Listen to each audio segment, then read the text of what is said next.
السلام عليكم ورحمة الله وبركاته.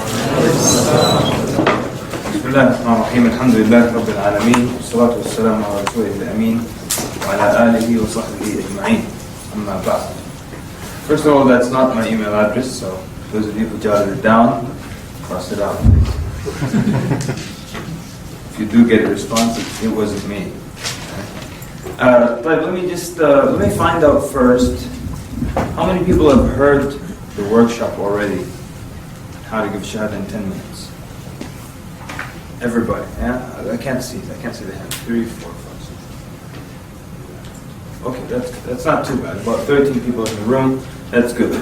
Now, I don't really intend on actually giving the exact same workshop that I've been giving for the last 4 years, because I understand you have an important event coming up, and I want to make it a little bit more hands-on, and we want to do a little bit more of exercises in the class, so that when next week comes around, or the week after, you're ready and you're effective when it comes to your Islamic awareness week. Who in the audience will be from amongst the du'at that will stand at the dawah tables at various times? Okay, great. Okay. Alright. Let me start by saying this. Today we're going to go, this has to be here? I don't even want this thing here. Thank you. No, I'll get it. I can move with one hand. You know what?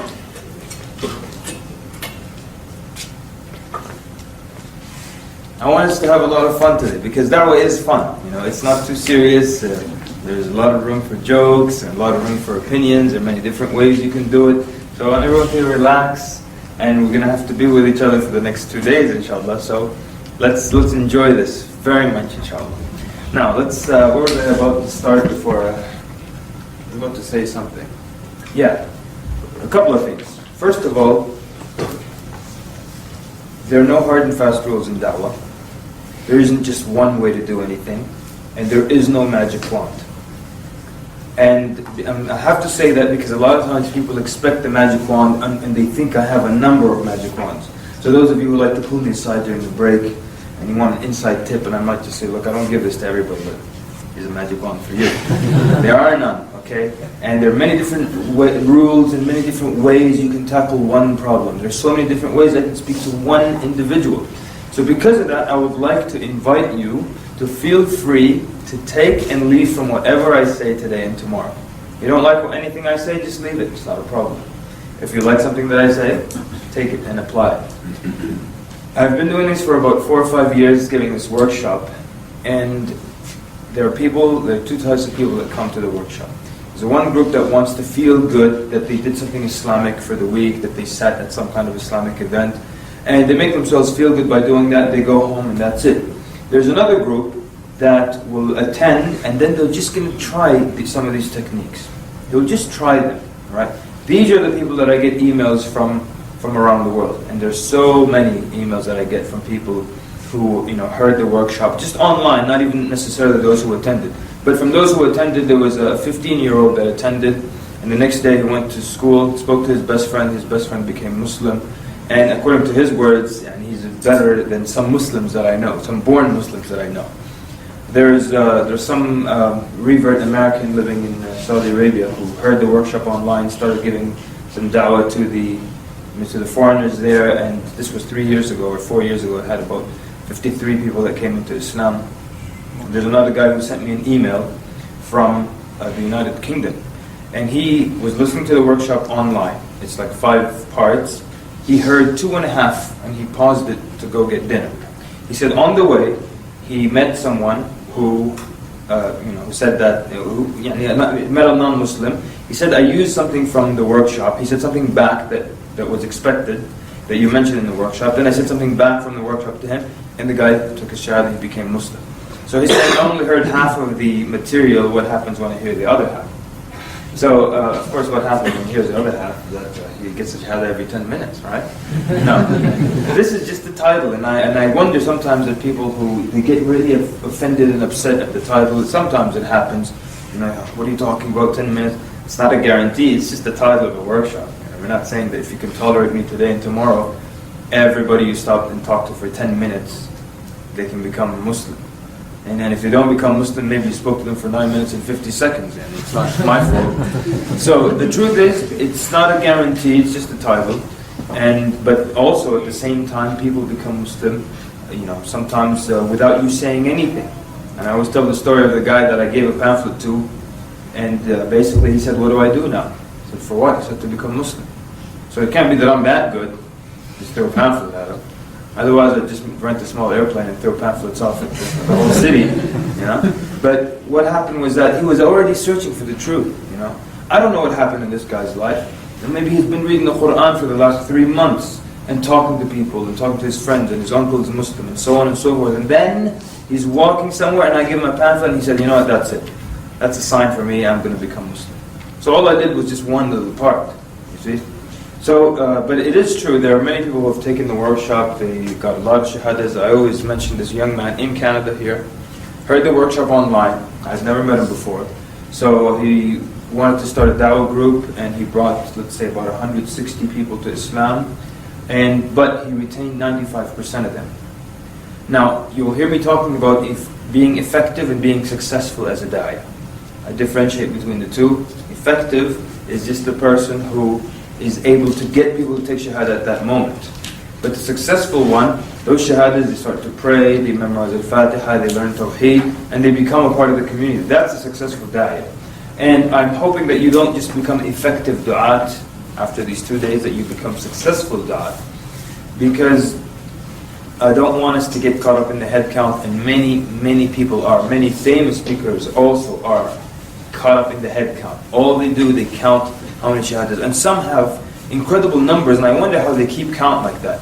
They'll tell you I brought into Islam, 1,364 people. What do you have? You tattoo every time someone becomes Muslim and you count them. How do you know that? And how do you know that they remained? What is the percentage of those 1,000 that remained upon Islam? Most likely, it's a really, really small percentage. It's probably not even, I would love that it's 1 or 2% remain upon Islam. I don't want you to get caught up in head counts. After Muslim Awareness Week, everyone's trying to boast how many shahadas they got. I got 4. Oh, that's it? 6. So that's not what we want. But it's happened, Allah, it's happened so many times. So many people caught up in this head count. Did I tell you what, some of you heard, maybe the worst, the most low quality shahada I've ever seen? This guy, probably some homeless guy in Washington, D.C., asked one of the du'at, this young man, "Do you have $1?" So the guy said, "Sure. Do you know anything about Islam?" Do you already see the equation that's happening now? You see it? That, I have to bear and withstand your talk about Islam. I get $1 in the end. That's it. That's the equation already. So he starts to tell him about Islam. The guy's not paying attention. He's looking all over the place. He's just not paying attention. And as a da'i, you stop and make sure, are you paying attention? Are you with me? And you pause, you check. Don't just keep talking. Don't just spill something that you've memorized, the script that you've memorized. And so this person in the end, he says, "So you ready to become Muslim?" He says, yeah. He just wants $1. That's all he wants. He says, "Okay, say after me. Ashhadu." The guy says the Shahada. Then he wants to hug him and everything. He says, okay, yeah, you have $1. He says, "Yeah, here's $1. Thanks." He walks away. "Wait a minute. Quran." He just grabbed it. "Wait a minute. Your phone number." "I don't have a phone number." He walks off. The brother just wanted to get that Shahada. The guy wasn't listening. He wasn't paying attention. He clearly wanted his $1. But the da'iyah wanted the head count. So at the end of the day, 2 shahadas? 2. That's it. 3. So, and I'll spare you all the other examples. Okay. Anyways, so you don't have to believe everything that I tell you today or tomorrow, but I would like the test between me and you is that you go out and you try these techniques. And you might try one technique on one person, it won't work. So that guy ripped us off. It's not a magic wand, remember? You try another technique, or you try the same technique on a different person, and it might work in the end. So there are no guarantees here. What else do I want to say before we begin? Where do I point at? Just anywhere. Anywhere. Wow. Okay, very good, very good. What else do I usually start with? Make sure I get all the points here. Yeah, I didn't remember now. Feel free to disagree with me. You know, a lot of times people think, well, you know, he came all the way from the States and he's our guest and let's show him some Calgary hospitality or whatever it is. Feel free to disagree anytime. I really welcome it. Most people don't like you to disagree with them, but I would like that. You put your hand up, you say, I disagree with you. And I don't really like you anyways. Just go ahead, it's okay. But if you're going to do that, one of two things. One, you better have some kind of evidence from the Quran or the Sunnah, or some kind of collective years of experience, not just one thing. I'm saying collective. I'm not saying you have to be a da'iyah for 10 years in order to disagree with me. No. What I'm saying is, you know, you might say, well, over the years we have noticed this, or I've spoken to a lot of du'at and they have all said that. Now I'll tell you why I say that. One time I invited people, said, you know, feel free to disagree. This guy kept disagreeing with me on one of the only 2 points that I absolutely insist upon. And in the end I just asked him, okay, where are you getting this from? He said, I'm guessing. He was just guessing. So I'm giving you years of collective du'at who've experienced the same thing and it's been proven and tested, and you tell me you're just guessing? So don't disagree with me based on a hunch, but feel free to disagree based on, you know, whatever evidence you have or whatever kind of study you have. And it doesn't have to be a study done by Muslims. It could be even, you know, psychologists said X. That's fine. Feel free to disagree. Okay. So I welcome that anytime, and I know in every community there is that guy. There is that guy who disagrees with everything. Everything. You know? Good morning. It's actually 12:01. It's afternoon. Argue about everything. You know. And just as a joke now, they tell you there was this guy, and they were talking about this guy, these 4 people sitting together. He said, you know, brother so-and-so argues about everything. You cannot sit with him for 10 minutes without him arguing with you. So one of the people at the gathering said, oh yeah, I guarantee you I can go sit with him for half an hour and I'll never argue with him. They said, no way. No matter what you do, no matter what you say, he's going to find a way to argue with you. I bet you I can go and sit with him for half an hour and we can never get into an argument. They said, okay, go ahead and do it. So then he goes to the guy's house. He knocks on the door. Argumentative guy says, who is it? He says, it's me. He said, no, it's not.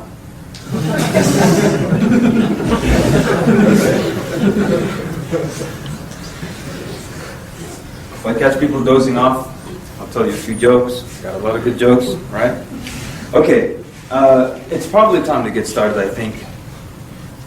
But I just didn't want anyone to get two things. I don't want you to get the wrong idea. I don't want you to think you'll be getting a magic wand. That's number one. Or that everyone will become Muslim if they spend 10 minutes with you. Number two, I don't want you to think that everything, that you're going to be wasting 2 days of your life. That a lot of people have become, very successful da'at from attending this exact same workshop. And I think we're going to up it up a little bit this time and do a little bit more training and back and forth so that you can be more ready for your Islamic Awareness Week. And I've got another workshop. It's called Dawah Power. It's a bit longer, and there we discuss. Because you have the truth. The truth is really, really strong. Truth is really powerful. So no matter who it is that approaches you, they're not upon the truth. That's one thing that's a given for sure. And you're the one who's upon the truth, right?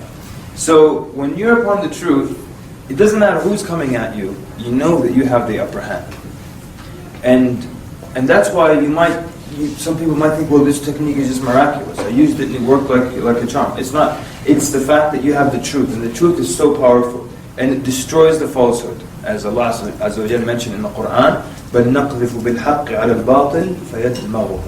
When we throw or hurl the truth against the falsehood, Allah Azza wa Jalla describes the word يَدْمَغُهُ, which means it doesn't just put a dent on it or a hairline fracture, but it hits it so hard that the inside can be shown, can be seen.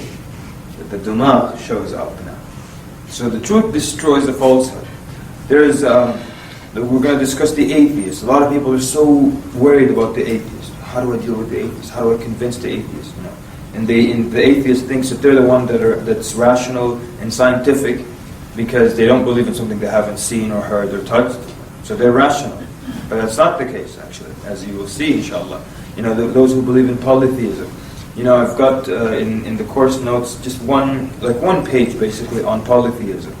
So I was in South Africa, and the guy said to me that after we took the course, we went home, and I watched my older brother with my own eyes. He picked up the phone and called his Hindu friend since childhood, and he basically went through the page from the notes, just kept going through the arguments through that one page not in these notes, so that's another course, But and he said by the time he got to all of the page, his friend became Muslim. So I'm showing off about this story to Australia. I'm telling them to look at South African brothers; they're doing better than you guys, trying to encourage them. So I'm telling the same story. The guy said, well, the exact same thing happened to me. I opened up that page on polytheism, called up a Hindu friend, and by the end of the page, the guy became Muslim. Now you might think, well, I got to get my hands on these notes. Oh, wow, this is going to be great. No, it's actually just that the truth is very strong. That's it. No magic, no genius. The truth is very powerful. We're going to look at ways of destroying Trinity or talking about Trinity without getting into, chapter this, verse that. Just easy, quick and easy ways. Just using these concepts. All right, let's get started. One thing that's very important that I want you to understand, the two types of guidance. And it's so important for du'a to understand that. Because once you understand these two,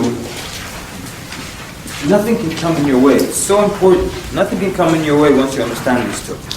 By the way, I am aware of how ridiculous my outfit looks with the sneakers and everything. I'm aware of that. Don't think that I don't know. I do know. But it's I'm going to be standing, so bear with me. It's so important for you to know this, because when you know this, what we're going to talk about now, nothing can come in your way. There's nobody that you can't give da'wah to. It doesn't matter. So, contemplate these verses in the Quran. Allah Azza wa Jalla tells the Prophet sallallahu alaihi wasallam, إِنَّكَ لَا تَهْدِي مَنْ أَحْبَبْتَ وَلَكِنَّ اللَّهَ يَهْدِي مَنْ يَشَاءُ. Verily, you do not guide those whom you love, but Allah guides whomever He wills. Then in another verse, Allah Azza wa Jalla tells the Prophet sallallahu alaihi wasallam, وَإِنَّكَ لَتَهْدِي إِلَى صِرَاطٍ مُسْتَقِيمٍ. And verily, you guide to the straight path. So how do we understand these two verses? One says you don't guide those whom you love. The other verse says you do guide. And the answer is that there are two types of guidance, as the scholars have said. There's Hidayat al-Irshad or Hidayah Irshadiyya, Hidayat al-Tawfiq, Hidayah Tawfiqiyya. Hidayat al-Irshad, that's your job. It's when you show someone what the truth is, which is what you do as a da'iyah. You tell people, this is the truth, that's falsehood, this is the evidence I have. That's it. That's your job. The rest is up to Allah Azza wa Jalla. When Allah opens that person's heart to Islam. So if you understand that your job is just to direct someone to the truth, the rest is up to Allah, who can stop you from doing anything? Who can stop you from talking to anyone? So many times I would see someone with like piercings and tattoos, in his eyeball and piercings all over the place and purple hair, and I said, I want to give that guy da'wah. People with me will always say, no, it looks difficult. All right, let's think about this, people. What's difficult? We have my job, which is to tell them about the truth, or direct them to the truth, and that's easy. And then no one would dare say the second part is difficult. So who can stop you? Who can stop? All you have to do is talk to people. Make it as clear as possible. Wipe away and clear away as many misconceptions as possible. And then, that's it. That's your job. The rest is up to Allah Azza wa Jalla. So I don't care who it is, you can talk to that person. As long as you have a language you can communicate, that's enough. You tell them about Islam. And of course, as a da'i now, you're going to find out what the problem is, find out a little bit about them. All these techniques we're coming to, inshallah. And then the rest is up to Allah Azza wa Jalla. And if it doesn't work, it doesn't work. If it doesn't work, it doesn't work. You can try them again, another time, another date. It's not a problem. Any people here afraid of rejection, don't like to hear no? Pass out a pamphlet, someone says no thank you. You feel bad a little bit? Anybody? Yeah? It's not a good thing, right? When you hand someone a pamphlet and they just say, no thank you. They walk away. You're like, so, one time I gave a pamphlet to some lady. She was walking by, and I was asking, what is the purpose of life, ma'am? And she took the pamphlet from me like that. There was a trash can right next to her. She was walking really quickly, very smooth, this woman. So she took the pamphlet from me like that, and she said, to find Jesus. Do it right in the trash and kept walking. Didn't even stop. Her pace didn't even slow down. What's the purpose of life, ma'am? She took it from me to find Jesus. I checked it in the trash and kept walking. I didn't know what to do. Never experienced something like that. I was just And walk away. My friend said if she comes back, say, hey, by the way, I found him for you. Here you go. Whatever. Okay, so don't be, you're going to be, you might encounter people and they might tell you rudely that they don't want your pamphlet or get out of my way or whatever it is. I don't know how rude people are here, but I don't think that we imagine in the US that everyone in Canada is so much sweeter. Is that true? No? That's too bad. Okay. Well, maybe because there's more violence in the US, that's why. Because when I was in Toronto, I heard that brothers would get spit at 15 times a month when they're giving the da'wah table in the street. And in 15 years, I've never heard of a da'i being spit at in the US. Maybe because we're crazy there. Somebody spits at you, he can expect that he will get shot, stabbed, murdered, put in a plastic bag and frozen over the year. So maybe because we're crazy, people don't do things like that in public. And maybe because people are calm here, maybe they can push it a little, I don't know. But the point is, when someone refuses to accept your pamphlet, you just spank them, tell them to have a nice day, and you keep going. We're coming to that. But I want you to understand this. Your job is just to direct someone to the truth. They become Muslim, alhamdulillah, they don't. That's fine. And you keep moving on. And there are more people to talk to, and you just keep going on and on and on. But, when you want to study something, when you want to do something, you look at what obstacles might come in your path. Some of the obstacles here, I want to move around a bit more. Is that okay with you? Yeah, that's fine. 5 seconds. Let me just see. Do you think any of these might apply to you? We're talking about obstacles. What will stop me from going out and giving some da'wah? What will stop me from going out and being an active and effective da'wah? Any of these apply to you, perhaps? Yeah? You don't have to say which one, but yeah? Any of them? Maybe some of you, number 4, you're a bit shy. I feel like I'm a bit too shy, so I can't really go out there, stand in the middle of that, what do you call that room where you have all the action happening? North Korea. The what? North Korea. North Korea? Courtyard, yeah. Courtyard. So I can't just stand there, people are rushing off to class and I'm trying to shove pamphlets in their face. I'm too shy to do that. Maybe that's your problem. Maybe you feel that, I don't have enough knowledge to give da'wah. What if the non-Muslim stops me and says, listen, I want to know what the four madhahib say on this fiqh issue. Thinking, IslamQA.com, right? So these are some of the problems. One, a lot of people expect instant results. And I want to tell you this, that when you're calling your classmates, roommates, people, co-workers to Islam, don't expect that they'll become Muslim immediately. There are a number of things. One, they could become Muslim, within a short period of time. It could be a couple of months or what have you. 2, maybe you'll spend a lot of time with them, they never become Muslim. But maybe you clear away so many misconceptions from their mind that they sympathize with Muslims. That's good for Muslims. For a lot of non-Muslims understand true Islam. That's good for them. It's good when lawmakers understand true Islam, politicians understand true Islam, and they don't believe everything in the media. So that's a good investment, you're not wasting your time. On top of that, you're giving da'wah. The act of giving da'wah, you get reward for it. It's not about how many people become Muslim as a result of your da'wah. Just the fact that you're standing and giving da'wah, you get reward for that. True or false? True. And that's why in many verses that we kind of skipped, where Allah Azza wa Jalla says, وَمَنْ أَحْسَنُ قَوْلًا مِمَّنْ دَعَى إِلَى اللَّهِ وَعَمِلَ صَالِحًا وَقَالَ إِنَّنِي مِنَ الْمُسْلِمِينَ. Who is better in speech than the one who calls to Allah, does the good deed, always the action, always calls, does the good deed, and says, I'm from amongst the Muslims. So, you get the reward just for standing and giving that da'wah. Nuh alayhi salam called his people for 950 years, and few of them believed. You're telling me he didn't get much reward for the 950? Of course he did. So, don't expect instant results. And you may say something to someone now, and they will take it with them, and 3 years later, something will happen in their life, and they'll remember you, and they'll become Muslim. We had one person, again, I'm trying to stress this point, don't expect instant results. We had one person in Virginia, and when they would give him da'wah, he would just argue adamantly. Then later on, after he became Muslim, he told them that when I used to argue with you, I was actually internally convinced with everything you said, but I just couldn't lose the argument. See? So when they're giving him da'wah, what do they see externally? He's not accepting the message, but internally he was. So they could have given up because they were expecting instant results. I always joke and say, people now, they expect to start talking to someone in the street. While they're talking, that person's beard starts to grow and grow and grow, and then he's khalas, already a Muslim. It doesn't happen like that. There's a long process that we have to go through. We have to eat kebabs, biryanis, all these things. You just become Muslim like that. Excuse my biryani jokes, you know. And a lot of people think I like biryani because I joke about it so much. I don't hate it, but I've got issues with it. I'll explain it to you later when we talk about some other things. I have an analogy with it's your speech and biryani. We'll come to that. If I don't, remind me. You know, not having enough knowledge. You have, if you look, we won't disagree. The more knowledge you have, the more effective you can be, no doubt.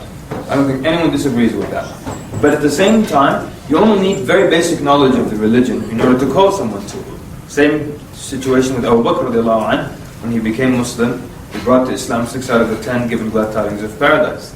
So, at that time there were not many ahkam or fiqh issues that were revealed, or even ayat that were revealed, but he took the little of truth that he knew and he brought people to Islam. You can do the same thing. Now your best friend as a da'iyah, when you don't know the answer, is to say, there you go, that's it. Who said because you're a da'iyah you have to have infinite knowledge? If you don't know the answer, just say, I don't know.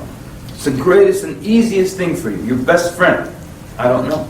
So next time someone asks you, who's your best friend? Say, I don't know. Well, who do you like? I don't know. You understand? Please people, get used to it. I don't know. It's good, it's easy, it makes your life easier. And it keeps you humble as well. Don't try to wing it. Okay, be like George Bush, you know. Try to wing it, you make yourself sound worse, or you get yourself in trouble. Don't. But you know what? I know I'm saying this, but a lot of times young men, they just can't say I don't know. We had a young brother, and he if he doesn't know the answer, or someone says, I want to ask the Sheikh a question, he says, ask me, let me try it. What is it, an exercise? You're going to try it? Let me try it, like it's a game or something. No. You're going to try it, then you might give a wrong statement, and then that person will take it with them and then act upon it. So get used to saying, I don't know. It's really, really good. You know, one of the things one of the great scholars, and they say that when a young man would come to him, and he would tell him a hadith. The hadith, the Shaykh memorized it since he was 6 years old. And he knew the tafsir. And he taught it so many times, multiple times. And he taught it in khutab. They said the Shaykh would sit and just humbly say, Subhanallah, like he never heard it before. Subhanallah, Subhanallah, Subhanallah. While the young man is telling him the hadith, it's as if he never heard it before, you know. Now, how do we do it now when someone is telling you a hadith and you know the hadith? It's like when someone wants to tell you a joke. You hear the one about the Muslim walked into an airport. It's like, yeah, I heard that one. Stop it. Someone's trying to tell you a hadith and you know it, you stop him now. One time the Prophet ﷺ was with one of the companions. Yes, that was Mu'adh bin Jabal. This hadith is narrated in Al-Bayhaqi and in Bukhari and in Muslim. There's a narration there as well, but it has so and so in the chain, so therefore it's weak. Go ahead. I know what you're talking about. Humble people, humble. I don't know. Fine, no, not a problem. Okay. A lot of people feel they need da'wah, and I'm sure all of us in this room feel, I would like to get some da'wah, I would like to increase my iman to this level or my knowledge to that level. But the truth is, when you go out and give da'wah, it increases your iman. It was addictive in our school in the good old days. There were so many people who just came down when it was da'wah day. Because they wanted it, and it made them feel good to pass out some pamphlets and talk to people. It made them feel good. So it's not like you wait for your iman to increase before you go out and give da'wah. Your iman increases as you give da'wah. So try that. And at the same time, the scholars say, if you wait for number 2 and 3, you will wait your whole life till you go to your grave. And they say if you ever wake up one day and number 2 and 3 are there 100%, know that you've gone astray. If you ever wake up one day and say, Iman is 100% today, that's good. Knowledge is 100%, I'm ready now. Look out world, here I come. No, look out world, here comes your bid'ah, because now you've gone astray. Okay, number 4, we spoke about that. You know what the cure is for number 4? Who knows? What's the cure for number 4? Anybody? What? Yes, someone's shy. What do I do with this guy? What's that thing called? Courtyard? North Courtyard. North Courtyard. It's like when you first go into it, like a cold swimming pool. It's a very, very nice analogy, sir. I like it. Very clever. So, it's like a cold swimming pool. When you jump in a few seconds, you're okay. That's it. You know what? No matter how many years you've been giving da'wah, you always feel awkward in the beginning. Especially if you stop for a while, you're like, oh man. Now I have to start standing in front of people, yelling things at them, trying to get them to stop, eye contact, things that, it's not me to do these things. Yeah? But you know what? You call the first guy, you call the second, third, and that's it. You're used to it now. What about another solution for a shy person? How could you help another shy person? How could you help them stand there in the north courtyard and pass out material and not be shy? How can you encourage them? Yes, sir? Take him with you first. Yeah. So that way he watches you and gets more comfortable. Okay, so you're that good? Okay, so try to be with Brother Ridwan on that day. You know? You get your confidence, boost and everything. Be with him. So yeah, go with someone, have a partner with you. You could be two inexperienced people as partners, but they will encourage each other. Or one more experienced person, you go with them, and then you first time, second time, and that's it. It gets better. Number 5, one problem is a lot of people don't know who they're talking to, and they assume, and they just keep going through their script. You tailor your talk based on the individual, all right? Because, what if I told you right now that there's someone out there there's just a person out there that needs da'wah. Can you prepare your script here and go out and read it to them? Who can do that? Because if you can do that, I'm going to sit down, I want to hear from you, because that's incredible. No one can do that. Because what if you open that door and you go out, and that person was a woman, for example. So and this is a brother now going out, you're expecting to shake hands, my name is so-and-so, what's your name? You go out and it's a woman, suddenly it's a different story, So, what are you going to do? So that means when you go out there, you tailor that talk based on the individual. Tell me, is there a difference between speaking, and I'm going to give you a list of people, tell me, is it different in approaching them, male or female? Different. Rabbi, or priest, or atheist. Very different. Old person or young person? Different. Someone your age? Also different, right? What about the environment where you're standing? What if it's like a busy street, a lot of cars, a lot of buses making noise, and you're trying to talk, you have to yell over that. Does that make a difference? Yeah. What if you're in the library, you have to be quiet? Makes a difference. So your environment affects your talk. The person affects your talk. The weather affects your talk. Does the weather affect your talk? Yes. Yes, it does. If it's summer and the butterflies are out and everything, and you can tell them about the beauty of this religion, therefore you can even use big words. But when it's cold, you're like, so just say La ilaha illallah and let's get this over with. You understand? So everything affects your talk. Everything affects your talk.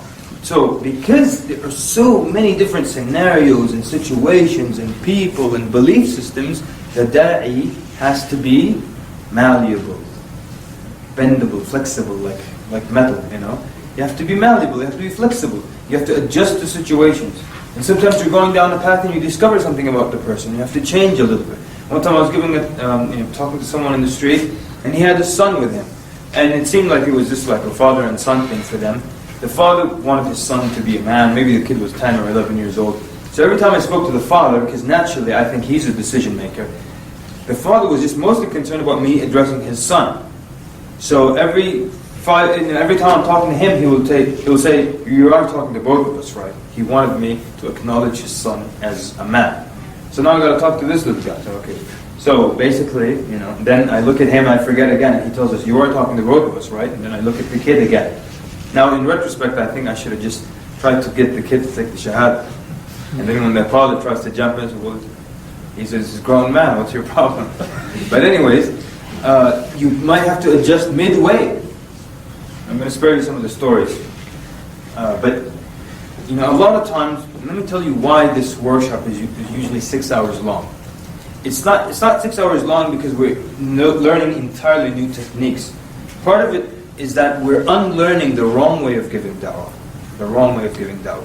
We have so many rules about da'wah that just don't make any sense, or they don't have any study or anything to back them up or proof for them. And so many ideas and notions here and there that we need to unlearn all these ways and then also learn a few more new techniques. There's so many things we have sometimes rituals associated with taking the Shahada. And there was one time we were at this conference, and then I made this point, and one of the speakers there, he got up and he said, yeah, actually when I went to the masjid to take my Shahada years ago, So that I went in, I told the brothers at the office, Assalamu alaikum, I'd like to become Muslim. So they said, okay sir, please have a seat, because the guy who gives shahadas is not here. Okay? They said, I sat down and I kept waiting for a long time, until this guy who gives shahadas came. Who is this guy who gives shahadas? I mean, I really want to meet this guy. Is he some certified shahada giver, yani? He's got a thing on his board, like, there, I'm certified, yeah. This is my card if you'd like to make sure, it's not expired yet, and say after me. Who is this guy, shahada giver? You know, or no, you have to do it after Jum'ah in front of the people. Who makes up all these rules, you know? So, okay, let's move on then. Now, so we looked at the internal, and by the internal I mean the problems you might have that might stop you from being an effective da'iyah. Now we want to look at problems that you might encounter on the side of the prospect. Now you do know that for these 2 days, when we talk about da'wah, we're talking about da'wah to non-Muslims. Because da'wah includes da'wah to Muslims, but we're specifically talking da'wah to non-Muslims. Everyone aware of that? Because sometimes after I'm done, some guy comes up, you didn't tell us about Muslims. The agreement was how to get a shahada. A Muslim already gave the shahada, had the shahada, or said the shahada, right? So, on the part of the mad'u, or let's call them the prospect, the one that you call into Islam, they also have some things that will stop them from becoming Muslim. One of the ones I want to focus on a little bit now is the first one. And the whole thing I said about why it takes 6 hours, because, you know, as we unlearn and we learn new techniques, it might be difficult for you to swallow some of these signs, or some of these points. And so I have to illustrate that a number of times, using different stories, and just to get the point across. So, a lot of times people will look for a sign from Allah that tells them this is the time to become Muslim. And a lot of times I will ask in the audience, the reverts, to tell us, you know, how long it took him to become Muslim, and why did you finally decide to do it? And someone will say something like, well, finally one of my Muslim friends said, why don't you just become Muslim now? There was a guy, he said, I was studying Islam for 3 years, waiting for something, for a day when I should become Muslim. And then, one of my friends just suddenly out of the blue called me up and said, why don't you just become Muslim right now over the phone? He said, I became Muslim over the phone right then and there. So then I asked him, what would you have done if your friend didn't call you and to ask you for the shahada? He said, I would still be studying Islam until now. Still studying. So, a lot of times people look for a sign. What do I mean by that? In a predominantly Christian society, there's a lot of emphasis on vision, or a clear sign from Allah. And you've probably seen this in their sitcoms, in their cartoons, in their movies. God, give me a sign. Lord, give me some sign. Tell me what to do. And Paul of Tarsus, he became Christian when he was on the road to Damascus. He saw a vision. Augustine later on, he's saying, not Augustine, the Emperor Constantine, he saw a vision as well. Even the Mormons, the guy saw a vision. All of these visions and clear signs. But Allah says in the Quran that His signs are subtle, and His signs are for those who contemplate and those who consider. And that's why. So the story goes that I went to pray Dhuhr at an Islamic center, and I saw, as I'm walking in, this Caucasian American man walking out with a bunch of books, and the whole staff of the center, they're walking out behind him and they're waving him goodbye. All right. So what happened? He came to them and he said, "I'm interested in getting some reading material about Islam." Their job as du'at is to fulfill that need. He said, "I want to get more material." They said, "Here's more material." Okay. Now, what would you do here a little differently perhaps? You would what? What would you do differently? Yes, sir. Give them a quick rundown of Islam beforehand. Okay. Anything else? You're right. I'd ask him what he read before. What he read before? What he wants to read. What he wants to read? What he's looking for. What he's looking for? Good. Is that what you were going to say? Excellent. So it's not that he says, "I need reading material on Islam." You say, "You want reading material on Islam?" That's exactly what I'm going to do. I'm giving you reading material on Islam. That's it. So come on, you want to try to sell some more a little bit over here?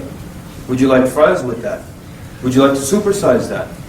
How come everyone else tries to sell you more, to give you more, but we just want to give the pamphlet? You want pamphlets? Here you go, pamphlets, yalla. You're not on my conscience now, leave. So, how come no one asked him anything? So basically I asked him this question. I said, when I saw him come out, I said, how are you doing? What's happening? He said, well, I've been interested in Islam for a while, and I came to get more reading material. Now, by the way, I'm looking for those of you who have not heard the workshop to respond to me more so than those who have. Okay? He said, I've been interested in Islam for a while, and I came to get more reading material. What would you ask now? There's no wrong question, by the way. And I'm going to tell you what I asked. That doesn't mean that's what you should have asked. There are many ways you can go around about this. So what would you ask? I've been interested in Islam for a while, and I came to get more reading material. What do you want to find out? Yes, sir. Try and find out what's stopping him from becoming Muslim. Okay, good. Try and find out what's stopping him from becoming Muslim. Everyone agree with that? Makes sense. What else? Yes, sir. What do you know about Islam? Okay. Yes? Sorry? What got him interested in the first place? Uh-huh. Good. How long is a while? How long is a while? I like that. Very good question. And all the questions were good. Does they have to be right there? So, how long is a while? And that's the question I asked him. Not that it's the best question, but maybe I've been interested in Islam for a while, meaning for like 4 days. Maybe it's 5 years. Maybe it's 2 years. I want to know what this while is. Because now we have two branches here. So I asked, how long have you been interested in Islam? He said for about a year. Now, I know there's a problem. Immediately. Is there a problem? Mm-hmm. Why is there a problem? Because he hasn't accepted the Shahada. He's been interested for a year and he didn't become Muslim. Something must be stopping him. Something must be stopping him. What could it be? Possibly? It could be anything, okay? It could be waiting for a sign. Yeah? Anything else? Come on, there are a million and one things. It could be that he likes pork, he likes beer, yeah? Family. What else? Nobody's approached him? Nobody's approached him. Yeah? What else? Misconception. Misconception. There you go. It's possible, right? So you need to, look, your job is, you're like a doctor. You diagnose. You need to find the problem. Always. You need to find the problem. Yeah? Great. I'm happy some people wrote that down. You're a doctor, you diagnose. You all get PhDs after tomorrow. We're done tomorrow. You're all doctors. You tell people I'm a doctor now. In what? No, I've got one.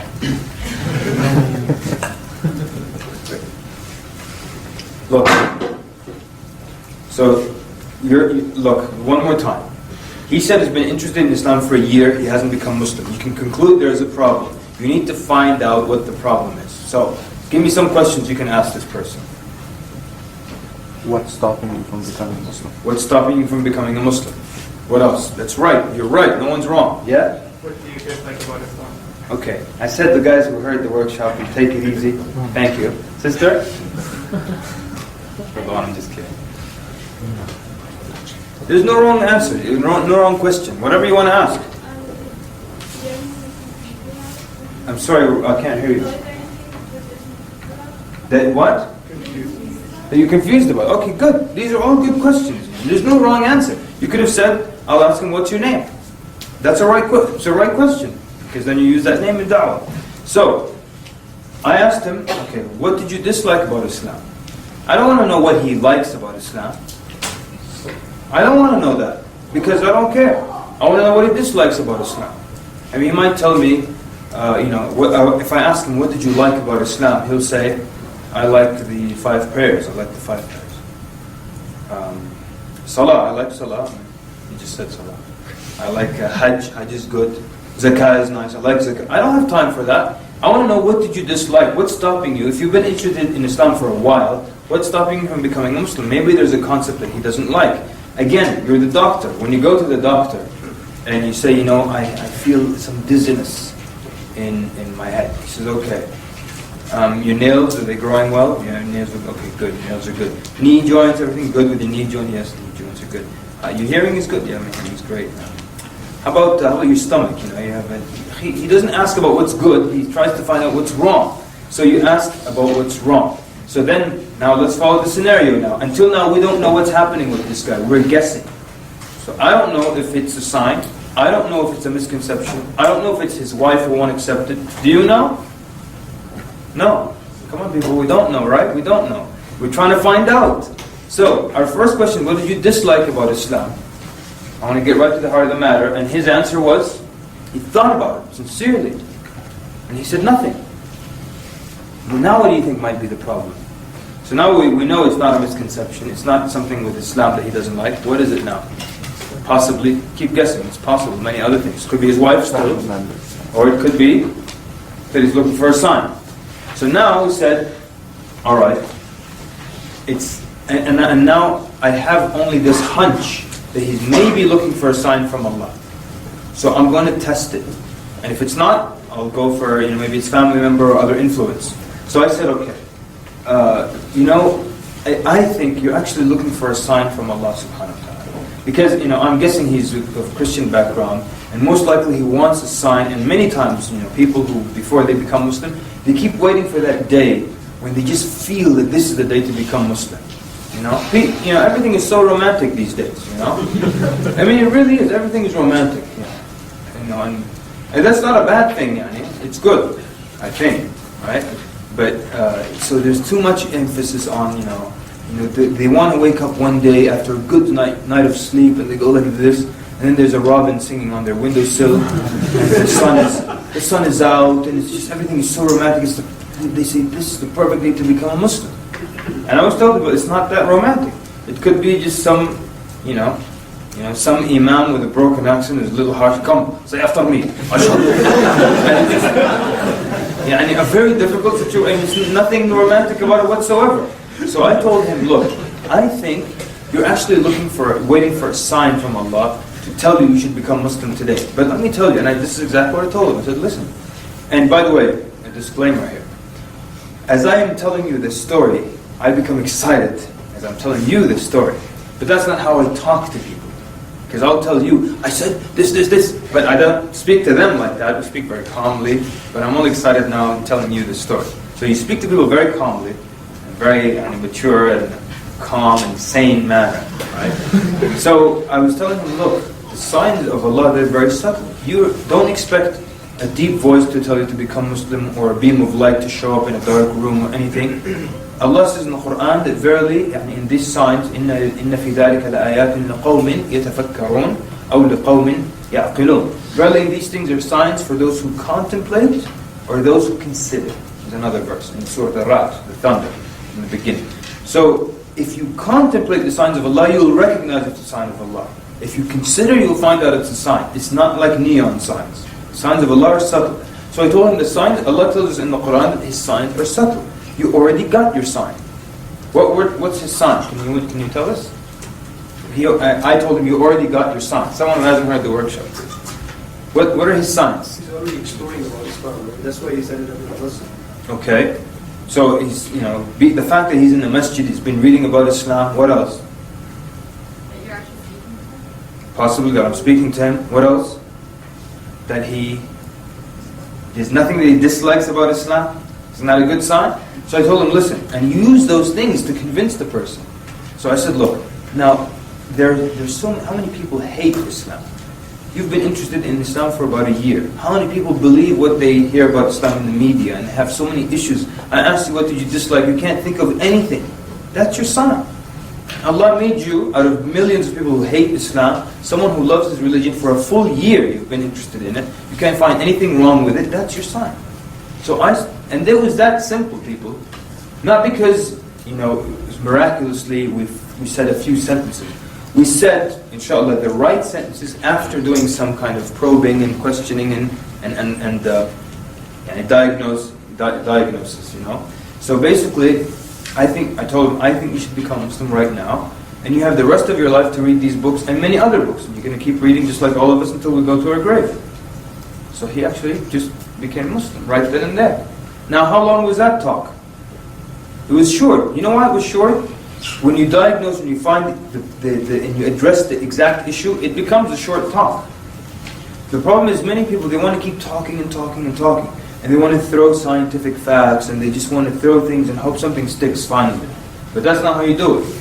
So, shall we move on? Or one more example with the sign? example. One more example? Thank you, sir. Thank you for your enthusiasm, man. It's a little early, huh? We need some coffee in here. But, okay, one more example. This was a big convention in the United States, big bazaar room. And they told me that there was a woman who was interested in becoming Muslim. So I went to her. It was this African-American woman, probably in her mid to late 40s. Her name was Adrian. And she was standing in the middle of the bazaar room with thousands and thousands of Muslims. So, the minute I get there, I've been told it's a woman, but I don't know what her story is. Does she know anything about Islam, or she knows zero about Islam? Is she atheist, Baptist, or just some other denomination?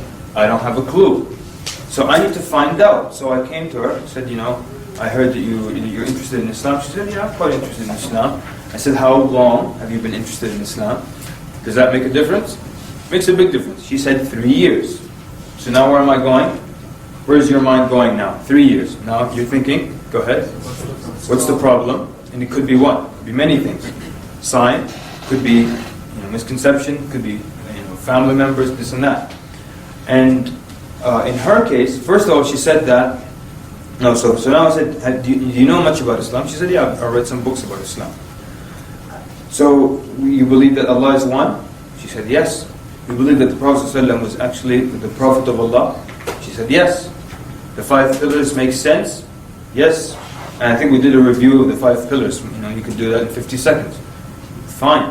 So now she has the ingredients of becoming a Muslim, right? So if someone has the ingredients of becoming a Muslim, what's your next step? Go ahead. Now, if they have all the ingredients of becoming a Muslim, then you Ask for the Shahada. ask for the Shahada. Make sense? They have all the ingredients of becoming a Muslim, you ask for the Shahada. If they're missing them, don't ask for the Shahada. Maybe not. But she now had everything, the 5 pillars, the Tawheed, the Prophet ﷺ. So I said, you should become Muslim then. He said, no.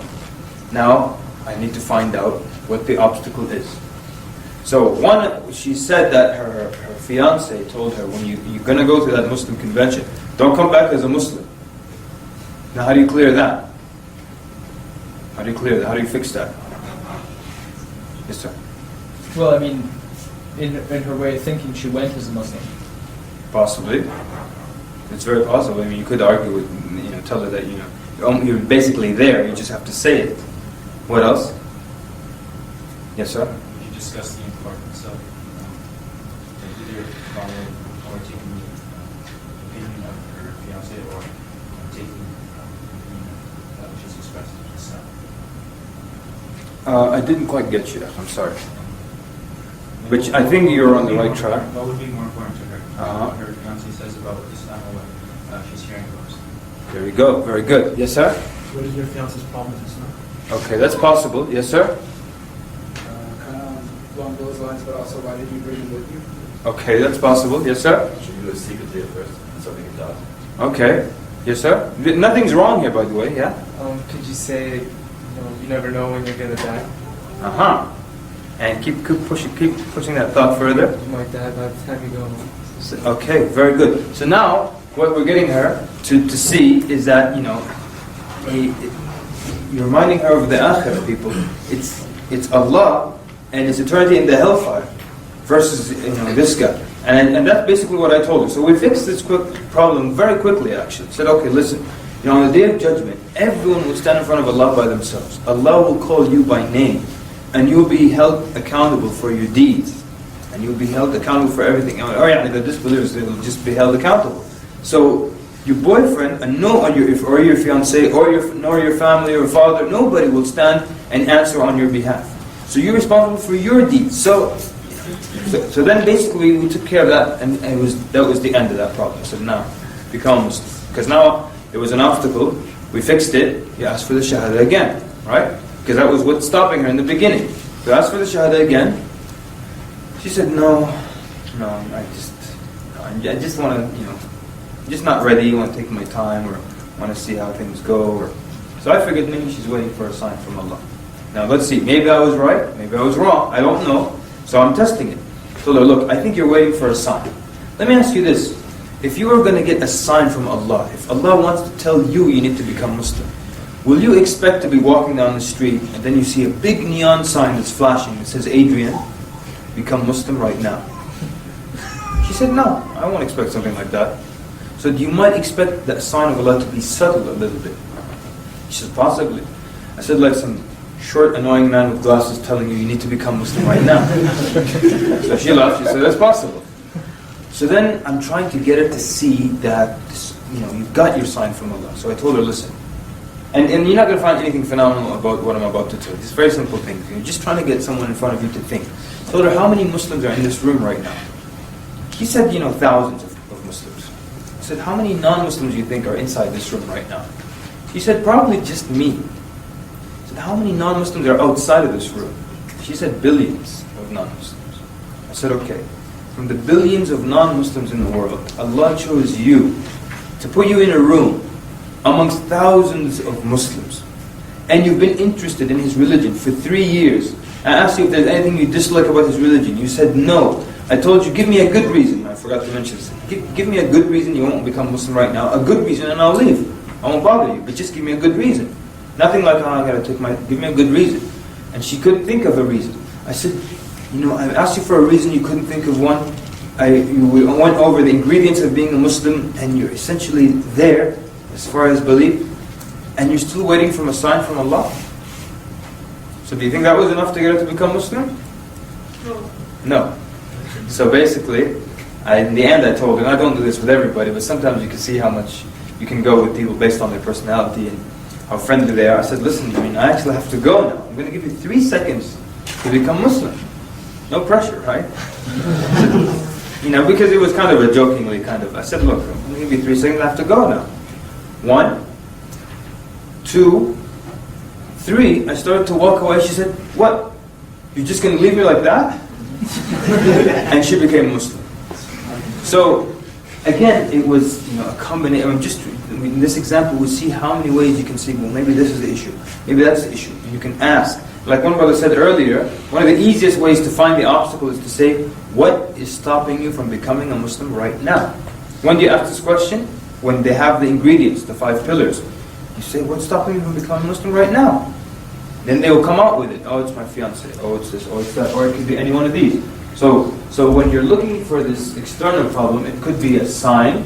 It could be a misconception they have about Islam or about the Muslim. That's why you ask, what did you dislike, or what caused you any problems, or what caused friction in your heart. You find out what the misconception is. Or it might be the influence of family or religion. It might be that you think, religion just causes problems worldwide. You might experience that on campus in a few weeks.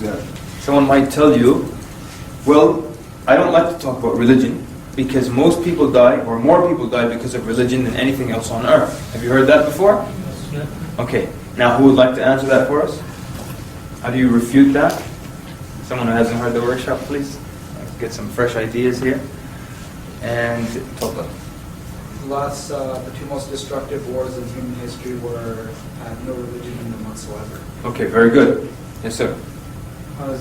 Same thing? I was going to say the plague and stuff like that. Okay, so people die because of diseases, possibly.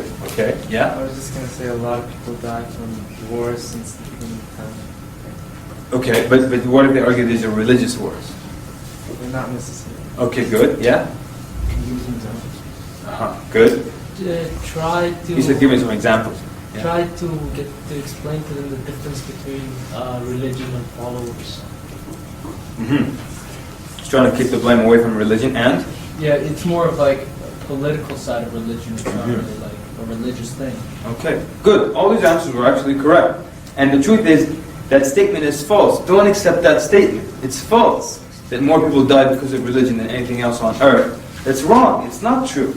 If you do the math, you'll find more people die because of things related to land, money, conquering people for these purposes, and more so than religion.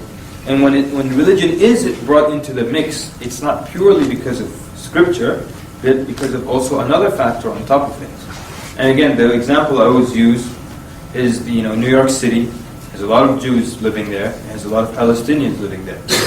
Why don't Jews come and bulldoze apartment buildings and have Palestinians in them in New York City? Why don't they kill and have altercations in New York City? Because neither religious scripture says you need to kill the other person simply because they're Jewish, or you need to kill the other person simply because they're Muslim. It doesn't say that anywhere in their scripture, does it? But because there's an additional factor when it comes to their dispute there's a land dispute. You see what I'm saying? So it's not that there's any religion in the world where you open it, the scripture says just go kill the other person because he doesn't belong to your faith. But there's always somewhere and some way that they bring religion in. Just like with the Crusades, from the European side, they brought the religion into it to get people to join armies, And they had, images, Muslims were desecrating Christian sites, and that got people so riled up, and they joined the armies in such huge numbers that they were not equipped to feed them, and a lot of them died of starvation. So a lot of times religion is used also to rile people up and so on and so forth. But was there any war? It was purely because of religion or because of scripture that said just kill the other girl, just kill him, just like that. So anyway, so the idea is that it's not true, and don't accept that argument.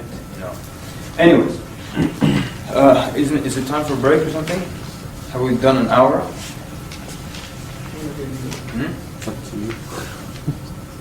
I don't want people to get too bored. What time is it? 11:25. 11:25, then lunch is 12:30. What is 1? Okay, then maybe we should take a break. So, if you want a 10-minute break, is that long? Okay, 10-minute break. I'm going to be here. Now, before you go, one second, sorry. Before you go. Now, what's going to happen is, during the break, you'll come to me and say, what do I say to someone who believes in Trinity? And I will say, actually the part on Trinity is coming up in the notes. Then someone else will come and say, what do I say to the one who's an atheist? And I will say, actually, if you wait with us, it's coming up in the notes in a little bit. Then someone will come and say, how do I deal with the Hindu? And I'm going to say, well, you know what, Hindu is coming up in the notes in a little bit. So, I welcome all your questions. Let's ask me any question related to something we've already discussed, because there's a lot coming up. So try to ask me about things we've discussed. Say, I didn't understand that slide, or you skipped this slide, what is that saying? And so during the break, because we don't have too much time, and I want us to get as much as we can out of these 2 days. So my break is not my break is for you. I'll be sitting here, maybe next break will be entirely for the sisters, or a portion of lunch will be for sisters so they can ask their questions. So 10 minutes inshallah. Sallallahu alayhi wa sallam. الحمد لله رب العالمين والصلاة والسلام على رسوله الأمين وعلى آله وصحبه أجمعين. Alright, let's do this. Ask me the most difficult questions about Islam that you can think of that a non-Muslim might ask. The most difficult, or whatever you think to be difficult, okay? And don't ask me like mortgages and stuff. The answer is haram. The answer is no, that's not difficult. Okay? So the most difficult, yes sir? Aisha radiallahu anha was 9 when she married the Prophet sallallahu alaihi wasallam. Okay, Aisha's age, that's difficult, right? Yes sir? Yes. Why doesn't a woman lead a prayer? Very good. Someone else writing this down as well? I just need one brother to write this down. So that way, Ahmed is doing that. Yes sir. Sister, I'm coming to you. Yes sir. Me? Yeah, the most difficult question. Actually, I forgot the name actually as we asked, but I will ask later. Okay. Sister? What's the difference between Shia and Sunni? Okay. Very good. Yes? Why is polygamy allowed in Islam? Oh yeah. Yes sir. How do you deal with a Christian that studied Sharia? Okay. But give me a specific question that Christian might ask you so we can answer it. Yes sir. Why are there so many sects in Islam, and which one is the true one? Okay, which one is the true sect? Yes sir. How about Ahmed, you write, okay? Just put the bullet point, we remember what it is. It was like what came before God. What came before God? Someone came to me and asked me, they showed me a hadith which is in Bukhari, and they said that the Prophet did right. And Did what? Did right. Uh-huh. And I can bring the hadith. Okay. And I didn't know what to say. Okay, good. Yes sir. If God is all powerful and he doesn't need anyone and he's merciful, why does he need us to worship him? And why does he punish us if we don't worship him? Okay, what is you got that, Ahmed? Jazakallah khair. Yes, sir. What does Islam say about evolution? Evolution. Sisters, no questions at all? No tough. You sisters know all the answers. That's good. Yeah? Why is slaves still accepted? Slavery in Islam. Oh, yeah. Yes, sir. What about the suffering of animals? The suffering. Not by humans. Uh-huh. Like a hunted animal by a tiger suffers Okay. before it dies. Why? Okay, good. Why? Why do the animals suffer? Yes, sir. Well, why is there like always fighting? Is that a tough question? Okay, fine. Whatever is tough, it's fine. Yes, sir. Yeah, I was gonna say same thing. If God was merciful, why is there so much suffering going on? Suffering on earth. Yes, sir. So can I tell something animal like why do Muslims have to kill animals to eat them and stuff like that? Is that tough? They taste good, that's all. Really good. Yes, sir. Now? Why would I want to be a Muslim? But is that a tough question? Because you don't want to be burnt in the hellfire forever. That's why. Give me tough questions. How can you prove that revelation came from Muhammad? How can you prove revelation came to Muhammad sallallahu alaihi wasallam? How can you prove that Allah exists? That's not really tough, but okay. Every religion promises paradise, so what makes Islam like, that you'll get paradise for sure? So essentially, how do you know this is the truth that will take you to paradise, right? Great. Yes, sir. How do you know who's the real God? Okay. Yes, sir. How can you prove Sahih Hadith? Do non-Muslims ask you things like that? Non-Muslims. A Muslim who only believes in the Quran, doesn't believe in the Sunnah. Okay, but Right. so I put that as a different page, like Muslim question. But yes, sir. Yeah, how can you prove that Rasulullah was actually a messenger? Good. Yes, thank you. Finally, a sister that doesn't know something. Go ahead. How can you believe it? What? How can you believe what you can't do? Or how can you? We already said that, Ahmad. How do you prove the existence of Allah? Right? Tough question. Yes, sister. How do you know that the Quran hasn't been Changed. changed? Good. Yes, sister. What about jihad? What about jihad? Just write the J word there. Why does Allah need worship? Yes, your brother said that. Very good. Yes. Tough one. Why not worship Allah? What? Why not? Why not worship Allah? Yeah. Okay. Yes, sir. But we said the kind of Allah was learning is to worship, and we're answering that together. Yeah. How could a religion say that killing people will actually bring you closer to Allah? I'll show you. Yes, sir. I've read about Islam and Muslims tell me about it, but I never see the goodness in it. I only see Muslims doing bad things. So why would I join a religion that people don't do what they say? But is that tough? Right? Yeah. It would be, 'cause Is it? Okay. Whatever you say. Yes, sir. Why can't I worship God my own way? Why is it as a religion? Okay. Actually, don't put that one down, Ahmed, because that's coming up. I want stuff out from you. Yes, sister. Equality. How do you see that women are oppressed? Possibly, yeah. Equality question. That's good. Yes, sister. What do you want to do with the rulings on cutting a hand, Muslim or stoning to death? There you go. The one who apostatizes, stoning, the good stuff. Yes.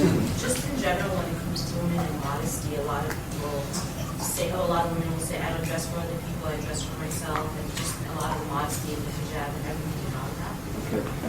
So, okay, good. So they dress for themselves. Some might do better than you. I dress for Allah. Oh, yeah. Yes, sir. Why are non-Muslim doing good deeds and enter paradise?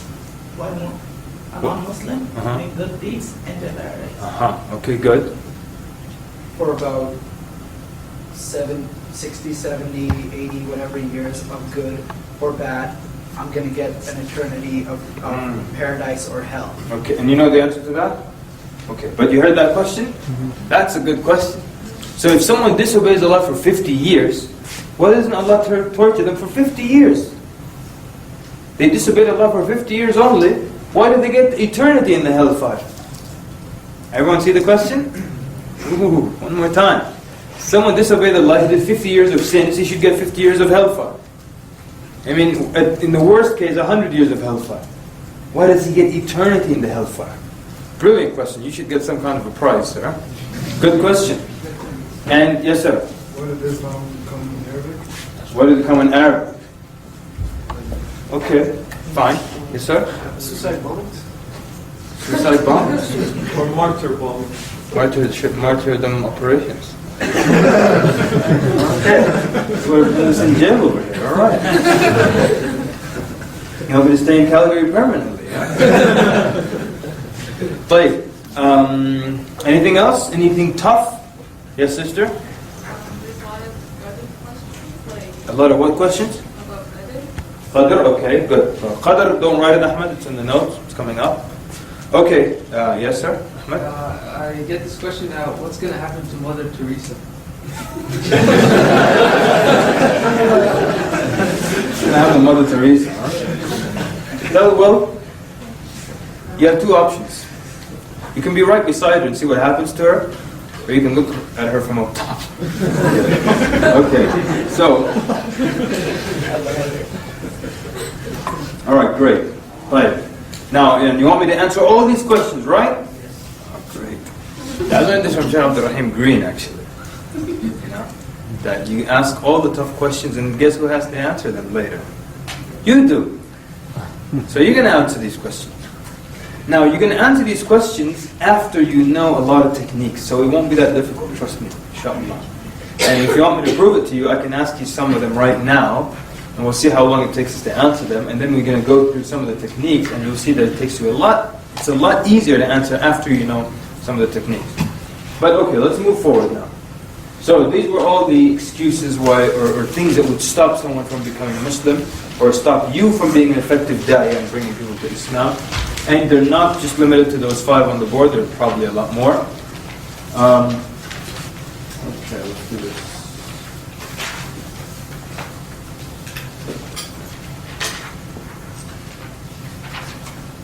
It's like, okay, going over the, sit-down da'wah, street da'wah. If you read it, it's quite self-explanatory. I'm mostly involved, I'm concerned with trying to get us to talk about things that we need, skills that we need for the next week or two, or maybe the rest of our lives. So I don't want to necessarily talk about, sit down. I mean, obviously, we said that already. I want to show you when I skip a page, it's not a big deal. This is a page I skipped, and this is why I skipped it. We already discussed point number 1. We did. Point number 2, self-explanatory. That's why I skipped it. Point number 3, self-explanatory. So that's why when I skip a page, you can trust that, inshallah, it's not a big deal. But if you insist, you put your hand up and say, why did you skip that point? For example, there's one here. It says if they repeat an argument, rephrase it and say it back to them. So this is one of the techniques. When someone asks you a question, they keep, someone's discussing religion with you. You explain something to them, they say the same thing over and over and over again. Well, that's because, he died for our sins, and that's why this, and that. So you explain, you talk, well, but Jesus died for our sins, and that's why. You explain again, but he died. What they're really telling you is, I don't think you heard me. So they're going to keep repeating it. Anytime, not just in da'wah, in anything in life, your child, your friend, keeps repeating the same thing over and over to you, they keep repeating it to you because they don't think you heard them. So the way to get them to stop repeating it is to, right there, rephrase it and say it back to them. So let me see if I'm understanding you correctly. You're saying that because he died for our sins, this, and that. So now they feel, they heard me, now they feel comfortable, now they stop repeating the argument. So that's what that was about. That was with the internet. That's what I'm just showing you the page that I skipped through. So it's saying, stick to the point, meaning, not just throwing random pieces of information and just copying and pasting from other sites and then plugging it into the chat or whatever, the email. The rules are the same, rules of da'wah. You start with tawheed, you build on the 5 pillars, things like that. You give them further, links for further reading. As a general rule, men try to communicate with men, and women try to communicate with women. Because you don't want to give the shaitan an avenue. And so many times they'll get emails or calls, and someone will say, I started giving this guy da'wah, and now I'm emotionally, a woman will say that, now I'm emotionally attached to him. Or we have all those, da'wah brothers, they do all these things fi sabilillah, I love those guys. Everything is for the sake of Allah. One time in Toronto, this guy told me, he says, I like these sisters, but I like them for the sake of Allah. I said, aren't you sweet? For the sake of Allah. Let me just run through the page, the ones that I was talking about. So this is just it tells you the 6 slides I'm about to talk about. When you're passing out pamphlets, it's an area with heavy traffic. And this is what we were talking about yesterday, Ahmed. You want to hand out as much material as possible. You spread out your people, you canvass that area. So you've got 4 entrances. Let's say this is an entrance, that one, and those 2. And there's a lot of traffic. People are going to be coming in and out of this room, so I'm going to have a brother there, a brother there, a brother there, and a sister there. They're going to pass out material. I'm not just going to have people in front of this one door, and then I'm missing those 3 doors. I have a plan. Don't talk to each other too much. You always see this because people, they're too embarrassed, okay? Tons of people are coming through that door, and I don't want to stand in front of the door and say, hey, information about Islam, sir, here you go, some reading material for you, here you go, there you go, there you go. Too embarrassed. So I want, to look like I'm busy doing something else. So I grab Brother Ziyad over here, and I start telling him, we need to do da'wah, man. We need to work for this deen, so this deen can have the upper hand on this earth. And we can inherit the earth as Allah promised to believe it. Okay, we'll do some work for the deen, So don't talk to each other. A lot of times people just keep talking about the importance of da'wah to one another as people are walking by. So your plan here, remember, your goal is to hand out as much material as possible. Sometimes that's your plan. Sometimes your plan is, no, I just want to talk to as many people as possible. Your pamphlet is just there to start the conversation. You pass it, you look them in the eye, you ask a question, they stop, you start talking. Sometimes you just want to pass out material. Like, especially rallies and stuff like that, people are already chanting things, there's not much time to talk, you just hand out material as much as possible. Don't do the thing where 2 brothers keep talking to each other. About working for Allah. Work. Do the work. So, don't miss a single person. Remember the guy gave him a pamphlet and he said, what do I do now? There could be another guy like that. But you missed him because you were talking to your brother over here. Don't talk, just pass around, pass material. Have a catchphrase. Now the whole idea is you want people to stop and talk to you. Really. If you just want to pass out a pamphlet, just throw them in the air. But you want to talk to people at some point. So one of the ways to get people to stop, you have a catchphrase. Someone give me a catchphrase. Someone new. Meaning someone who has not heard the workshop, somebody new. Catchphrase. What would you say if you want to give someone something to read about Islam? What would you say? There's no wrong answer. Yes, sister. What do you know about Islam? Here you go. What do you know about Islam? Learn and prosper. What? Learn and prosper. Learn and prosper. I like that. I like it. Who likes that? I like that. I've never heard that one before. Learn and prosper. Wow. Good. Yes, sir. What's your purpose in life? What's the purpose of life? It's not a bad one. Very good. Yeah? For your salvation. Brothers are hardcore over here. For your salvation. There you go. For your salvation. Yes, sir. Do you know your Lord or learn about your Lord? Very good. Learn about your Lord. Do you know your Lord? Protect yourself. Oh, man, I like this guy. Do you sell insurance, sir? He said, protect yourself. Very nice. I like that. These are great. I should steal some of these. I've never heard that one before. Protect yourself. Protect yourself. Here we go. Protect yourself. So when you protect yourself, hi. So, great. Excellent. Good job, you guys. Excellent. Anyone want to add anything? Yes, sister. Correct someone's misconceptions about Islam. What's that? Correct some misconceptions about Okay, nice. And possibly when you say that, your pamphlet has something to do with that, right? Great. Yes, sir. So you already know the answer? Sorry? You already know the answer? You might say that as you're handing it out? Yeah, because, let's say it says, who is Allah? And you'd be like, you think you already know the answer? Okay, good. Excellent. One more? Yes, sir? Explore Islam. Explore Islam and? The truth is near. The truth is? Near. Near? Okay. The truth is near. The truth is here. Okay, good. Great. So, now, and the one I like to use, and it just happens to be the one, but I might start using protect yourself now, is that, free information on the purpose of life. That's just what we say. It's just nice and easy. Free information on the purpose of life, free and beneficial. They take it, thank you very much, have a nice day. Free information on the purpose of life. They refuse it, thank you, have a good day. If they take it, and then sometimes they look you in the eye. Free information on the purpose of life. What is the purpose of life, sir? And then they might tell you something. And whatever, right or wrong, it doesn't matter. The whole point is they stop and you might say, well, this is what Islam says is the purpose of life. And you start talking. Free information on the purpose of life. Free and beneficial. And my thing is, you either take it or you hear it. So if they don't want to take the pamphlet from me, I want to still make sure they hear the message. So free information on the purpose of life. They don't take it. And what is the purpose of life, sir? To worship the Creator is the purpose of life. Thank you very much. Free information on the purpose of life. Just like that. You're walking around, you're talking to people. morning, you're greeting them. I always tell people, you already look like Osama, so smile when you meet people. It's a nice experience. You smile, you have good morning and good day, and thank you very much. They take it, you thank them. They don't take it, you thank them. It's not a problem. And that makes that whole shy thing and embarrassment thing go away.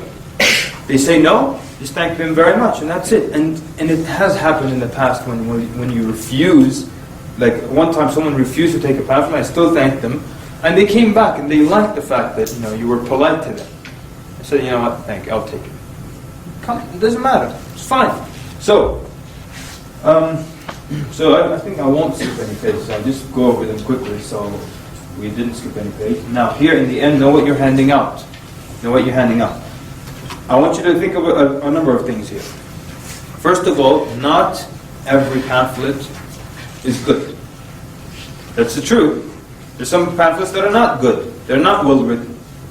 That's true. And some of them, and the majority maybe, and we're just now starting to see some new stuff come out. But for the last 15 years, we've been handing out stuff printed in the 70s with that horrible ink and the different and weird language and not relevant and just so on and so forth. So not every pamphlet is good, and not every good pamphlet, we've established that it's good, not every good pamphlet is appropriate, right? Who practices polygyny? Is that a good pamphlet? Yeah, it's a good pamphlet. But is it appropriate for every situation? I'm walking around the street just handing out that pamphlet. Yeah, here you go. The man's polygyny. Ashhadu an la ilaha. Think that way? Probably not. But what if I have an event about women in Islam? So I have, that pamphlet, who wears the veil, women in Islam, polygyny. Is it appropriate now? Makes sense now. So not every pamphlet is good, and not every good pamphlet is appropriate. So it's good to have a rough idea of what you're handing out. I like to suggest a pamphlet that roughly covers Tawheed, the Prophet ﷺ, and the other 4 pillars. And something about maybe life and death in the end. And there are many like that, by the way. Most of them tend to have those important points in there. And so have a rough idea, just skim through it, know what you're handing out. Because a lot of times people, they just, they come into the box of pamphlets that they're going to hand out, and so they say, oh, well, let me have some of the green, the blue is nice, some of the red, any more of the pink? Now we have problems now. So it's not about the colors, you know what you're handing out. Because the joke is, you give it to a non-Muslim and they say, what is this about? And your answer is? I don't know. About Islam, right? Of course it is, right? Alright. So, know what you're handing out. Anyone want to ask anything about this page? Yes, sir? I noticed that in Canada, people are a little bit different. I wouldn't say that they're nicer or meaner than in the States, but like even at Walmart, in the United States they have greeters, and the greeters are very aggressive in the United States because Americans are like that. Whatever they think, they say it out loud. In Canada, the greeters are asked not to talk to people, actually. Really? They're asked, like, when people come, be there, be seen, and people will come to them and ask them for directions. Because Canadians are not really like that. And I've noticed that because when I visited Dallas, people would pour out their life story to you, and you don't even know them. The greeters or just people? People in the street. It's strange. So, like, people say Canadians are nicer. They're not nicer, but they just, like, if you hand out a bunch of pamphlets, it kind of, they think, Jehovah's Witness. They think people like that. So I think, I don't know if I'm a little correct, but I think Canada's a little higher. Okay, good. So, well, thank you for saying that, because, obviously I don't live in Canada. Like, I had this incident 3 years ago. I went to give the workshop in the UK. And a lot of the things that applied to the US just were totally useless in the UK. The whole section on Trinity was useless in the UK. Most people don't believe in Trinity. Most people are atheists. And the problem to run into there are the atheists, not those who believe in Trinity. So you're going to have to now adjust to what suits your locality or your country. So as I go, and Jazakallah khair for pointing that out, you can always tell me, look, be quiet because this doesn't apply here, and I'll just skip that section. All right. So good. Now I want us to think about this. So tomorrow we can start to, or maybe towards the end of the day, we can start to formulate ways of responding or tweaking things so it works for Canada. Maybe the demo I just gave you of telling people, free information on the purpose of life, maybe it doesn't work here in Canada. So we might do it another way. You tell me what that is. I can't tell you what that is. Maybe we're just going to hand out pamphlets, but without saying a word. I don't know. Maybe that makes a difference. Or maybe you just might ask a simple question, or you might just say, pray thee, take this, or I don't know what you do, but someone tell me something by the end of the day. Okay? Okay? Thank you, sir. Right. Anything else? Anyone want to add a good point? Yeah. Anyone else? Yes, sir? So are there any pamphlets that like you've had an experience with, or that you? Like I said, any pamphlet that mentions those basic things, trifold, that's what you pass out more than anything else. The more expensive you give to the serious person, the bigger the book or the pamphlet, you give it out when you feel that person might read or will read, or they ask for it specifically. Someone says, I want a Quran, I give them a Quran. The Brief Illustrated Guide to Islam, it used to cost a lot back then, and you just don't throw it out like a trifold pamphlet. But sometimes you meet someone who you feel this person will read, you give it to them. Or they actually see that book and they're more interested in it than the small pamphlet, you give it to them. So, one of the ones that I like also, that one called Just One Message. You seen that one? No? Okay, well I really like that one. If you write it down, you will have a rough time getting hold of it. I've always promoted it, and people can't find it. And even I give them the email address and the phone numbers and everything from the pamphlet, and none of them work whatsoever. But write your own. Write your own. Okay? Now, the Just One Message, what I like about it, it's brief, to the point, it gets people to think outside of the box, and I've never ever seen this except in that one pamphlet.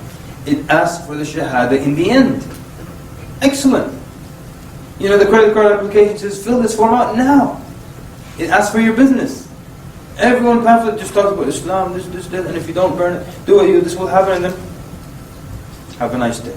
This one says you need to become Muslim right now. Look for a masjid and look and contact them and become Muslim. So you can write your own. Yes, sir. Would you recommend also handing out like a follow-up card if you're interested, or you have more questions, or you want someone to talk to? Contact this email. Sure. Or you could have just that sticker and you've stuck it on all your pamphlets that you're going to hand out. They have the email address of the MSA or the masjid that you're associated with, whatever it is. So it works, definitely. Anyone else? Yes, sir. Just another question. When you talk to people, what do you use to describe Allah? Like, do you use the word God or Allah? Okay, we're coming to that. It's in one of the slides. Right. So here again, quite clear. Stay with the topic. The rules are the same. The rule you talk about the same thing if it's one person or 50,000 people. It's not that here the talk changes. Don't misrepresent Islam. A lot of times people they try to tell the audience something about Islam that's really not true to make them feel more inclined to become a Muslim. I'll tell you why that backfire is coming up, inshallah. Street dawah, or MSA dawah table type dawah. Just for those who I will be using a lot of street dawah examples for the sake of the example and dialogue that went about. But I'm not a big fan of street dawah anymore. Okay, that doesn't mean it doesn't work, but I'm just not a big fan of it. I just want to put that out there because most of the time I'll tell you we were in DC, we were doing street dawah, and this happened and that happened. But I'm not a big fan of that anymore. When you do it, even within university settings, I recommend that you be in groups pairs. We travel as a group up this big main road, or we stay as a group in North Courtyard, but then we break up into pairs of two, if we can, ideally. It's just, there's so much benefit of the partner, we're coming to that. Take security into consideration. Sometimes you might buy a little bit more time with someone when you walk with them a little bit. It's one technique we learned from one of our young du'at. But the point is, that's more related to street dawah. A lot of it does apply to your university table type dawah. We already went through this slide. The next one, and I think we went through that as well, and we were saying that, don't give the shaitan an avenue. So we don't want to always, this guy's taking out the prettiest girls out to dinner to tell them about Allah Azza wa Jalla. That's not how it works. So we don't do stuff like that. And once the talk goes beyond or outside of what it is in Islam, then we have a problem. So even if the sister is telling this person about Allah and the Prophet ﷺ, there's no one else except her, fine. But the minute it gets into, hey, giggle, I like the color of your hijab or your shoe, then we have a problem, So one way we solve that, or we used to, is that this is our da'wah table. we have 2 brothers over here and 2 sisters over there. And guess who comes to get information from brothers? Yes, Jennifer and Edwina and Vanessa and those people. And who comes to the sisters to learn about Islam? Chad, Brad, and the other guy. So what happens? We do the quick trade, you know. And so she comes, she wants to learn about Islam. Okay, well, let me introduce you to Sister Fatima over here. This is Vanessa. She would like to know something about Islam. You come back here. They bring you Chad or whoever comes, and you just keep it like that. Don't give shaitan an avenue. But if there's nobody there, khalas, you lower your gaze, you talk. You don't just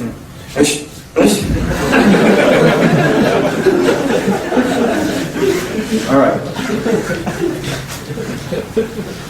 Okay.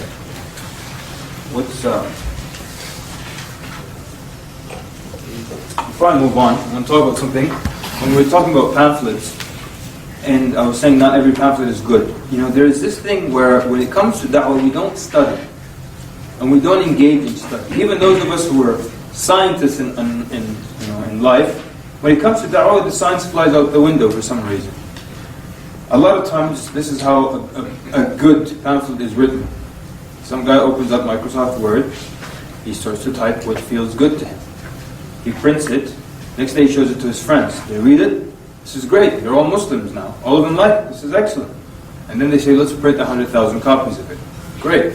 But this is how I would like to see some group put a pamphlet out, and there's actually a group in Australia that they're doing a great job. They have put a lot of study into formulating an effective pamphlet. When I spoke about this at the workshop, they were in there and they came to me in the break and said, we've been actually doing this, we're working on pamphlet. They wrote it, then they're going to get different focus groups and people to read it of different ethnicities, different religious backgrounds, different age groups, male, female, and then they're going to take this survey. What part did you understand? What part did you like the most? Which part was confusing? Then they're going to adjust and make the necessary changes. Then they will make the 100,000 copies. Make sense? Makes sense, right? So not just what feels good to me or what sounds good to me. Like there's one guy that I know. He owns an audio company. He'll only sell audios of the reciter that he likes. That's you. You don't like this reciter, but there's 100,000 other people that like this reciter. You're only going to sell them what you like. Sell it. Everyone has different tastes. So the same thing. I like this pamphlet, and Ziyad liked it, and Ahmed liked it, and Ahmed liked it, and Ahmed liked it. So khalas. Let's put it out. No. Let's get other people to see. Non-Muslims, how do they feel about it? So that's what I'm saying. When it comes to da'wah, sometimes we forget about studies. There's a sister, got a PhD in something related to statistics. All right? Look at the field, statistics. And there was a non-Muslim who read a copy of the Quran. He was offended by one statement in it, okay, in the translation or the explanation. And she started going around campus telling people, don't ever give this copy out to non-Muslims. It offends them. It was just one person who was offended, but she kept walking around saying it offends them. Now, that copy has actually been in circulation for about 15 years. It's one of the most popular. Many people came to Islam because of it. And very few, if any, people have complained. Now this one guy now, after 15 years of circulation, has complained. She's saying, let's take it off the shelves. Because of one person. And she studies statistics. What happened to science suddenly? With da'wah, we want to go on barakah. We don't want to go on study, science, research. We want to roll on barakah. And lately we've been running on fumes of barakah. So let's do some study. Okay, one more scenario. I don't know if we did this in Power of One. Did we do it? No? Okay, da'wah exercises? No? So basically, there's one person who called me up. He said, look, from now on I'm not doing any da'wah like this, but I'm going to be organizing Islamic nasheed concerts. And that will be my da'wah to non-Muslims. So what's your argument here? Or maybe you agree. What's your argument? Someone tells you, from now on my da'wah is organizing Islamic nasheed concerts. I'll bring, native bika, and they'll sing and whatever and all that, and then people will become Muslim. Yes, sir.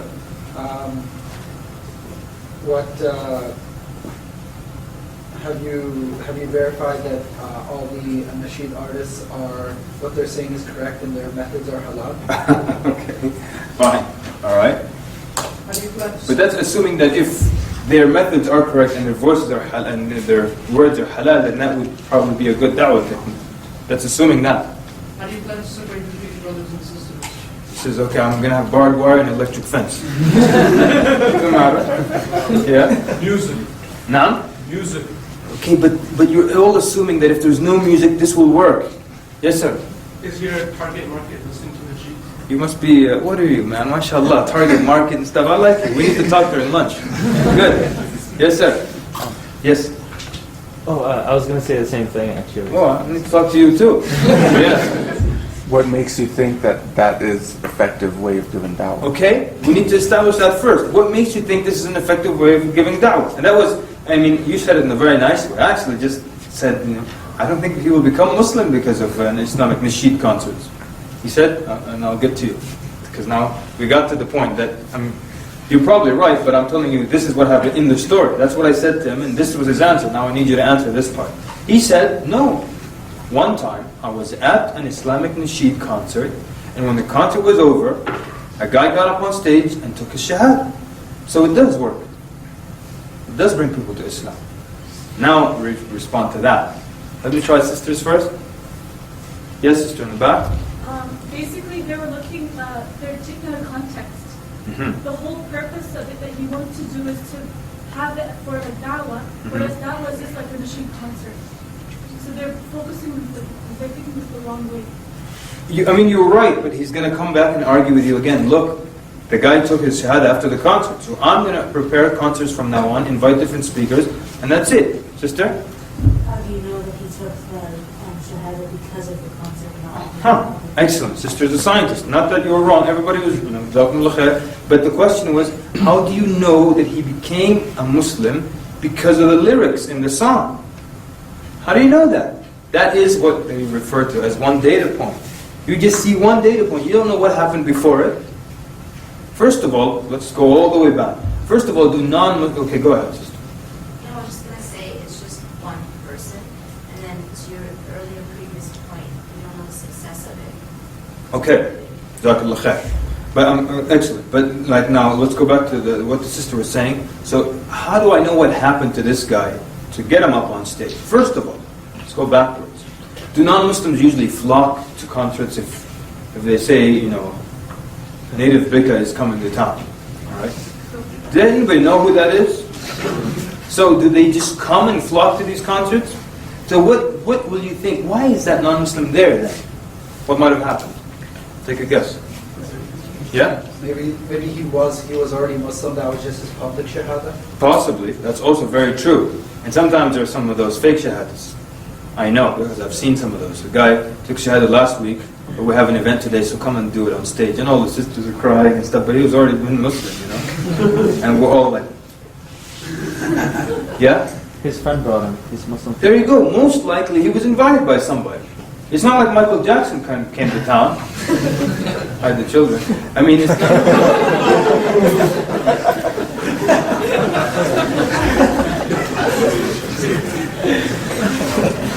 I can't resist the lie.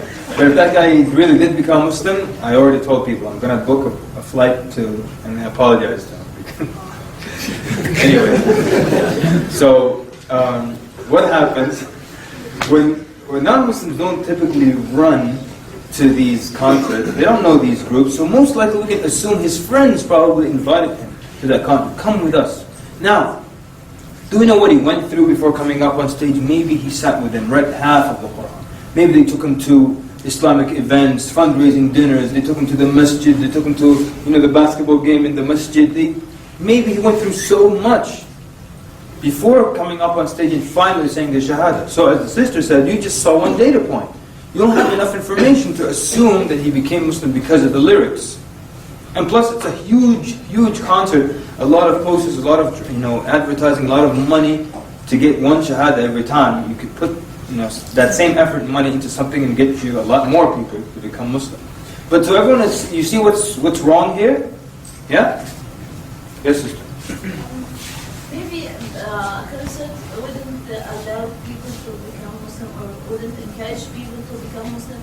But from my point of view, it may affect some of them to read about Islam later and know about Islam later, and maybe at some point later they become Muslim. Very true.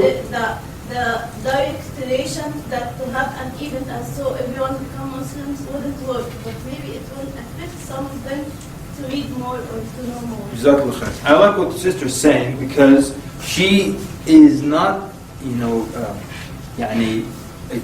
what's the word, like crossing out, like negating.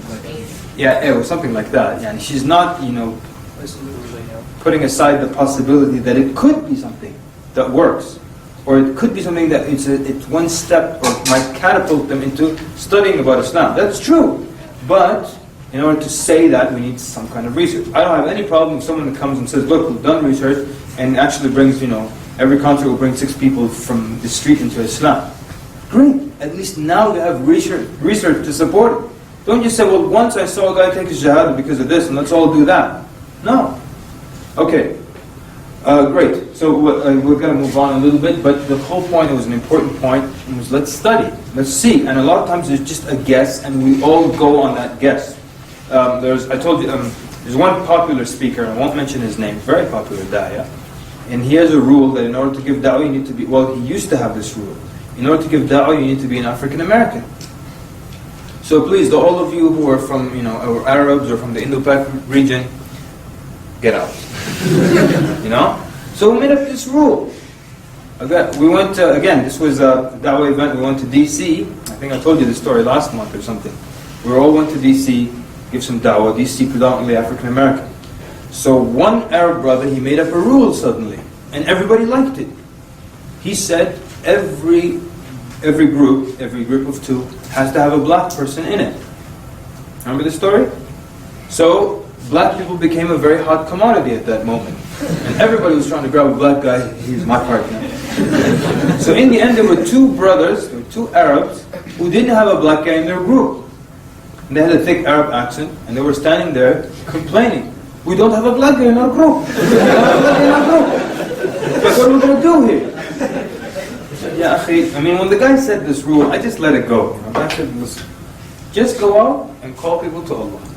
When we reconvened at the end of the day, each group had, effectively gotten 1 Shahada. Their group got 2. The only group that got 2. And they didn't have a black guy in their group. So people make up these rules. There's no studies, just gut feeling, running on barakah fumes. But that's not how we want to do things. Whatever you do, we want to base it on something. And sometimes you might base it on nothing, but it's your experiment. Yeah? And I don't have any proof to say this might work, but I'm going to try it as an experiment. If it doesn't work, I try something else. I'm not saying don't be creative with da'wah, right? Be creative, but don't make up these rules. We can experiment and test these rules, but we don't bank on them 100%. Okay, so how much time do we have, just so I can pace myself? 45? Wow, okay. You need a break maybe? We'll take a break for 5 minutes? Great. If anyone, no? Just as people go. How about this? If someone feels they need to take a break, to refresh wudu or go to the restroom or get something to drink, feel free to go ahead and do that, okay? So, the do's and don'ts of da'wah, let me see which ones am I going to go over. Maybe we'll go over all of them quite quickly. You have to be patient. It's so important. They go together. Da'wah and patience. Because if you're impatient, you might be the reason that someone never ever becomes a Muslim. You could be that reason. You don't want that, ever. And a lot of times people become impatient like that, and they say things that offend people. I remember one time someone, a Hindu, came to the da'wah table. He said, I'm never going to become Muslim. I said, why? He said, I was here yesterday, and some of the people at this table insulted me, and they said, what are these statues and gods and fake gods that you're worshipping? So they insulted him. So he said, I'm never going to become Muslim. Imagine that. We already have enough things to deal with on the Day of Judgment. Now you got a list of people who said, well, I never became Muslim because he was rude, or he insulted me, or he lost his school. So be patient. You don't want to be the reason someone never enters into Islam until they go to their grave. So be very patient with people. And you know that some people have misconceptions, some people believe what's on TV, some people are rude by nature, you will encounter those people. When you're prepared to be patient, to encounter problems, it makes it easier for you. Yes, sir? What if the person that you're talking to, like they start cursing Muhammad and Allah, Shahada? What if that's the case? Do you is there do you still have to remain patient? Does that happen here? Yes. Yeah? Okay. Sure, huh? All right. Let me ask you this. What can you do within the law here? Because if we're in Sudan, I know what I'll do. We'll talk it over. What's the problem? Just we'll use sign language. So anyways, you know the 5 evidences, right? I always teach my students about the 5 evidences. Now, if you disagree with me, I've got 5 evidences for you. You're writing them down, mashallah. I'm just joking, you guys. Here they are. 1, 2, 3, 4, 5. Brothers were like, we're being so diligent, so. All right. Okay, but what can you do within the law? Someone give us a suggestion here. I'm going to be in jail by myself. Somebody else. Yes, sir? What he says, Muhammad Sallallahu Alaihi Wasallam is this. Yeah, proof. Okay. They say he was a pedophile. Okay. Where did you hear this? Can you explain? Good. So, you might try to question. Now, that might work if that person genuinely believed that and he was telling you that. Now, it might not work if the person just wants to insult and get you all riled up. Yes, sir? It's actually from the human rights, the human resource rights, that you are allowed to, there are some, you can attack because it's freedom of speech, but then there's speech of hate, they cross the line. You won't be charged for attacking them, actually. Is that right? From what I know, from what I study. Okay. All right, you better verify it for tomorrow before we start knocking teeth and stuff. Yes, sir? I find patience in the day of judgment. Everything that they've said to me will be accountable to them, but not to me. I like you, sir. I wish everyone was like you. That's good. You can do that, huh? Yeah, I find a lot of patience there. Okay. All right. Yes, sir? I just remember the verses that when the arrogant ones come talking to their sister. Or when those who insult Allah, you just walk away from them, right? فَلَا تَقْعُدُوا مَعَهُمْ. So just you can walk away. You don't have much choice here, So you might be good to walk away if they're just trying to infuriate you. If the brother, like the brother was saying, they really think that's the case, you might, discuss it more with them. Yes? I think usually you have to assume that they don't know better. It's usually something they heard, and you tell them, did you read books, or did you hear this? I heard this from a friend of mine or something, from the media or something. And you tell them, this is what this Islam, this is Islam. So good, you can question their source, where they got the information from, so on and so forth. If they're just trying to make you upset, it's probably better to walk away. Especially if you know you have a temper problem, run away. All right, be clean and be neat and clean in appearance. That's just the general recommendation. Like I said, you don't like anything I put up there, leave it. It's not an issue. But generally, I recommend that if you're purposely going out for da'wah, I recommend you look a little bit above average, or average is fine. But if you're purposely going out for da'wah, that doesn't mean if I'm walking down the street in my regular jeans and t-shirt, someone asks me about Islam, I have to run to the phone booth, right? My da'wah outfit, and I come with my ghutra flowing in the back. Ask and I shall. So, generally, clean, what's the joke with on this slide? Anyone remember? The nails? Yeah, there you go, good man. So the guy, he's got long dirty nails, and they're all black, dirty, full of crud. And he's telling people, look, in Islam you have to be very clean. Very clean in Islam. Thanks for remembering that. Be straightforward. Allah Azza wa Jalla is very straightforward with this in the Quran. That's how He gets His message across to us. It means that's the best means of communicating with human beings, being straightforward. Which also means it's the best way they can communicate with each other.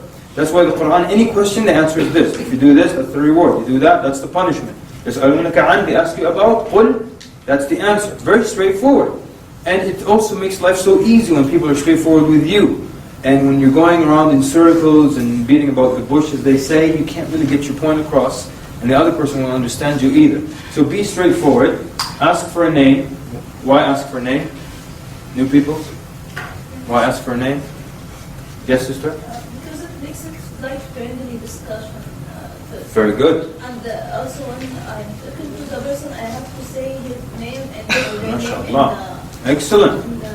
Jazakallah khair. Sister mentioned 2 points. Yes? Even Rasul did that as well when he was coming from Taif and the orchard where he sat down. The guy who gave him the water, he also asked his name, which was Addas. So. Jazakallah khair. Very good. And the Prophet ﷺ actually, when he asked him his name, he used that to discuss, his origin, and then it became a da'wah reason. Sister said, ask for the name, it makes the da'wah personal. True? And you want your da'wah to be personal. You don't want to sound like you have a script and you just come and you spill it out to people. So it makes the da'wah personal. And so the sister also said, you use the name.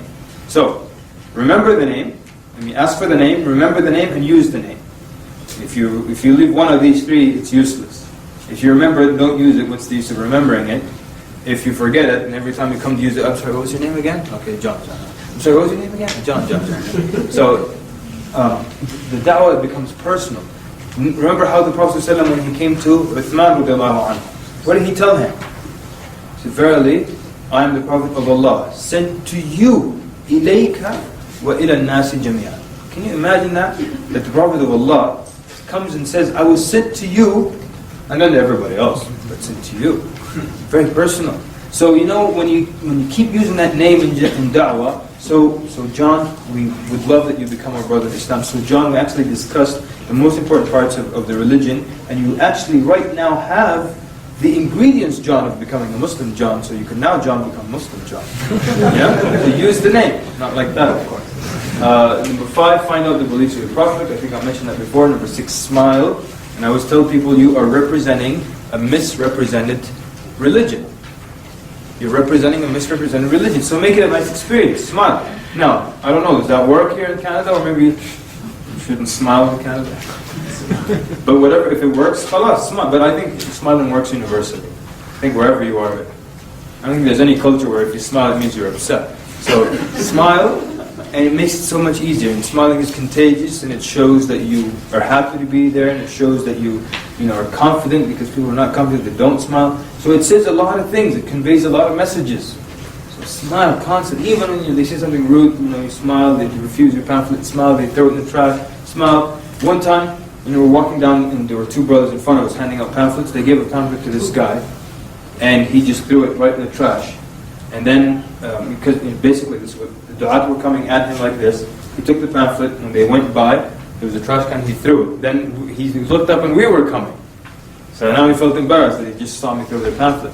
When we walked by him, I said, second chance. Khalas, no big deal, But he said, no thank you. No problem. Doesn't have to work every time. Anyways, so you're trying to avoid unnecessary arguments, unnecessary confrontations, and that's one of the benefits of having a partner, number 8, because they can help you with issues like that. Sometimes you might give da'wah to 2 friends. One of them is starting to be, is responsive. The other person is not. And subhanAllah, you'll find that the one who's not responsive, who's being argumentative, will rub off on the other guy. So here, this is where your partner split them apart. And how do you split people apart? There are 2 people standing over here, you're talking to them, and you're standing, and your partner's standing here. And this guy is making good headway with this guy, and this guy is not doing a good job arguing. I want to separate them from each other. How do we do it? You just say, look, you stay with you, go with him over there. How do you do it? Well, how would you do it? The partner can just ask the other guy a question and kind of slowly move away from the conversation. There you go. Now all I have to do is, so I'm talking to someone over here, my partner's over there, I want to move this guy all the way over there. So then I just keep talking to him, and I just take a step over like this, and then he moves a little bit. A little by little, I move over, and I keep talking to him, and he keeps moving with me, and finally you'll find that we're over here, and the partner's still where they are. Or even if I take 2 steps this way, and my partner takes 2 steps that way, khalas, we've separated them. Okay? So it's not that neat. Not everything is just, So some of the things just be a little artsy, a little finesse. That's it. Makes life easier. Okay, here number 9 means keep your focus on Tawheed. And this, we're coming to this when we discussed, the process, the chart. We're not just throwing information. I told you about the guy with the chicken, right? Yeah, the guy who basically gave a talk. I'm talking about Tawheed, and it was a dinner. It was a talk, speech, and there was a dinner. During the dinner, some Muslim he thought it was necessary to introduce this potential revert to the concept of dhabiha and halal meat. So the guy was very intrigued by it. And now after the dinner, I'm trying to talk to him about Tawheed, and he keeps asking me about halal meat. So every time I'm talking about Tawheed, he interrupts me. Okay, well, let me ask you this question. So suppose then, the chicken was killed in a dhabiha way, but it was not raised in a humane way. Does it still make it halal? And I generally like this topic, of organic, not of halal, not halal. I like the organic and humane and all that. So we're talking. So I would find myself going into that. Then I stop myself. No, what are you doing? Come back to Tawheed. Come back to Tawheed. Well, but if the chicken was, and then I get back to the chicken. Then you know what? In the end, I just have to tell them, listen, don't worry about the chicken right now. Okay? Right now, I want you to worry about yourself. When you become Muslim, we'll go and we'll fight for the rights of the chicken, and we'll have signs up for the chicken. Free the chicken. Just to give you, just so you know how much your society needs you. Like, brother in Toronto, you may have heard this. He told me that they had a table, they had a big sign that said "Free Quran." So an old lady came up to him and she said, "What did Quran do?" She thought Quran was some guy in prison. We're fighting for him. Free Quran. She said, what did Quran do exactly? So this is what you're dealing with. Like, people need you.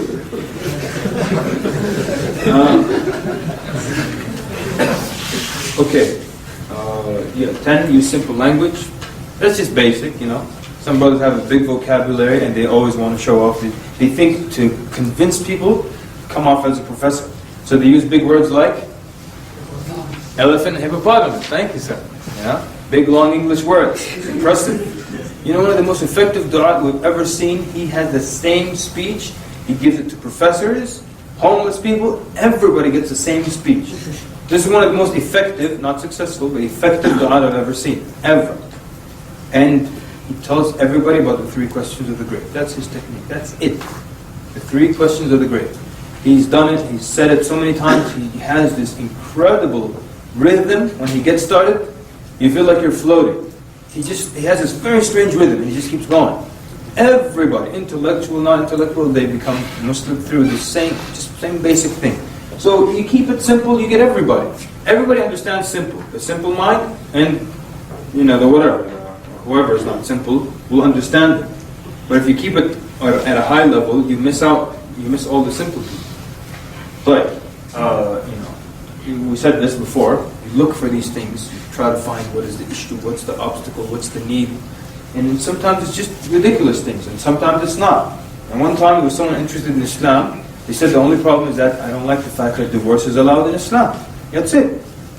So then you explain that how, it can in some cases even be a mercy. These people will be forced to live their life together when they can't stand each other anymore. Or then, anyway. So let me give you one example here, just so you get an idea. There was a guy, co-worker, and we agreed that he's going to come over to my house over the weekend, and we're going to talk about religion. So we had this agreement, that means I have time, he knows it's about religion, he's not going to escape the topic or anything like that.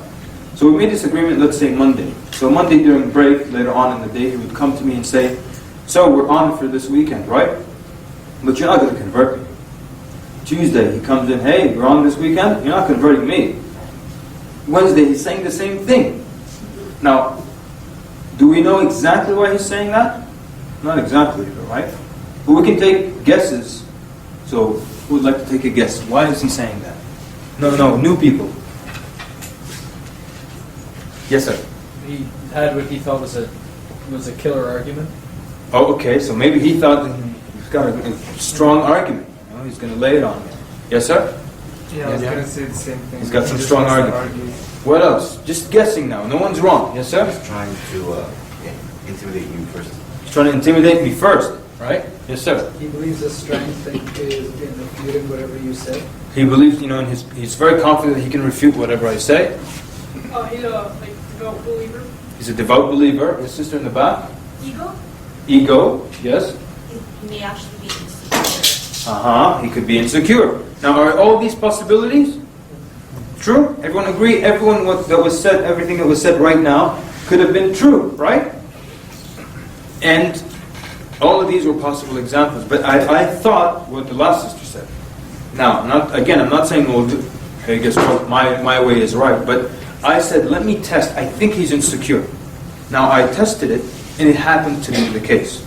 I could have tested it, and it could have been what the brother said over here. But I tested it, at least. So what are you going to do? It could be this, it could be that, it could be this, it could be that. But I'm going to test and see which one it is. Make sense? We don't know the unseen here. We test and we diagnose. And so what the sister said, he might be a little insecure.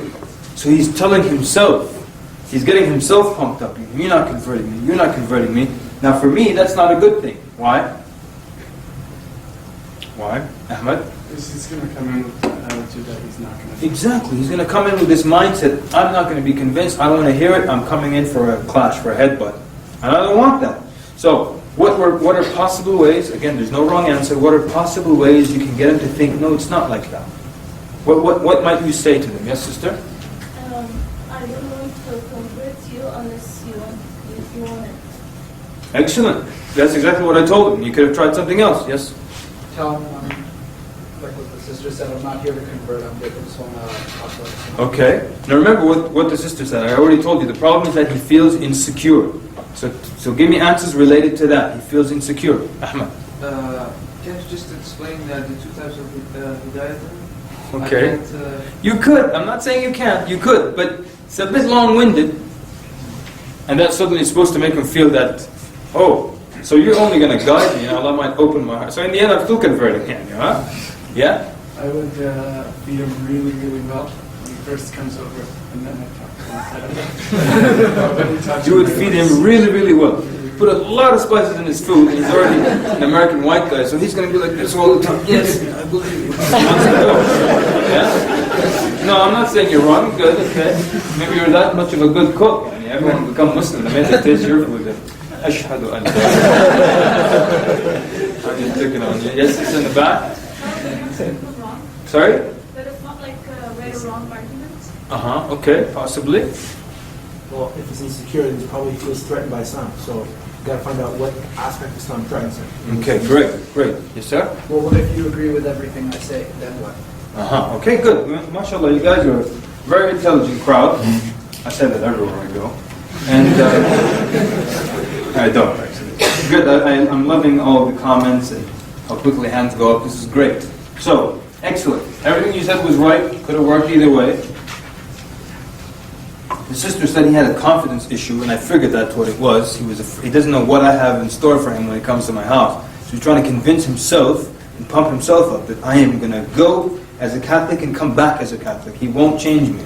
He's afraid that I might drop something on him that's so hard, he'll come back as a different person than when he came in. So I started to tell him, yes, you're right. I started to give him the confidence. You're right. I can't convert you. Only you can convert you. I can't do anything to you that you don't want. You're the one who have to accept arguments or reject them if you want to. So I made him feel that we're not coming here to clash, just like some of you were saying. We're just talking.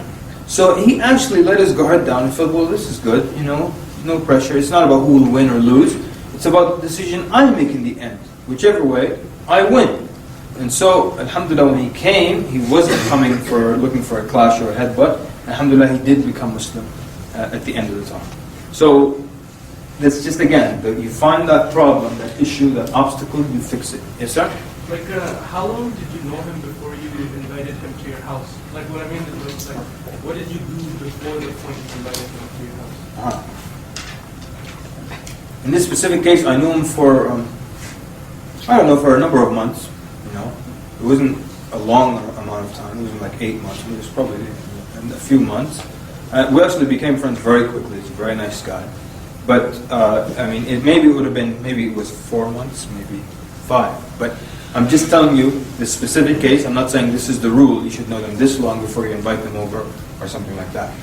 But that was just the answer for the specific case. Okay. Number 12, a lot of communication is non-verbal, so you listen with the eyes and the ears. Remember what I told you about the da'iyah? You pay attention to things. You look at how people say something. What do you understand from this? And I'm giving you actual examples now. Someone says, yeah, Islam is such a great religion. If it just wasn't for all that women thing, for that women issue. What does that tell you? It's a misconception about women in Islam, right? Alright, another true story. Someone asked me this question. Now, read into everything that happens before they speak. Pulled me aside and spoke in a low voice. Now look at the words. I just want to check. Is weed halal? So what do you think is the issue here? Yeah. Yes, sir. Possibly. Now, and of course, we're given the betterment of the doubt. Is it possible the brother was doing a little bit of huffing on the side? He's calling me aside, a little ashamed, lowering his voice. His question wasn't, is weed haram? Because if any of you have ever been asked questions by people, most questions are, is this haram? His question was, is this halal? And what else? What other non-verbal cue do we see? Okay? And then when I said, of course it's haram, this is what happened. You see?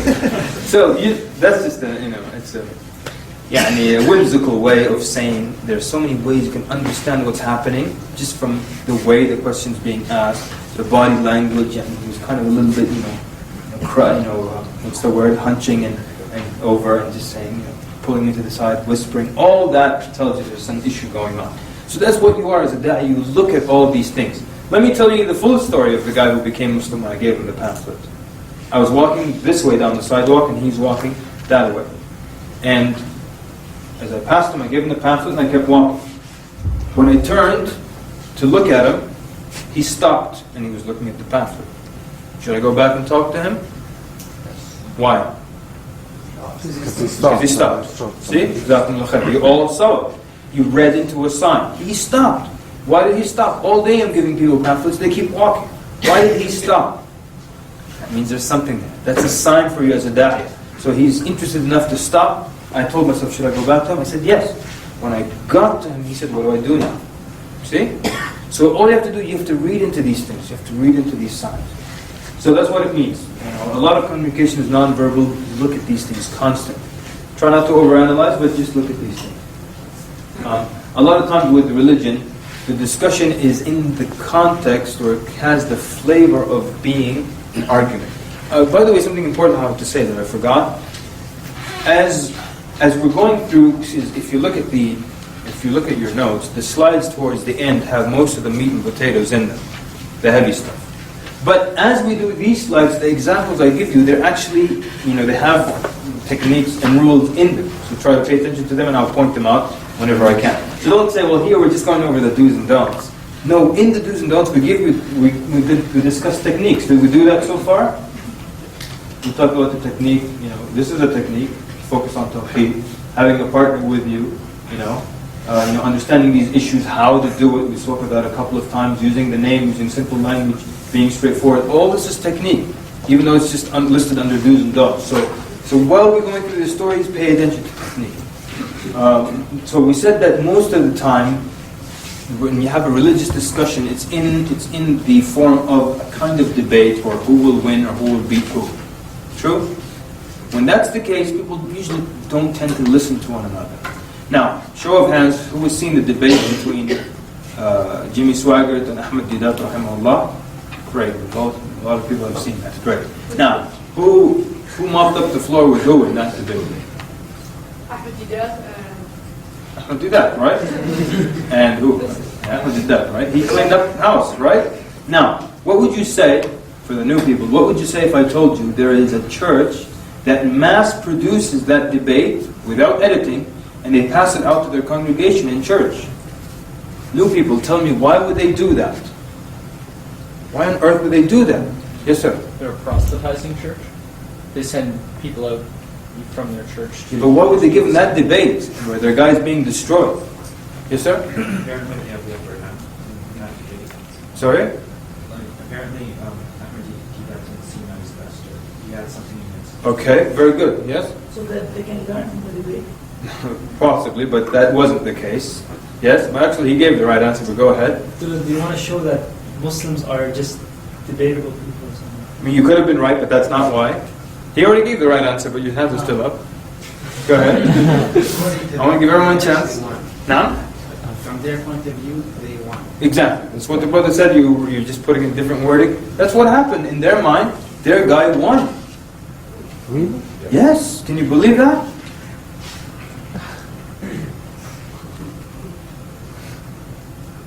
How did I get to this point so quick? Usually I discuss it on another slide, but let's just do it here. Their guy won. It's under the dome section. There we go. We'll just do both now. Don't start attacking. Don't start being aggressive. Now sometimes people read that slide and say, oh, you're saying Ahmadiyya rahimahullah is aggressive. No, I'm not saying that. Look, they thought their guy won. Why? Because it was a debate. It was a debate context. They don't hear the arguments of Ahmadiyya rahimahullah. They hear their guy winning. Because when there's a debate or something aggressive or an argument, people put a mental block and they don't hear what you say. You see? And now, with that being said, I have to clarify. The debate has its place in Islam. But it's not the norm. You understand? There's a place for debate in Islam, but it's not the norm. And a lot of times people think that's the norm, that you start debating. A lot of people take the workshop and then I see them give da'wah. They just try to make the person uncomfortable and paint them into a corner. What about this verse, this chapter, that? Does not contradict what you just said. And this verse in this chapter contradicts both these verses and contradicts you as well. That's not the point. Most people, wallahi, they think that's the case, that they are going to choke and choke and choke the life out of the person. Before they die, they're going to say, Ashhadu an la ilaha illallah. It's not how it is. What is it? I mean, da'wah comes from tad'u, to invite. So if it's an invitation, it has to be nice and gentle. One more time, let me say it. There's a place for debates in Islam, but it's not the norm. When you encounter someone, it's not a debate, it's an invitation. So, think of this, da'wah from tad'u, or to invite to Allah. Now, if you invite someone to your house, is it going to be a fight, or is it going to be something nice? And when's the last time somebody grabbed you by the shirt and said, listen you, 8 o'clock my house, biryani. Wallahi, if you don't come. Has anyone ever invited you like that? An invitation, a da'wah is an invitation. So it can't be a fight. And so many times because of the success of the debate, they think the norm is to debate. And so they spend their time memorizing this verse and that verse so they can tackle it and make you and choke the life out of the other person. No. It's a nice and gentle invitation. So, there is a time in Islam for debate. It's not the norm. But scholars recognize there is a time when you have to debate. But it's not how you go around every day trying to debate. So people become defensive. Now let's go back to where we were. We said that because people think of debate context, they don't listen. So how do you get people to listen? Very simple concept of reciprocity. We come to it a lot of times. It's always there in human communication. That to get people to listen to you, all you have to do is show them that you're listening to them. That's it. So to show them that you're listening, this is what you do. As they're talking, you're nodding. Right? Obviously, you suspend all activity. And if someone's talking to me and I keep writing, and what if I stop writing and I pay attention to them? And as they're talking, I'm nodding. Yes, I'm following you. Using open gestures. Like, if I stand like this, even if I smile, it still looks a little threatening. So use open gestures. Lean forward. And if someone's talking to you about religion, and you're just like this. It's different. What if I lean forward like this and I'm nodding and I'm paying attention? Maintain eye contact, but don't stare at them too hard. Don't stare them down, because it's very hard on people when you stare them down. People become very uncomfortable. Don't stare anyone down. So what's the solution? They tell you, obviously, if a man talking to a man or a woman talking to a woman, you go between looking at them in the eyes, and then they say, the shirt here, or this button like there, the second button, or over their shoulder. So you go between shoulder eyes or button eyes, and they feel that you're generally looking at them, but you're not staring them down. And so with women, and if a man talking to a woman or a woman talking to a non-Muslim man, they do understand the concept of lowering the gaze. They do understand that. It's not like they're totally oblivious to that concept. They are aware of it. And sometimes you run into those people who want you to look them in the eye. What are you going to do, right? So you're going to look over their shoulder maybe or something. And maybe every now and then you're going to run into those women that says, hey buddy, up here, So what are you going to do? But for the most part they understand it. And I'm sparing you the stories, but generally there's a woman, this guy gave her dawah for 2 hours. She wanted to marry this Muslim guy, so he invited her to Islam for 2 hours. He spoke to her, obviously with people there. When he left, she cried. She said, I've spoken to religious people of every faith, and they all look at me, and they look at my beauty, or they ogle me, they stare at me. She said, this man never, ever once raised his eyes to look at me. She was very moved by that. She knew that he respected her. She didn't study about lowering the gaze and read the ayah. She knew it. So, so obviously the opposite sex, you would not, stare or try to lower your gaze. So the way you get people to listen to you is you listen, show them that you're listening to them. And they will reciprocate and they will say, no, he was listening to me, I will listen to them. Now I always say that the time some Mormons came to my house, and as I was talking to them, they kept flipping through they weren't listening to me, they were just flipping through the Bible, preparing their next argument. And I noticed that, and I remember catching it, and I said to myself, oh, you're not listening to me? We'll see if I listen to them when it's their turn to speak. When they were speaking, I didn't even care what they were. I was just going through my books, preparing my next argument. You think we're going to move forward? Probably not. So, listen. Number 12, listen. And you know what? Most people don't listen. If you pay attention to it, you'll see that I'm speaking the truth. Most people, I'm talking Muslims, non-Muslims, your friends, most people do not listen. Most people are poor listeners. You don't believe me? Don't worry about it. Pay attention to it. Pay attention to it during lunch. You will see that people don't really listen very well. And especially, they don't hear it. Sometimes people ask you a question, they don't listen to your answer. And one of the ways you know people aren't listening to you, when your sentence ends, theirs is beginning immediately. They were just waiting for you to shut your mouth, basically. Not paying attention. You pay attention to it, you'll see. Very few people listen. And I also say this, I missed it in a few slides before, very few people smile. I'm talking about Muslims. Very few people smile. Pay attention to it, people. Pay attention to it. And I'm talking about good Muslims, in the masjid, with the toothstick, with everything. You don't smile. Don't believe me? Wait till you go to Isha prayer, notice how many people will smile at you at the masjid. They will say all the nice things to you, but without a smile. But they don't smile. Pay attention to it. Every time you smile, you get a reward. You see 50 people a day, 20 people a day, 10 people a day, and you smile, you get 10 rewards. Multiply that by 365 days of the year, you multiply that if you live up to 50 or 60 or 70 years old, you've got a mountain of good deeds. Prophet said, do not belittle, do not belittle any of the good deeds. It adds up. And وَتَبَسُّمُكَ فِي وَجْهِ أَخِيكَ صَدَقَةً. And your smile in the face of your brother is a sadaqah. So pay attention to that. Okay? Pay attention. People don't smile and they don't listen. You'll see. Okay.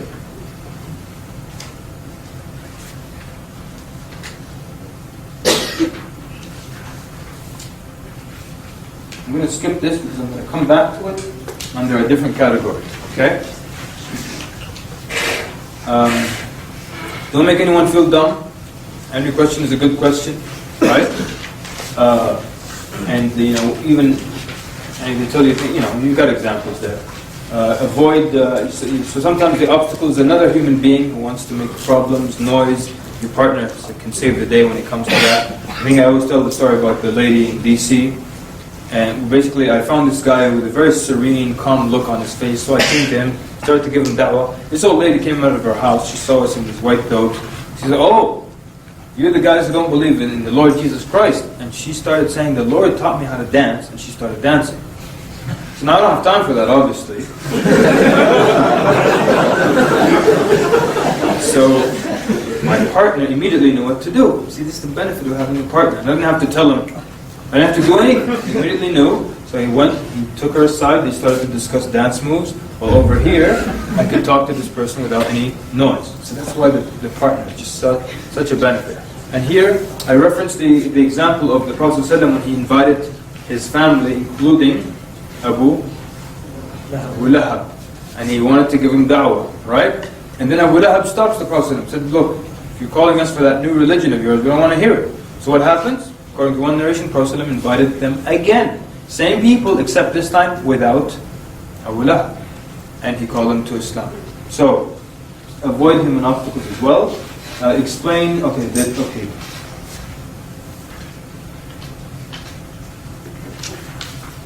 I'm skipping that for another section. This is the golden rule, which is go for the gold, which means make the sale, which means ask for the Shahada. When do you ask for the Shahada? When you've discussed all the essential things and that person has the ingredients to become a Muslim. It doesn't make sense that you don't ask him for the Shahada at this point. Right? It's like saying, I'm inviting you to my house. So you're walking, all when you're chit-chatting as you're walking to the house. When you get to the door of your house, you open the door, you enter and you slam the door in their face. Same thing, I'm inviting you to Islam. You're talking. When you reach the door, you slam in their face. No, you ask them for the Shahada. And this is the golden rule. I told you there were 2 rules that I insist upon, absolutely. This is one of them. I follow this rule so much, sometimes if I'm sure the guy won't become Muslim now, I still ask for the Shahada. Because it does a lot to the person mentally. It's saying, look, you need to become Muslim at some point. You know? So, are you ready to become Muslim now? It's really saying you actually have to become Muslim. It's just a matter of an hour later. But you need to become a Muslim. And I always give the example to sales when they tell you that, in sales, sometimes, and in certain studies, they found, of course, there are many reasons why a sale won't go through. There are 1,001 reasons why someone will not commit to purchasing something, whether it's a suit or a car or whatever it is. There's so many reasons. I had a credit card, they only accepted cash. I had to consult my wife. It was the wrong color, it was the wrong size. Whatever it is, I can get it at a better. There are millions of reasons, but they found in one area that 96% of the time the salesman didn't ask for the sale. You have to ask for the sale. You have to ask for the Shahada. Sometimes people don't want to change their life. They don't want to, everything you say made sense to them, but they need that encouragement. So you ask them, become Muslim. And again, I explained effective versus successful, right? In the beginning. Right? So I want to show you the difference in effectiveness that it made for me, not in success. So I used to stand in front of the store every Saturday, call people to Islam, give them a 5-minute introduction to Islam. And when I was done, there was this awkward silence because I thought, after the introduction, it's such a beautiful religion, they should beg me to let them become Muslim. But they would just stare at me and I would stare back at them. It was very weird, awkward silence. And they were waiting for me and I'm waiting for them. I discovered at this point is when, since we got to that point, the pillars, the Prophet said them, and the Tawheed, now ask for the Shahada, because they have the ingredients of being a Muslim. So the difference between when I didn't know this rule and when I found out the rule would be like 5 Shahadas a day versus 0 for years. That's just effectiveness. I keep stressing effectiveness. I don't want you to think I'm telling you it's all about numbers. It's not what I'm saying. And a lot of people, I know it's all about numbers. Many people come up to me at the end of the workshop, how many shahadas do you have, brother? And I always say the same thing. I lost count. I mean, what do they want? Sometimes people, they want you to give them numbers, thousands. I can't even, if I wanted to, I couldn't keep up. Not that there are that many, I'm just saying, I couldn't keep up like that. Like I was telling you, some people, they'll tell you, brought this many thousand people to Islam. Or this many, with the details, until this many and 426 people to Islam. And then what? So that means the guy with the highest number is the best da'i. What does it mean, really? So let's not get caught up in the head count, but I'm just showing you how this will make you more effective. So, you can't think of one time the Prophet ﷺ went to a group of people to invite them to Islam and then didn't invite them to Islam. Even the sentence doesn't make any sense. So, in order for someone to come into Islam, you ask them to come into Islam. And a lot of times they'll ask reverts in the audience, you know, when did you become Muslim? Well, when finally one of my friends asked me to become Muslim. I can't stress this point enough. I'm not saying if someone asks you why do you grow your beard, you immediately say, well, you know, because I'm Muslim, you want to become Muslim. I'm saying that if someone has the ingredients of a Muslim, then khalas, you ask them to become Muslim. Now, what if they say no? What if they say no? There's an obstacle. Ask questions and find out the obstacle. When you discover the obstacle, you give solutions. And then what do you do? Ask for the Shahada again, because we'll fix the problem. And if they say no, probably another obstacle. There could be 15, I don't know how many there are. Maybe there are 15, maybe there are 2. Ask again, and you know, you try to fix that problem. Or if they say yes, you've struck. Go. Yes, sister? Maybe he said no, but there is no reason for no. You ask why you are saying no. There is no reason. Yeah, I just don't want to become. And that. So, Go. I think at this point you can say here is my contact information, and you think about it, because some people can make major decision at a time. Good. They have to think and so. They need to think it over, right? But, which means, the truth is, there can never be no reason. Ever. Never. It's just absolutely impossible. You think it's possible? There can be no reason? There's no way. Why won't you become Muslim? There's no reason. Alright, if there's no reason, then become Muslim. Change your mind as easily if there's nothing to stop you. It's impossible. They just don't want to tell you the reason. You're a stranger to them, they're not comfortable, they're not ready, they don't want to share, or they don't believe or like anything that you've said. Doesn't matter. But there's never no reason. Everyone agree with that? I mean, if you disagree, feel free to argue your point. Could there be absolutely no reason? Can't be, but they just don't want to tell it to you. So it's, if you can't get it out of them, what the sister said would be correct. You exchange information, you tell them, well, read, think about it, pray about it, and that's it. What are you going to do then? And you might encounter them again next semester if you're in college, and then you might ask them again, hey, how are you? Remember we had a conversation last summer, or what have you, and did you become Muslim? So? Okay. Yes, sister? Can I add something to the list? I'm not sure. Sure. First, I think that the Raya has to fix his intent from inside, that I am doing this for Allah, not for showing or so. And this is why Allah will give him or the barakah. The second thing, that to make dua for the person I am inviting to Islam. So, in my inside, I say, Ya Rabbi. Okay, good. Very nice. Very good, sister saying. Have the sincerity, and that's the beginning of part 2. We're coming to that. The other part, you're saying you can make dua for that person. And there was one brother, very nice brother. Every time I was talking to someone, he would go there and start making dua for them. Okay, this is a good. I'm down with this as a team up. Make dua. One is dawah. Yeah. With regards to lowering your gaze, when I started lowering my gaze, a lot of women that I used to talk with, they thought that I was angry with them, and that carried on. Right? Like women would think that you didn't like them or something. Right. So what might you do in this situation? It's quite easy. If they think that you're upset because you're looking down, thank you. Say it again, Ahmed.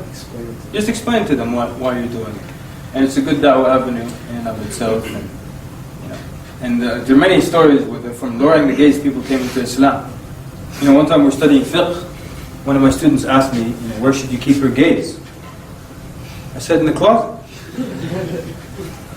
Go ahead, sir. We can always smile. I know it's corny, I know, Ahmed. Go ahead. You can always smile. Sorry? If you can have your gaze down, you can always smile. So you might add a smile. So you might think you're angry, but if you're smiling, it might fix things a little bit. You could just do a lot of head movements, like if this is their face, just scan their face like this, and you know. Can you give us a demo? Come. Well, I do this at work. Okay. We can all learn from you. I'll stand here. Show us how. I want to see how you do that. Oh, you're shaking hands too.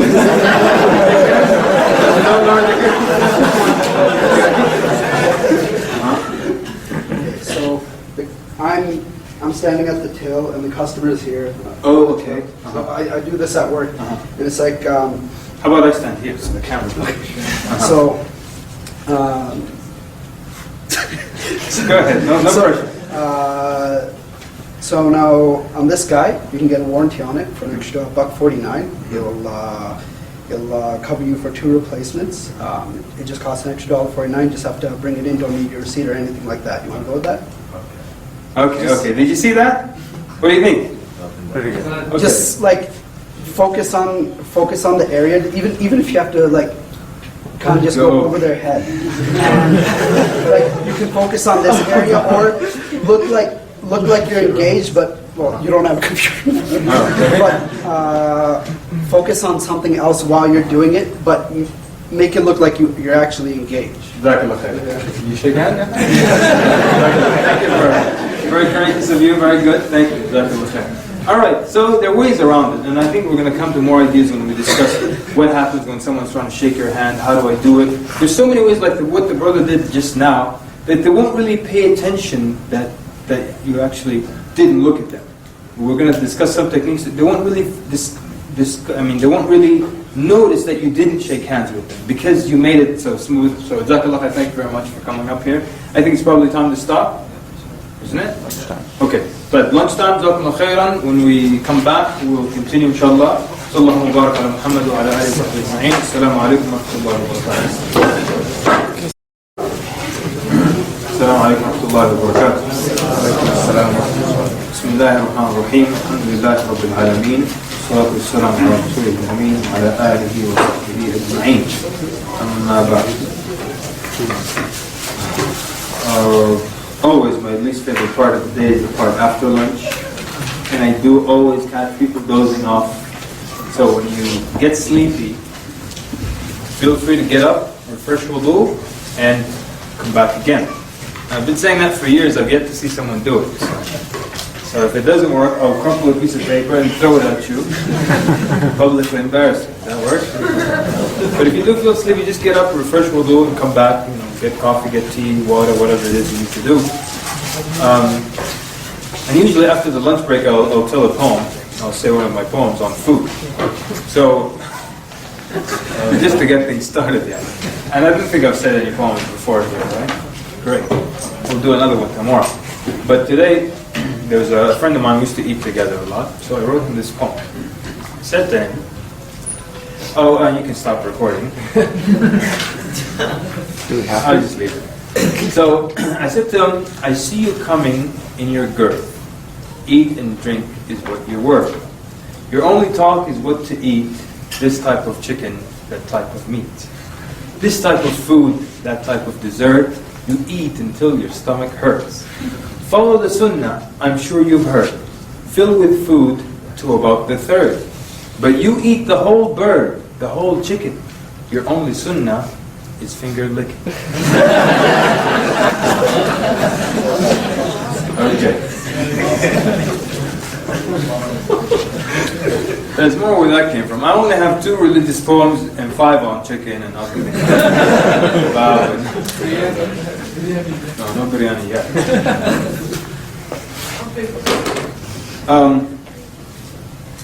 There's a DVD, a CD, audio CD. One of my favorites related to Dawah. It's by Sheikh Walid Bassioun.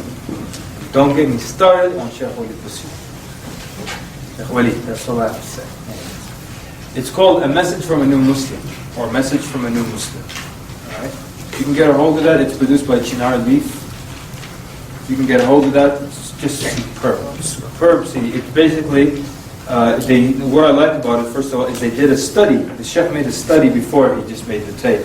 He asked spoke to a lot of reverts, had a lot of questionnaires, and he found out the things that they go through when they become Muslim. And he put them in the audio. It's his voice. It's as if it's a new Muslim complaining to the Muslim community. It's superb. And these are actual problems that they go through. Message from a new Muslim, Sheikh Walid Bassoon. So, if you can get a hold of that, listen to it, and it will help you deal with non-Muslims better.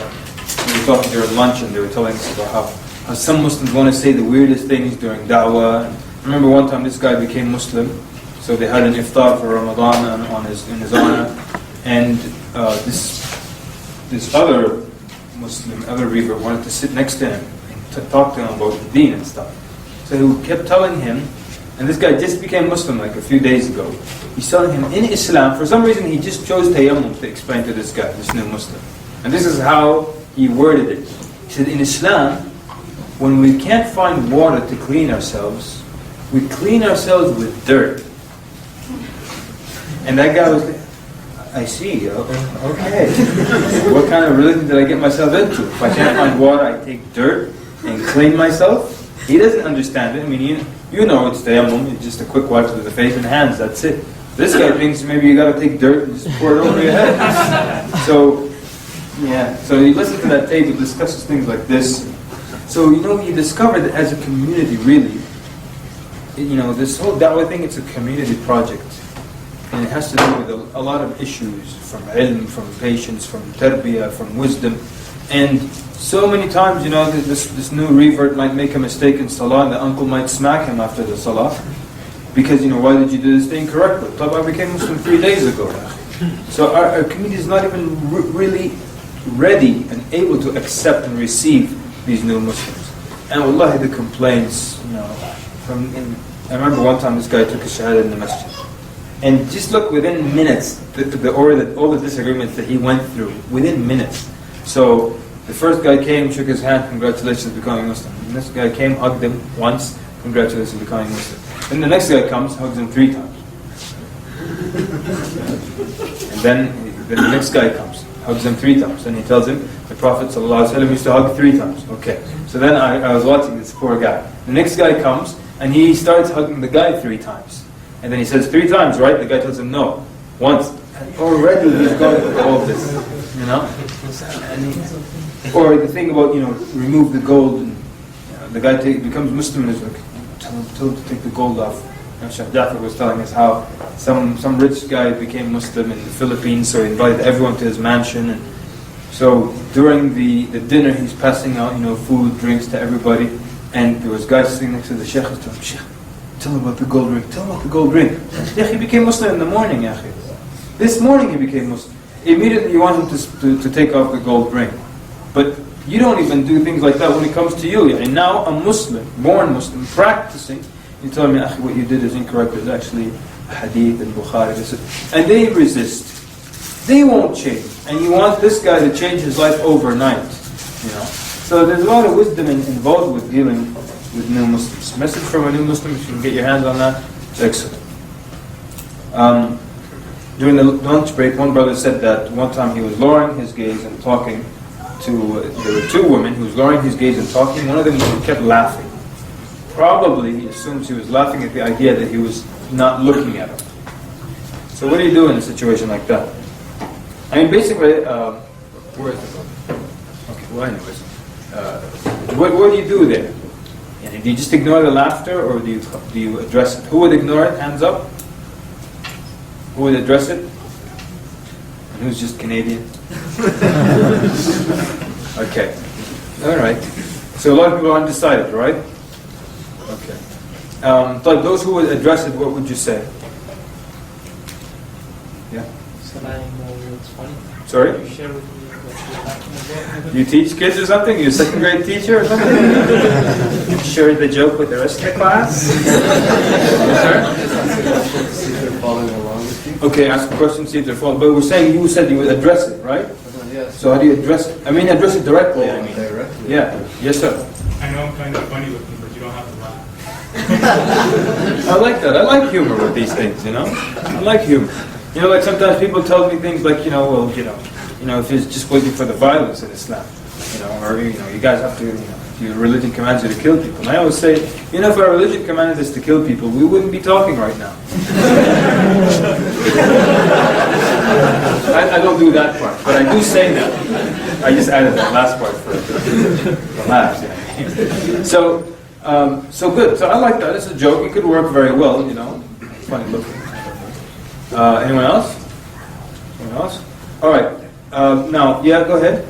On regards to would you like me to tell you, would you like me to tell you on what Islam is? Okay, so that you're going to address it directly, because the brother had a decent hunch that she was laughing because he's lowering his gaze.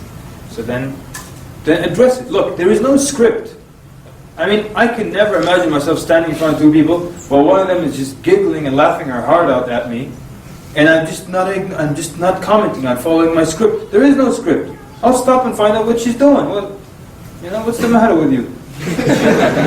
In a nice way. So, find out what it is. There's no script here. I mean, I just can't just sit there and someone giggling at me the whole time and I never address it. And maybe it's not the gaze thing. Maybe I need to find out what it is. Plus, do you think someone who ridicules you to the point where they're laughing at you might become Muslim? Probably not. Probably not. So let me fix that issue. So if you think my religion is a joke because of what I'm doing, most likely you probably won't become Muslim unless I address that issue. So address the issue. There is no script. Okay, and address it however you want, and you would ask, are you whatever way you want to ask. Are you laughing because I'm not looking at you, or may I ask what's funny? You can say that. You may ask what's funny. Okay. But where was we? Don'ts. All right. Now I can easily take all the do's and reverse them and say these are the don'ts.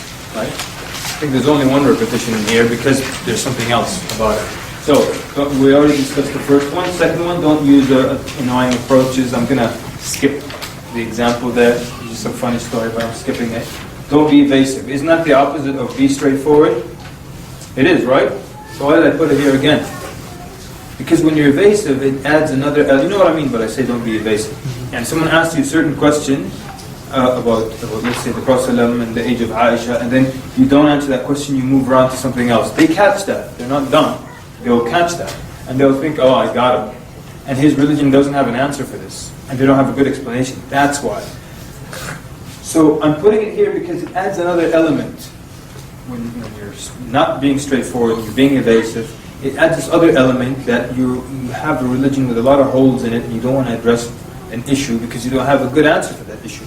I remember one time this da'iyah was being evasive. This guy says, look, answer my question. Wait, I'll come to your question. There's a building in the desert. He has this analogy he loves. He wants to use it even though it's not the appropriate place. And that guy started to smirk like, okay, I got him. He can't answer me. That's why he's going on to something else.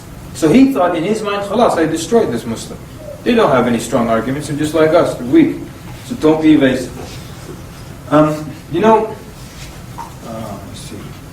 Yeah, so by the way, look, for example, the golden rule, you apply that in that scenario. You don't apply it in every scenario. We might discuss, I might tell you the story of this person, and then I said this, and they said that, they became Muslim. That's a specific scenario it happened to work. Now don't think, like I said, there's no formula, no magic wand, so don't think I can just take this because it worked here and apply it over there. It doesn't work like that. And so, let's look at one issue with this is a true story, an actual question that came to me. This man, he asked a sheikh this question. So he said, basically he has a non-Muslim friend who said there's nothing wrong with fornication and things of that sort, because as long as it's done with the consent of the participants, then there's no problem with it. So the Muslim then tried a da'wah technique from the Prophet ﷺ. So he tells him, would you, and you know this, the narration when the Sahabi came and he says, would you accept that for your mother? He said, no. Would you accept it for your sister? He said, no. So he tells him, would you accept it for your mother? He said, sure, if she wants it. Would you accept it for your sister? Sure, if it happened to with her consent. So the guy, the Muslim, he was dumbstruck. This is a method of the Prophet ﷺ, and it failed. How can the Prophet's method fail? So who will put their hand up and tell us why this method did not work here? Yes, sister. Because the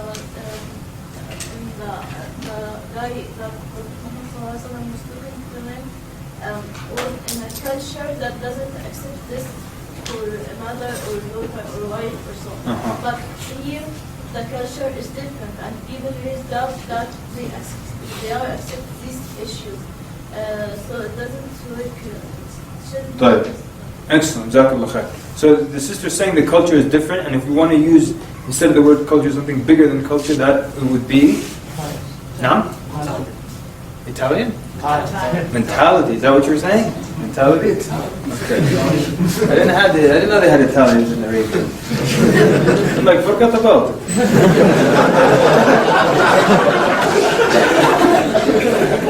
Ahmed, you gotta like that one.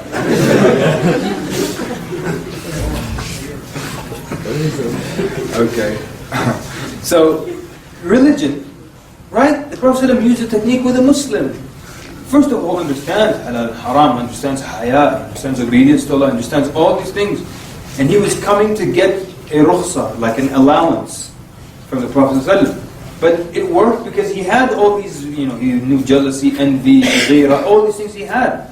That's why it worked here. So the mistake the Muslim was making, he took a method, something that worked on, the Prophet ﷺ used it on a Muslim. He was trying to apply it to a non-Muslim. The person said, yeah, he doesn't know about zina being haram, and iqab and punishment. He said, okay. Yeah, if she's consenting and she says, yeah, khalas. That's what it can work. So what I'm trying to say, don't think you can take a technique or formula and apply it where it doesn't belong. It will probably work where it does belong, but not where it doesn't belong. Yes? I would say even if the Prophet ﷺ was talking to non-Muslim in this time, in the Arabic culture, they wouldn't accept also You're very right. dinner for mother and daughter and You're so very right. And I think you all know this. Sometimes you find books that exaggerate about Jahiliyyah time. Tell you zina was rampant and stuff. When the Prophet ﷺ came, the Prophet came to get the pledge from the women after the conquering of Mecca, amongst the things, the conditions was that they do not commit zina. So Hind bint Utbah radiallahu anha, she said, "Awa tazni al-hurra? Free woman commits zina?" Can you imagine in Jahiliyyah, free woman didn't commit zina. And now look what's happening to the Ummah. Muslims. So yeah, that's very true. So the culture argument does hold. Yeah? But, and I use the religion more so because, because now these arguments are just all over the place, and you might find people here and there from this culture making the same argument. But Prophet used it on a Muslim, and here now this is a person living in this time, different culture, different religion. So it won't necessarily be applicable just as is. Take it from here, copy and paste. But so what I meant by that last point, let's not push in technique, is that it's not really a technique. It's just that an argument that when you're trying to get someone to accept Islam because he has the ingredients or she has the ingredients, always a Muslim jumps in and stops you. No, don't push him. Do you see me pushing him? You're the one pushing. No one's pushing over here. So I'm just talking to the person. And I don't know how it works in Canada, but in the States you really can't push people. You can't. They'll tell you in so many ways that if they're not interested. And they'll tell you in French and they'll use sign language as well. So it's not like you can push someone to become Muslim, force them to wear a kufi, grow his beard and come to the masjid. You can't. So it's just, and I'm going to come back to this. There's a theory perhaps why these people don't understand this. Okay, very good. This is one of our discussion points at lunch. Never interrupt a person that's giving da'wah. And don't do this when you have your Muslim Awareness Week, and everybody's going to be involved in it. Even if you're not officially someone standing behind the da'wah table, you're still involved in Muslim Awareness Week. Am I right? Yeah, because you're inviting people to it, you're letting your classmates know about it, you're inviting your friend, you're saying everybody come. Even though you're not speaking, you're not possibly giving da'wah, but you're helping. You're part of this ummah, part of this group on campus. So, what happens is that a lot of people are excited, everybody wants to give da'wah, everyone's got this little fact about size in the Quran and they want to throw it in. So you've got 5 people in a circle around the non-Muslim, he's in the middle, and then all of them are interrupting each other, and he has to follow all of them, because Allah tells us to, and he's just looking around, everyone's saying one word, and he's trying to, who am I going to pay attention to? Or he might feel intimidated, and everyone's interrupting. And remember, we said we're not just throwing information at people like we described, a month and a half ago, that you're taking people through an organized thought process. And so in order to do that, I can't go from here to here. If you interrupt me, take us over there, then you interrupt me again, and we go over here, and then I try to go to the next stage, you take us somewhere else. It doesn't work like that. And the story goes, there was this event at a masjid, and I was trying to give da'wah to someone, talking about Tawheed, working my way to the prophets, the pillars, and there was this MD, doctor, and this guy basically, he had some scientific fact in the Quran about chlorophyll. He was itching just to get it out. You know, he thought, mashallah, this will bring him to Islam.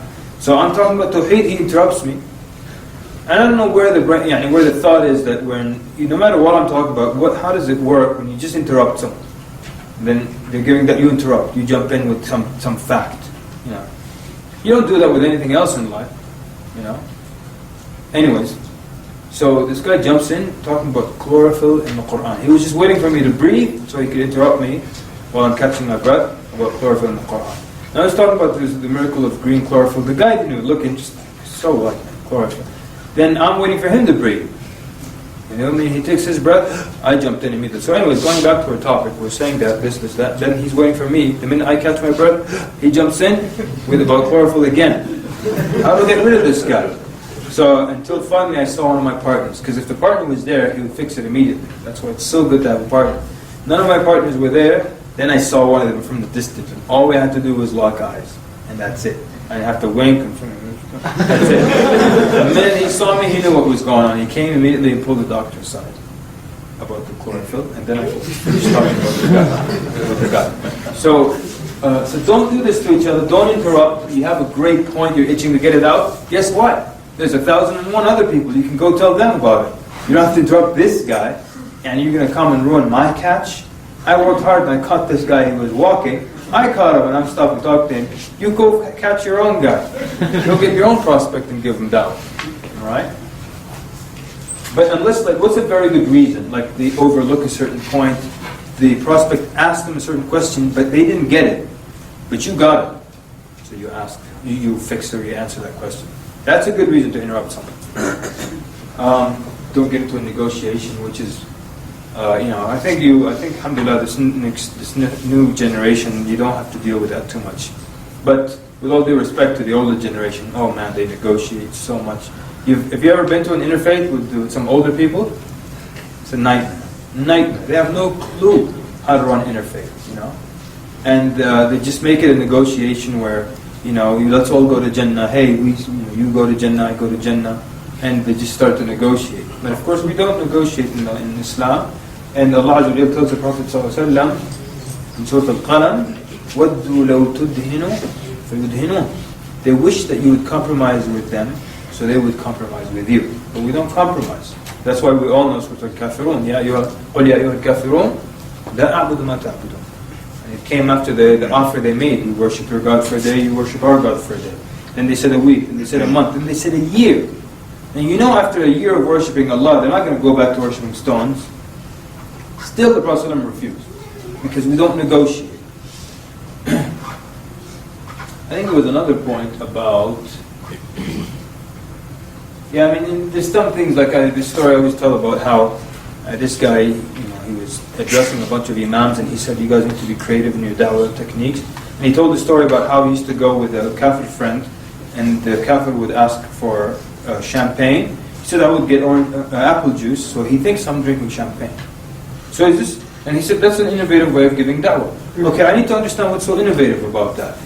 So this guy is supposedly going to become closer to Islam because you're getting boozed up or something. Why would he want to become Muslim? If he sees you drinking apple juice, he thinks, oh, he's drinking champagne. Maybe I can become Muslim too. Why? So, but that's just, again, this people trying to negotiate, trying to water down Islam, make it look like Christianity, and that might entice the Christians to join into Islam. Historically that has backfired severely for Christians when it comes to the pagan faith. You're aware that there are many pagan practices in Christianity today. How did they come there? The Christian du'at back then thought it was in the interest of bringing people into Christianity to make Christianity similar to paganism. And subhanAllah, over the years, the pagan practice had lived and the Christian one died. Like, Christmas. Bringing a tree and decorating it and all that stuff. Pagan practice, pagan date, 25th of December, even similar to a pagan goddess, or Mithra or Mithras that had the sun and all that.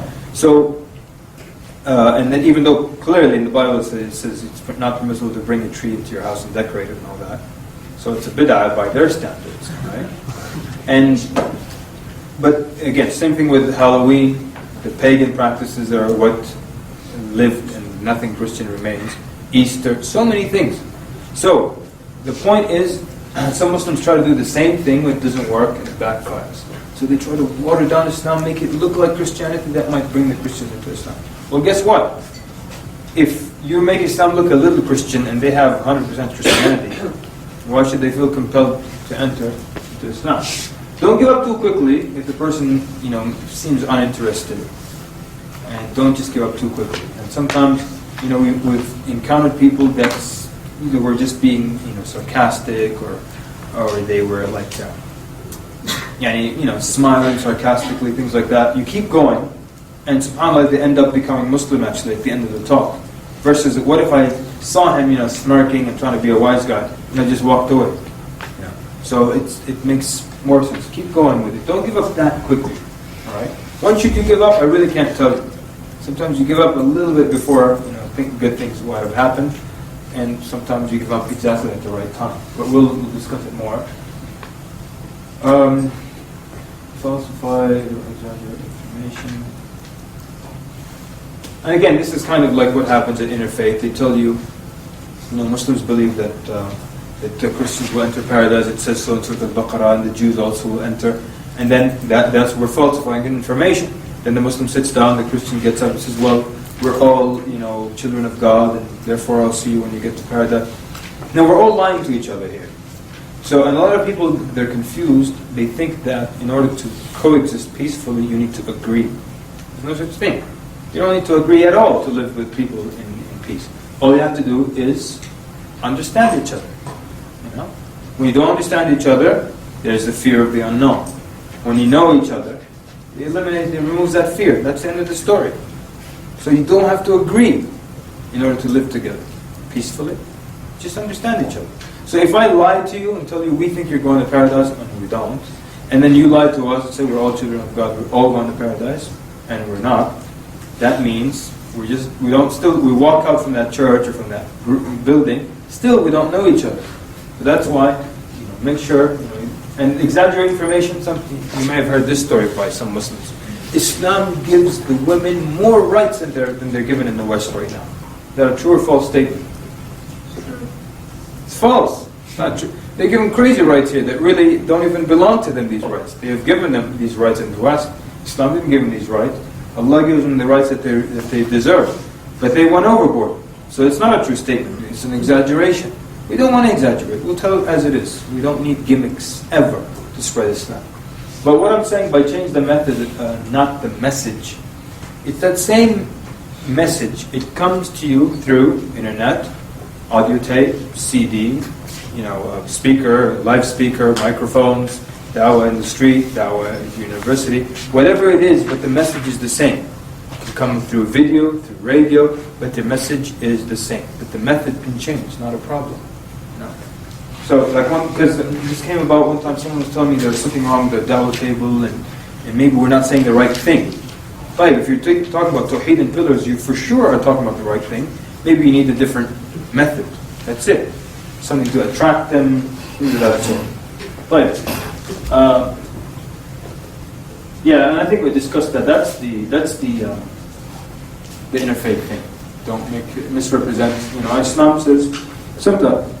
Okay, what if someone comes to you and says, what will happen? What do you Muslims believe will happen to us Christians? Somebody answer that question. Yes, sir. You're going to help. Okay, thank you. Anyone want to word it differently? Same meaning? Yes, sir. You won't be resurrected. Sorry? You won't be resurrected. You will not be resurrected? They will be resurrected. The Christians will be resurrected. The Mormons? Because if they won't be resurrected, then it's not a bad deal. As a Christian, you have to deal with the Day of Judgment, right? Yeah?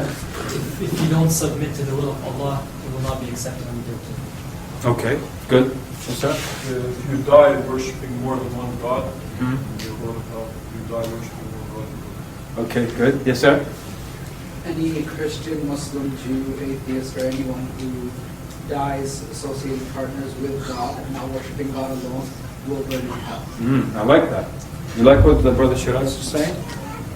He added Muslim in it, which makes it like it's not saying just you. I like that. Never heard that before, but it's good. Anyone else like that?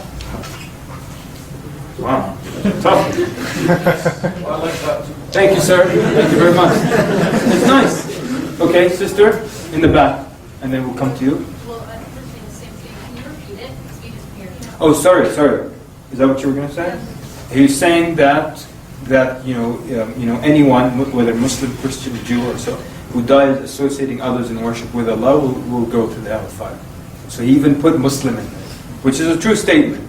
So he's saying it's not just us versus you.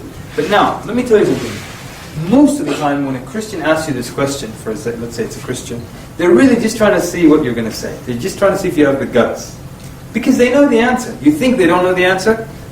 Do you really think they don't know the answer? You don't? You do?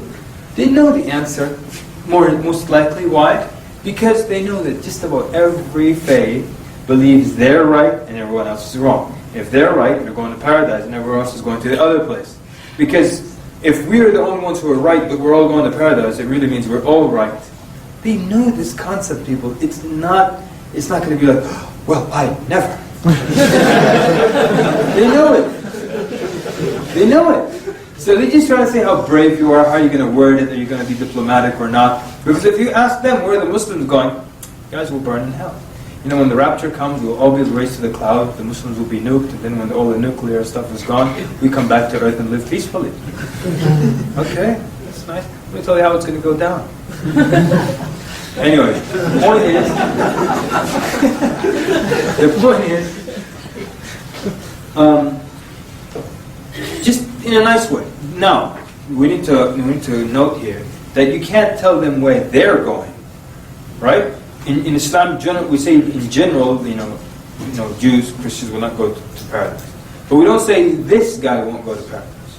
And I can't say, George Bush will go to the hellfire, right? I can hope.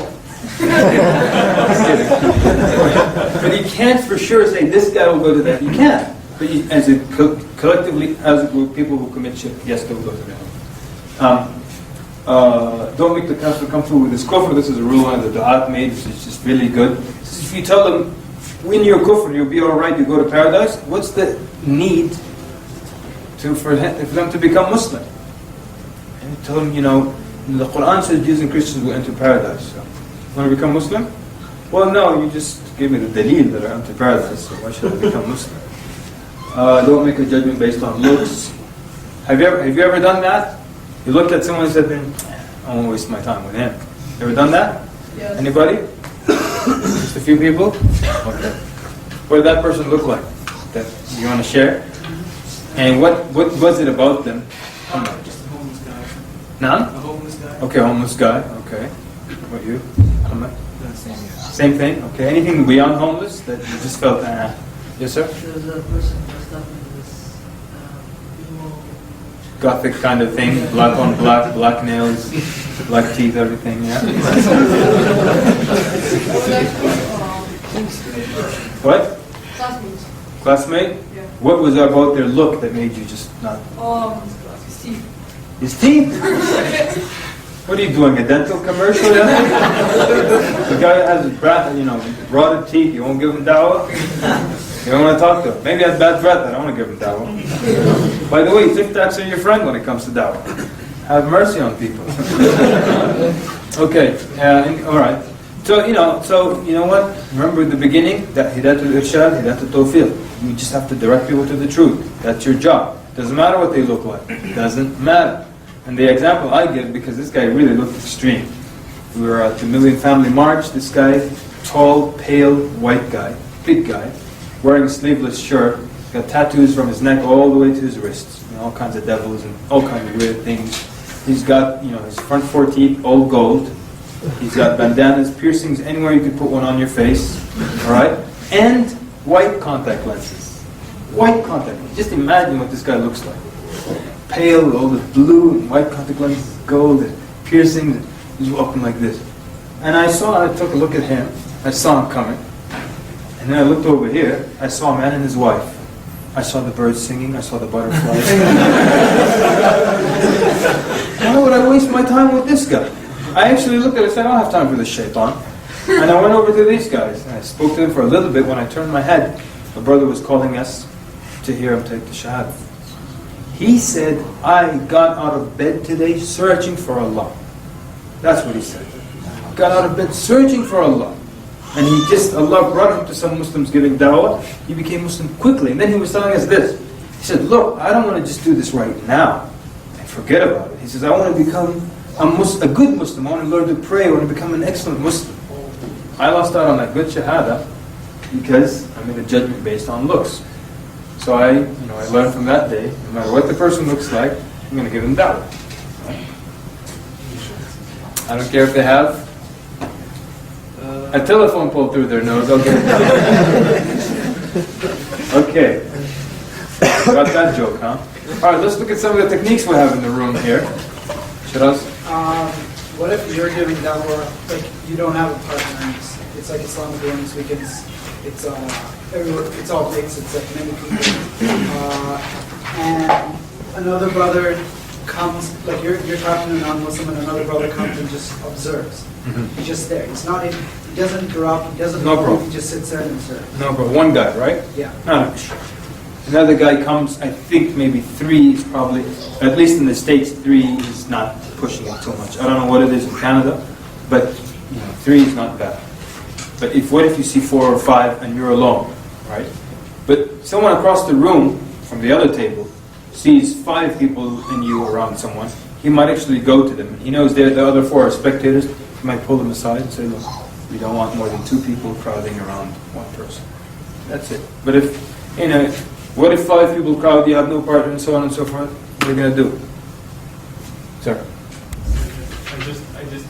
I'm just thinking, I know we can't make it a rule to say only have one-on-one, but I feel like Bayan culture here, people get offended or intimidated with more than one person because it's what the Mormons do. They all travel with the 2, and it could be like a battle. You know what I mean? It's like they have 2 people have the upper hand.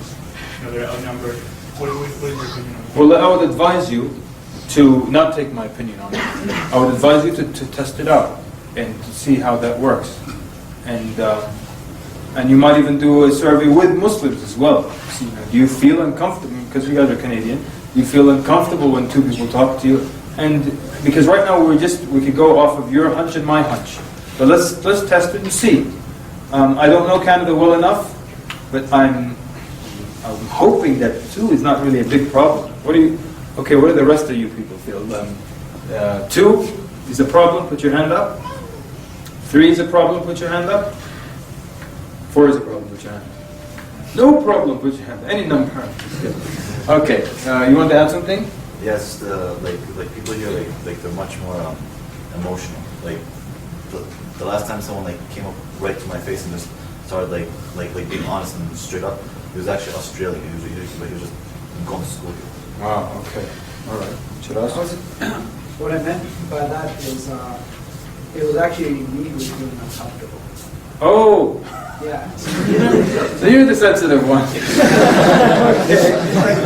Excuse me. It's just like you get a sense. It's like, okay, what are you doing here? You're going to make him feel uncomfortable, and I'm just waiting for the brother who's spectating just to jump in with some random point. Yeah, I know what you're talking about. And actually, to be honest with you, I feel uncomfortable like that as well. Especially now, when let's see what Brother Kamal is saying to this guy. They're expecting me to be saying something, laying down the heavy stuff on the guy. And you see all these brothers are so smooth. Like I'm talking over here, the non-Muslims over there. You see a brother trying to edge in like this, another guy reading the paper right there. What are you expecting me to say? I'm saying the exact same stuff I'm telling you right here. There's nothing new, you know? I remember one time, I went to New Jersey, give the Dawah workshop on a Saturday. Sunday we went out for some street Dawah, broke into groups and stuff. And we come back, we reconvened at the end of the day. And all the groups, the pairs, they were telling, you know, about their experience, the number of shahadas basically they got. It was a number of days back then. So one guy, he was a young kid, and you know he attended the workshop and everything, and he's just waiting for my group to say what the number. So this group 1 shahada, this group 2 shahadas, and I'm watching this little kid, and then it came for our group. Okay, brother, come on, your group, and then this kid was just like waiting, anticipating, and we said 0, and this kid was like, brother, come on, all that talk yesterday, this is the technique, and 0 shahada? Yeah, it's not magic. It's not like I've got something phenomenal that I didn't tell you that you got to sneak up behind me and hear it. Oh, that's how he does it. Remember, Allah does the rest. You do your part. Yes, sir. The question is, say, lots of times people raise this question about Rasul marrying Aisha. So if you're saying that you don't want to be evasive and stuff like that, you address it. How do you address the issue not being evasive? I'm talking about maybe just to give an example specific for this issue. Right. Well, okay. All these issues we're going to come and answer them, inshallah. What I'm trying to do right now is tell you that if someone does ask you a question about an issue, you address that issue. Don't try to run around and escape it. How we address the issue, that's what we're going to discuss later on. But for now, what I want you to know is if someone asks you a question, don't escape it. It looks very bad. So answer the question. You might say, well, I don't know the answer. That's what we're coming to tomorrow, I think, inshallah. Yes, sir. What about having more than non-Muslim, more than one non-Muslim listening? What about having more than one wife? What did you say? Just kidding, sisters. Just kidding. I love how when I do these things, all my jokes, like most of the sisters just don't find them funny. Go ahead. What about having more than one non-Muslim listening to you? Like 2 or 3? Fine. Fine. Is that, but if they start to, affect each other with their negativity, it's good to split them apart if you can. But if you can't, fine, talk to them. You can talk to 50 at one time if you want to. It's not an issue yet. It's not. Because then you might have to address every one of them. Yeah, it's sometimes not everything is within your control. It's not like you can always get the ideal da'wah situation. Sometimes you start talking to one guy, and he's actually there with 19 of his beer buddies, and they're all hammered or whatever. And what are you going to do now? You can't always get it the way you want. So you deal with your situation, I have 2 questions. The first one is when you are talking about going out in groups, what is the minimum number of brothers are actually going in one group? And the maximum number? They break up into groups of 2, pairs. Just 1, 2, that's it. But your whole crew, let's say you took a bus of 50 people to hit the street, let's say Central Park in New York, a big place, and then they break up into groups of 2. That's it. Okay, but then when you come back, you're reporting to one Amir or something? Or we're just sharing. You can have an Amir if you want, but we're just talking about, we all sit down. I usually insist that the du'at come and sit and talk after the event, because if we're 10 groups and we all spent 1 hour out there, if I get this person says, this group tells us the report, this guy asked us this tough question, this is how we answered it, or how do you think we could have answered it, and then we all put our, do the input. So when you share, when all the 10 groups talk about their 1 hour of experience, it's as if you got 10 hours of experience from their feedback. That's why, by the way, if you look at any salespeople in the audience, men or women, great. Now, I don't know which kind of environment you work in, but a lot of times you'll find that within a sales team or sales force, they have the short cubicles. The cubicle wall doesn't extend above the desk. Purposely, they do that for the sales team. Why? They want the sales team to talk together. They also sometimes give them breaks, companies, where it's all sales oriented. They give them lunch break together. They want them to talk so they can share different techniques. So we use the same technique with dua. I want to hear your experience. I'll learn from it, And, I'll learn your way. And that's why, honestly, that's why tomorrow I will ask you how you would answer the question. And so many times I would hear such a perspective that I never considered before, Over the years I've got some excellent responses, things I never considered. So I benefit from your experience, and you benefit from my experience, and then just like the sales team, the sales force. So that's go ahead. Second question is, Go ahead. do you have some sort of like arrangement, just like for the brothers? Do you also recommend the same stuff for the sisters as well, or? Yeah, I mean, most of the things that we're talking about today and tomorrow can be done by brothers and sisters. Okay, like I wouldn't recommend sisters have a weekly or a daily table in front of a metro station or bus station. You know, but I mean, I would recommend they do that in probably a school or a safer place, something like that. But generally, for the most part, most of the things that the men can do, the sisters can do. Sometimes there's some things to tweak here and there. Allah Ta'ala. There was another question, yes, sister? I don't know if this is as much of a question as an observation, but in my personal experience living in Canada, a lot of times they're really afraid to offend. So whenever they want to ask me questions, they're always like, oh, I don't mean to offend. And I find that they're a lot more anxious. I don't know how to get them comfortable. And I let them know that it's always okay to ask. But That's it. That's the right way. I mean, there's nothing you can do beyond that. You just let them know. No question is offensive, or no question is not a good question, and I'm here. That's what I'm here for. Feel free, please, to talk to me. Just like that. Use their name. Do all these things. Smile. Do all these things that will get them to try to open up to you a little bit. So that's it. There's nothing beyond that I know of that you can do. Okay. Right. Let's look at some creativity over here. You know, handshakes. I'm talking about men with women and women shaking hands with men. What are your ways of avoiding handshakes? Share with us. Yes, sir. I just sneeze. You're serious, huh? You know, that's actually one of my jokes that I tell you. Because there's a guy who said that. Said, you know, when a woman comes, I start going, and like, hi, how are you? So now she doesn't want to try to shake that hand. So you actually do sneeze, huh? Okay, good. Can you do a good sounding? Not now, but can you do a good sounding sneeze? No? Because my fake sneeze sounds really fake. You know? I don't think. But if you could pull off a good one, and you put glue between your hands, so when you're it's very convincing, right?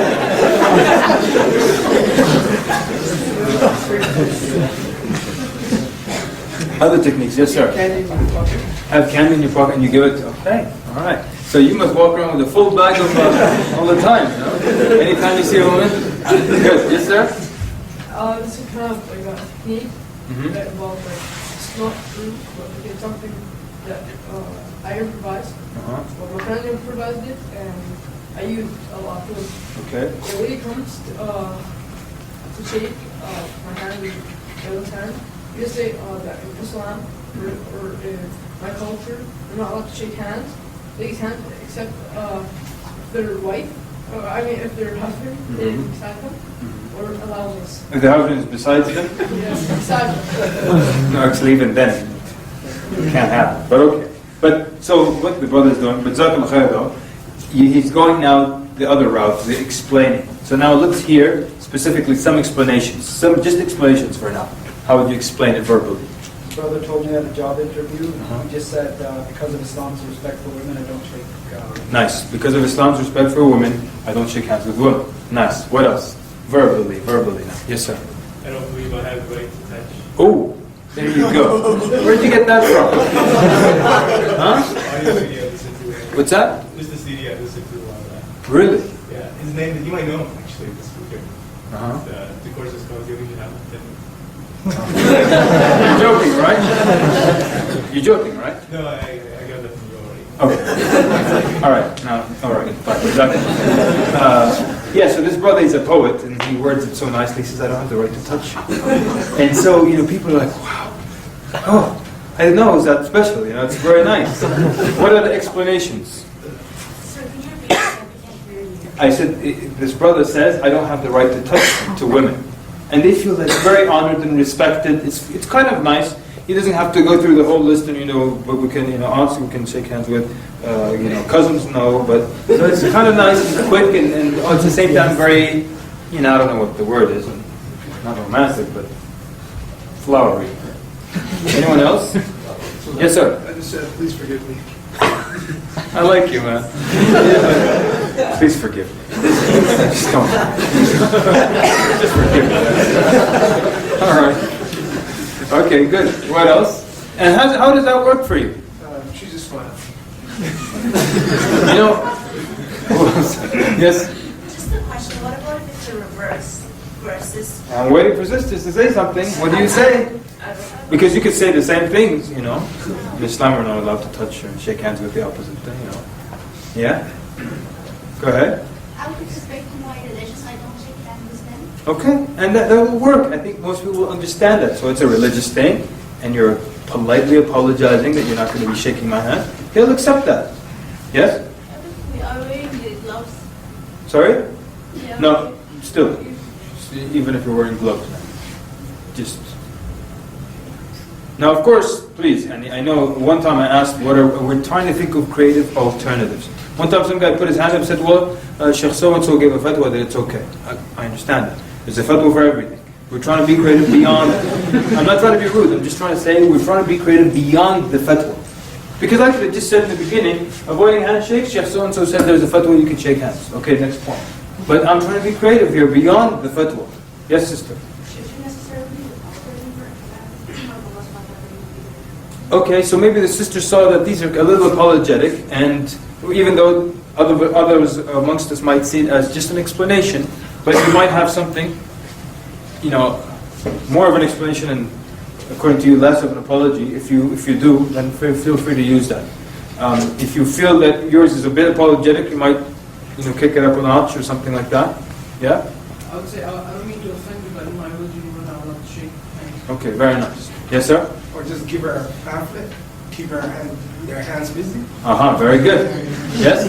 Explanations. I don't think I will have any problem telling him the same thing that the brother said. Because I was taking a class here in Calgary, and I had a Jewish guy sitting beside me, old beard, practicing Jewish. And the teacher was trying to shake his hand because we were playing a role. And he told him, I'm very sorry not to offend you, but for religious purposes, I can't shake your hand. Excellent. He's a Jewish person right beside me. Good. So I don't think it's any problem. Excellent. And then when she came to shake your hand, you said, I'm his cousin. She apologized.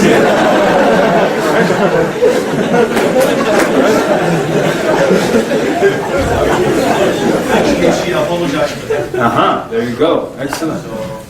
Very good. Excellent. Now, very good, very creative crowd. There are some other people who used, who were saying that you occupy your right hand. Who said that?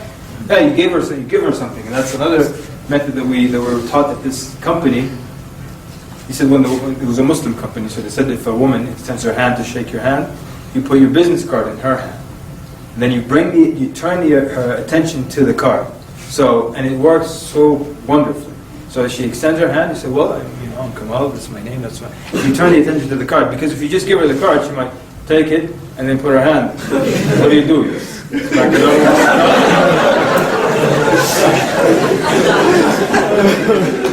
So, and we used to walk around that company, we had cards everywhere. I mean, I had cards here. Go like this, a card would pop up, because, suddenly someone would come in. Then we used to ask them, did you notice that I didn't shake your hand? And they would actually say, no, I didn't notice. Did not notice. Kind of like what Baba Shiraz was doing earlier with, looking. It's as if you're looking, but you're not. They won't probably not even notice it. And here, same thing. We'd ask, did you notice I didn't shake your hand? They would say, no. Well, actually, because of religious reasons, and you explain. And because of that, now you've explained and saved yourself from the goodbye handshake. So it works well. So if you do have a pamphlet, fine. Now what if you don't have a pamphlet? You can do this other thing where you occupy your right hand. And you don't make any effort to free up your right hand. And you start the greeting. Because there's a greeting with the handshake and there's one without. So if you come up to someone like this, they might expect that you quickly free up your right hand and shake their hand, right? But what if you come up to them like that, for example? And you say, hi, how are you? I'm the one who called you on the phone. My name is so-and-so. And you're doing this, like very clearly, or suppose even your left hand's in your pocket. I'm not making any effort to free up my right hand, And you will actually see them, they will look at your hand, and then they start to free up the right hand, and then they leave it alone, I used to work somewhere, a lot of salespeople would try to come and get our business, and a lot of times saleswomen would come. And you would see them, because they're part of sales, that firm handshake. And I would occupy my right hand, And they would start to put the folder on the other hand. Then they see I'm not making any effort to free my right hand, and they just talk, and they even say goodbye without trying to. So there are ways where you can even stop someone from initially putting their hand out, psychologically. Also now, as the brother was saying, when you have your wife with you, or your husband with you, there's no need to shake the other person's hand, because your wife will save the day if a woman lunges at you, and if a man tries to you save the day. So, Ahmed said, a man tries to shake your wife's hand, you grab his hand, and then from there you go in.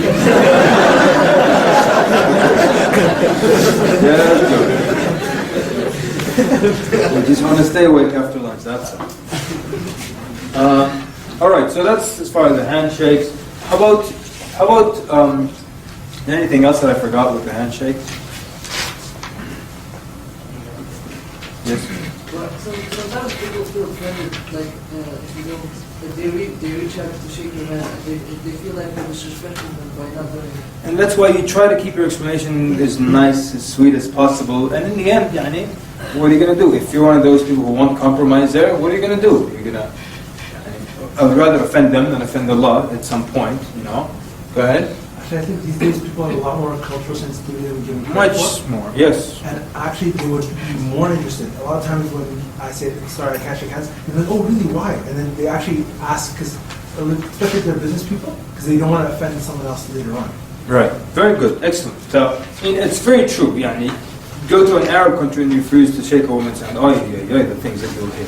What, am I a dog? Am I impure? What's the matter with you? Kuffar don't say these things to me. You're saying this to me.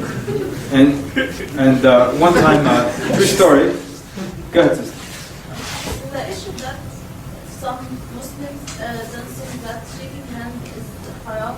So when you are telling a non-Muslim that you are not supposed to shake hands because of religion issue, and then he go to another Muslim and they shake hands. They shake hands. So what are you talking about? Why you are not united on something? Well, yeah. And actually, I found that Muslims get offended by refusing to shake their hand more than non-Muslims. Yes, that's true. That's true. So basically, what if sometimes you refuse to shake a woman's hand? She says, well, I have a lot of Muslim friends, and they shake my hand. Tell them, well, they're different. I'm actually a kind of Muslim. I'm called fundamentalist Wahhabi Muslim.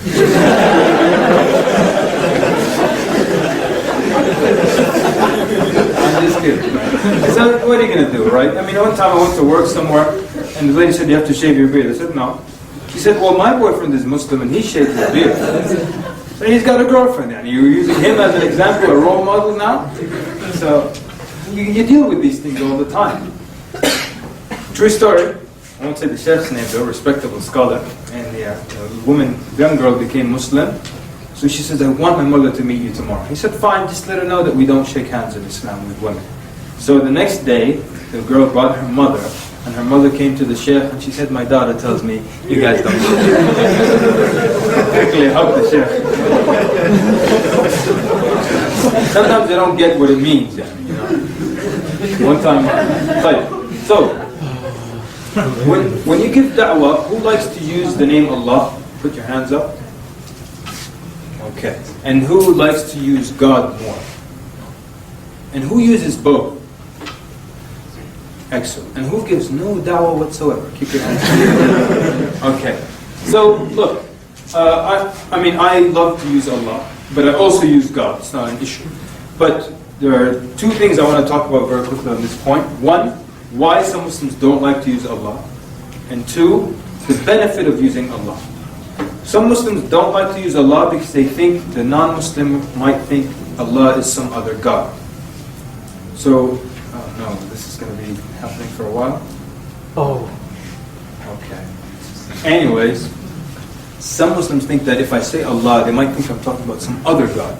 So the answer to that, the remedy to that is just a quick 15-second disclaimer. So you just say, so Allah sent His prophets, and by the way, Allah is the same, it just means God in Arabic. It's the same God of the Christians, the same God of the Jews, it just means God in Arabic. And if you go to a church in any Arab country, the Bible says Allah. And they say in church, Allah. Understood? Understood. That's the end of the problem. That's it.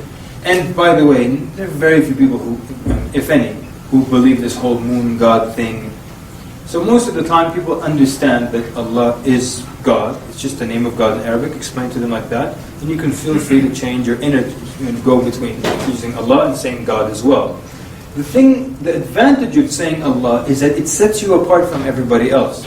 The Jehovah's Witness knocked on their door and said God. This person, the Mormons knocked and they said God. And when you say God, you sound like they have, you need to submit to God. Well, I do submit to God. You need to submit to Allah Azza wa Jal. It feels like I need to move towards Allah Azza wa Jal. It will set you apart in your speech from everybody else. I mean, I know you don't say Lord, but imagine you said, you need to submit to the Lord. Oh, you sound so Christian now.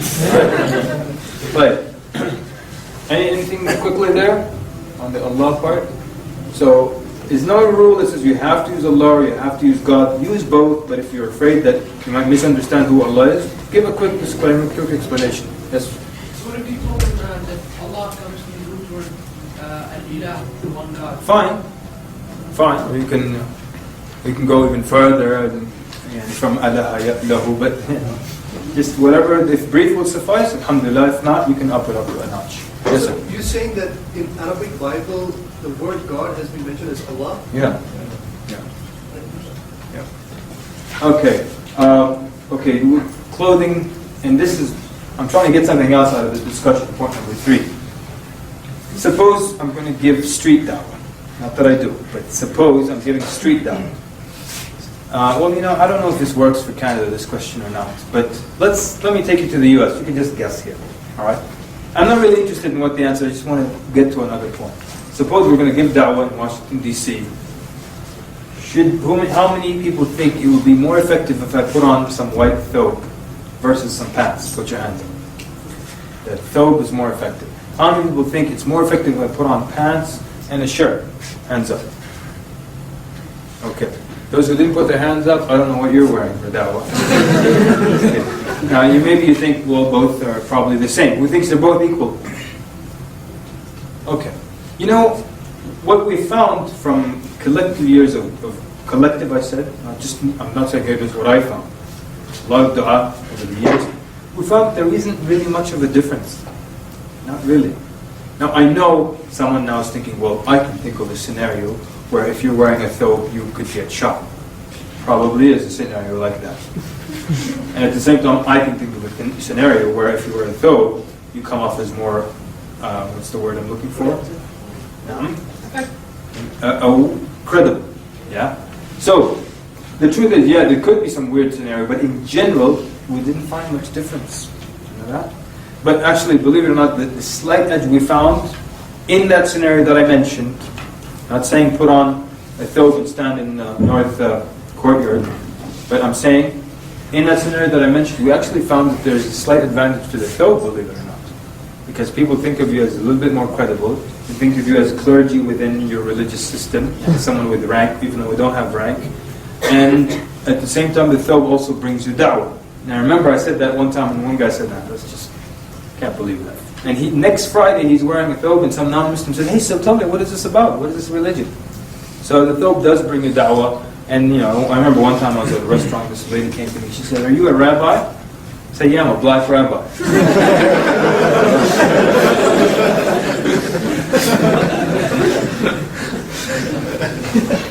Alright.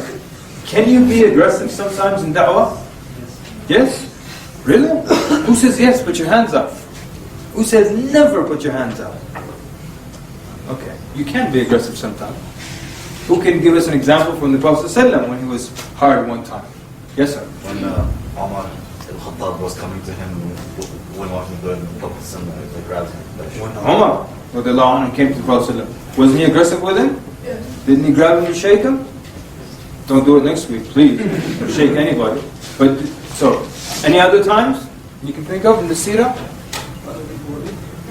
Was it? Yeah, he grabbed his... Is that right? Okay, I didn't know that. Khalid bin Walid? Okay. Any other thing? What about you became Muslim? No, there wasn't. It was actually very gentle with him. Very gentle. You told him that I don't want to see your face again? No, it wasn't like that. It wasn't like I don't want to see your face again. It was actually, the Prophet ﷺ because he's the Prophet of Allah, didn't want to do any injustice to Wahshi. So he said, make sure I don't see you, just so that, because the Prophet was so hurt by what Wahshi did, that the Prophet, because this is the Prophet of Allah, people, he didn't want to even grimace or lose a smile if he was smiling and he saw Wahshi and the smile disappears. Out of the Prophet of Allah, that's very, very harsh and very hurtful. So the Prophet was so detailed and delicate that he didn't even want to frown at the face of Wahshi if he ever saw him. Because when he sees Wahshi, he will remember the hurt, his face will change. That's how detailed the Prophet was. He didn't even want to affect him that much. That's why I told him, don't let me see you. He didn't mean, you would become Muslim, but I don't want to see your face ever again. That's not how the context. So it was actually very gentle from the Prophet. Anyways, the idea is sometimes, or just like the debate is in a sense da'wah, it's a bit aggressive. I think I tell the story of the drug dealer in DC. We're trying to give him da'wah, and he's just being so arrogant. This guy, he's talking to us about bricks, and you know what bricks are? Somebody knows what that is. Because he kept telling me, well, Allah give me a brick if I become Muslim. I said, what's a brick? He said, a brick of cocaine. Apparently that's the wholesale item, and then they break it down into the retail. So, Ahmed, you have to bear with me. Ahmed heard all these jokes before. I recycle jokes, it's good for the environment.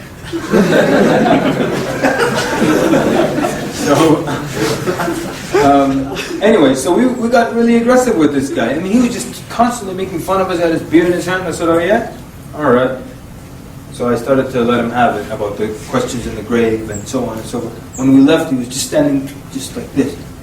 You couldn't speak, You had to, as the brother said, you had to shock him out of his comfort zone. Anyway, so sometimes it could be, sometimes, but generally it's da'wah, it's an invitation, it's nice, it's sweet, it's kind, it's gentle. And some of the best du'at that we know, they're the best because they care. Prophet ﷺ was the best because he cared.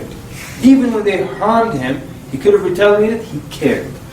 And, I mean, that might sound a little bit, wimpy or whatever, but it's actually the truth.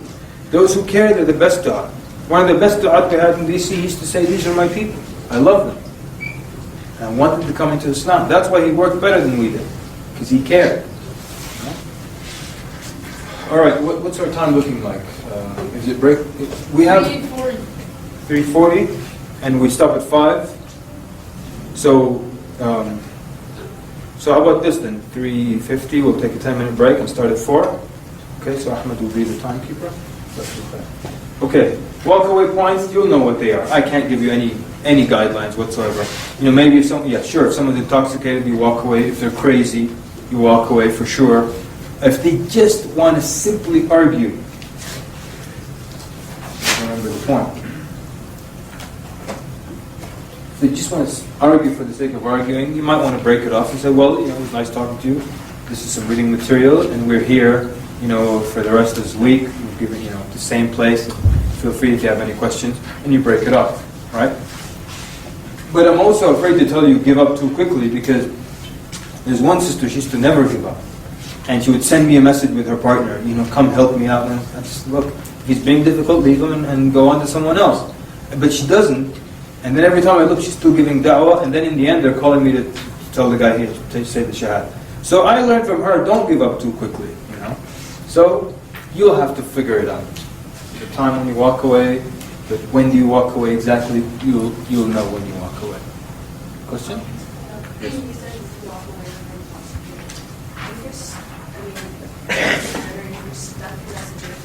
Sorry, I can't hear you. If you're intoxicated, opposite gender, and you're stuck with them in such a for a bus ride or something, and they're actually asking something pertaining to Islam, where do you draw the line as a sister? If they're intoxicated? Yeah, and they're asking about your hijab. Okay, well, there's, I guess we need to define how, I hate to use these terms, but we have to, let's say, determine if the person is tipsy, or hammered, or wasted, or all these other terms that they have. So if you're just tipsy, I think you could probably keep, as a brother, I don't know, I can't give you a fatwa, but as a brother, if someone's a bit tipsy, you can keep talking to them. with their mental faculties are there, they understand what you're saying. If they're a little beyond, if they're beyond, understanding, and tomorrow they won't recall any of this, don't waste time. I don't care what he's asking about. Tell me about the form of that. Sure, some other time. So I wouldn't waste my time if someone is beyond the point of comprehending what I'm saying. But as a sister, especially, I think in your scenario you didn't say that you're alone with the person, right? Because I would say get out of there. And if the guy's drunk already, that's not a good situation. But if it's a public place, he's a little bit beyond comprehending what you're saying, don't waste any time. Say, contact the MSA tomorrow when you sober up. Take a cold shower, drink some coffee, then talk to somebody else. So what else is okay.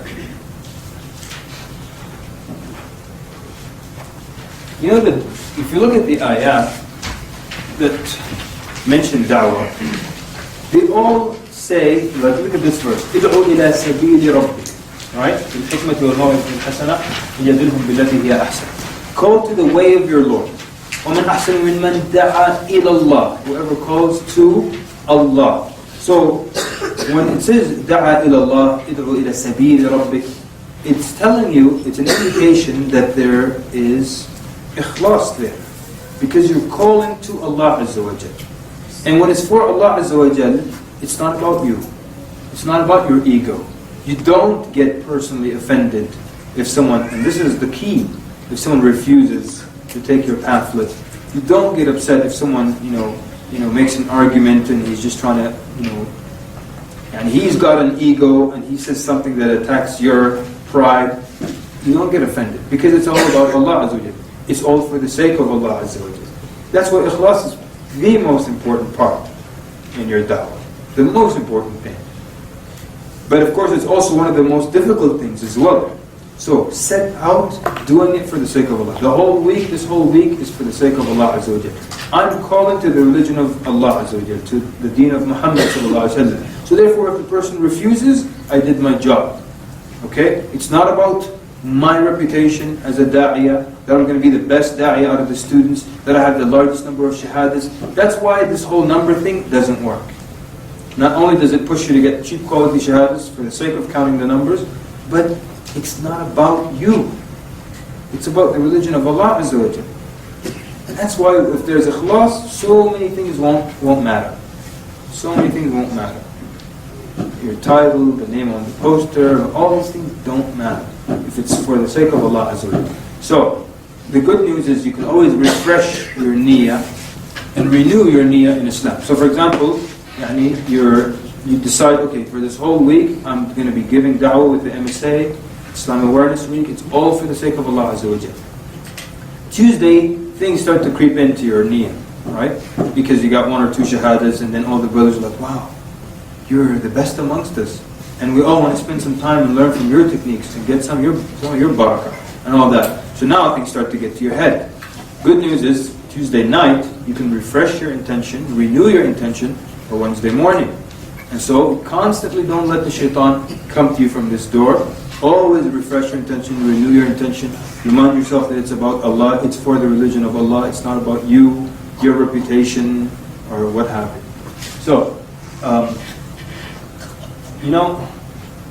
what are the, can I see the first slides? Thank you, sir.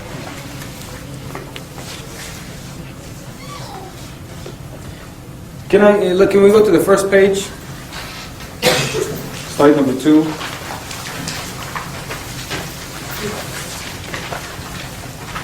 Look at that verse. Allah Azza wa Jalla says in that verse, وَمَا أَنْتَ بِهَادِ الْعُمْيِ عَنْ ضَلَالَتِهِمْ إِن تُسْمِعُ إِلَّا مَنْ يُؤْمِنُ بِآيَاتِنَا فَهُمْ مُسْلِمُونَ. So you cannot guide the blind from their straying. You can only cause them to hear, the proofs, the ayat. You can only cause them to see these signs, or to hear these signs, or to know these signs. That's your job, to direct them to that, to let them know that. I'm sorry, can I see that? And we said that one, مَنْ أَحْسَنُ قَوْلًا مِمَّنْ دَعَا إِلَى اللَّهِ, it's for the sake of Allah Azza wa Jal. And at the same time, the third slide there, on the last one on that page, you see the rewards. If you see the rewards of da'wah. And it just keeps multiplying, and it keeps going on and on. If you bring one person to Islam, there's one brother who's very business-minded, and he showed me this idea that he had of, and if two people become Muslim, or like one person become Muslim, and he marries, and when they have children and they raise them upon Islam, within 10 years, the number of their, if suppose each, they just get 2 children, the number of offspring and reward that will be related to you is phenomenal. Within 10 years, how many people have become Muslim because of you, and your reward keeps going. Then he does it like within 50 years, within 100 years, and it comes up to be a huge number of people. You're in your grave and you're still getting good reward, Now, but what if the Prophet ﷺ said, for Allah to guide one person through you is better for you than the whole world and everything that's in it, or better for you than the best of wealth. If we really felt that, how much da'wah would we do? If we really felt that, or that your reward keeps multiplying and multiplying, you teach one person salah, you get reward every time they pray, and then they teach 10 people salah, you get reward every time these 10 people or these total 11 people pray. Now, if there was a stock that worked like that, if a brother comes to you and said there's a stock and it's going to multiply just like your ajr, same way, but it's going to close in 1 hour, you have to put everything you can in. You act like crazy to gather all your money and put it in, because it's going to multiply so much. What if we really felt like this about the hadith and our ajr when we give da'wah? How much da'wah would we really give? We'd give a tremendous amount of da'wah. So try to take these things to heart. Do it for the sake of Allah. Do it seeking the reward with Allah Azza wa Jal. Let me see.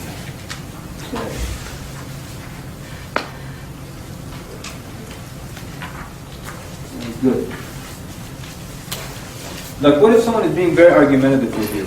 5 minutes? Okay. What are ways you can stop someone from arguing with you? Just like that guy, Yes, sir? Basically, asking what's your main issue, or something, just to clarify what he wants to go about, and then answer that question, things like that. Okay, that's nice. I've never heard that. Just make him saying something, or maybe just make him not confident about his arguments. Something like say, okay, I didn't understand what you're talking about the whole time. So I didn't understand your point, but you can go back or something. Or maybe I can clarify back what you're saying, so that he stops. So everything you say, he argues. And so you say there's one God. Well, how do you know? Well, we have this. Well, how do you know that? How do you know this? How do you know? What if they just arguing with you so much? So good. Okay. So you're saying what are you really looking for? What's your issue? But yes. Rephrase what he says to you. Sorry. Rephrase what he says to you. Okay, but it's not just he's just repeating one argument. He is, which is you're right, if that was the case, if that were the case. But here he keeps whatever you say, he's just jumping on it. And they actually took us to a place like this one time. These people were arguing over every little point, and we just came up with one sentence. Every time we'd say it, they would stop arguing. Yes, sir. I would say I don't understand what you're saying. Okay, and that would stop it from arguing. And then just start talking about. Okay, but yes. What do you hope to gain? What do you hope to gain, huh? Yeah. What do you hope to gain from arguing with me like this, huh? Okay. Anyone else? Sisters? Someone keeps arguing with you, yes? You're wrong, huh? Wow. Okay. You married, sister? That's kidding. I push it sometimes. They just come out. The husband's in the room, he's probably I don't know that, sister. Now we know what you go through at home. You're always wrong. Yes, sir. If you tell him there's one God, he's arguing with it, I'll be like, how do you know when there's one God? Okay, you throw a question back at them. But they're still going to keep going. How do you stop them from being argumentative? Yes? You can just say, okay, why don't you think about what I told you, and I'll think about what you're saying, and then we can be the way. I like that. Very nice. Never heard that one before. Yes, sir. Argue back. Argue back? You're trying to stop him from arguing. You argue back? You're actually letting him win now. Ahmed? Let him answer his own question. What do you think? Why do you think we do this? Nice. I like that. Why do you think we're doing this? One just tell him straight up without here to argue. Oh, I like that. What is that? You missed it? Hello. He said, just say I'm not here to argue. And that's what we were doing. This was Austin, Texas. They took us to this place. Everybody was arguing. The minute you just start to speak, they argue with you. So we would just we're just ending it the whole day. We're just telling people, look, I'm not here to argue with you. And they would say, me neither. Go ahead.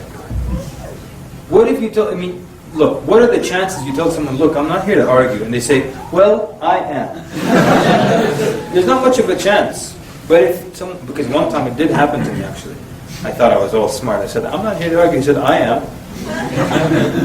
So, well, that makes life easy for me. Because if you're only here to argue, then we can't get anywhere. Because you're just going to argue. If I give you the truth, you're going to argue. So let's do this. This was a coworker. So I said, let's do this at another time when you really want to find out what the truth is. Okay, I don't want to argue. I ended it because he just told me, look, I'm going to be a jerk today. So, okay, I'll end it. But what the brother said, tell him, look, I'm not here to argue. Most people, especially the stranger, will say, well, wallahi, you should tell, I'm telling you, we did it a number of times at that one place, and they would say, I'm sorry, go ahead. Or like, me neither, go ahead. You know, that's it. You start arguing, you lose. You did what they wanted you to do. There's another way also. You can just totally ignore the fact that they're being argumentative. You just say, just take it easy, just take your time, or let me finish the point, and like that. Yes, sir? Perhaps you could give them an analogy that could make them understand why there's no point to argue. And one Imam, I think it was Muhammad Sharif, gave the analogy of cup. If you flip it upside down with water won't get through. So that's basically the point of argument. Oh, so you're telling, that's an analogy to deal with argumentation? Okay, great. You could give them that analogy as well. Very nice. Okay, so let me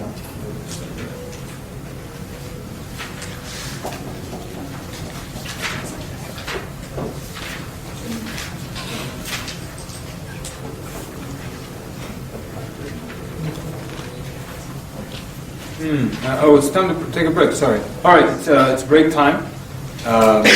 This is not salah time. This is a 10-minute break. Okay. Does the sisters want this break from me at all, or I can just do what I do? Okay. I mean, yeah. Yeah.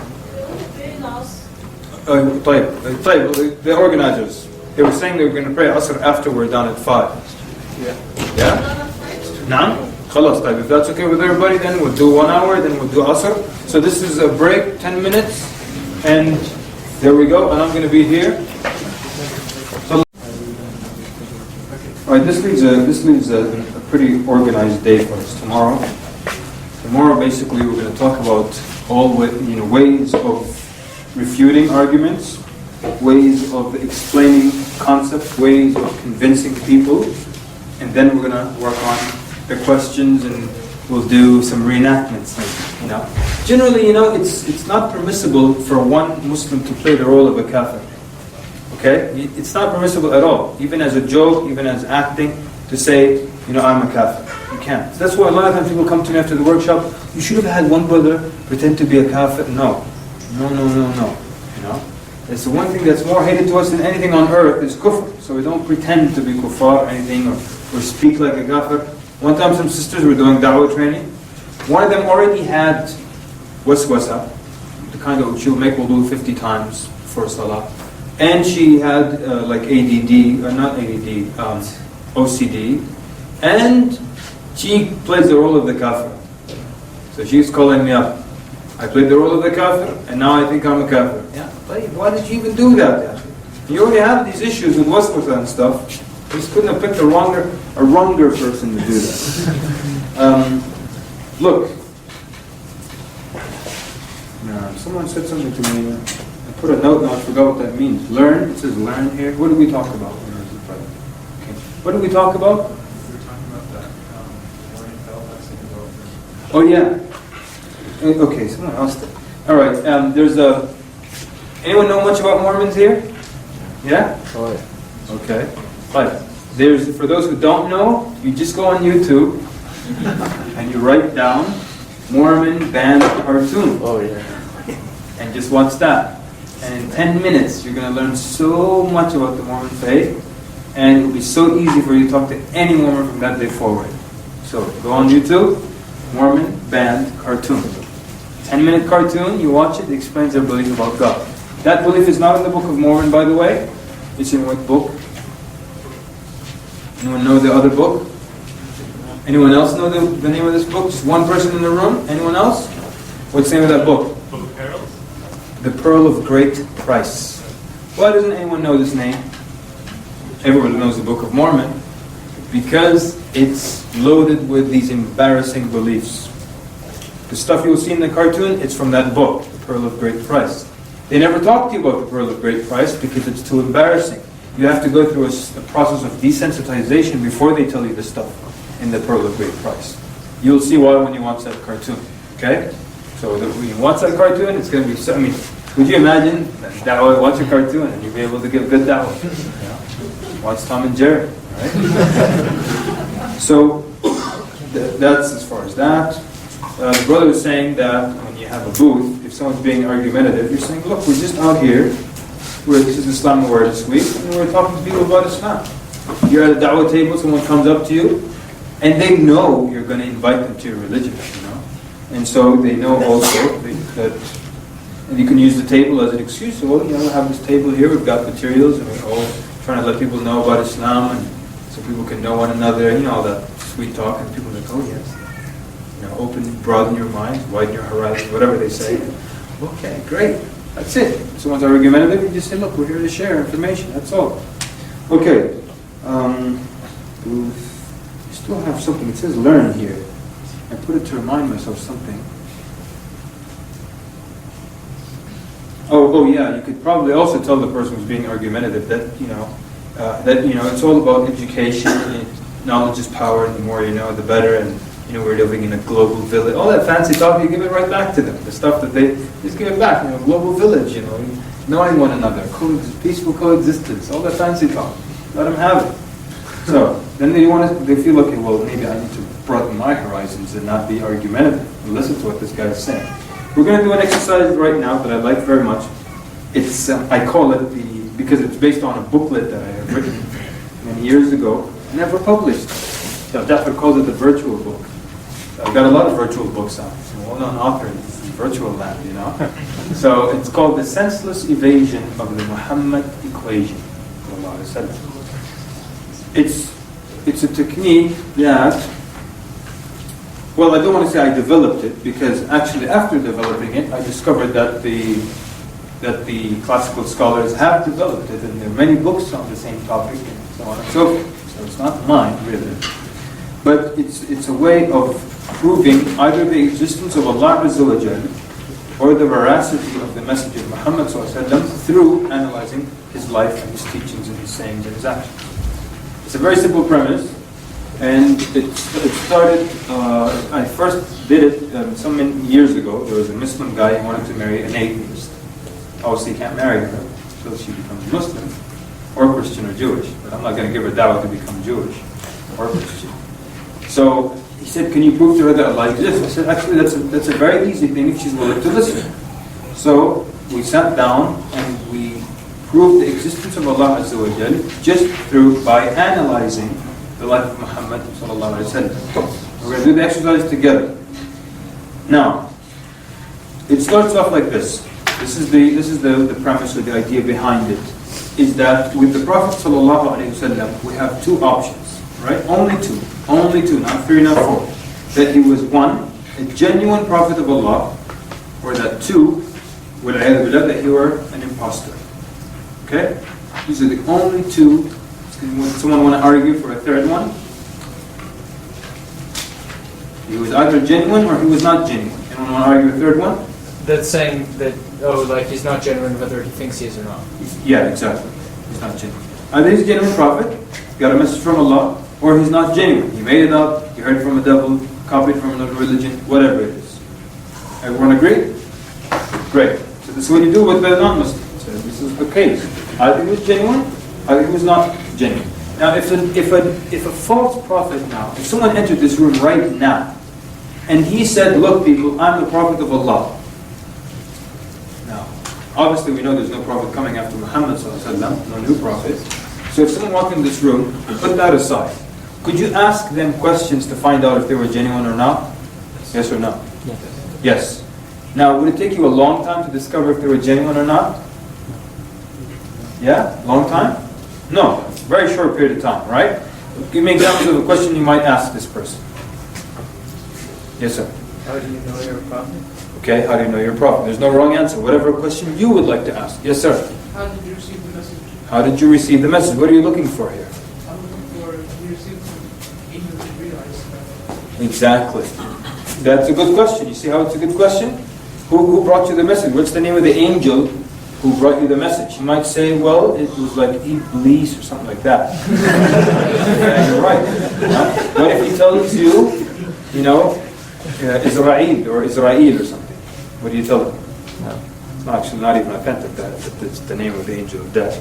But on top of that, the one that usually visits prophets is Jibreel alayhi salam. So if they give you any name but Jibreel, you have a problem. What else? What other question could you ask? Yes, sir. Perform a miracle. Can you perform a miracle, please? One time we met a guy, he said, I'm divine. We said, fly. He got upset, said, why is it every time I tell people I'm God, they tell me to fly?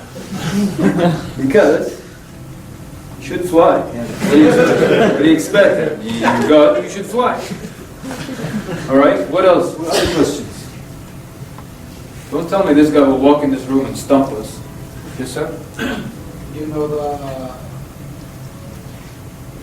you know when is the day of judgment? Are you sure? Yes. Because a genuine prophet wouldn't know it either. Oh, so you're saying, what if he said, yes, it's on April this and okay. Smart man. Jazakallah khair. Yes, sir? You ask him to resurrect someone? Okay. Some miracle, yes. We're done with miracles, yes. Well, because you're a prophet, I think you should live wealthy, so I'm going to raise millions of dollars for you so you can have a big mansion. And if he agrees to that, then it's not a problem. Okay. And if he doesn't agree, he's probably a genuine prophet, yes? I just have questions that all these things are things that are found in Islam. So how would that convince an atheist? Which things? Like Jibreel, No, just stay with us in our scenario here. Our specific scenario, a guy walked into this room, I'm a prophet of Allah. What questions would we ask him to see if he's genuine or false? Who's the angel that spoke to you? Hamza? Ask him to recite his revelation. Okay, I want to hear your message, right? And what are you really looking for? Something that agrees with the past. Good. So what if I tell him, what's your number one message? He says, my number one message is that blank, blank, blank, and it's something besides Tawheed. You know for a fact he's not a prophet. Why? All the prophets' number one message was Tawheed. Every single one of them. Yes, sir. What's your book? What's your book? Okay, he tells you it's called the kiwi. So a kiwi. Huh? So you won't be convinced because of the name of the book? No. The Furqan is the name of the book. It's called the Furqan. Okay, it's a name. Yes, sir? If you look at the physical signs, like the marking between the shoulders. Well, the marks, because we were aware that Prophet would look like that. So, what if he tells you I'm one of those prophets with no marks? What questions would you ask to find if this person was genuine or false? Yes, sir? Ask him what's your bloody name. He tells you, Bukhukhki. So? Huh? Lay, because you don't like the name? Bukhukhki, it's a nice name. Bukhukhki. Has a nice ring to it. Yes, sister? What are the values, beliefs, and principles? Okay, good. What else? By the way, there is no wrong question. Your name is probably a good question too. Yeah? Maybe asking about specific events in Christianity or Islam also. If he's in line with them, it's probably a good thing. If he's not, probably bad. What do you think of the other prophets? I'm the only real one. Okay. You can probably X them off. Okay, last ones. Yes? Who's God? Is that me or is that somewhere else? That's you. How? How is touching me? Very sensitive. Put it up. There's too much reverb when I put it up. Hey, what? Who's God? Okay. Does he believe that Muhammad was the last messenger of Allah? Okay. That's okay. As Rasul said, like all of the prophets has been shepherds, something like that. So we're just gonna point like, what's I like that. What's your experience about? It's like, what's your job? Like, what's the job? I'm a stockbroker. One thing is, the second thing is, Rasul said all the prophets have warned their people about the Dajjal, right? So, But he says, I just started, man. Give me a minute. I'll tell you about him tomorrow. I just started. Right, but you're right. Excellent. The brother's using hadith, signs of prophets. And what about his lineage? You know, are you from the lineage of Ibrahim alayhi salam? You know? So great. Excellent. That means then we can ask certain questions and find out if someone's a genuine prophet or not. Can we do that about a prophet in the past if we have a lot of information about them? Yes. So we said with the Prophet ﷺ we have two options. Either he was a genuine prophet or he were, an impostor. Using what we know of his sayings and teachings and so on, we can definitely come to a conclusion if he was genuine or not genuine. And you can do this. This is the exercise that you actually do. You only need a pen, a piece of blank paper, and the kafir.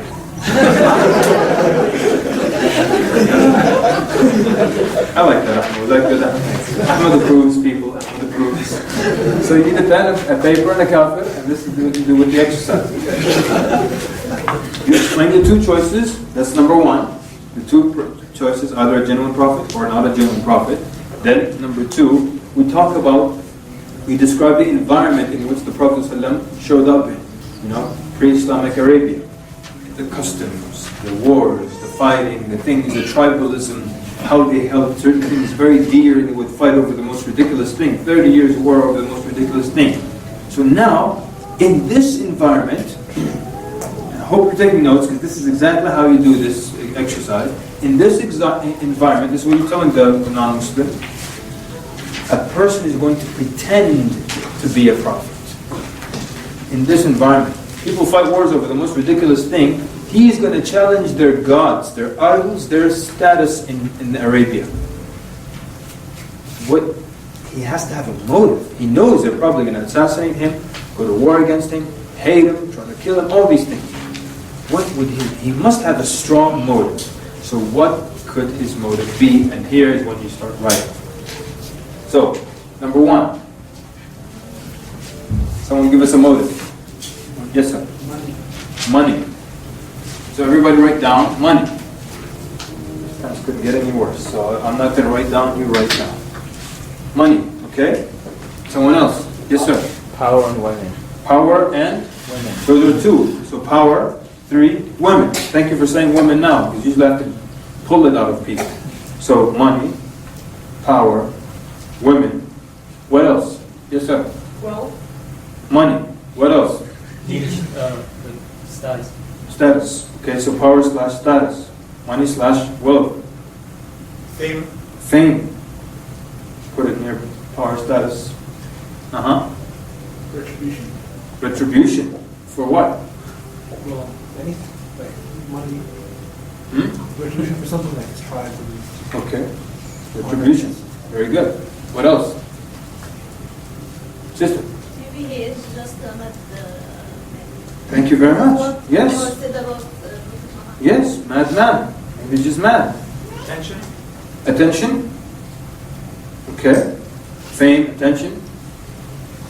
Maybe he's envious of someone else. So you can put, envy, or just pure evil. Whatever it is, whatever the non-Muslim tells you, you write it down.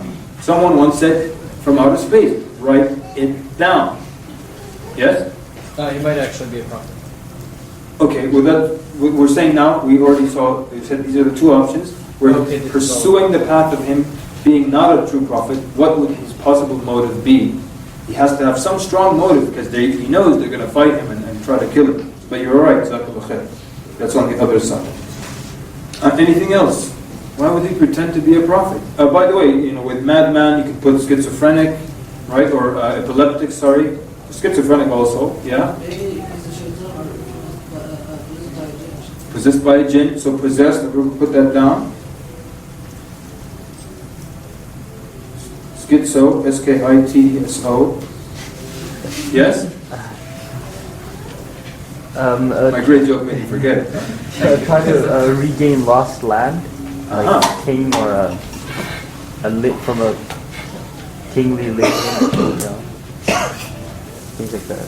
Okay, so he's trying to regain some kind of legacy, some kind of old heritage, or some old dominion of his parents, or something like that. Jealousy, we have that, right? Envy, jealousy, okay. Anything else? Divide people. No? Just a problem maker. Just wants to divide people. Impossible. I mean, whatever people say, write it down. No matter how ridiculous. Yes, sister. Some secular people would say that in a way he was trying to improve his society. Okay, so someone like Confucius just wants to improve, just wants to help things, make things better. Right? Very possible. Write it down. What else? Yes, Muhammad. Puppet? Now? Puppet, like that. You call it a puppet? Like there's someone else moving the Some people say George Bush is like that, right? Uh-huh. So there's someone else behind him, so he actually believes it. Okay, possible. So it's being edged on by someone else, so write that down. Alright, should we stop or keep going? Political power? None? Political power? Political power, okay. Last one? None? Manipulation. He just wants to manipulate people, feel he's control. Last one? Desire to cause corruption in the land. Okay, so he's like the people that run Masajid now in America. I mean, kidding. All right. I think I had too much tea in the morning. Is that decaf caffeine? No, that's extra caffeine. Okay. Now what you do, you let them empty out whatever is in their heart, put any possible motive, and then what do? You go back, using what you know of the Prophet ﷺ, and of his sayings, and his seerah, and his hadith. Brother, I think someone's waiting for you outside. I think. Yeah.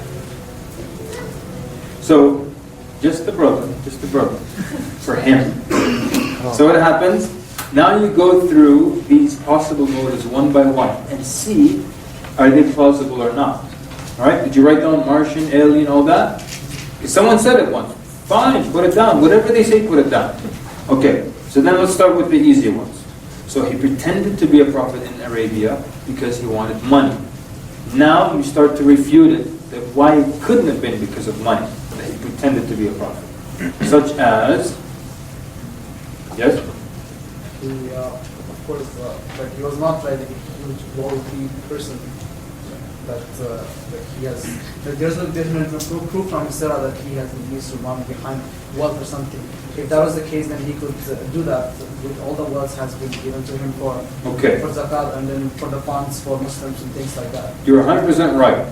Give me specific examples. This incident, that incident. Yeah. He was actually offered, like they came to him and said, look, if it's money you want, we'll give you all the money you want. If it was women, we'll give you... I'll stop you there because I'll have to repeat it all of it anyway. So the Quraysh came to him at the beginning of his call and offered him, if it's money you want, we'll give you money. If it's women, we'll marry you to the best looking woman. If you want leadership, we'll let you become a leader. And the Prophet ﷺ refused. Something else, very good, yeah. Something else specific. Shiraz? For madman possessed by a jinn. No, sorry, Habibi. We're just on money now. We're taking one at a time. But you're ahead of us, that's good. Ahmad? He died only with 7 dirhams. So when he died, there were like 7 dirhams left. And that's not an indication of someone who wanted money. Something else specific like that, yes? His room, Aisha's room, was like a... Look at the size of Aisha's room. 7 heads. Nah? 7 heads. Yeah, so it's 7 arms length, and palm stalks and mud walls, branches to cover, and a blanket to stop the rain from coming in, broken pot, a pillow filled with palm fiber, 1 blanket, that's the bed. And where's the wealth? Specific example. Let's do Taysir. You can tell him like a story of one of Shahada when he was caught by a Roman general. First the general offered him, I'll marry my daughter and give you half my wealth. And then he said no. He said, then I'll kill you like I do this man. And actually fried a person in boiling oil, and he still said no, right? And then he was about to throw him in, and like he refused all that wealth. So like from his teachings, is that okay? This was what he established with. Okay, that's good. So if his followers were refusing wealth, it's possible that he was also not one after wealth. Yes. Sayyidina Umar ibn Khattab, one time he came to the house of Prophet and when he opened the door, he saw there was nothing there of substance. There, except fiber mats. So Good. then he started to cry and said that the king of Persia Excellent. I'm sorry, I'm cutting you off because when we get to the point, because I want to finish the exercise before the end of the day. So very good, excellent. Yes, sir. It's also about when the Prophet married Khadija, he could have taken all the wealth and used it for luxury and stuff like that. Okay. Which he did not give. Right. The brother is saying when the Prophet married Khadija, radiallahu anha, he could have used the wealth for luxury. Just on that point itself, a little before that, he was already wealthy before he became a prophet. True or false? Yeah. Very wealthy. He became poor after becoming a prophet. That really goes against the plan, right? What else? It's a question that people may say that, what if the story you are telling me is not correct? How I know that the story, even if it's written in an Islamic book or so, is correct? It's having on some. Okay, I got you. Jazakallah khair. I'm actually going to have to answer that one. How you answer that one tomorrow, just so we can keep with the flow. But it's a very good question. What do they say? I don't know this Bukhari and Muslim you're talking about. So that's why you have to actually give some kind of explanation to how authentic a hadith are and so on. We'll probably do that tomorrow. Okay, so give me some specific things about wealth in the Prophet said. Yes. Okay, if he was going for money, as Islam grew, his money would increase. Okay, but as great. I said, he was rich initially, and his money went down. So good. Obviously not. Shiraz. I believe there's going to be near the end of his life, he mortgaged his armor, get some food for his family. But at that time, he was the head of the state. Right. It basically encompassed almost all of Arabia. Very strong point, Ibrahim. Well, there's a hadith, I don't know if this is authentic or not, where it said that if I had a mountain of gold, I would not keep it with me for 3 days or more. I would give it away. Give it away. But give me examples of actual times when he gave away. All right, sorry, everybody. So, Hunayn, the Prophet would give, tens of thousands of camels and goats and herds to people after battles. Dinar, 70,000, give it out. 10,000, give it out to the poor. Dirham, he would just keep giving and giving and giving while he lived in a state of poverty. Even the problem that happened with his wives, radiallahu anhun, was related to them asking for a higher stipend or a higher salary. And he still refused, to the point where it caused him problems. And imagine now someone gives you $70,000 cash, and you distribute all of it, and you go home and tell your wife, give me $70,000, and I distribute the whole thing. And then she gets upset with you. Why didn't you bring us some? Look at the condition that we're living in. So, how about when Urwa ibn Zubair asked Aisha, when she told him that for 2 months there would be no fire lit in the house of the Prophet ', he asked her, how did you survive? She said, al-aswadan, dates and water. So all these things, you keep listing them, and you see that you can easily cross out money, that he wasn't after money. One more thing. Every one of these motives, think of it as it relates to the Quran. Okay, we're talking about an imposter who obviously would have to write his own Quran. How would money be reflected in the Quran? Someone tell us. He's an imposter, that's his motive, and he wrote the Quran. Yes? Give me more money. That's what it would say. Bring, some money to their Prophet. Make sure, the Prophet's taken care of. Bring your wealth to the Prophet. But what about the 1/5, the spoils of war? It's not saying to give it to Allah and His Messenger. So it's not a sign that he wanted money. But he gave it away. Huh? But is it a sign? No, because what happens to that 1/5 of the spoils of war? They give it to the poor. It's not for the Prophet ﷺ personally. So you understand how, then now everybody can X out money. You can prove to them it wasn't about money. Alright? Next, which ones you would do? So money, wealth is out. We've got power, status, fame. How can we prove it wasn't about any of these? Give me specific incidents. Ahmed. Christ said that we'll worship your God for 1 year. And that means so during that year, he could have been, the all-powerful, right?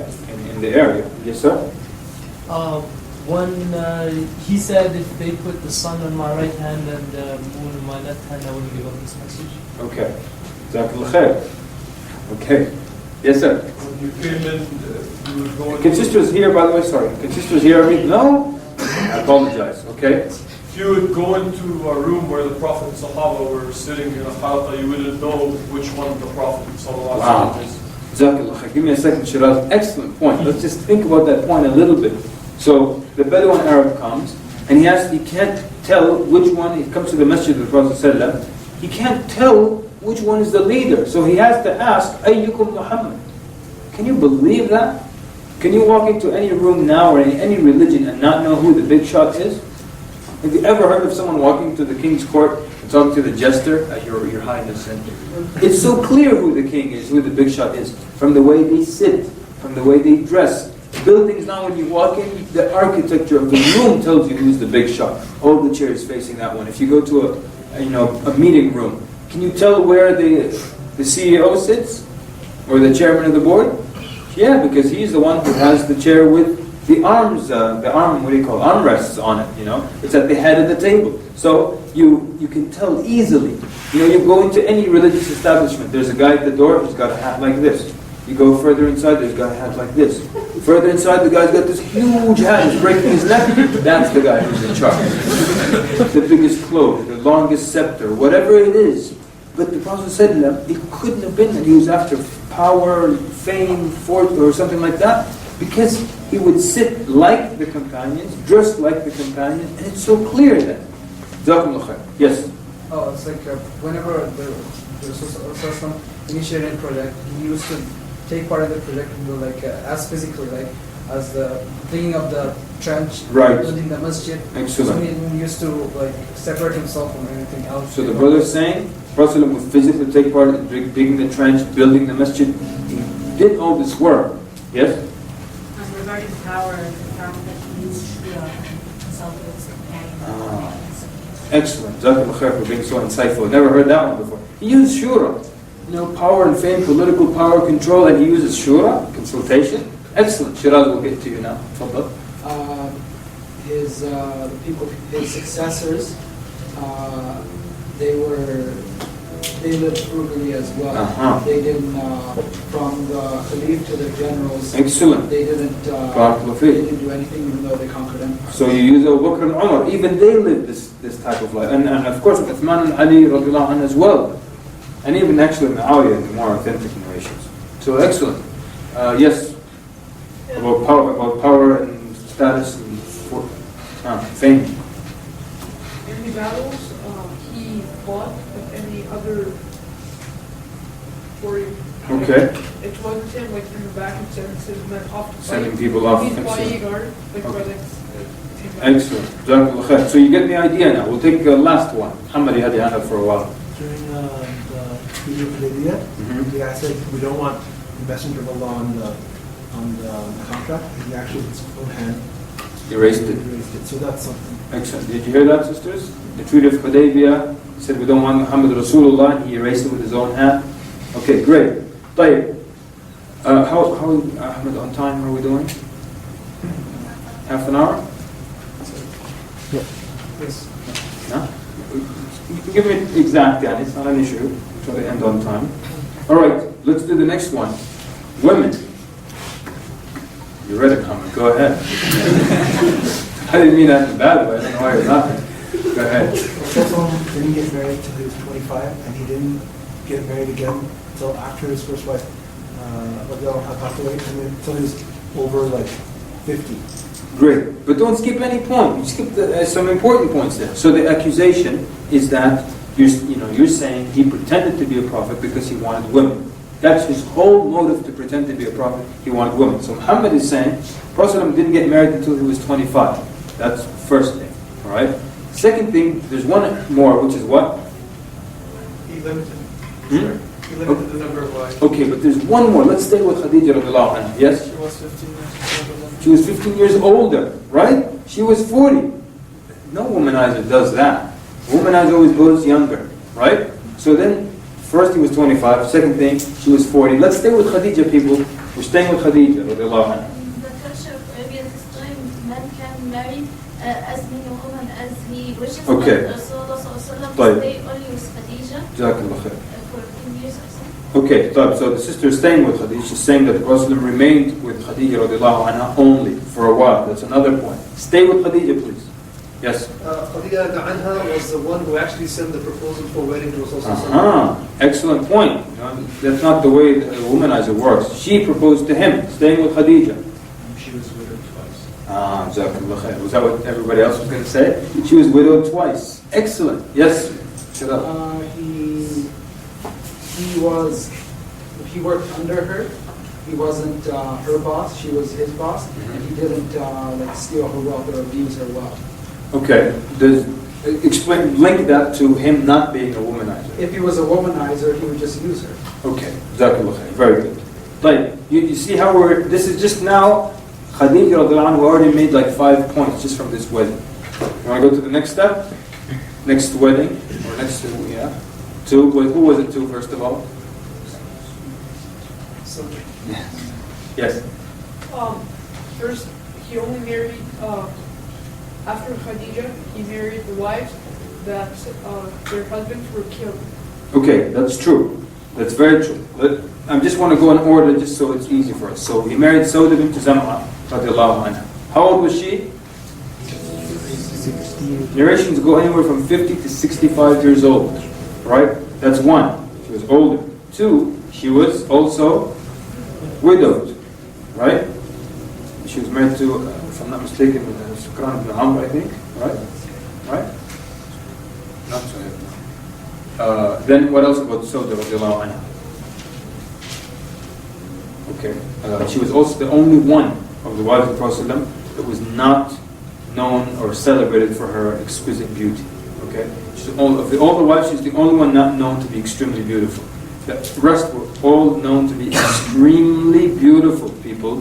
You go now on the internet, you find Muslims who have written books saying they were all not known for beauty, they were all unattractive. What's the matter? And there's not a brother in the room because he wants a beautiful wife.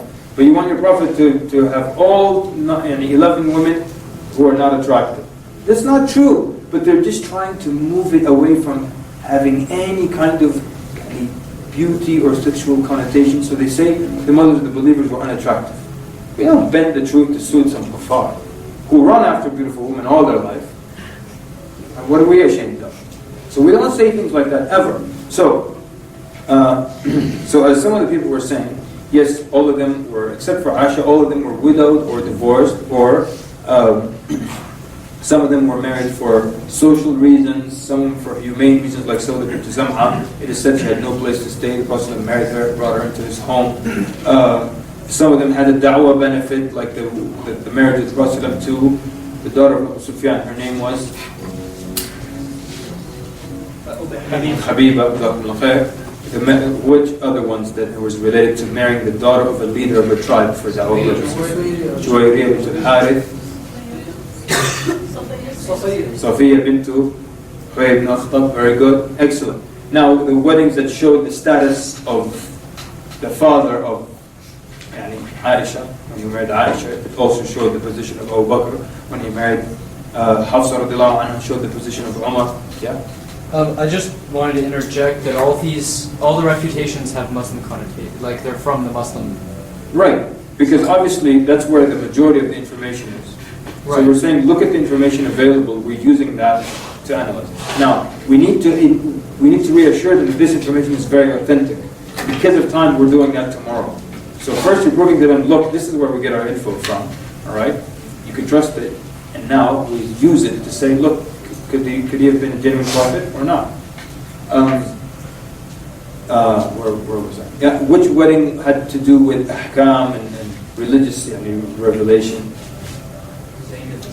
To Zaynab to Jahsh radiallahu anha. Right, great. So now we're starting to see, when you look at it, you don't see this trend of someone who's a womanizer.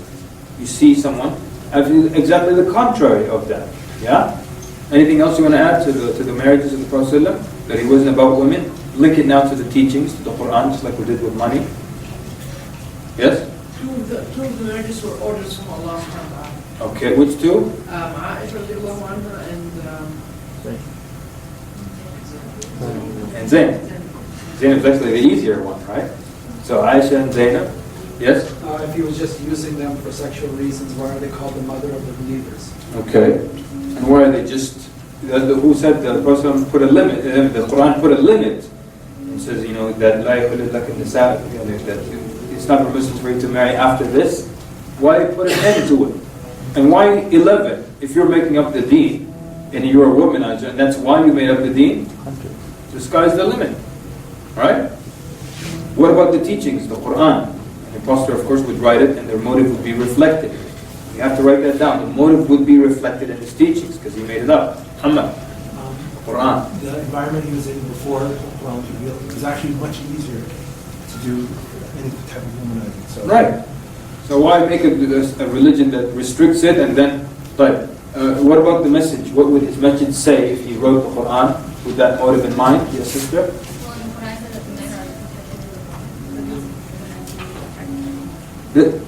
I think you're saying what the Quran said, the men are to take care of women. That's not a writing of a womanizer, right? So he doesn't want to take care of, womanizer doesn't want to take care of anybody, right? Specifically, what would the Quran say? Yes? Inheritance, both of them? Possibly. You're not wrong. Yeah, go ahead. Zina. Huh? Zina. What would zina be? Haram. Excellent. What else? It's like why the hijab issue should be enforced, because they need to women be exposed at womanizers. Okay, womanizer probably want women uncovered, or why hijab? Anything else? Just like with the money, people, with the Quran, what would it say if he wrote it for the sake of money? It would say, bring your money to the Prophet. Yeah? That's what I was thinking. Good. And if it was for women, again, it would say, let them be blessed by the Prophet. Yeah, Ikhwan, this is now happening in Muslim lands, all right? Where the Sheikh, that would say, let me bless your wife this night. And the Sheikh would bless her. And the guy would pick her up in the morning. Muslim countries, Arab countries, this is happening. Okay? So it would have been, this is just some so-called Sheikh. So if this person was an impostor prophet, it would be so much easier for him to do things like that. And possibly blessing people left and right. But this is not the case here. But, so we can easily now cross out women. But what else? We said madman, possessed, schizophrenic. How do we refute those? Yes? According to even before, they said we didn't know him ever as a madman, and this is not a speech of even a madman. So even them, they use this accusation of him to be a madman. Right, excellent. So what you're going to do, you're going to use the same arguments in the Quran. Or you're going to say, look, if he were a madman or a schizophrenic, because one time this person was telling me that, have you ever thought, what if he was an epileptic?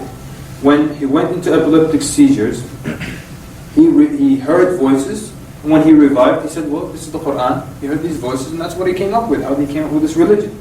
So, it's in his mind, it's a possibility. I have to refute it. So I told him, listen, since the time before the Prophet ﷺ and after his time until today, how many epileptics have lived and died?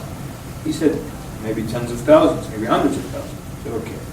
Of all these thousands upon thousands of epileptics, and all of them having their seizures, not one ever again in the history of mankind, when they got into the seizures, heard a voice and came up with this phenomenal system of government, how to deal with your wife, how to run the state, and how to deal with one another, and akhlaq, and how to be merciful with animals, and all of this from an epileptic seizure. And no other epileptic ever has come up with something great. They all get seizures. No one of them heard anything else. And he said, yeah, you're right. So you can argue with that and cross that. Madman? Okay, madman. Have you read the Quran? You're telling me a madman wrote that? Look at it. So you can argue each one with the message of the Quran, with the content. Yes, sir. I've heard of the idea of a mental disorder specific for prophets. Mm-hmm. So prophets only, since they all have the same message, it's not because they hear it from Allah, it's because they all have the same mental disorder. Mm-hmm. But at the same time, this mental disorder brings out this good message? It's the same message anyway. Oh, I see. And so this is just the culmination of yet another message. This was the same person who made this argument? Wow. So how do you refute, can we stay with this one? How do you refute this specifically? Shahada. That's just a medical disorder common to one person. Like your asthma or your cancer is not related to the next person's cancer. So why does the Prophet ﷺ talk about Isa and Ibrahim and Adam and all the other prophets? Ooh. Okay. So that's actually another section. When you look at, let me take the brother. Go ahead. The Prophet himself questioned this.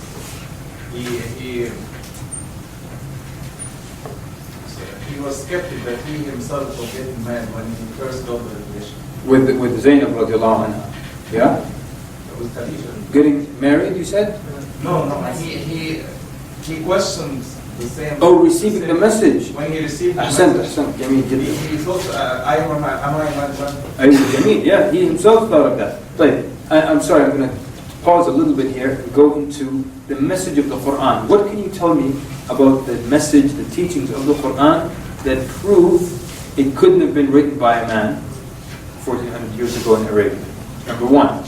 In Surah Al-Baqarah, there's an ayah that says, if anyone can come up with a book like it, then if you challenge them. So the challenge, if anyone can produce a book like the Quran, has anyone been able to? You've seen some attempts, right? And they were all utterly ridiculous. Great. Quick point, yes? Okay, so basically you're trying to say the science in the Quran. True? There's a lot of science in the Quran. Very good. Yes? The moral teachings and the scientific evidence. Okay, scientific evidence, moral teachings. Give me something specific, Ahmad. Specific, I was say no contradictions. Okay, that's good. No contradictions, you know. Look, let me ask you this. Sorry, Zia. Think of it like this. If you told the Quran was revealed over a period of 23 years, yet it remains consistent, right? Isn't that a sign that it's not from a human being? What if I told you right now, start writing a book and finish it in 23 years? Is that book going to be the same? No way. You're going to start off, writing, not much contemplation, not much wisdom. As you grow older, and we shall do this. And your language improves. You use big English words like elephant and hippopotamus. So it would change in 23 years. Your writing would change. Your wisdom would increase. You would go back and rewrite certain chapters. Quran remains consistent, even though it's revealed over a period of 23 years. That's a sign it couldn't have been written by some human being. What else? Also, if I'm trying to pretend that I'm a prophet, I wouldn't write the Quran in 23 years. I'll try to get it done in a few months and say, here is your book for the end of the life. Most likely, right? Because I'm not guaranteed that I'm going to live for another 20. Okay. Yeah? Rasul was illiterate. He didn't write or read. So something like so how could he write? Well, what if someone says he dictated it to someone? And also, how could he then know all the events that happened with the previous prophets, also future events? Excellent. So the brother brought up two important points. Too much history to know back then, and then we'll take this point, and then we want to discuss future events. Yes? He was an Ummi, and how could he write such a classical Arabic grammar? He spoke well, though. We know that, right? He was the most eloquent. So he dictated it to people, they'll tell you. But the point on the future. Give me quickly some points about the future mentioned in the Quran. Yes? In the Quran it says that the trees have sexes, male and female. Okay. And scientists have just That's true. that 50, 60 years ago. That's science. Stay with future. Future, something that will happen in the future. Hamza? Excellent. What with the Rome? Is that what you're going to say? Yeah? That the Romans have been defeated, and then after their defeat, they shall become victorious again in an odd number of years. And this was something in the future. And it happened. How many years later? 9. Just as the Quran said. So this is the knowledge of the future. Prophet couldn't have known this. Right? Yes. Something in the future. Sorry? How Pharaoh's body was, it said it was going to be found many generations. How Pharaoh's body would have been found later on, would be found, mentioned in the Quran, it was found later on. How time would speed up. In the Quran? In the future, later on. Okay, sir, when we get to hadith, it says those things. Stick with the Quran. But you're right, though. You are right. Yes? The earth rotates. Okay, science, future. Things about things in the future. Muhammad. Abu Lahab would be in hellfire while his wife. Abu Lahab would be in the hellfire, right? That was what? It's a Meccan surah. But Abu Lahab died after the hijrah to Medina. So how did Prophet know that he was going to die as a kafir? That knowledge of the future. Only Allah could have known that. And Abu Lahab, to disprove that, he would just say, Ashhadu an la ilaha illallah. He would disprove the Quran. But it never happened. It's knowledge of the future. So that's that. She had in the Quran, it was mentioned? the split of the moon. The split of the, okay. They didn't know about it until the people came from that, and they asked them, did they see the moon that was split.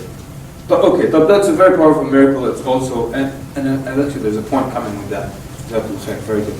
But we're just very busy. Look, I'll come back to the moon. Yes, future? Victory of the Muslimin, and that was proven by the Badr. Okay, also how about the conquering of Fath Makkah, right? Mentioned in the Quran. When was it mentioned? In Mecca. After the Treaty of Hudaybiyah. Could you imagine that the Surah Al-Fath would come down on the way back from the Treaty of Hudaybiyah? The oppressive rules in that treaty? Again, knowledge of the future. So we'll stop with the future, but you get the idea why he couldn't have written the Quran, because it stays consistent for 23 years, never changes. The linguistic style of the Quran, the grammatical style, the challenge for anyone to write a book like it, and still until today it hasn't happened. Knowledge of the future in the Quran, science in the Quran. How about when the Quran mentions reproaches the Prophet ﷺ, or mentions a flaw or a fault of the Prophet ﷺ? Would an imposter write about himself like that? Do you think? Like Abasa wa Tawalla? He wouldn't write like that. He would write about himself as number one. Would he say verses like, that Muhammad is not but a human being? He would probably elevate himself, What else? Are we on faults or reproach? Also, يسألونك عن الساعة أيان مرسلنا فيما أنت من ذكراها ويسألونك عن الروح قل روح من أمر ربي. All the questions, sorry to cut you off again, but all the questions, they ask you about the Day of Judgment. You don't know the answer to it. Why would an imposter say that? He could make up some future day 300 years from now. He'll die, they'll die, nobody will fault him for it. Also, how about the fact that the names of Isa and Musa are mentioned in the Quran more than the name of Muhammad? Time. How about that fact? You think of that? The name Muhammad, how many times does it appear in the Quran? 4 times. How many times the name of Isa appeared in the Quran? 23. And Musa alayhi salam? 139. 28 chapters. 139? Like, an imposter, he wants to pump himself up, bring himself up to a high level, and he writes more, or not more, but he mentions other names of prophets more than himself. Does that fit the mold of an imposter? So the more you examine it with your non-Muslim friend, he starts to see that, this book doesn't look like an imposter wrote it. It doesn't add up. Why is he talking about other people? And I want to mention when the moon split, by the way. Why didn't the Quraysh, for example, look, the Prophet ﷺ during Eid Salah, he would recite Surah Al-Qamar. Eid Salah, people come to pray Eid with the Prophet from all areas. All tribes, new Muslims, old Muslims, they all come to pray Eid with the Prophet ﷺ. He recites Al-Fatiha, then he recites Surah Al-Qamar. What's the wisdom behind reciting Surah Al-Qamar? Go ahead. What year did this happen? I don't know. Okay, why? The end of the lunar calendar. No. Why did you recite Surah Al-Qamar in Eid? Talks about the tribes of old. Almost. To remind people of the Day of Judgment. Possibly. Anything else? Why Al-Qamar specifically? He could have recited Surah Al-Qiyamah. Okay, let me ask you this. The Quraysh, did they ever, what was their problem with the Prophet ﷺ? Worship one God. That he made the aliha one ilah. That was a big issue for them, right? Maybe he found some other issues here and there. Why didn't they ever, and they would have taken any opportunity to attack the Prophet ﷺ if they saw any flaw, true or false. He's their number one enemy. Any opportunity to attack him, they would have. Why didn't they ever once say, pedophile, for example? Why didn't they ever say that? Because it wasn't a crime in their time. That's tomorrow's argument. But also, why didn't they oppose the Surah Al-Fil? أَلَمْ تَرَ كَيْفَ فَعَلَ رَبُّكَ بِأَصْحَابِ الْفِيلِ? Why didn't they oppose to the... Why didn't they say, what is this? Why not? They all happened in their time? Because they know what happened. No one objected to it. The Prophet ﷺ would recite Surah Al-Qamar in Salat al-Eid because now people from all parts are there. New Muslims and old Muslims are all there, and they all hear the hour has drawn near and the moon has been split. So everyone knew that happened. That's why with this huge gathering at Eid Salah, no one opposed it. No one said, wait a minute, what is this talking about? It reaffirms, all of them recognized, that's going back to your point about the moon splitting, all of them recognized this happened. That's why their complaints weren't, you said the moon split, or you married more than one, or the arguments that existed today. If anyone was to argue against the Prophet, it would have been the Quraysh who hated him more than anyone. So, of course, the Orientalists, they're unfair in their arguments. But the arguments that they have today, they're just based on today's culture. You know, why marry more than one? Why marry someone who's younger than 18? Why do this? Why do that? But the Quraysh would have been the first to object. They would have objected to the surah saying the moon has been split. But they didn't, because they know it was a reality. So anyways, so when you look at the Quran, the more you look at it, the more you see that it could not have been written by an impostor or by a human being. And if you claim it was written by an impostor, somewhere, somehow, the motive of this man, whatever it is, must be reflected in that book that he wrote by himself. And so what you do, you go through the entire list, all right? And that he was someone who just wanted to divide people. Like he wanted to divide people, but he's the one who gave the hadith that you should not even have animals fighting against each other. You shouldn't even rile one animal up against the other. And he's telling you he was there just to split. Then why the ayat about وَاعْتَصِمُوا بِحَبْلِ اللَّهِ جَمِيعًا, hold fast to the rope of Allah, telling them that the Muslims are like the building, the bricks hold one another, and that if one part of the body is ill, the other part responds with fever. So it doesn't add up. Something else. An impostor would not practice what he would preach, right? That's how you find the impostor. So you go, the Prophet ﷺ, he would say, قُمِ اللَّيْلَ إِلَّا قَلِيلًا, and he would sleep most of the night except for a little bit. But the Prophet ﷺ would stand in prayer until his feet would swell. So what kind of an impostor does that? You don't have to put the act when you're at home, right? So the fact we have this testimony into his life in detailed aspects. We know how he bathed, you know how he put on his clothes, how he spent time in his personal life with his family, how he ate, what he liked to eat, what color he liked to wear, how he combed his hair, how he parted his hair. We know everything about him. If there was anything private that we would have known, he would prove to us that he was not a genuine prophet, that he would not practice what he would preach. But everything we see tells us that he was a genuine prophet. And so basically you go through the entire list and you keep showing them. And like I said, I know some of you are thinking, well, we're using hadith, we're using Quran, and they don't believe in Quran, they don't believe in hadith. But we'll discuss that further tomorrow, inshallah. And when we do, you go out and you try this exercise. Like I told you, the person was an atheist, and she became Muslim. She's still Muslim. She's got 2 children now, mashallah, happily ever after, inshallah. There's also,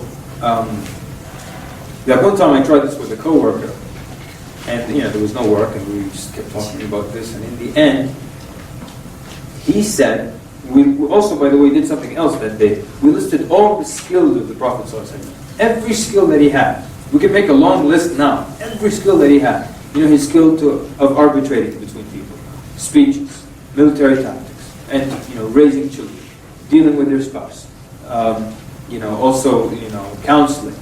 Every skill that Prophet ﷺ had, we listed it on a piece of paper. And then, of course, if you're saying he's an impostor and he wrote the Quran, he has all the scientific knowledge back then.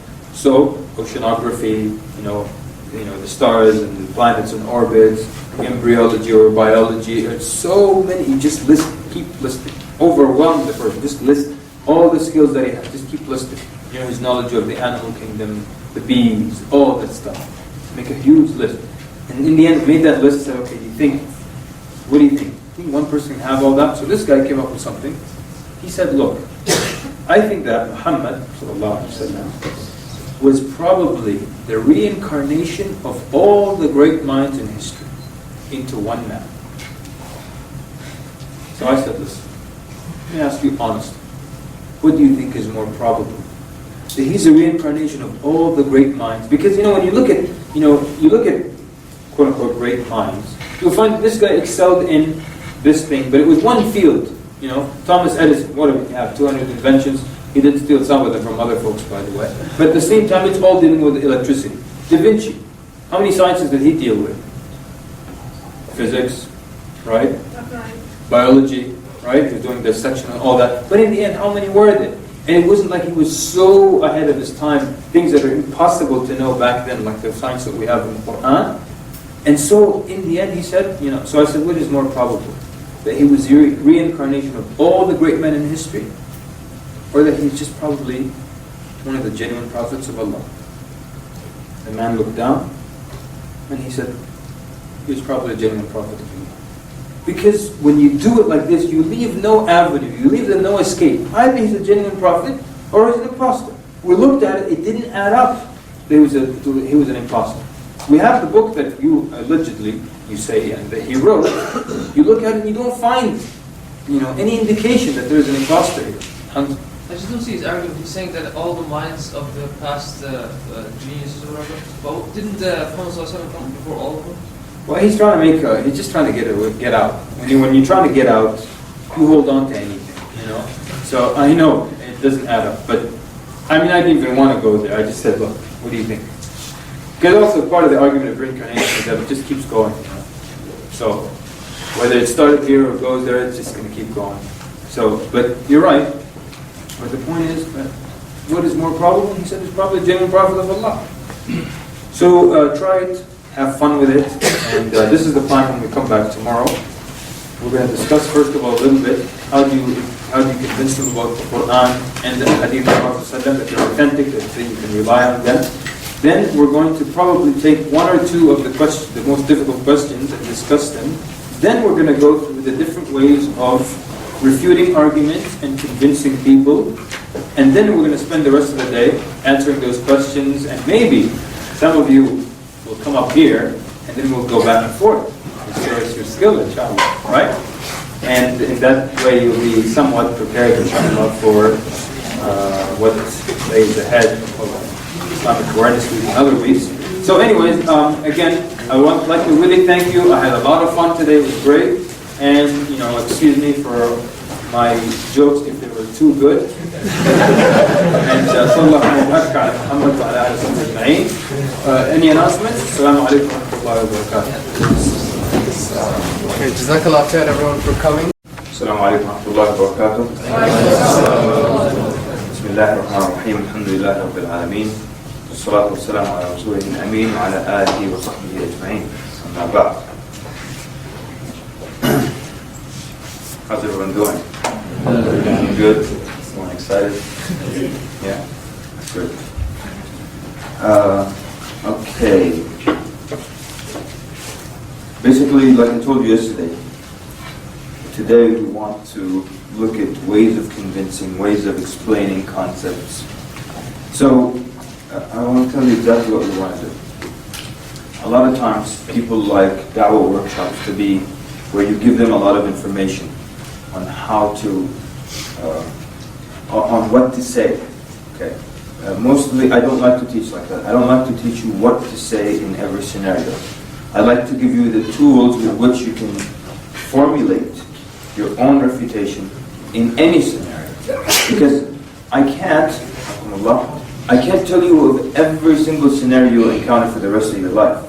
But what I can do is give you the tools by which you can fix and formulate your own responses to different scenarios, to new belief systems that you've heard, that you encounter. Got another idea. So,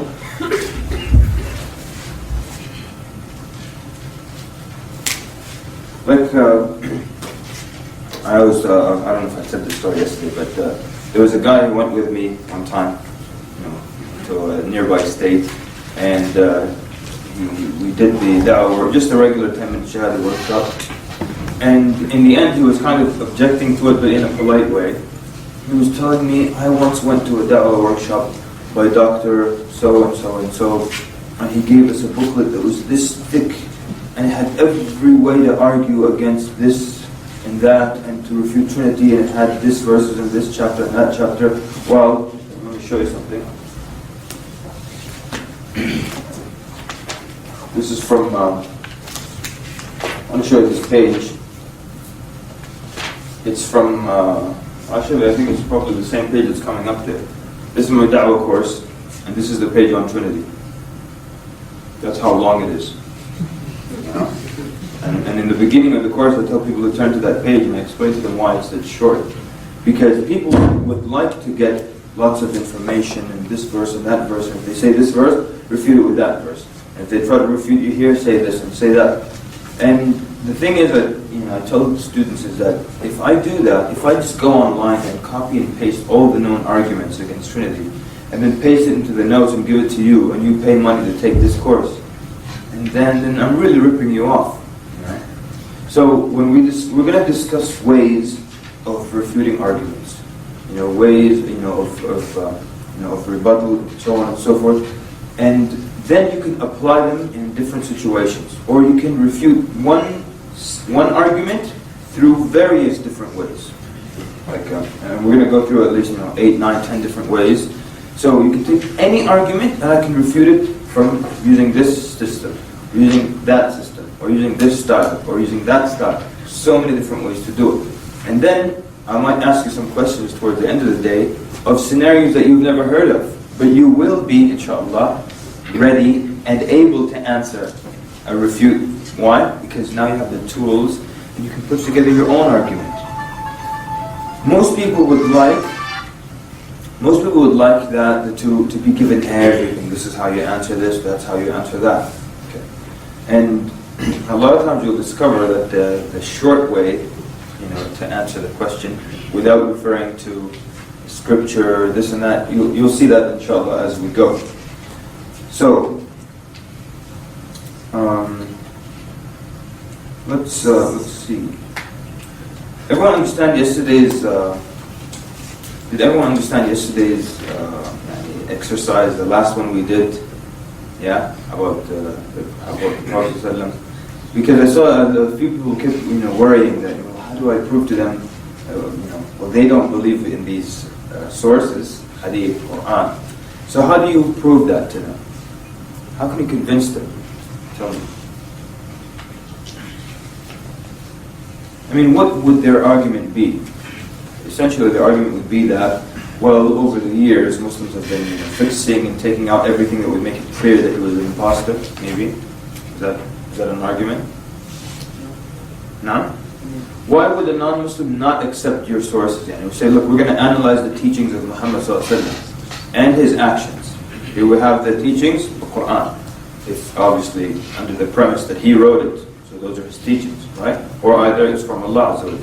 And then the other thing, we're going to analyze how he lived, his lifestyle, and everything from the ahadith. So why would the kafir object to that? Saying, well, these are your sources. Yes, sir? Because it focuses on one perspective. Okay. But give me more detail. Why would he object to it? He's never heard of it before. No? He's never heard of it before, probably. Okay. And he's just assuming. Yes, but if I'm sitting with a non-Muslim who tells me, well, I've never heard of these sources before. I'm saying, oh, and you have to have heard of everything in the world? What's the argument? What is there? Yes? If Muhammad was illiterate and he couldn't read, then he didn't write it himself, and so he didn't know what was written. You're right, but would that be their argument? Yeah, I've heard that argument. Oh, you have, huh? That he didn't write it himself, so he wouldn't know what was written? And if you couldn't read, then he couldn't check it. Oh, okay, check it, I see, okay. But, I mean, okay, when you argue, right? But it's ridiculous, right? Because I can be totally illiterate, and it could just be me and Ziyad in the room. I say, Ziyad, please write down what I said. And I dictate half a page, Ziyad writes it, right? Then 3 days later, I call Hamza, I say, Hamza, please read this back to me. And then he reads it, there you go, I checked it, and I'm illiterate. Come on. It's just weird. So, okay, but why would they say, look, these are your sources? Because they're saying you could have manipulated them, right? You could have taken out all the parts that prove he wasn't a genuine prophet of Allah. True? So how do you argue that then? How do you argue that point? There's only one Quran. Good. There is only one Quran. We all know that, right? Now, tell me, and there's more than one argument here, tell me how you can prove that to a kafir. There's only one Quran. How do you prove that to them? Yes, sir. I was praying yesterday in congregation, and the leader of the prayer was reciting the Quran, and he made a mistake. and he was corrected by someone else in the prayer. Excellent. So you're saying that, first of all, you know how many people have memorized the Quran worldwide, the estimate? No? Anyone? No? Yeah, they say about 10, they say about 11 million people are false worldwide. That's amazing, actually. 11 million people totally memorize the book from beginning to end. So you can explain to the non-Muslim in so many ways that this book, it's just one book. I mean, first of all, it's not anything that's like a miracle. If it were more than one copy, we would know. Okay? So it's only one. Well, how do you know it's one? Because we don't know if it's a second or a third. It's just one copy of the Quran. So if there were three types of Qurans or versions, you think I wouldn't know it? I mean, you know this and I don't know this piece of information? So it's not a disputed fact that there's one Quran. Okay? I know someone might put their hand up and say, well, this extreme group of the Shia that live in this part of this country have another version. Well, I mean, anyways, we don't even consider them to be part of the, right? I mean, I'm saying any group that has a different, we don't consider them to be part of Islam anyway. But, so we know that it's one book, all right? It hasn't been changed. We know it's been memorized by people. We know that if you change one letter, and you have all experienced this in Taraweeh, the Imam, when he makes a mistake, how is he corrected? Then he's still waiting for just one person, please, one person speak. And they all say it again together. Everyone is so in a hurry to correct the Imam. It's so detectable if one word moves out of place, 11 million people will catch it. And even people who are not Haffaz will catch it, So, there's so many ways you can prove to them that the Quran has not changed. One of the ways when people used to come to my house, I'd get all kinds of masahif, with that same print, and then open the big one, small one printed this year, one printed 10 years ago, and then I say, okay, I know you can't read Arabic, but we're gonna do this until you say enough. We're gonna open the same page. You can't read numerically, the Arabic numerals, but it looks like a 24. There it is. This is the same page. Yes. Okay. Pick any little dot or scratch on this page. They pick this one. Okay. Let's find it in every single one of those. Okay. Next page. We'll open the page. Just a random page, all the way to that same page. Okay. Pick any dot, and of course, the minute you do two, it's like, okay, I'm with you. So it hasn't changed. Not one dot has changed. And there are other ways we can discuss how if just one of the dots moves out of place or one of the markers, it throws off the entire sentence. It changes the meaning of the word. Just like, for example, sometimes I would write the word jamal, on a piece of paper twice, right? That's okay. Look at that word. Is it the same word? I know you can't read Arabic. Yeah, it's the same word. Then I put a shadda on the mim. It becomes what? Jamal, which means like he has beautified or he has adorned something. So now from camel, we have a pronoun added, we have a verb that is in the past tense, all of that from this little marker here. So if I'm reading a sentence and instead of getting on the camel, he has beautified, am I going to catch that or what? For sure I'm going to catch it. So the language won't allow changes and so on and so forth.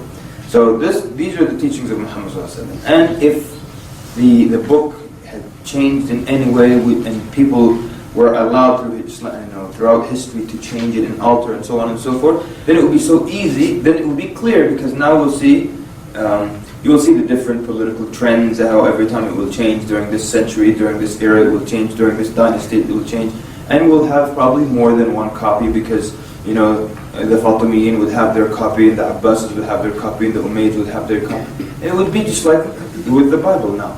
I mean, they actually have a chart that traces how the Bible came to be. And you will just see this copy, this branch, that branch. So how come you can trace your alterations of your book and we're totally oblivious to the fact that there was more than one? Anyway, yes, sister? How about people who argue about translations? Because not everybody in Islam can read Arabic and understand it. Then there's very different translations sometimes of the same verses. Okay.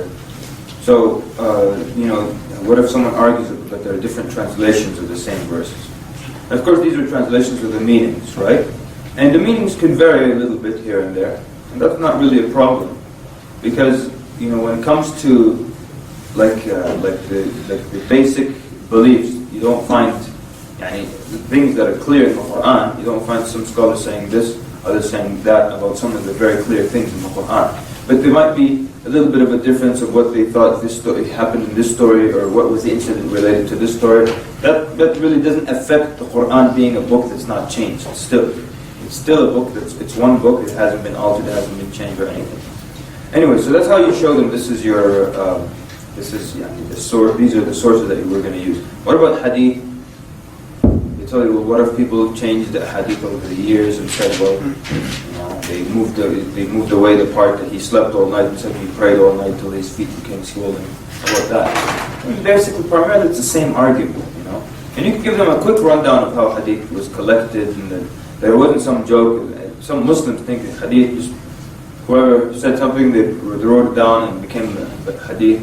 So you tell them how intricate and detailed the system was. And so these are the sources that we're going to use. The argument that, well, you're using your sources, it's not a valid argument whatsoever. And anyone says that to you, just tell them, come on, let's get real here. That's not how we do things anywhere in the world. One time, some non-Muslim tried to argue with me. It was a ridiculous argument. He said, well, these things are not in Western books, so therefore, I don't believe them.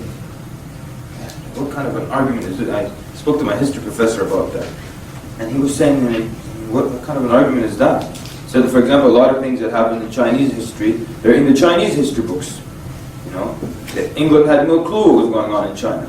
So why would you expect them to be in English history books?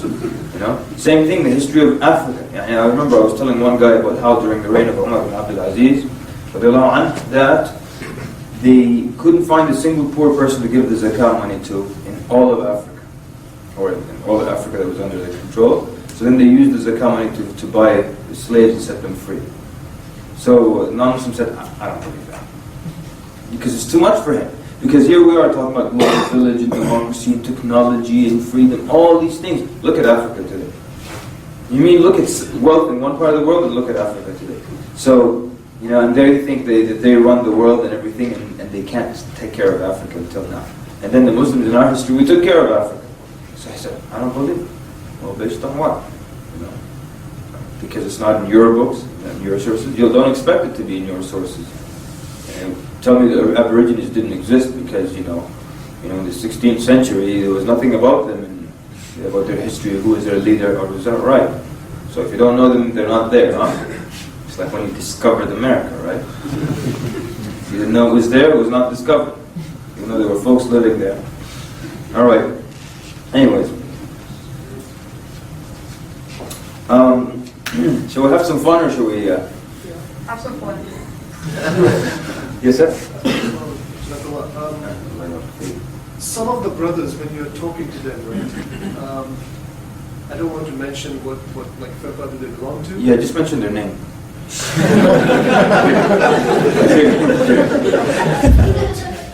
But they start quoting ahadith, which I know from people like yourself and other ulama, is that they are not they're basically not quoting hadith at all. So how do you tackle them at that point then? That it's not authentic hadith? Well, they are basically completely fabricated hadith. On the Ali Anhu or on the Ahlul Bayt or... Okay, I see. But that's one of our questions, remember? Shia Sunnah, right? So that's what we talk about, obviously. And you can feel free to mention that, it's not an issue. But it's like, you wouldn't mention a group within the Sunni. You wouldn't tell me, Ikhwani said this or Tabligh that you would keep aside. But Shia, it's not a problem. You know how, have you heard the history of the sects? Yeah? Oh man, what's going on, people? Sheikh Walid was Sunni. Don't play around with Sheikh Walid. Anything Sheikh Walid, you get it, you listen to it. That's how it works. Yeah, anything Sheikh Walid, don't fool around. You guys are aware of that, right? If you're not, you are now. Sheikh Walid Basuni, that's it. I'm going to start with Sheikh Walid. I'm serious. Sheikh Walid, that's it. I'm not kidding. I don't play around with Sheikh Walid Basuni. With all due respect to everybody else, I don't play around with Sheikh Walid, ever. I remember one time, people don't know who they're messing with. They don't know who they're messing with. these two young kids, who has more knowledge, yeah, Sheikh Walid or Sheikh so-and-so? That guy goes, this is the expert. They're about equal. I said, let me put your two heads together and maybe smack you or something. What's the matter with you? You don't know who you're messing with. Sheikh Walid Basuni, people. Don't play around. I'm serious. I don't play around when it comes to Sheikh Walid. In North America, all you gotta do is say Sheikh Walid Basuni. And I say, yeah, that's it. You're right. That's it. Don't play around with Sheikh Walid. I don't know if I can stress that enough. So when his course comes, spend the night here. Don't come early. Spend the night here. I'm serious. When his course comes to town, you spend the night here. I'm not kidding, Akhi. You spend the night in this room. Spend the night in the room in the morning, you brush your teeth, whatever. You sit and wait. Okay. I know you think I'm exaggerating, but I'm not.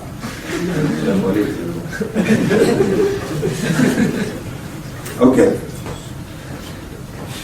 So, where was we? Don't get me started. Oh yeah, so I was saying, yeah, you want to have some fun or get started? The brother said fun, all right? So, Ahmed, can I see the questions, Yahid? I know these are your notes, Yahid. Maybe you can give me the, no, it's a staple. Don't tear it out.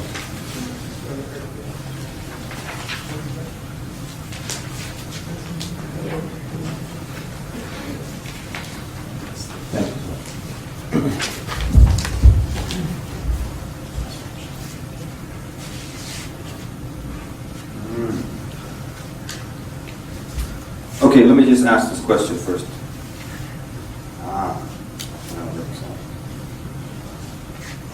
Can we get two volunteers to be partners and come down here? Oh, only one.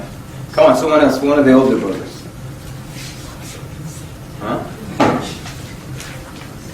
It's not gonna be that bad.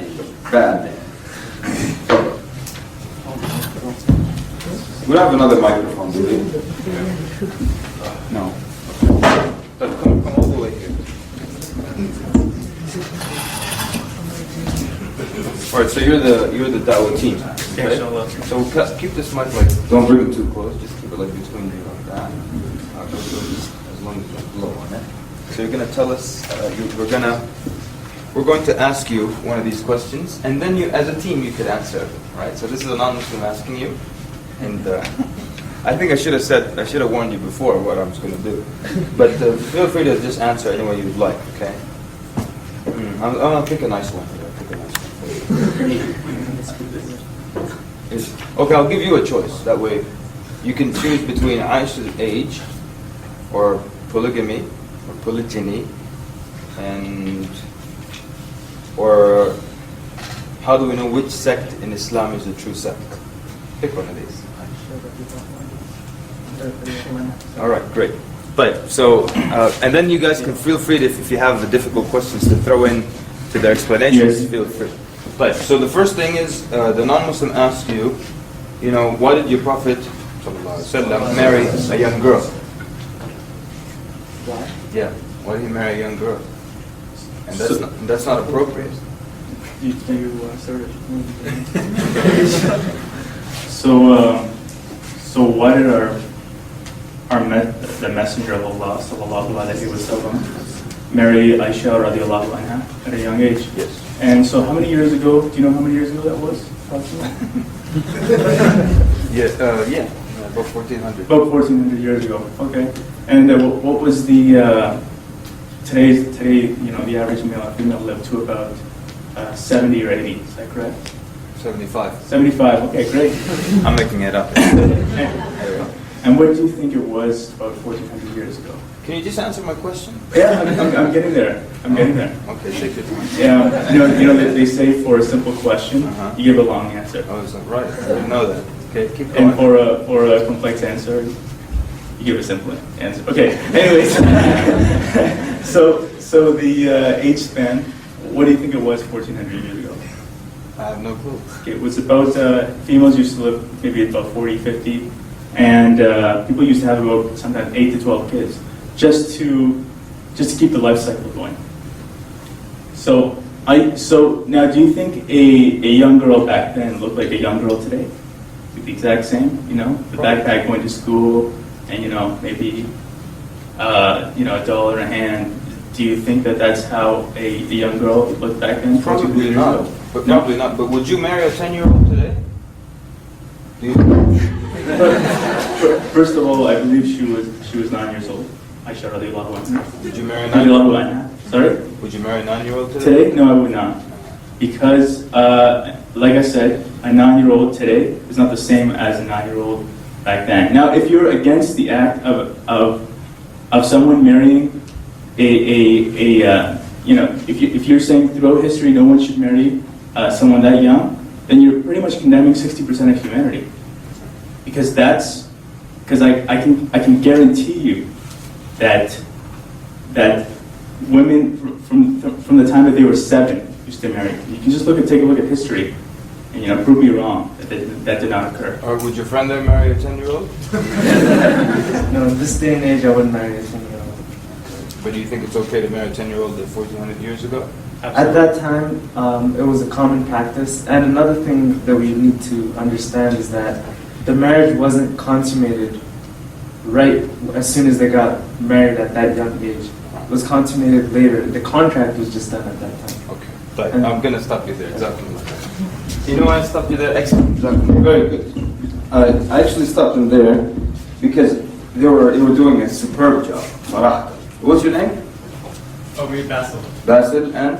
Salman. Right, Basil, he started off really, really excellent. I mean, it was really, really good. Superb. Because if you really pay attention, he didn't allow himself to be backed into the corner. There were some people, if they stood here and I just started to ask those simple questions, they would immediately start going backwards. He didn't start answering immediately. He started asking, which was excellent. I mean, he's really saying, who's telling you that the way you're looking at it is the correct way? So he started immediately talking about 1,400 years ago. First he started to say, how long ago was this? Do you know? He's not like a 10-year-old with a backpack who still plays with Barbie dolls. And I mean, people now, subhanAllah, not only do they, so back then, Aisha also described being physically, larger. People used to mature quickly. I mean, now, people don't mature sometimes at all. It's, subhanAllah. You know something? When we grew up, our parents were respectable people. Your dad was a respectable guy. And for me, my dad was a very dignified guy. And for me, that was an important part of growing up. And I never grew up with my dad doing dumb things around the house. He never did dumb things around the house. He never jumped around and danced at parties or played video games in front of me. And I always think that if my dad played video games in front of me, I would turn out worse. I'm not going to say turn out horrible, but turn out worse. But now look at new generations. And those of you who are dads who play video games in front of your child, what on earth is that all about? And do all kinds of weird things in front of your kid. It's weird. So I know I'm not really, but what I'm trying to say is that I used to go get my hair cut in this place for 2 years. Obviously I haven't been there in 2 years, right? So these guys, they were grown men and they had children, multiple children, and every time I go get my hair cut, and they talk to each other. And every sentence begins and ends with dude, and it has dude in the middle. And they play video games, and that's all they talk about. They talk about sports or a video game.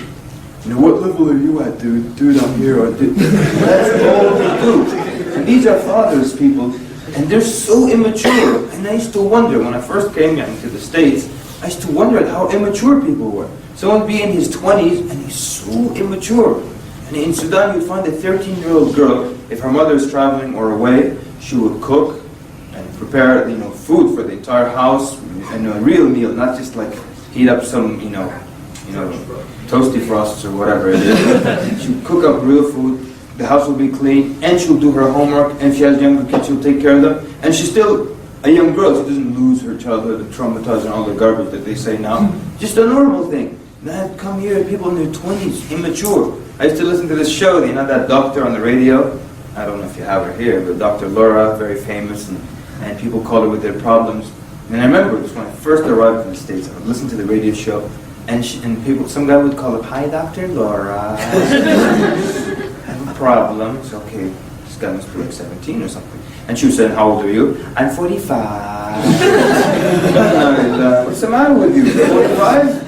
So people don't mature. So now, what Basil was saying, he's saying, look, and he started asking, how long ago this was, He started describing the girl with the backpack. It was just excellent. You could have kept doing a great job, both of you, Salman and Basil, but I stopped you because you were doing excellent. The whole point, I wanted to see if you were going to back yourself into a corner or not, And you weren't accepting these questions of, do you think it's okay? And you just started apologizing, and suddenly you magically turned her age into 18. You know how the Muslims are doing that now, right? And in the course of their arguments, they're maligning and attacking the scholars of Islam and saying, he wasn't reliable. Is this how we do it? We even attack our scholars just to bring the age magically to 18? And why just 18? Why just does it have to match the famous legal age? It is not really 18 everywhere in the States. I don't know what it is here. 18? We still have some states where it's 14 until today, 16, 17, and the majority are 18. So who is to say that the way you look at something now is the right way? And this is the problem. People always look at the way they believe and the way they live now. That's the standard.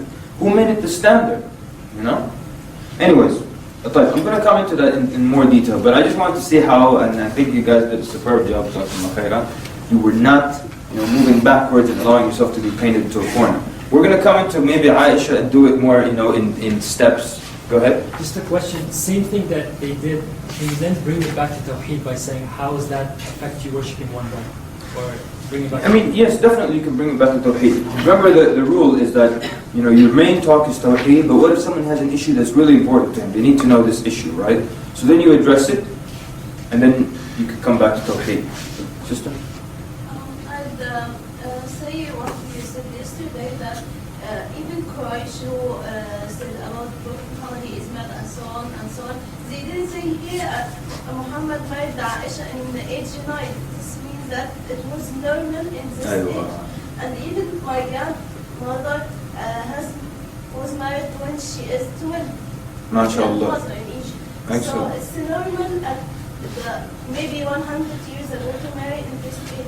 Ahsant, very good, very good, excellent. We're actually going to get, don't worry, we'll come back to these and look at the arguments for the age of Aisha, 1, 2, 3, 4, 5, like that. And then you can use any combination of them.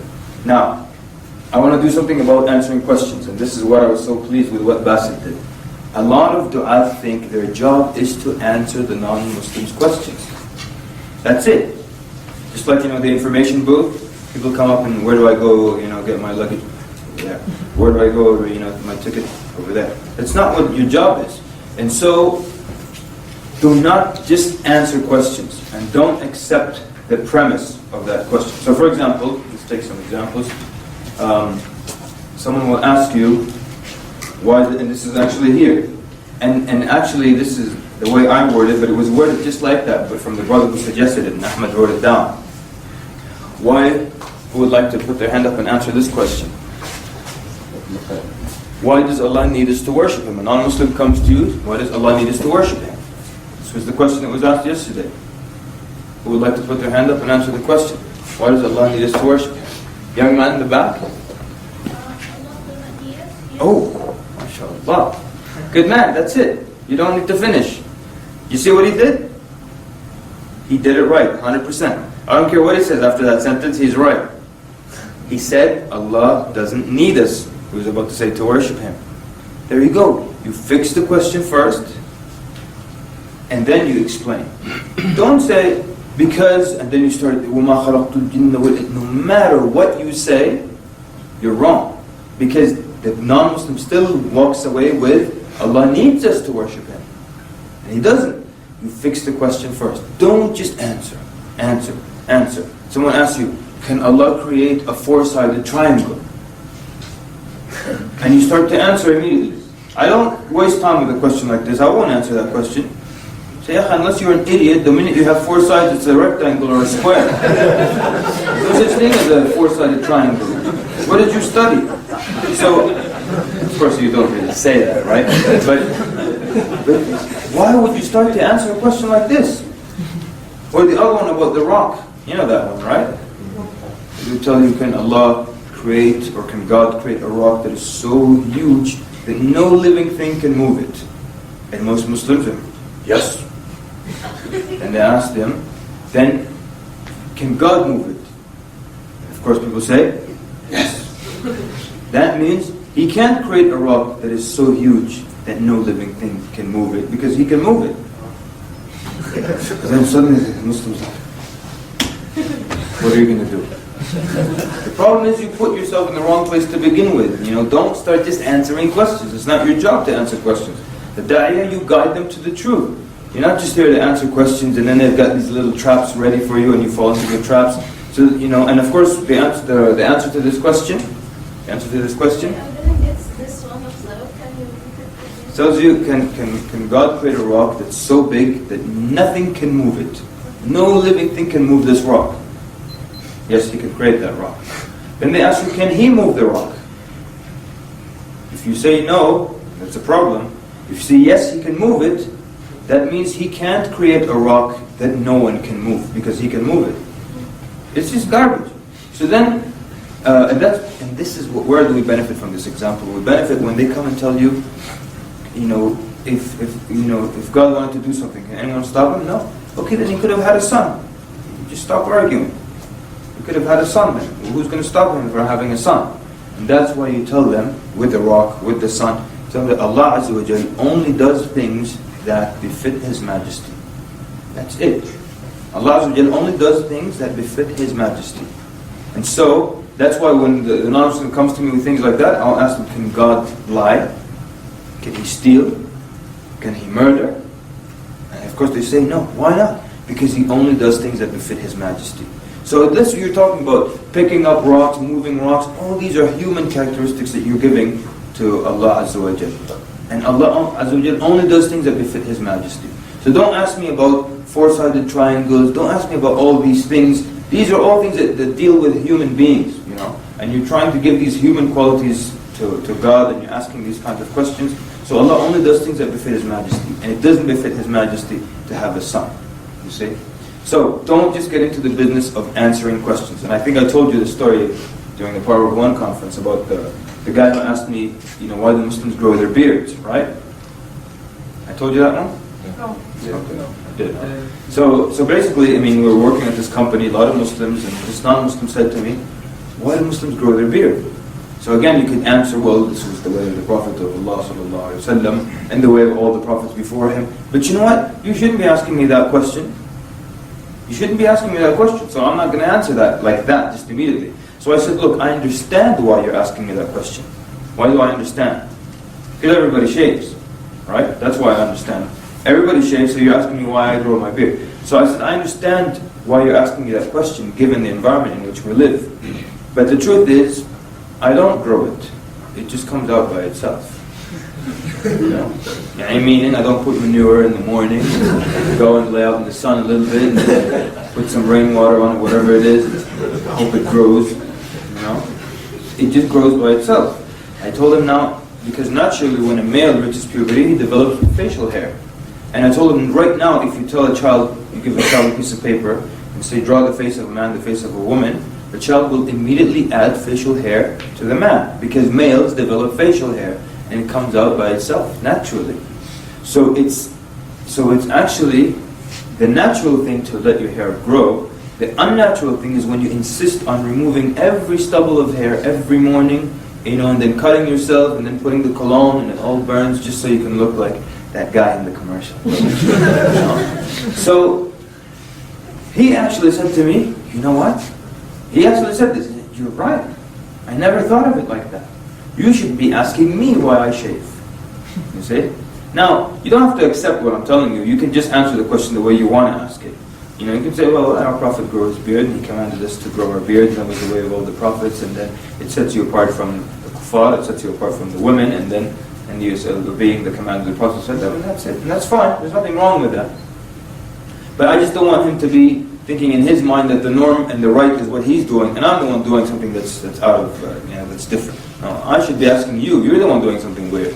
All right? So anyways, so your job is not just to answer questions. But now when questions do arise and arguments do arise, what are certain ways that we can refute or explain away? So there are a number of ways.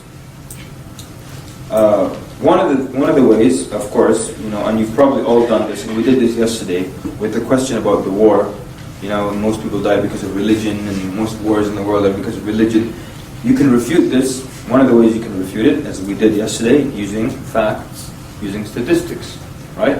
And of course, you've all probably done this, using science to prove something related to an act of worship. You've probably mentioned some scientific or physical benefits of fasting, and so on and so forth. So one, you can use facts, you can use statistics, right?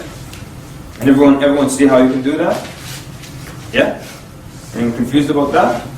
It's very clear, right? So someone give us another example where you can use a fact or a statistic or something to prove something. Like just now we did it with the age of Aisha. We're saying, as a fact, you have in some states 14 is a legal age to get married. We use a fact here. We use some kind of that drinking alcohol isn't harmful. So if you look at the stats that is not harmful. Yeah. I mean the argument that is harmful. Okay. And you look, you say, well, just one of its harms, one of its many related harms, is drunk driving. I think it was 10 people died per week. Okay. Did you guys know that fact? 10 people die a week from drunk driving. What is this? Just here? Or? This is North America? In the U.S. In the U.S. Okay. So this is a fact. You see how you throw that fact in when it comes to alcohol? You can throw a bad fact to show something haram. You can throw a good fact about siyam. You can throw another fact, another example. Yes? An Albanian guy told me in Bosnia for every man there's 21 women. So if every man marries just one woman, it's going to be a problem. And even if they marry 4, there's going to be a problem. We're going to have to help them by finding people that can. That's the problem makes sense. So here's using statistics to show the Sunnah of the Prophet makes sense. Another fact. The average video gamer is 32 years old. Oh man, that's a disgusting fact. Really? 30 years old? The average video gamer is 30 years old. They're 1 years old. I hate video games. It's such a problem. Grown men. Got blisters on their thumbs. Grown men. Yes, sir. Sorry, sister, I'll get to you. Yes. The average age that in some places people lose their virginity is between 14 and 13 years. There you go. That's a fact. Average, so there's obviously lower. Yes, that's average. So you can throw that fact when you're discussing the whole Aisha thing. Yes? I don't know the number exactly, but I can search about it. How many people died in the war because of the nuclear bomb in Japan? أيوة, جميل جدا. How many people died in Hiroshima? 1 million? Not 1.5. Okay, 1 million. Fine. How about how many people died in estimated World War II? 60 million. 60? Yeah, the estimate's anywhere from 55 to as high as 65 million people. So that's a fact that you're using. Yes, sir. I just want to add to the brother's comment on the virginity thing. Mm-hmm. In the UK, according to statistics, out of every 7 girls who are under the age of 15, before they graduate from the GCSEs, which is like a high school here, 3 of them are actually pregnant. Oh, good enough. Yeah. How about I'll add another fact here. Look at this fact, unbelievable. It shows you about how wicked zina is. They tell you that 82% of teenage mothers are themselves the daughters of teenage mothers. Isn't that amazing? 82% of teenage mothers are themselves the daughters of teenage mothers. And zina just keeps going down the generations, So, alright, another fact? Among polygamy in the U.S., 98% of them are men in jail, and plus science shows that women actually live 10 years more than men. And there's 25 million gays in America anyways, so that's just considering statistics. So I heard that if every guy and girl got married in America, there'd be 7.8 million women wouldn't be able to get one. So then you guys are gonna have to help them out. So yeah, yes sir. Last one. In World War II, the women in Germany were protesting for the men to have a second wife. Oh really? Yeah. They wanted Is that right? Let's relocate, brothers. So we can stop this movement. You know I can't resist these kind of jokes. I looked up the whole Michael Jackson thing yesterday. Oh, did you? I might have to go to Bahrain, you know. But there is a lawsuit of $4.5 million and everything. But you know, if someone says it's Shahada, that's it, right? So, anyways. Okay, so everyone sees now. Omar, you want to add something? I just have a question. You what? Usually when I talk to people about like alcohol and whatnot, and I tell them it's haram and it's dangerous and it hurts the body, they usually tell me if you drink 1 cup of wine, it's good for the heart. And Heart? Yeah. It should be liver. Yeah. Careful. It's usually the liver. The study says it's liver. That's right. Wow. I don't know. Like I thought it actually destroys the liver, but it actually reduces the fat on your heart. Because one of the doctors in the US actually, he said he's not going to advertise on this wine, which was like a new product, and because of this fact, it actually destroys the liver. Okay, fine. So once again, let me just answer the alcohol question, unless that's related to the alcohol. Go ahead. Just about the alcohol, that study hasn't been conclusively accepted or proven yet. Okay. And then there's another one that disputes it, so it's still ongoing. Right. So is it? Okay, is this about alcohol? Yes, I just think it's interesting that the Quran says that there are benefits also to alcohol and to gambling. but Excellent. ways that they benefit. Thank you. So, Omar, right? So basically, when someone tells you, yeah, that the study shows that alcohol reduces fat from your eyeballs or whatever it is, so no problem. I know that because the Quran actually said that there is good and there's bad in it. See, now realistically, it's talking about wine, and there's not the good is actually not in the alcohol. It's if you're talking about wine, and that study is with wine. Yeah, it studies with wine. So there are actually antioxidants in the wine, not in the alcohol itself. And so but Allah tells us that there is good and there is bad in it. But the bad outweighs the good. So if you're telling me that there's some good in it, now I might ask you worldwide, is it benefiting more livers or harming more livers? No doubt it's harming more livers. That's why Allah tells us that the bad in it outweighs the good. And then it destroys your wealth, and then it takes away your dignity and your honor and so many things. So we know that there is good. Allah told us that many years ago before your journal came out with this study. So we know it, but the bad outweighs it. So that's not a problem, you know? So that's why, okay, someone else had their hand up about this, yeah? No, it's not about alcohol. Mhm. It's substances. Okay. Actually, it's something I'm not sure if I can mention in front of men, but it's for the benefit of all of us. Aywa. There's a question that a Muslim asked me why Islam prevented the gaying and that this is a genetics and some people are naturally that and so on. Okay. So by a Muslim. طيب جزاكم الله خير. Very good. You guys don't have those Fatiha people here, do you? You know how they used to get, it's a Muslim gay group, yeah. And you know how they used to get followers? The guy would get on a masjid email list and he would say, can you believe it? There's this, there's a bunch of gays when they're having support groups and they believe they can still be Muslim and gay. This is their link, these people are That's what this is their leader. He would send this email and then everyone in the masjid list would get it, and then the closet gay brothers would click on that link and then join the support group, you know? So anyways, okay, let me do this. Let me finish my... Okay, well, actually, since we're doing facts and statistics, by the way, science in the Quran falls under this category, right? Science in the Quran, let's talk about it right now. It has a few issues with it, okay? There are actually, legitimate science books in the in the library, not written about Islam or with the idea of Islam in mind, just written about science that have things contradicting to all the scientific facts that are in A Brief Illustrated Guide to Understanding Islam. Everything from the mountains as pegs to the plate tectonics to the oceanography, many things contradicting to that. So not all science is science, and maybe that's. And actually, we're having a webinar tomorrow, I think. So maybe I'll get the information if anyone wants to listen to that. We're going to talk about that. That not all science is science. So when you use science in the Quran, be careful. All right, try to use very, very clear, strong things that don't get you to too much dispute. Science in the Quran is one of the tools you use to prove the veracity of the message, or to prove that the Quran wasn't written by the Prophet ﷺ. And it's not necessarily what will get people to become Muslim. And a lot of du'a think that's what will get people to become Muslim. You tell them there's this scientific fact and it's in the Quran.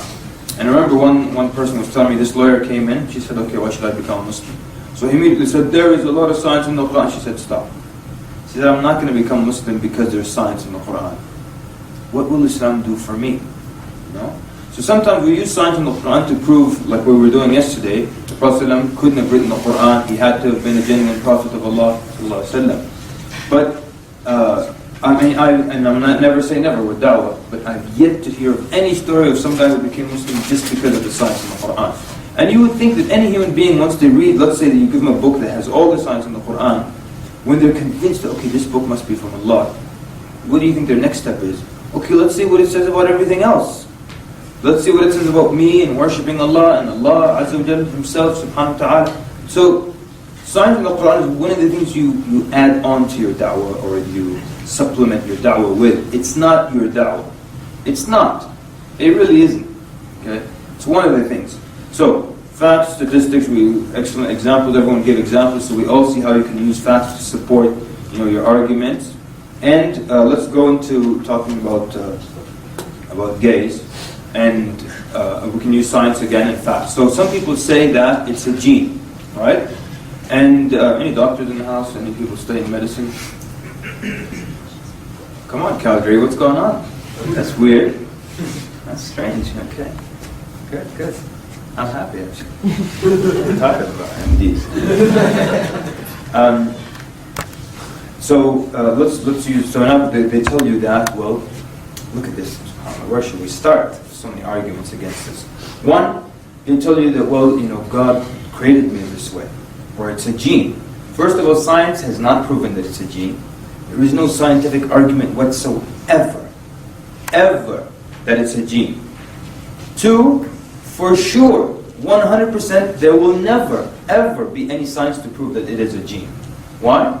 Because Allah Azza wa Jalla says in Surah Al-A'raf, قُلْ إِنَّ اللَّهَ لَا يَأْمُرُ بِالْفَحْشَاءِ أَتَقُولُونَ عَلَى اللَّهِ مَا لَا تَعْلَمُونَ.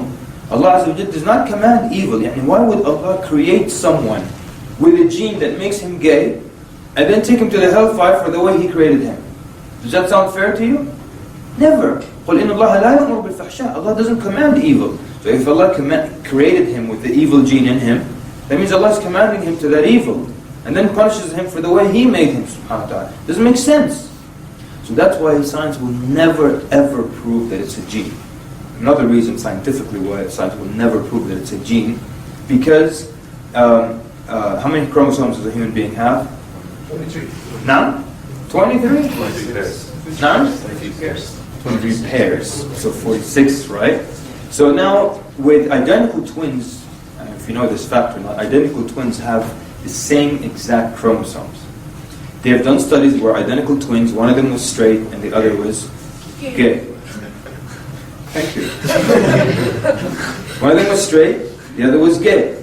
And so they have the exact identical genes or chromosomes, yet one is gay and one is straight. So that means it can't be a gene. You understand this, right? And you know, by the way, that they can see the human chromosomes. They can actually see them, and so you can see both are exactly the same, and yet one is gay and the other is not, which means that it's something mental, and that's why there are actually clinics now where people go and they go through therapy and then they come out hetero and they get married and they have children and they never return to the wicked deed again. You see? So that means the fact that you can be cured from it shows you that it's an illness to begin with, and it's actually a mental illness. If you want to look up, there's his doctor's name is Joseph Nicolosi, like Nicolosi. Yeah? Look him up, it's amazing. He has a clinic and it's quite popular. People go and they get treatment and they come out normal. And he traces, homosexuality to be alienation from males or from male peers, and from males in the earlier part of life and from male peers in the latter part of life. And he traces it to psychology. It's not a gene. Allah did not create people in a way and then punish them for being the way He created them. It doesn't make any sense. So, and beyond that, they've never located this gene. I mean, how many genes are there in one human being? They look at all of them and they can't see the gay gene. Where is it hiding? So, it's still in the closet too.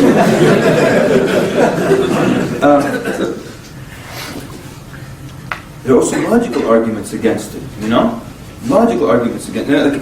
Have you read the argument? They tell you, it's available in the animal kingdom. First of all, I'm still in doubt of that. I've never... Go ahead. I think it was Sheikh Bilal Phillips, he talked about those arguments that it's in the animal kingdom. It was either the animal proof or the gene proof, but he said that somebody published a paper on that and it was put in medical journals, but later on it was proven that all their research was faulty and they didn't, no one went over that research as well. But also another argument against the animal kingdom one is, let's say there are animals, let's just say there is an animal that exhibits homosexual behavior. That's one animal in the entire animal kingdom, and also there are animals that eat their young. Thank you. Those are the exact points I was coming to about Barakallahu feek. Look, forget one animal that's gay. I don't care if there's a herd of 1,000,000 zebras who are all homos. Okay?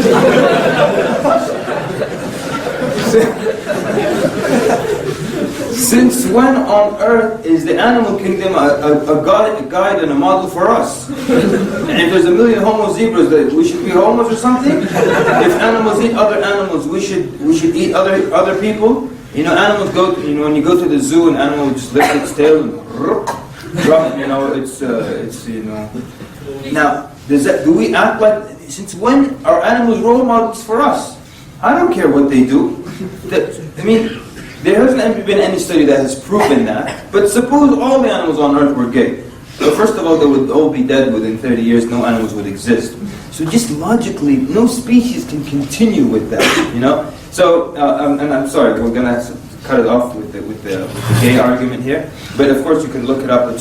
Every argument has already been done. You don't need to reinvent the wheel. But I just wanted to tell you the story of when I was... you know what a gaydar is?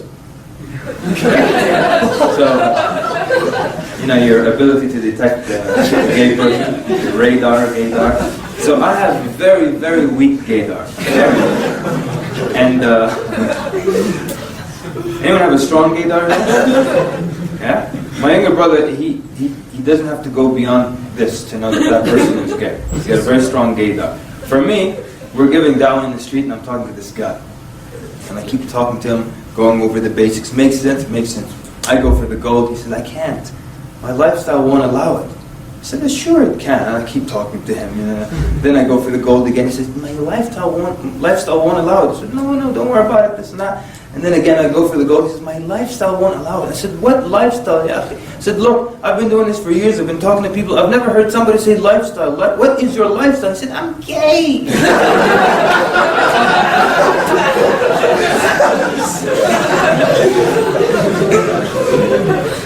And only after he said that did I suddenly realize that the guy is wearing a pink t-shirt and he's also got that gay sleeve. It's not like here and it's not cut, it's like this. You know what I'm talking about?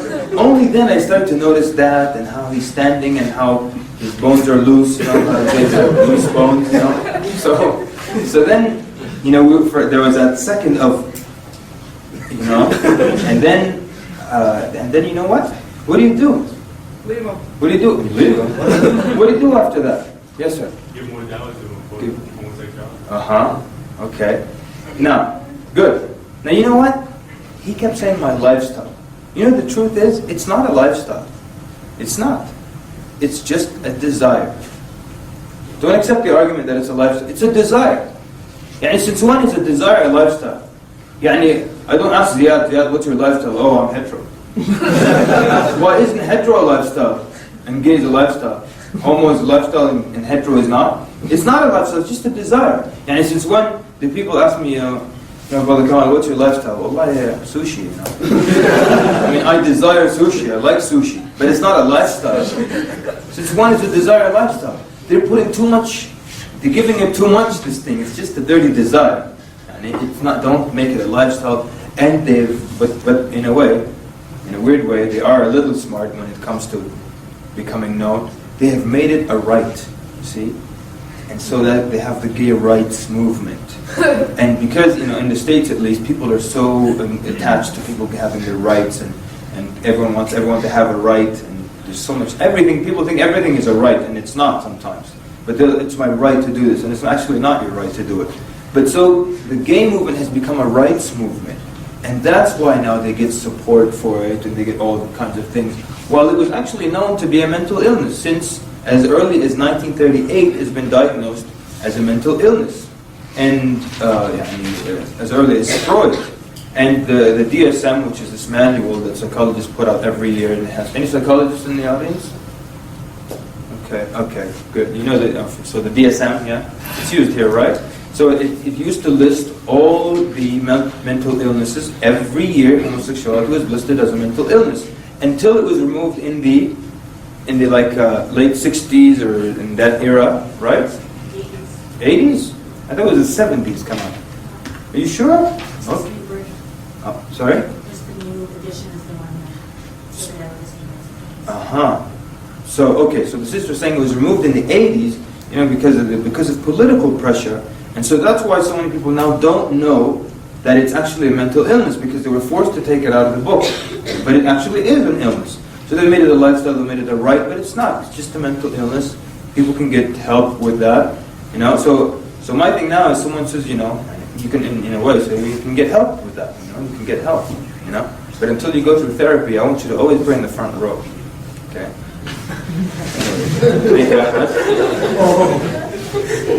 Yes, sir. Yeah, just like in England, it has come to a point like these Gap stores, like GAP, like it's come to a stage like where they actually call it gay and proud. And if you look at the managers, like the people who are actually managing the stores, they're mainly of this sort as well. So really? They're like very, very pro Gap, I like when I say Gap. So خلاص we boycott Gap. Right, exactly what's happening. But anyway, so that's using facts, using statistics, using science. Sorry, sister? I don't know if someone asked about the Bayan or any of this issue. Should we say to them, let's discuss first if Quran is written by Allah or not? And if it is written by Allah, then Allah knows the best for every human, and we will accept everything that Allah says. This is concerning the same topic? Yeah, I think. نعم طبعا جزاك الله خير, sister. And that's why we have another system here, another rule, which basically I say 1 + 1 = 2. That's the rule. 1 + 1 = 2. That's how people learn anything. When you start learning math, you learn 1 + 1 = 2. That's the first mathematical equation, right? Then you can go to c² = a² + b². No one ever starts their child like that. No. You always start like this. And so that's why, as the sister was saying, you can refer everything back to Allah Azza wa Jal. When I understand my relationship with Allah, the rights of Allah upon me, then I can understand all the big and small things as well. Because one time, someone born Muslim came to me. He said, and this is someone born as a Muslim, but obviously, nothing to do with Islam in practice. So he comes to me, he said, look, I want to know, why does Allah care if I eat ham or not? And if I pick, ham from the menu, why does Allah care? Shouldn't He just care if I kill someone, if I murder, if I steal? See? With no knowledge, you can see why He's thinking of it like that. Why does Allah care if I go to the menu and I say, give me a number 4? It was such a simple process. Instead of number 3, give me a number 4. I get it, I eat it. Then I'll be honest for the rest of the day, I won't murder or kill anybody. So why does Allah care about these things? So then, 1 + 1 = 2. He can't get it because there's some things they don't know here. So then you start to explain to him, yes, picking number 4 is a simple process. All you have to say is, give me a number 4, you pay $2.99, that's it. But it comes under disobeying Allah Azza wa Jal, and that's the big deal. That's why the early Muslims used to say, do not look at how small the sin is, but look at the greatness of the one you're sinning against. Yeah? That's the big deal. So if Allah Azza wa Jal, and so you're to obey Allah Azza wa Jal. The Muslim is the one who submits to Allah subhanahu wa ta'ala. And so when you submit, Allah says go right, you go right. Says go left, you go left. Do this, you do it. Don't do it, you stay away from it. That's the bigger picture, because it falls under this greater umbrella. Not the fact that it's such an easy physical process. And we give analogies now, which is another dawah technique. You give analogies and it helps explain. So we're doing 1 + 1 = 2, and we're looking at analogies as well. So you tell them, look, if now let's say you're at work and the boss doesn't want you to answer the phone. He says, okay, don't answer that phone. And the phone rings and you look him in the eye and you pick up the phone. Now what's the big deal? It's not like I went from here to Taiwan or something. It's just I picked up one part of my body, moved, less than 2 feet, and I said hello. What's the big deal? You can argue mechanically it was a simple process, but you disobeyed your boss. We don't like Allah to His creation, but it fell under a larger umbrella. That's why you got in trouble, even though if the action was so simple. Or if you want to use the chauffeur, the big shot's in the back of the limo, and he tells him, Jeeves, make a right. Jeeves makes a left. He can make a very simple argument. Instead of mechanically turning this way, I turned mechanically, but it was just the other way. What's the big deal? The big deal, ya akhi, is you disobeyed your boss. Or maybe Jeeves just kept driving. He would get fired. Not because, mechanically it's simple, or it didn't take too long. That's not what it's about. It's about disobeying Allah Azza wa Jalla. That's why, again and again, we come back to it. Your talk is about Allah. Your talk is about Tawheed. Your talk is about submitting to Allah Azza wa Jalla. Then people can understand when Allah says, do not come near zina, or don't come near alcohol, or don't eat pork, or don't do this, or don't do that, or don't be gay. All these things now, they make sense. So that's why it's so important for you to explain to people that 1 + 1 = 2 first, before you move on to algebra and more complicated things. Anytime you get stuck, someone's asking you, well, what about it, and why not, and why this, and why that? Tell me, wait. It's Allah Azza wa Jalla who says, do it or don't do it. And your job is to do it. And of course, part of the mercy of Allah, He still lets us understand why we're doing, and the wisdom behind why we're to do something or not to do something. So, we discussed then using facts, statistics, or science.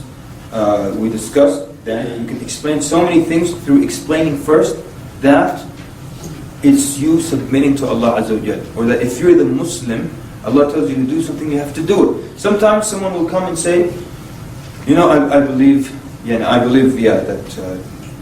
I'm ready to become Muslim, but I don't want to pray 5 times a day. I'll keep drinking alcohol. I'll keep seeing my girlfriend or what have you, and I'll drink, eat pork whenever, but I'll just do the other things. You see what the problem is here? The problem is this person doesn't want to submit, or he wants to make up his own rule, or he wants to be his own ilah, make up. So and we've done this to people in the street. They say, look, I'll do this, and I'll do that, and I'll do that. And I say, listen, you want to do it your way. And that's not what a Muslim is. The Muslim is the one who submits to what Allah says. When Allah says in the Quran, Ya ayyuhalladhina amanu idkhulu fi silmi kaffa. Enter into totality into Islam. 100%. Not 98 even. Not even 99. 100%. So you tell them, look, who's the God here? And who's the follower? And you want to accept Islam on your own terms. And you want to obey Allah on your own terms. And wallahi, they look down immediately out of shame. So, 1 + 1 = 2, it makes your life so much easier. Explain to them, it's about Allah Azza wa Jal. Submitting to Allah Azza wa Jal. The disobedience, the sin, don't look at it as in the worldly, like it was sin, I just moved from here to there, or I just ordered this and I said this simple phrase. No. It's about you disobeying Allah and His greatness. So, 1 + 1 = 2. Okay, now, we said, while we were talking, we said analogies, right? Oh, let me do one more. Sometimes also, someone tells you, I'll become Muslim. Or no, he says, I can't become Muslim because I love pork too much. You have no clue how many times we've heard this argument. Someone is ready, the 5 pillars, everything we got there, we go for the gold? No. Why not? I love pork chops too much. This guy told me I love pork chops too much. Another guy told me I could never become Muslim. Why? I like a cold beer after dinner. Now, how would you, there's no wrong way, how would you refute? Someone tells you I like pork chops too much. Huh? The part of the chicken that's called the ham might taste like it. Part of the chicken is called the ham. Yeah, or a part of the cows. So you're telling them eat like imitation ham. Huh? Okay, is there anything like imitation pork chops? I think so. All right, yeah? You say like pain of hell will outweigh the little bit of pleasure you get with the love of that substance. All right, so Salman's getting hardcore here. He's saying he's talking about the pain of hell. Excellent. Become Muslim. Shiraz? Just become Muslim and make dua to Allah to change you. Okay, Jazakallah khair. And that, if I can critique that a little bit, Jazakallah khair for us. Shiraz, you're right, that's your last resort. Just don't give up that quickly. But that is your last resort. Okay, anything else? You're all right, by the way. It's not that I'm looking for something specific. Remember what we said? There are many ways you can refute one argument, many ways you can convince a person. Why don't you come over to my place, inshallah, and I'll make some lamb chops for you, mate. The brother's taking the cooking competition, yeah? Okay, so you're going to Iron Chef him out of pork chops, right? Okay. Tell him, hey, have you ever tried biryani? Yeah? Become Muslim and slowly get off it. Like, okay, you're right. Just there's a few things before that. That's the last resort. Maybe you tell them the idea of... Sorry, sisters, can you hear? Oh man, I'm so sorry. Always feel free to put your hands up and tell me. If I don't look at you, I think you can throw something in this direction. No? I apologize. I'll start repeating what they're saying. I'm very sorry. Maybe you can remind him the purpose of being a Muslim. You're submitting, and you're not doing that. You're not really submitting. Okay, good. So the brother is saying you can remind him the purpose of why you're a Muslim, submitting, and if you're not doing that, you're not really submitting. Other brothers said, we'll tell him you can do it. For now, you become Muslim now, and just slowly make dua. Maybe you can stop the pork chops. What other arguments did we have? I want to repeat them for the sister. The brother said, I'll have alternatives. I'll cook some lamb chops for you. Forget pork chops. What else, sister? It's the same idea, but the freezing, you don't have to stop all the things you are doing in your life once you become a Muslim. You will take it step by step.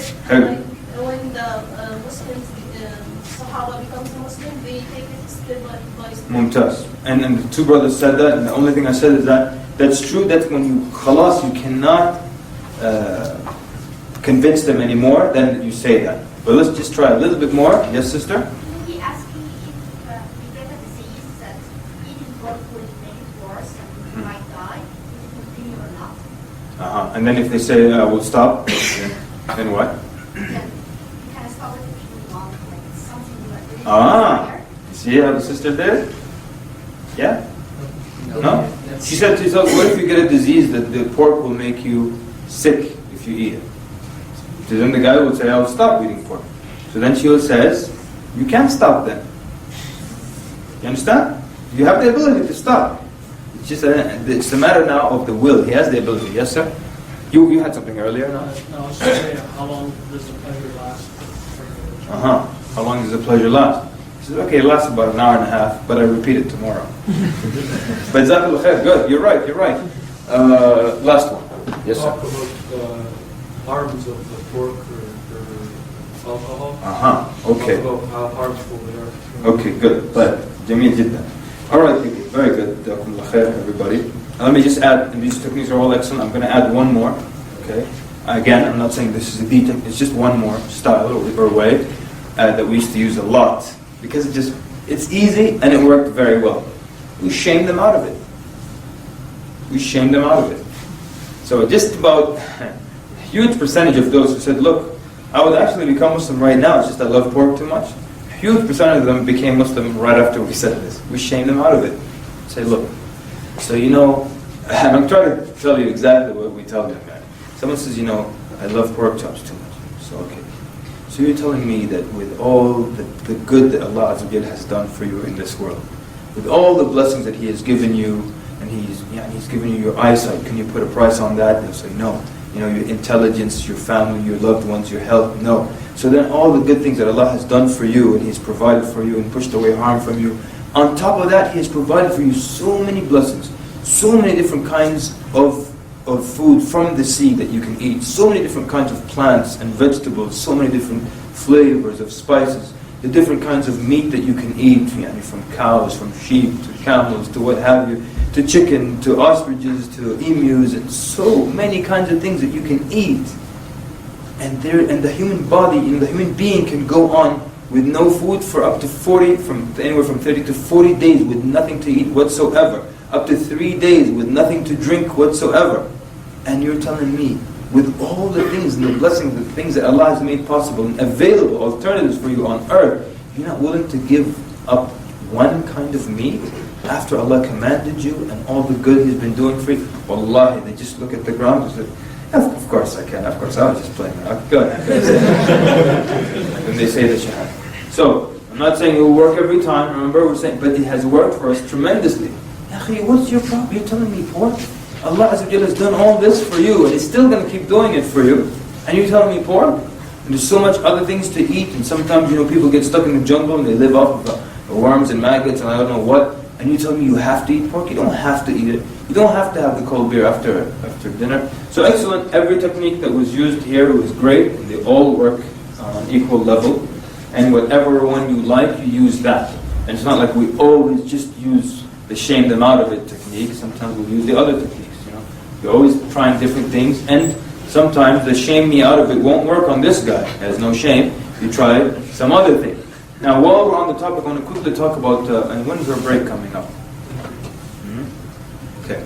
In just a little bit, maybe we'll take a quick break. While we're on the topic of pork, why is pork, what's the reason that we can't eat pork? What's the reason we can't eat pork? Young man. It affects your health. Meat is No? Meat, it's not good for you. It's not good for you? Listen, man. All the hands went down. Great. That's the reason. Allah subhanahu wa ta'ala told us not to. That's the reason. That's the reason pork is haram. Allah made it haram. That's the reason. Now, the other things are wisdoms behind why it's haram.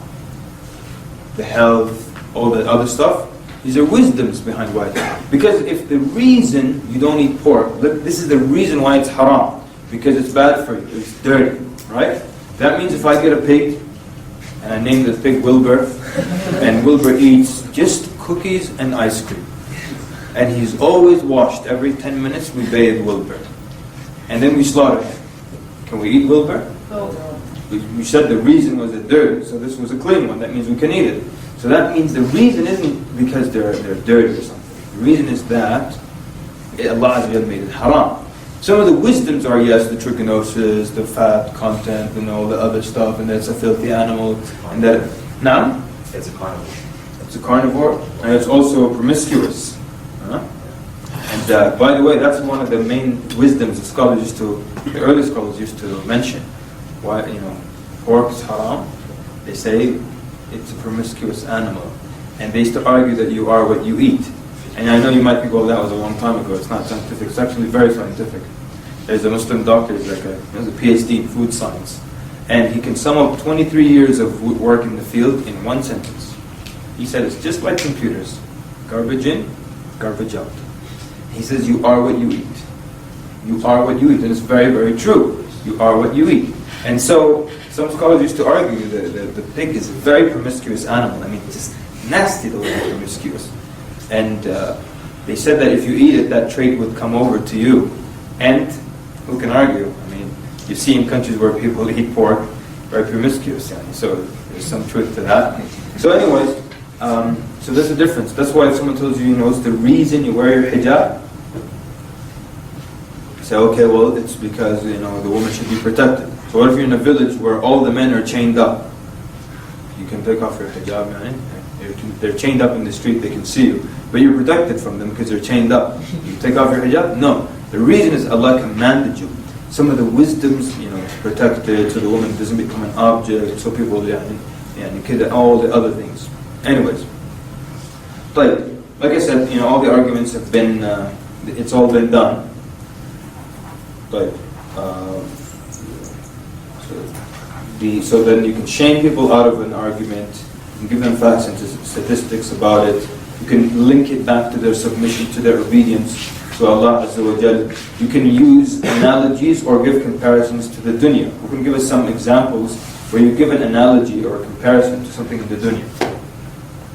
Yes, sir. I was just wondering, can we say things can we phrase things in a humble way, or should we be direct? Like, should we say we believe Allah commanded us versus Allah commanded us? I like that. It's a very good question. Not that there's necessarily a right or a wrong answer, but I'm just going to say, ask for a show of hands.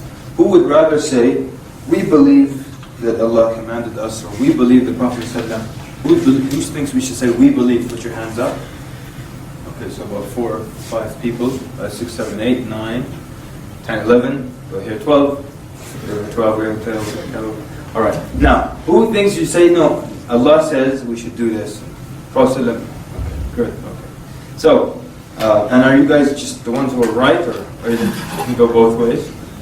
It could possibly go both ways. I'm willing to argue that the second way is stronger. It's the second way is stronger.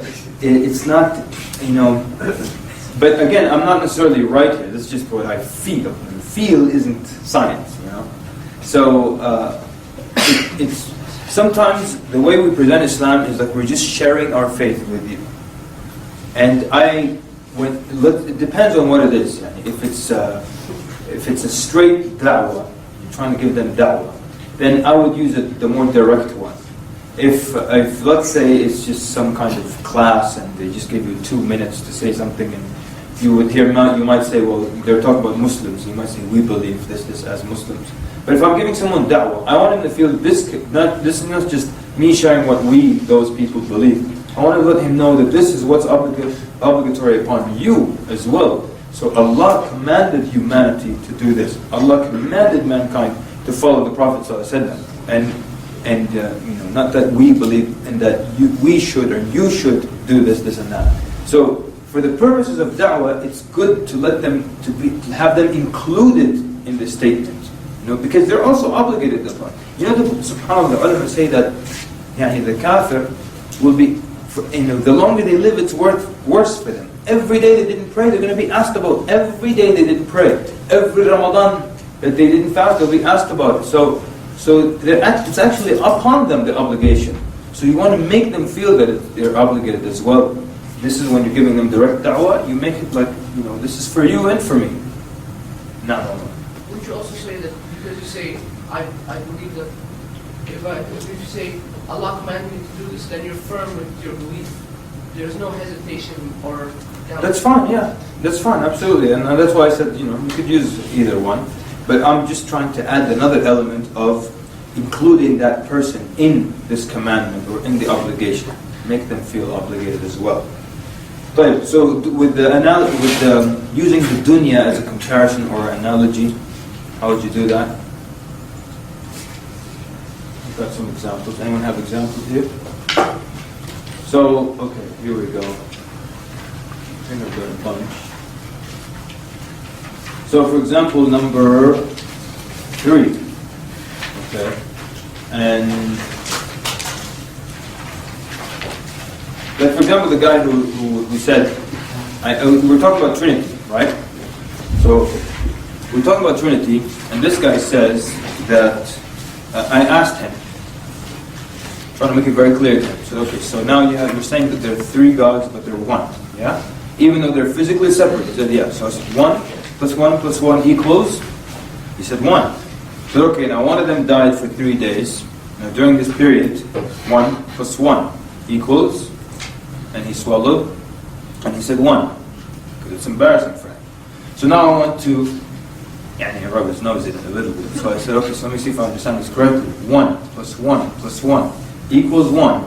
And then 1 plus 1 also equals 1? He said, yes. So then he got the stroke of genius.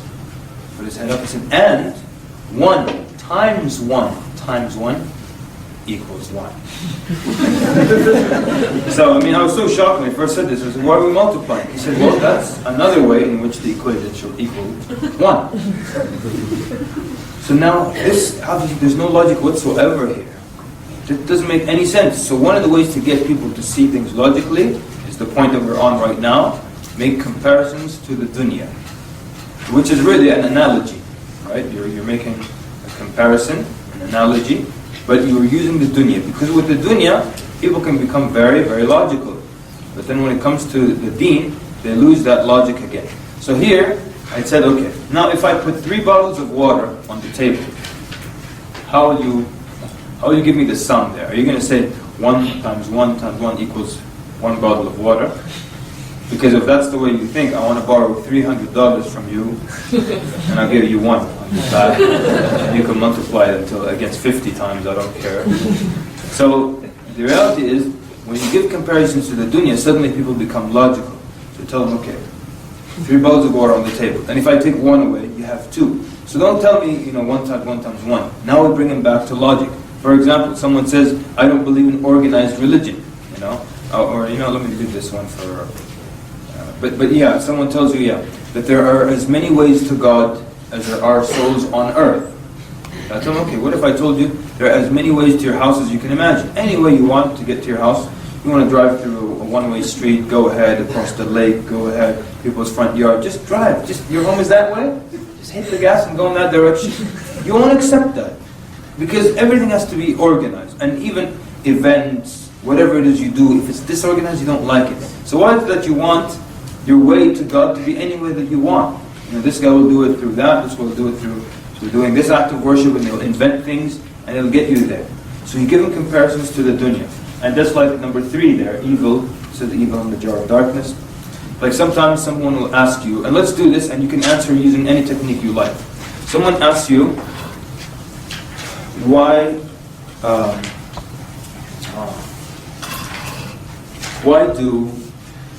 does Allah allow evil on earth? Or why do good things, or why do bad things happen to good people? If someone's good, why does a bad thing happen to a good person? So now how many ways do you want to answer this? Yes, sir. Allah has various ways of testing a believer, and just because He's doing you He's doing you favors in the dunya doesn't mean that He's pleased with you. It's just a way of testing you. Okay, good. So now let's do this, just so we're very clear on this point. We're having one question. If you're taking notes, write down, why do bad things happen to good people? That's the question. And then I want you to list all the different ways and techniques that you can respond to this question. Just so you can get an idea of how it's one question, but I can apply any one of these methods to answer it. So why do bad things happen to good people? Number 1, our brother said that Allah is testing people. So it's a test. It's part of the test. It's a test for those people, and it's a test also for other people. Will they react? Will they assist? Will they help? And will they, become unified? All of that. So that's another way to answer it. Yes, sir. Higher the rank. Okay, so then you link it to the akhirah. So it will elevate their rank in the akhirah. It will expiate from their sins in this dunya and move them forward in the akhirah. So that's another way of explaining it. Yes, sir. But this is bad according to you, but it doesn't have to be bad according to Allah or according to. So now you're looking at the infinite wisdom of Allah Azza wa Jalla. Something happens to you now and it seems like a bad thing, and years later you see that it's a good thing. I'm sure everyone in this room can think of something like that. It was bad at that time, but later on it was good. Yes, sir. That was 3. For life to be fair, you should have the same number of years of misery as you do of happiness. Okay. It's a bit too much. We don't want the same, But okay. So you're talking about how it makes life fair, it makes life balanced, that if, like the argument, if you didn't experience the bad, you wouldn't really enjoy the good as much, so you can use that. That's number 4. Yes, sir. What if nothing bad happened to anybody? Everything was perfect. Oh, I like you. He's saying, what if nothing bad happened to anybody? So now he's responding by asking and getting them to think about the question. That's another technique now. Very good. Or it's similar to another technique that we're going to come to, and I'm just going to mention it here, using the flip side of the argument. The flip side of the argument. Flip the argument around. Yes, sir? In life, if you want to get a career, you have to go through school, you have to go through training, you have to go through these hardships and tests. Mhm. So if you are trying to get into heaven, don't you think you have to go through the same training Excellent. tests? Right. Oh, sorry, sisters, can you hear? I'm so sorry. So he said, in life, and brothers, let's do this also. Raise your voices a little, okay? Or a lot, okay? Try to remember that, so the sisters can hear also. So he's saying that in life, if whatever you want, you have to go through tests and training, and you want a degree, you go through the difficulty. So what technique is he using? Analogies, making comparison to the dunya. Excellent. Someone else had their hand up over here. Yes, Salman. Go ahead. Go ahead. Maybe it's a punishment from Allah. Okay, possibly a punishment. Yeah. Why can't we just compare our difficulties with the difficulties of the pious people before us? Okay. So, all right. So you're saying, the worst could have happened. Sister in the back. You can say that what do you mean by good people? Maybe the things that they're doing in their life is causing problems. So it's now getting into the details a little bit. Let's define good people. Let's define good people. Yes? Of course, that the dunya must be a land of happiness. The land of infinite happiness is Excellent. nice. You understand that? Sister saying, who said the dunya has to be the land of happiness? Land of happiness is there. Okay, sorry, I'm going to ask someone to give us the flip side of the argument. Use that technique now. The flip side of the argument. There are many ways you can flip this argument around. Flip it back on them. It gets them to think. When you flip it, it gets people to think about their question again. Flip it. You could say, why do Just reverse the words. Yeah. Good. why do bad things happen to you guys? Why do bad things happen to you guys? Who are you guys? No, the question was, why do bad things happen to good people? So the reverse would be, why do good things happen to bad people? You understand that? That's the flip side. Keep flipping it. We're still on flipping it. Only flipping it. Why do bad? You don't have to flip the wording, but flip the idea also. Why do good stuff happen To bad people. Jazakumullah khair. Yes. Shiraz. Why wouldn't bad things happen to good people? Okay. So why wouldn't? So he's saying why not? Alright. Yeah? They ask, why is there evil? You ask them, why is there good? What difference, it doesn't make good. Okay. So now it's, we're defining words again, Omar. How can you differentiate between what is good and what is bad? Okay. It's kind of like the earlier argument. It might be bad now, but it's actually on the long term very good for you. All right, I'll add one more to that. One of the ways okay, sister? Can I ask, for example, do you follow every minute how many beats your heart beats? And if you said no, then when you will pay attention to that, which basically when you get illness, that will increase your heart or something like that. So you're trying to say that... And we don't follow the blessings we have. Excellent. You are blessed with. Jazakallah khair. Okay. Right, now let me ask you this. Sorry. There's one more thing, and again flipping the argument around, and you want them to think about their question, because I don't accept that kind of question. Why do bad things happen to good people? So I usually, when someone asks me that question, and I'm not saying again, I don't want you to misunderstand what I'm doing here. I just want to share a technique with you. I'm not saying that, okay, you guys are done. Let me show you how you do it. That's not what I'm saying, all right? I'm just sharing a technique with you. I let you speak, and then I'm not saying this is the cherry on top. Now pay attention. So what I'm trying to say is, when someone asks me that question, I usually say, and this is just because it's easier for me, I usually ask them, how much intervention do you want? How much intervention do you want in this world? You don't want, their argument, they don't want bad things to happen to good people. So then I tell them about a good man. He's up on his son. It's a Sunday. His family, children are playing in the garden, and he's working on the ceiling, on the roof, shingles or whatever. And then he's up on this high ladder. The ladder starts to slowly tip, and he's going to smash him to the hard concrete floor in front of his family. And he's a good person, by your definition, whatever definition it is, good person, whatever. He's going to fall. How much intervention do you want? You don't want bad things to happen to good people. So what do you want to happen now? Suddenly a big king-size mattress shows up underneath the guy. And posturepedic even, not just any mattress. Sleep number bed, on the softest number. So how much intervention do you want? A good person is walking down the aisle in a grocery store, he slips on the water, he's about to smash and break his bones on the hard floor, suddenly there's a big feather pillow underneath him. Or there's a mudslide in one of the villages, and all the children shouldn't be injured because they're good, the little kids.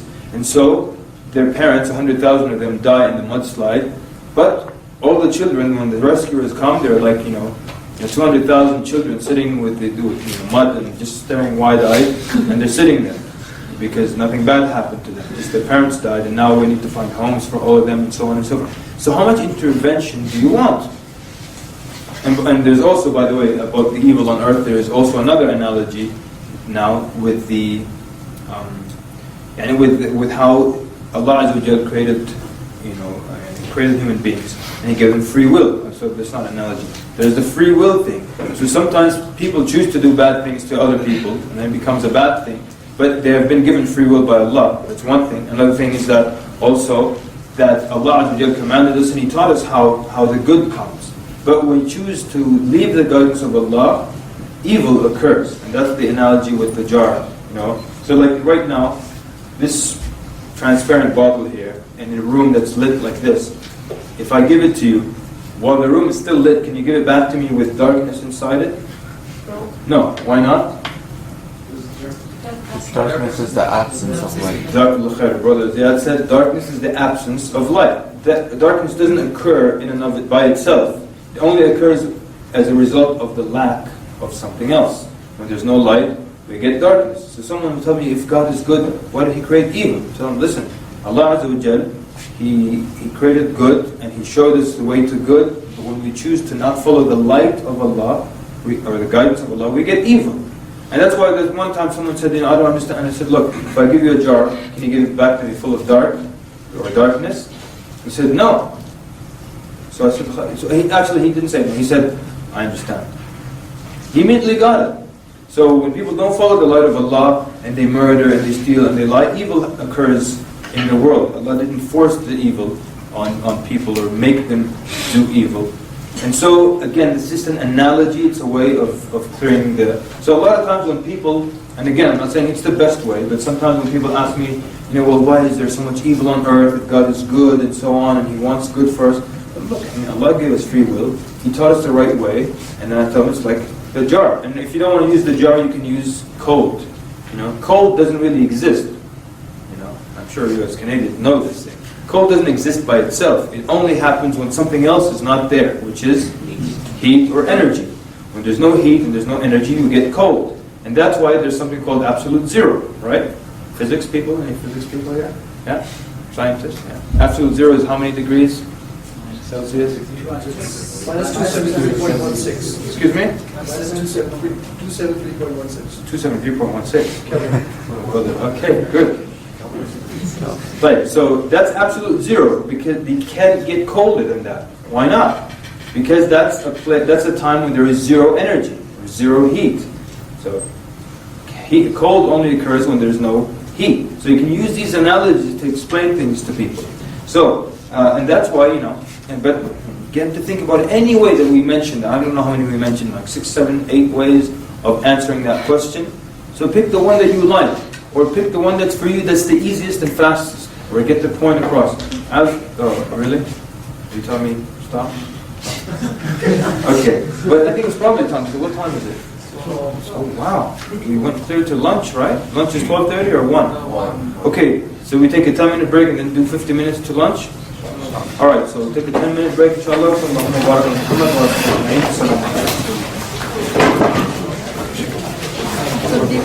Assalamu alaikum wa rahmatullahi wa barakatuh. Bismillah ar-Rahman ar-Rahim, alhamdulillah, salatu wassalamu ala rasulillah.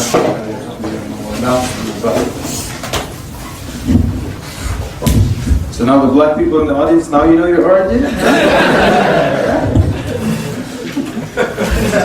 Amazing.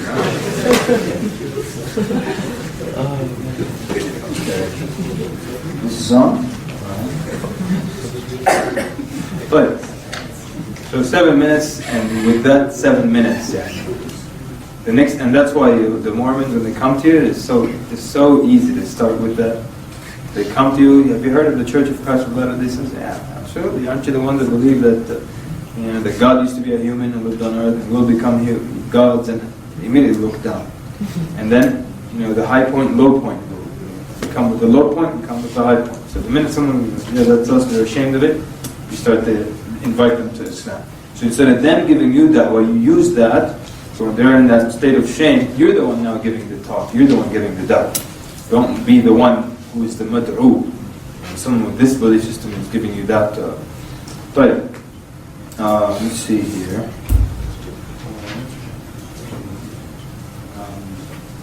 I wrote something else here. Someone asked me a question. I said I'm going to mention it to them. Okay, someone asked also. Yeah, that was one question. There was another question. Yeah, great. The question was about effeminate men. Effeminate men. They're not gay or anything. They're just effeminate. They have loose joints. The wrist falls freely. Sometimes some of them use women's cologne and things like that, but they're not gay or anything like that. In Sudan, for example, a lot of cooks are effeminate. And most of the time, the cook he talks like a woman, uses a woman's perfume, but is not gay. Doesn't feel affection for men or anything like that. They're just effeminate men, and they used to exist also at the time. The Prophet said, "No, you're just a guy who's just a softy, very soft, and likes the company of women and so on and so forth." They don't necessarily fall into the category of gays, unless they start doing that kind of activity and become gay. But also there's also like, and it's not gay. That's why when they try to argue, there's something called Klinefelter syndrome, which is basically, as you know, the male has 2 X chromosomes. The female has 2 X chromosomes, and the male has an X and a Y. So this is a genetic disorder where they have 2 X's and a Y. So XXY. So they've got XX, which is to make them female, but they've got an XY. This is the kind of person that you see who genetically was born like this, and you might see a man/woman, someone with Klinefelters. They will have, let's say, male hands, like hairy hands, thick fingers, and then they'll have like mammary glands, let's say, and then they'll have something male and something female, and you might be confused. And they're not someone who went through an operation and tried to change or anything like that. They were just born like that. So if you ever find someone trying to use that as an argument to say, look, it's genetic, they're not gay, these people. They just have both genes, and their personality will be one or the other. I interviewed one person who had Klinefelters, and he was a male, and he was married, and he was taking other hormones to just keep the feminine physical part suppressed. But he was actually a male, and he had and sometimes it's the opposite. It's a woman, but then she's got the man hands or the hair and stuff, or something like that. It has nothing to do with gays, so they're not gay. Yeah, Shiraz? I forgot which one it is, either transvestite or transsexual. The one who is naturally they have their genitals it's like a mix of male and female. What about them? What about them as far as their ruling, or did they classify as gay? They're ruling. The ruling in the hereafter, or the ruling is like as far as going to men's rooms or the women's restrooms? Yeah, what would they be considered here, and can they marry and things like that? Well, you know what? I've never looked that up actually. I've not encountered anything like that. So has anyone looked that up in like Islam QA or something like that? Yeah. Yeah. It's a whole issue about the khamsa, right? That these people, like some of them, they're actually sexually not active, right? So it was halal for them to walk onto women, who don't wear hijab, and the ruling is that the effeminate men, yeah. Yeah, and it's actually I was talking about trans That's fantastic. And they have the option to choose like which sex they actually want to be in. They can take like which hormones they want. They can have surgery if they want. And that's all like halal. Okay. I'm still confused. Not that you didn't explain it, but look, let's just do this. Let's move on. And the people, because I'm not sure where we're talking. Like there might be an effeminate man, and he's just a male who's effeminate. He doesn't have the right to change, and to go through operation to try to become a woman. And if that does happen, is he allowed to enter the women's restroom? He would be probably allowed, because he's an effeminate man, to enter upon women more so in a way than the male would be allowed. Because at the time of the Prophet ﷺ, there was a man who was effeminate, and he used to sit and talk with the women. The Prophet ﷺ allowed him because he was effeminate. But then, when the Prophet ﷺ realized that the man pays attention to female physique, the Prophet ﷺ said he will not enter upon women again. So he made a description, so he's actually one of those who looks at the woman physique, even though he was effeminate. So the Prophet ﷺ forbade him to sit with the women after that. Then because now, the world is so mixed up. We've got some really, really extreme cases. A friend of mine was telling me about his boss, who used to be a male. It doesn't get worse than this. He was a male, went through operations and hormones and surgery and became a female, and then became a lesbian.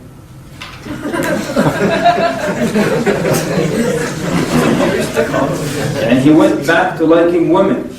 Could have stayed a man and liked women. It just doesn't get worse than that. So, obviously, that's beyond me, those kinds of things. I don't know how to answer that. I would look it up Islamic QA, or I would harass Sheikh Walid Basyuni or something like that.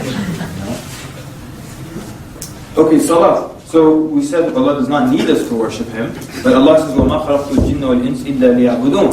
So someone might ask you, well, why did He even command us to worship Him? So can you explain that? Why should we worship Allah then?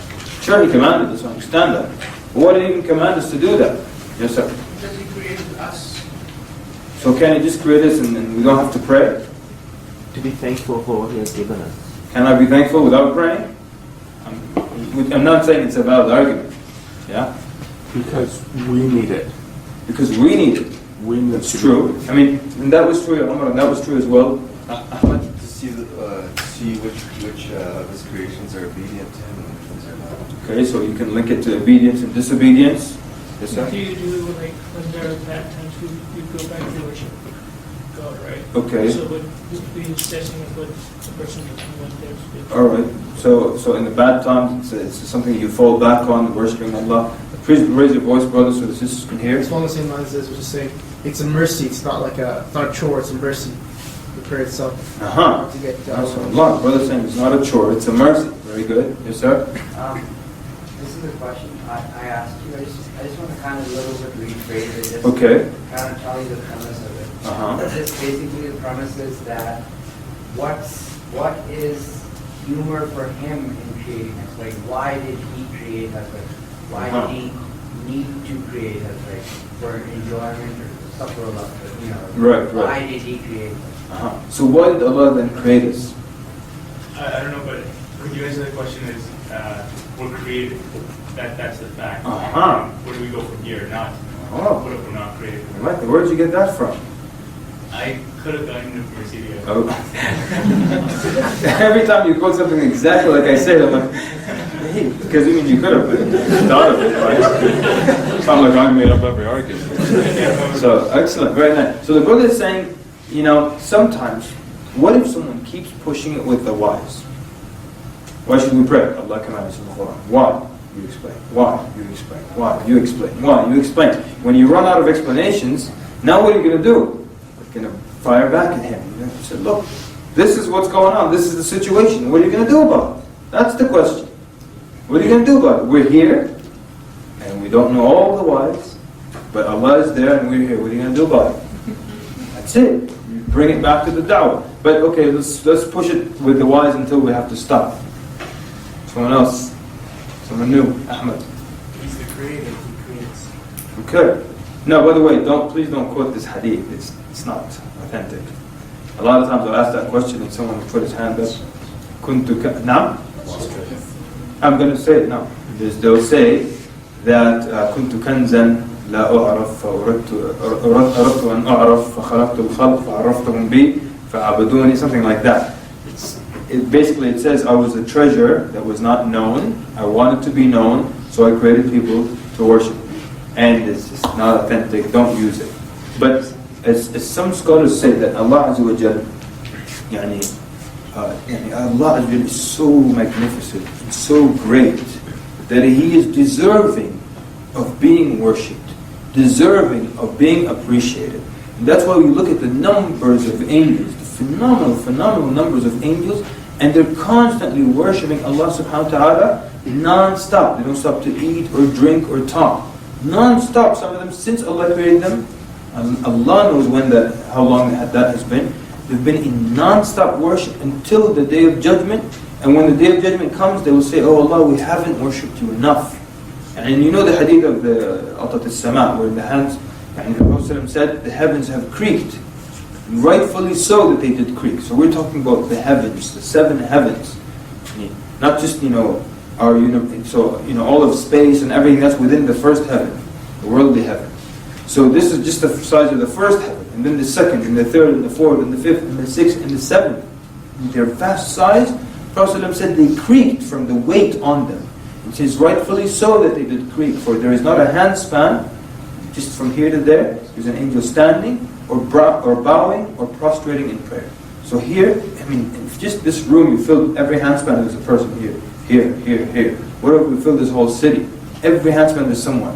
What if we fill the whole continent, the whole planet? We're talking the 7 heavens, loaded with angels, constantly standing in either bowing or prostrating or standing in prayer. Prophet said they have been doing so ever since Allah created them, and they will continue to do so, quality and quantity, until the trumpet or horn is sound on the Day of Judgment. They will say, "Oh Allah, we have not worshipped you enough."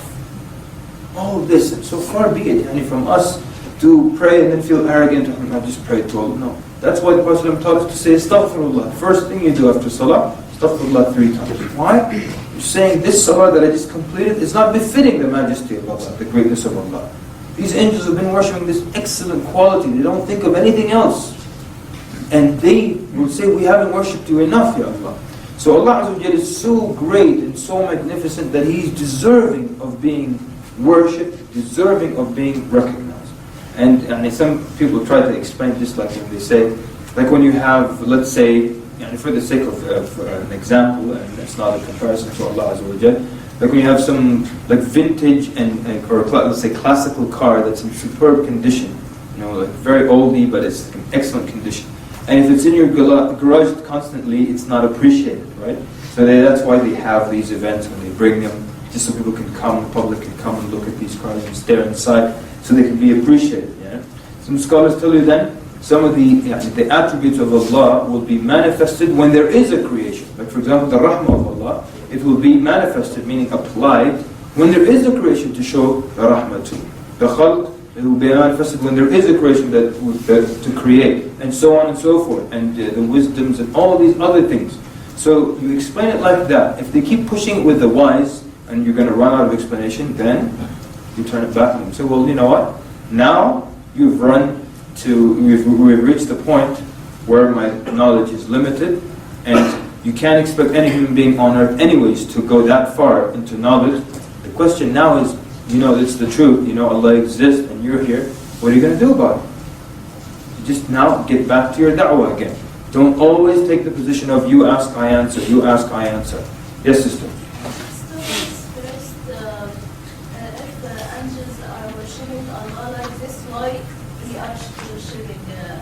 They are enough. Because angels doesn't have free will. We have free will to go to Allah and worship Him, subhanahu wa ta'ala. So it's like we are a different kind. We are angels, and we have the people, and this is why Allah is pleasing when we make tawbah to Him. Allah is pleasing with this because we are going to Him with our free will. The second thing is that we are created from material, as the blood and water. also, and spirit.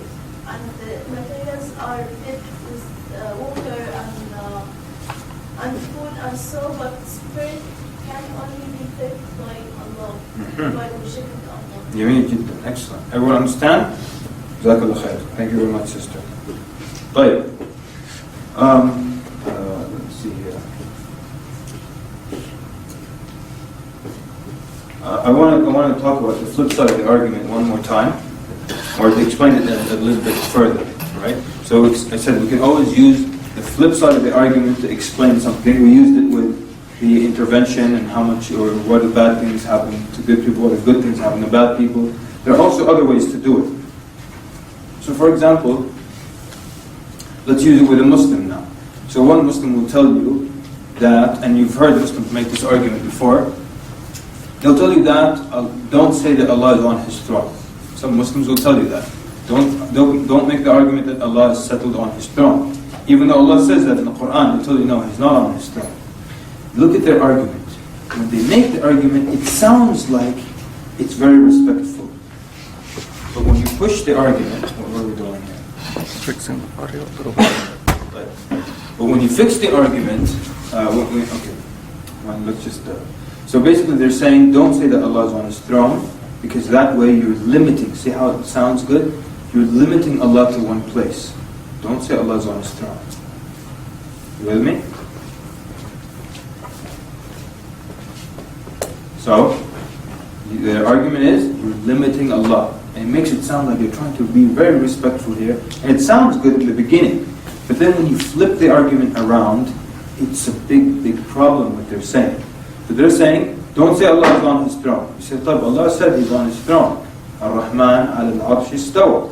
Allah is settled on His throne. So now in order to stay with their argument, they have to now twist and change the meanings of the Quran, which is the first problem they get into. So when you say Ar-Rahman al-Arsh istawa, Allah has settled on His throne, they say no, istawa here means istawla, which means like He conquered His throne. Which now brings us into a big problem. You're saying Allah conquered the throne, that means there was someone there on the throne, so He had to conquer it from them. See how they fall into problems because of their argument. So they're saying, don't say Allah is on His throne, you're limiting Allah to one place. Right, let me flip this around. You're saying, if He's on His throne, He's physically limited to one place. If I flip it around, it means He's physically everywhere. That's the opposite. And that is a bigger problem. You're trying to you're trying to avoid being disrespectful, you actually fell into it, even more so. When you flip it around, it means He's physically everywhere. And then you ask Him. So here you can use analogy, but we're flipping the argument still. So they're saying that physically everywhere means He's everywhere. In the church, in the restrooms, bars, all these places that you wouldn't be caught dead in. And you're saying He's physically in there. And historically Muslims have gone astray with this, because some of them even wrote poetry saying, وَمَا الْكَلْبُ وَالْخِنْزِيرُ إِلَّا إِلَهٌ. The dog and the pig is nothing but our ilah. The dog and the pig is our God. Why? Because the dog takes up space, the pig takes up space, and if God is everywhere physically, that means also inside them. And so is the monk in the monastery, he's our ilah. One of them said, he said, I don't know which one of us is the ilah and which one of us is the mukallaf, the one who is supposed to worship the other. Another one says, Subhani, Subhani. This is Subhanallah, Subhani, because Allah is in him, that what he believes, So when you look at the flip side of the argument, it's a bigger problem. They were trying to respect Allah and say He's not on His throne because that limits Him to one place. But you flip it around, you're saying He's everywhere, in places that you wouldn't want to be caught dead in, and then you're saying He's inside all these things, so you get into a bigger problem. So you flip the argument around. This is the same thing that happened at the time of Imam Ahmad ibn Hanbal rahimahullah, when they said the Quran was created. So they again tried initially to be respectful to Allah Azza wa Jalla. They said the Quran is not the speech of Allah. Why? Because speech is renewable, and Allah Azza wa Jalla is qadim, meaning like ancient. He's been there for ever. So if you say Allah speaks, that's a renewable quality, and Allah is ancient. or qadim. I don't know how to translate qadim beyond the ancient. So they're trying to respect Allah, but the problem is when you flip their argument around, that's what Ahmad ibn Hanbal rahimahullah did. When you flip the argument around, we have a big problem now. Because you're saying the Quran is not the speech of Allah, it's something created by Allah. And all the creation of Allah and everything besides Allah is imperfect. So now you're saying the Quran is imperfect and it has flaws in it. And everything has an end. You're saying that the Quran has some kind of end. And that's one of the arguments that Ahmad ibn Hanbal rahimahullah used when he tells him that, I came to make wudu and I came to pray and I couldn't recite any surah. And then I looked in the room and I found the Quran dead on the floor. So the Khalifa got upset and said, does the Quran die? He said, well, you said it's created and everything that's created has an end. So they were he used analogy and everything, but when you flip the argument around, you see that it's a big problem. So that's the benefit of using the flip side of the argument. That's why someone, when they say, I don't believe in organized religion. For what it's worth, I love throwing in the word disorganized, just so they can think about the flip side. I don't believe in organized religion, so would you prefer a disorganized one? And I know that's not what they mean, but they say no. But then you get them to think of the flip side. What do you mean organized? And what do you want? You want something that's not organized? You want it to be your way, whatever way you feel like? Yes, sir? Sir, can you please reiterate that point? I didn't hear the story of Imam Hanbal and the Quran is created. I didn't. They're saying that the Quran is not the speech of Allah, it's something created by Allah. And he's arguing with them that everything created by Allah is imperfect. Only Allah is perfect. All His creation is imperfect. And so that means the Quran would be imperfect. 2, everything that's created by Allah has an end. That means you're claiming the Quran will have an end. And he gave them the analogy, the Quran died last night, and they got upset, how could you say it died? So it's created and it has an end. So it ended yesterday, So, and then he used many other arguments, many other analogies. He also went into the Quran being the knowledge of Allah. So then he argues with the Khalifas to send him people to debate with him. So he would argue with them, he would tell them, is the knowledge of Allah created? So one of them says yes. Because if he says no, he has to extend that argument to the Quran. So he had to say yes. So Imam Ahmad tells him, kafar, you're a kafir. How could you say the knowledge of Allah is created? So the guard, when he is just a simple guard standing there, he doesn't know, these scholars are debating, he doesn't know really, he can't follow, he doesn't have enough knowledge. When Imam Ahmad tells the man you become a kafir, so the guard gets upset. He tells him, this is the messenger of the Khalifa, how can you call him a kafir? So Imam Ahmad looks at this simple guard, he tells him, he's saying that Allah's knowledge is created. So that means that before Allah created His knowledge, He had no knowledge. And how could He create His knowledge if He didn't have knowledge? So he said the guard just started to give the guy the mean eye, He started to stare at the simple guard, so how could you say that, So he kept reversing these arguments, giving the flip side, Anyone heard the biography of Imam Ahmad? Oh, that's a small number, people. Oh man, that's a small number. The biography of Imam Ahmad is just unbelievably phenomenal. Unbelievably phenomenal. You've heard it by Sheikh Safi Khan? Yeah. Have you heard? Does Hisham al-Awadi do it? No? Okay. I actually have it. It's like 6 hours, but it's not produced anywhere. If somebody wants to take it and edit it and put it online, go ahead. I'll give it to you. It's so phenomenal. It's so phenomenal. It's so detailed. It's heartbreaking. You laugh, you cry, everything. It's just phenomenal. And what a hero, what a man. And you love him because you see that he was afraid at times, but he encouraged himself. And because you know what the historians and scholars say, that Allah saved this religion with a Siddiq on the day of Ar-Ridda and Ahmad ibn Hanbal on the day of the fitna or the mihna of the creation of the Quran. Why Abu Bakr and Ahmad ibn Hanbal? Why are these the two greatest stances in Islamic history according to scholars? Because there are many times when the Mongols, the Tatar invaded the Muslims and they destroyed their libraries and so on. But Islam itself wasn't under any threat of changing. Just Muslims were under the threat. But Islam was still okay, the religion. But at the time of Abu Bakr, he stayed steadfast and he preserved Islam from... They said if Abu Bakr didn't stand steadfast, today we would have an Islam without zakah. And if Ahmad ibn Hanbal didn't stand steadfast, today we would have in Islam where the Quran was created and not the speech of Allah Azza wa Jal. And then the arguments that he used were so phenomenal. And every time he would stomp them, they would add more chains and bricks to his chains, and they would beat him. Then they would trample him. They would put something on top, and they would all walk over him, and they would knock him out. And he's a thin, frail man, but he's just... And see, in the beginning, I know I'm getting into that, it's just beautiful. Man. In the beginning, there were a lot of scholars that were on his side. Then they were threatened with jail, threatened with the swords. Only 9 remained. Then they were threatened again. Only the 7 of the 9 said, "Khalas, we'll say what you want us to say." Only 2 remained. Imam Ahmad ibn Hanbal and a young man named Muhammad ibn Nuh. Just this young man, just these 2 people. The Khalif said, "Send them to me." He said, "Wallahi, I'm just going to kill them." So a man came in crying. He said, "Ahmad ibn Hanbal, the Khalifa has got the sword. He pulled it out, and he's going to kill you."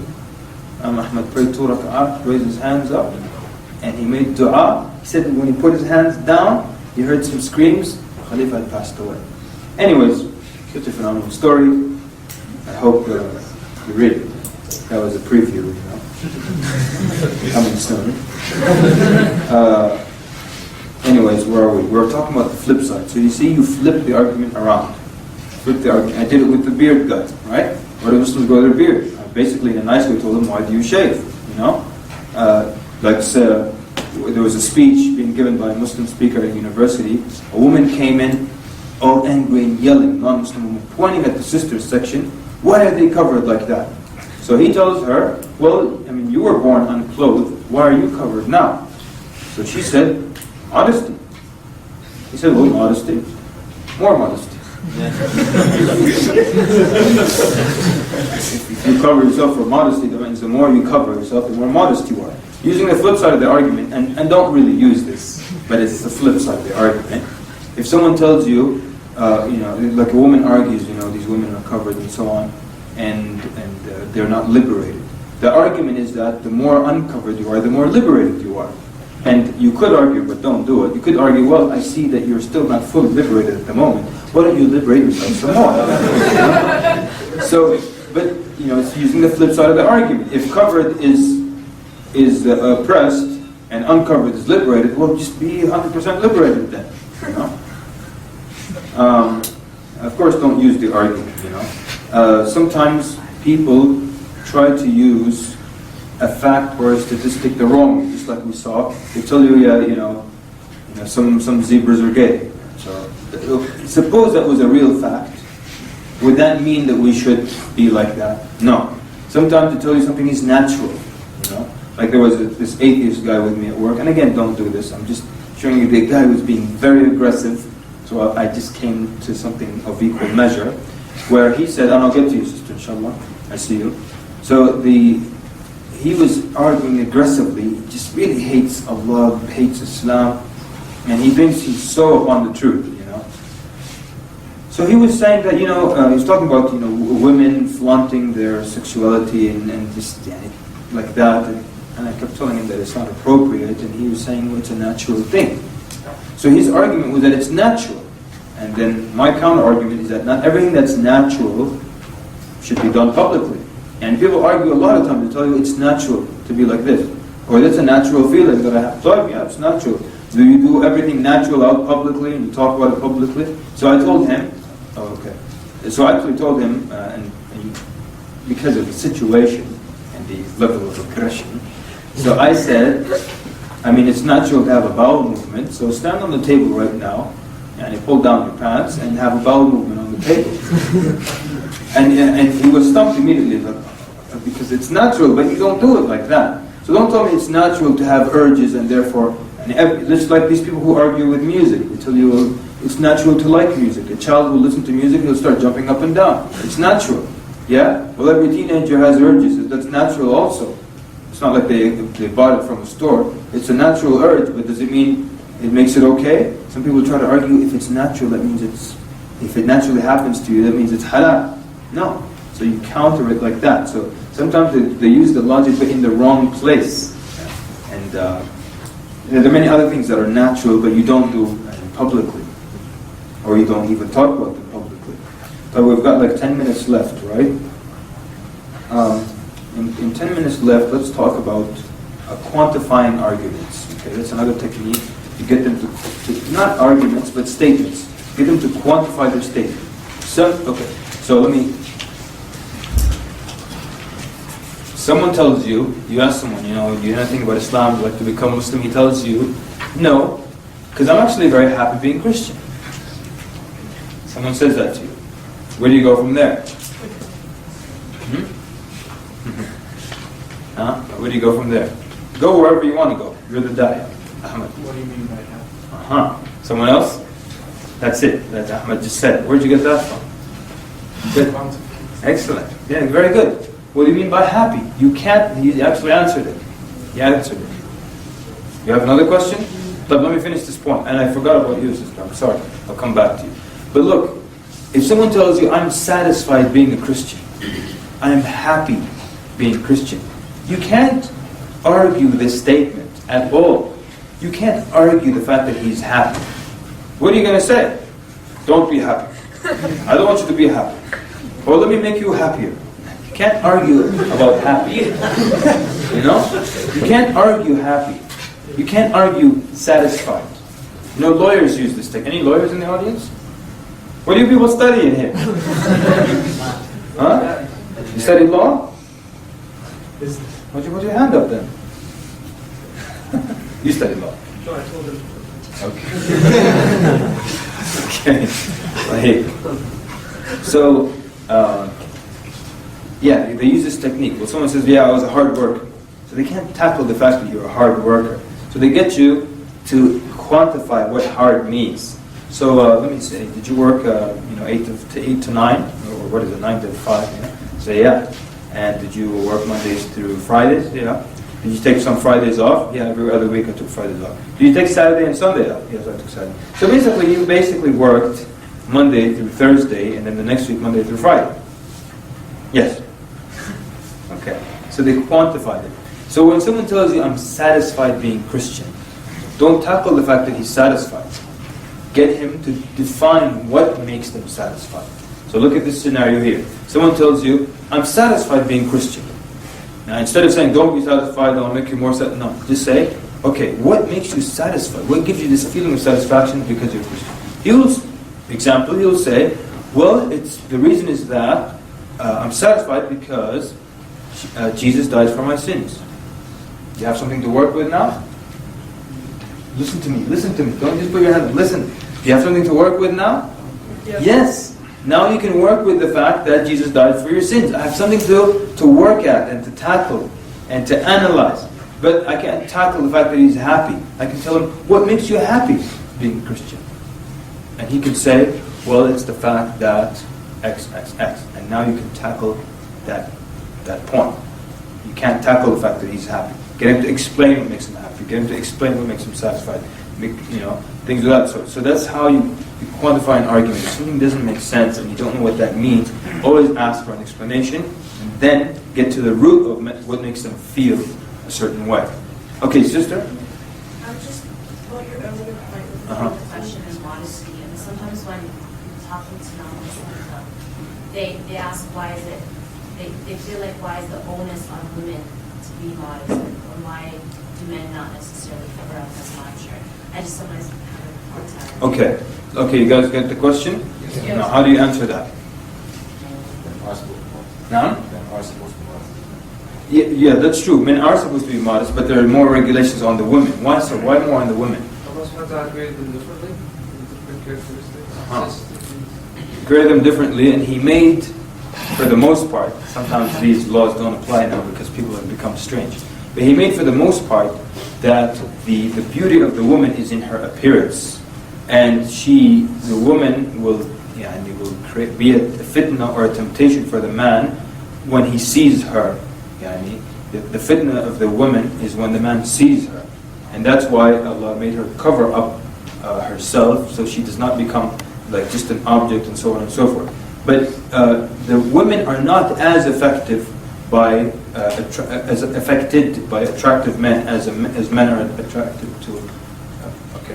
The problem with this thing, this was an old argument, but the problem with it now is that And this was, something weird that we discovered, that, the scholars of old used to say that one woman can tuftin, be a temptation for 100 men, but 100 men couldn't be a temptation for one woman. That's what they used to say back then. And it was true. But now, you hear this stuff about, it's changed now. Let me just say that. It's changed. I don't know if I want to even get into this stuff. There's a masjid in one area, I won't say where one brother, his wife told him that the sisters in the salah, they're excited about sujood time.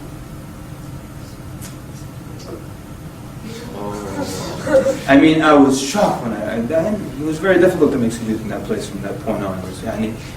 You wouldn't expect that, because we used to argue that women are not attracted to them by looking at the man, and that's why the lowering the gaze is harder upon the man, and it's more obligated on the man than the woman. But of course, the rule is that if the woman is excited by looking at the man, then she has to lower her gaze. If a man is excited by looking at the woman, he lowers his gaze. If a man is excited by looking at anything, he lowers his gaze from it. And if you have a vase in your house that's shaped like this, and that vase excites you, don't look at it. That's really the rule. I'm serious. I understand that brother has serious issues, but that's the rule. Wallahi, the scholars even mentioned that if a man if he sees a young boy, that makes him, don't look at the young boy. The guy sees a zebra and he doesn't don't look at the zebra. Whatever it is, don't look at it. That's the rule. I'm serious. So, anyways, but the point is that the chance of the woman being a bigger fitna physically is greater. So Allah put her beauty also physically, and that creates a huge fitna. It can, 10 million men now can become maftuneen from looking at one woman. That's why the obligation is stronger on women to cover, because as the brother said, her butt different physically, and so on and so forth. So just try to go. I know there was this kind of scattered argument, but just try to go somewhere along those lines of explaining why there's more of an obligation to cover. That's why also, you find sometimes like the hadith where the Prophet ﷺ says that if a woman, she does her 5 prayers, she fasts her month, she obeys her husband, she guards her private parts, she can go to paradise from any of the gates that she wants to. Now, you look at, and then sometimes sisters object, why is when you explain that, why did the Prophet ﷺ mention the woman guarding her privates more so? Because the scholars explain that she's the, what's the word? She's the one that will determine if that happens or not. And if the woman says no, then no sin will happen. And so the sister put her, well, the man is also involved. Yes, I understand that, but the go-ahead, the green light or the red light comes from the woman. And so that's why she was given that honor, that if she protects her private part, she could enter paradise from any of the gates that she wants. So we have to look at it from, in Islam, this is really beautiful, they tell you that, the scholars say, that if you consider two things that are different, if you treat them exactly equally, that's injustice. If you have two things that are different, and you treat them exactly equally in every aspect, that's injustice. True or false?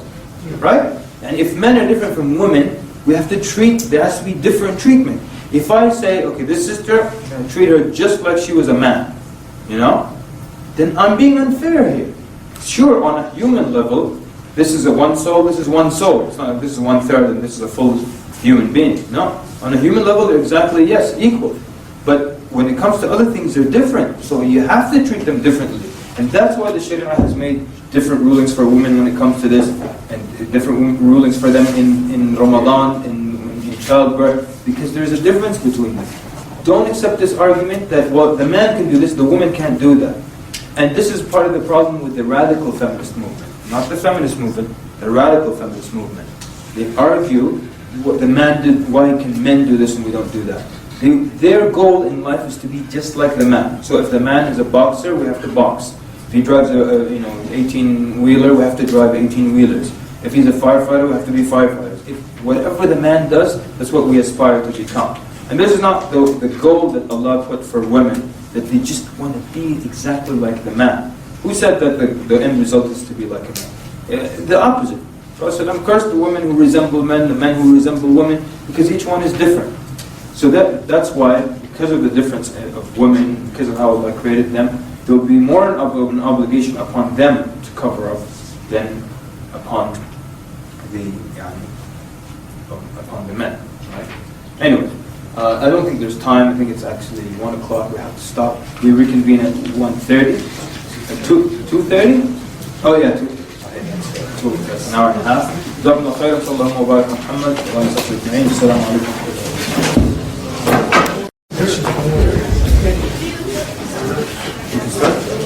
السلام عليكم ورحمة الله وبركاته. بسم الله الرحمن الرحيم. الحمد لله رب العالمين والصلاة والسلام على رسوله الأمين وعلى آله وصحبه أجمعين.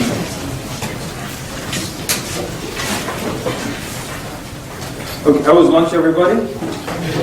Everybody have a superb lunch like I did? No. Great lunch. Great lunch. Huh? No, it was not Bayan. What happened to the what? Flour. What is it? Flour? What happened to it? Okay. I was told someone brought me some in the morning. No, you're gonna run and get it now, Ahmed. Not like I'm gonna eat while I'm talking.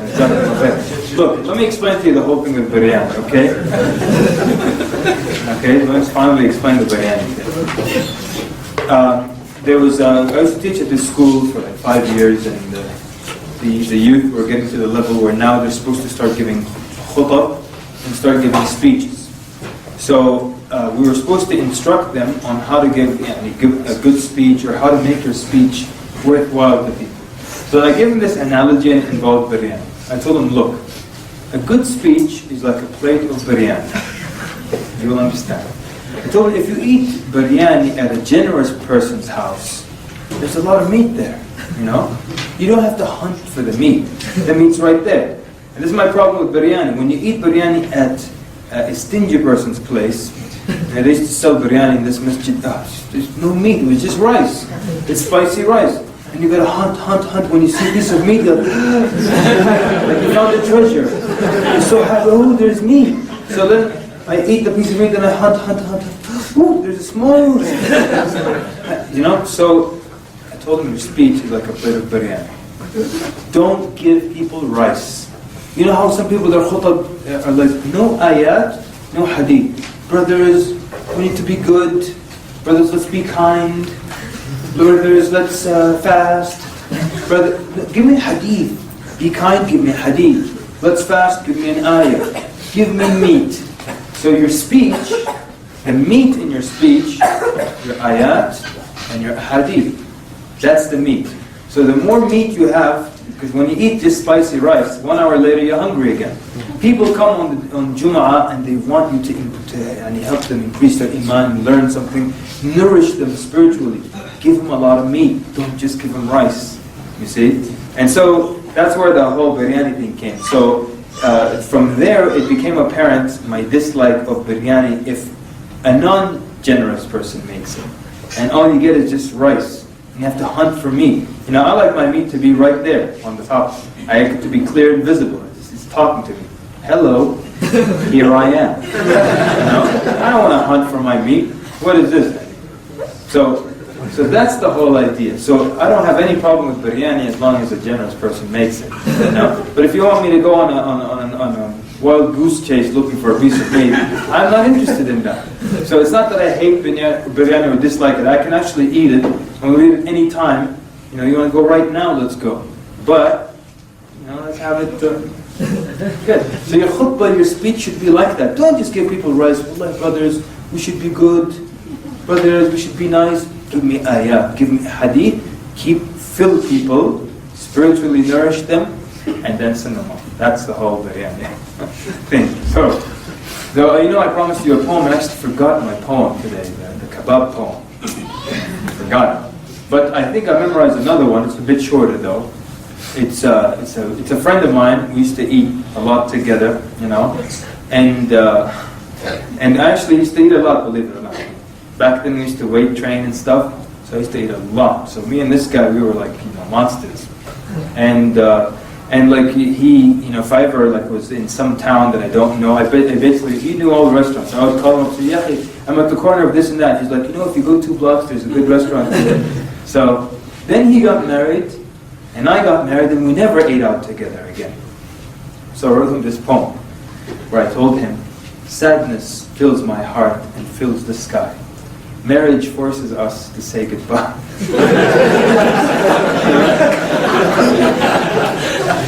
The sun has risen, but it hasn't shone. You know I don't like to eat alone. Whenever I was hungry or was in the mood, calling you was like dialing 1-800-FOOD.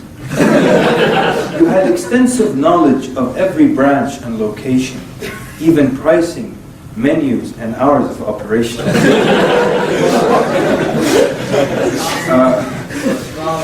And then, but now we don't eat and we don't mingle.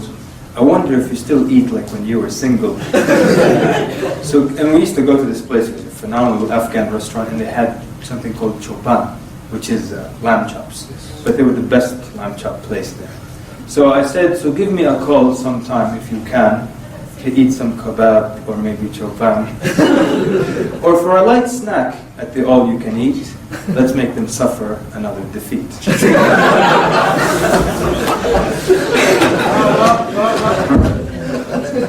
So I'm still waiting for that day when somebody just puts that on YouTube or something. Usually when I give the speech, the camera's off, you know, give the poems and stuff. Okay, this is what we're going to do.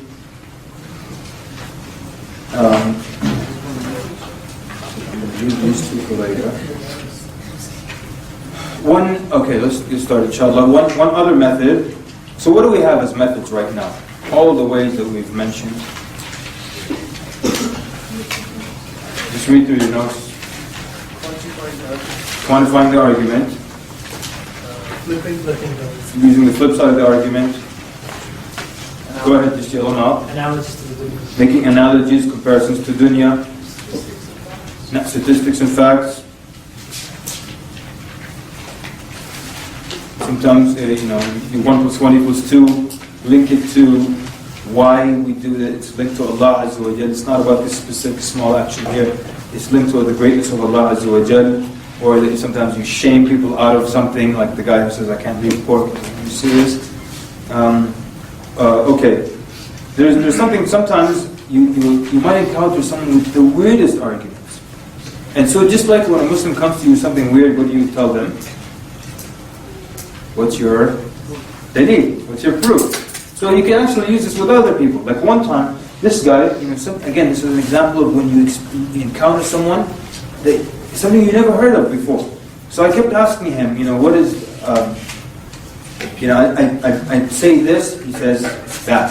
I say something else, he brings these arguments that I've never heard of before in my life. They don't make any sense. So the easy way is to go to his or her source, and then let's talk about where you got this information from. And then let's look at that in detail and prove that that's false. That way I get rid of all your arguments. So when I went to do it with this person in this specific case, I said, okay, where did you get all this from? It was really weird. And I said, how do I tackle this guy? Then I thought, where is he getting this from?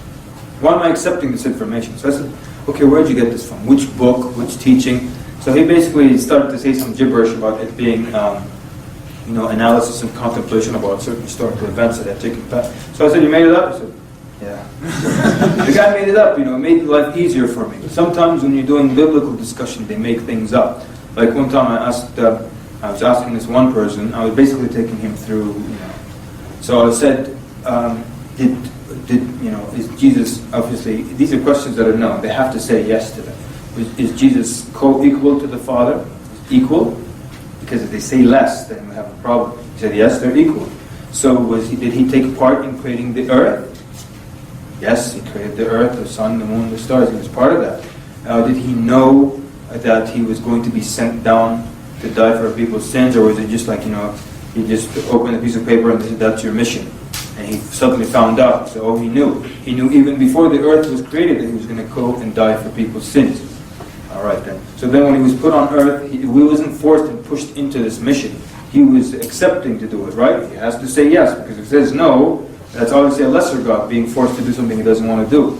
So then, okay. So while he was on earth, was he aware of this idea, or he totally forgot who he was and what the mission was? No, he knew it 100%. All right. So why is it then that when he was about to be arrested, he said, he goes to the rooftop and he makes the dua. He says, Father, let this cup pass from me, and let this not happen to me. So before the earth was created, he knew he was going to come and die for people's sins. And he knew it while he was on earth, and while Adam was created, and while things were happening. And then suddenly, before the arrest, one of the events leading to it, he says, let this not happen to me. And then when he's put on the cross, what does he say? My Lord, why have you forsaken me? What do you mean, why have you forsaken me? He knew this was the plan. And how can you understand what's the problem with that argument? Why would he say, why have you forsaken me? Forsaken you? That was the plan. Before he created the earth, he was there, according to that. So when I said that, the guy said, oh yeah, that was the human Jesus, human side of Jesus. See? That's just an excuse, right? So, and I know that I need to say, well, what's your proof? So I said, oh really? That's very interesting. Never heard that before. And which verse is this in? He said, well, it's not in the Bible. So, okay, look, let me tell you. And look, this is the problem we have. Is that when there's a description, is that you add these things, you make these things up to justify your argument when it comes to Jesus. Like when someone is referred to as the Son of God in the Bible, you don't take it literally, right? Just like Adam and others referred to as sons of God, you don't take it literally, David, so on. But here, when it comes to Jesus, you take it literally. Here it's literal, and that's what it means. And so, you make up things like, oh, here it was the human side of Jesus. Here is the. So where did you get this from? And it's not from the passage. You just make that up. So, and it's not like the human side takes over, then the God side takes over. It's not like we'll talk about Dr. Bruce Banner or something. The Hulk takes over, and then the human side takes over. What are we talking about here? So, at one time, another person gave me another argument, and they said that it's like you coming to work now. You got out of bed in the morning. You didn't want to come into work, but you had to come into work. That's why I said, he knew he had to do it, but he's didn't want to do it. Yeah, you're talking about someone that you claim to be a God. Who's going to force a God to do something he doesn't want to do? And I have to work because I have this weakness, right? I need to work. And if I was a trillionaire, you think I would, be sitting here talking to you? I didn't say that. I didn't say that, but so you're using the wrong comparisons. Always say, what's your source? Where'd you get that from? That also helps you a lot, because a lot of stuff that's out there is made up. If I can't tackle the idea itself because it's attached, it's linked to the source, let's talk about that source. Who wrote this book? What year did it surface? And what's so perfect about it? What about it makes it that it couldn't have been written by any human being? You read the Book of Mormon? There's nothing about that book that says a man couldn't have written it. Nothing. And even the information in it, if you want to argue, well, he couldn't have known all the historical, but it's still stuff that's attainable by man. And a man can still gather that info. No matter how and where they get it from, it's still material that can be written by a man. You look at the Quran, it's not material that can be gathered by or written by a human being. Even today, and you've probably attended some lecture or another where it's about the grammatical miracle or the grammatical style of the Quran, where this word here or this letter is here in this verse, but it's taken out in the next verse. Just that letter missing here, what does it mean, and how much it changes the meaning? And it's just so phenomenal that no human being can sit and think of that. Let me take this letter out, letter, not word, and that's for the next verse, and it's going to have this meaning. Unbelievable. Or if you pause here, it means that. If you pause there, it means that. Just incredible. But nothing about the Book of Mormon, or Bible or other scripture says, this can't have been written by a man. That's why you've probably heard and seen some of these experiments but unfortunately they're not documented. And maybe one of you might want to do this. There was a guy, he would just bring non-Muslims in a room, but he didn't videotape it. You might want to do it. He would just recite Ayatul Kursi to them, and then he would ask them, how did that make you feel? He doesn't tell them, look, I'm going to tell you a Quran or a word of God, anything. He would just sit them down, recite Ayatul Kursi, and then say, okay, then ask them, interview them, how did you feel? SubhanAllah, the stuff people used to tell them. Most of them would tell them, I think I don't know what you said, but it made me feel strange, or it made me feel good, it made me feel calm. Or they would say, those weren't the words of a human being. I think those were the words of God. One guy tells him, I think you were reciting the words of God, and I think it's talking about the attributes of God. Can you imagine that? One of the Mashayikh, Shaykh Muhammad al-Arif, you guys know? Yeah? Phenomenal, huh? And he actually used to study with Shaykh Wali. But don't get me started. Don't get started with Shaykh Wali. So, he's a friend of the Shaykh. And he did this thing, I've watched this video, he was recently in Denmark or one place up there, I can't remember, and basically he went up to a nun and some other guy in the street, and he says, through a translator, he said, I'm going to recite some things to you. And he said, and he has a very nice recitation, if you know. So he starts to recite regular speech to them. And there was a boy, his name was Muhammad, and he went to the market and he bought some apples, but he recited it like it was Quran. Same way, same voice, same tone, rhythm. And then he said, I'm going to recite something else to you. They don't speak a word of Arabic. And he starts to recite in the Quran. He says, was there any difference between the two recitations? And the nun tells him, yes. Look at this, people don't speak Arabic. The first one were like the word, they were just normal, no impact, they were like the words of a man. And I think the second one was the word of God. Can you imagine that? She just felt there was something there, you know. You know, maybe I told you the story of the da'i that was the missionary that was disrupting the da'iyas at the dawah table, you know. So basically these people that have dawah tables, some Muslims, and this guy just kept harassing them, trying to stop them from reaching prospects and just making problems and jumping in while they're talking. So then one of them got upset, he pulled him, took him to another room to sit down. Made him sit down, gave him a copy of the Quran, translation in English, or meanings. He opened, he said, open any page and read. The guy opened just a random page, started to read. Then he asked him, does that look like the writing of a man? He said, no. He said, open any other page. Made him open another page. Read. He read. Does that look like the writing of a man? The guy said, no. He said, open another page. Any page. He opens it. Read. He starts to read for a while. Does that look like the writing of a man? And he wouldn't answer. When this guy raised his head, he was in tears. That's the Quran, people. You know, this story that I heard, I knew this story, then I discovered another person experienced the exact same thing. You may have heard the story about the young girl, and again, it has happened to two people, the exact same story. This young girl, she was about 14, she got a copy of the Quran from her school library, came home, her parents were somewhere, so she was locked out of the house. She said, I sat down in front of the steps, took out the Quran, she wanted to read something, she started to read. She read, Alif, Lam, Mim, Dalika, Kitab, La Rayba Fi, started to become a Muslim. Why? She said, no human being begins his book like that. This book, wherein there is no doubt. You ever seen a human write a book like that? In the beginning chapter it says, there is no doubt about this entire book. Have you ever heard that? This girl immediately knew this has to be from Allah. I'm reading one verse or two verses. So the Quran is so powerful. It is the most powerful da'wah tool, if you can call it that. The most powerful tool you have. That's why the atheist, if I don't have time for the atheist, say here, Quran. No way he's going to read the Quran and think, oh, this looks like just a regular book. No way. You know? You might want to give him guidelines as to how to read the Quran. That's why don't worry about anybody. Don't be scared of anybody. Okay? Don't be afraid of anybody. That's a push it. So,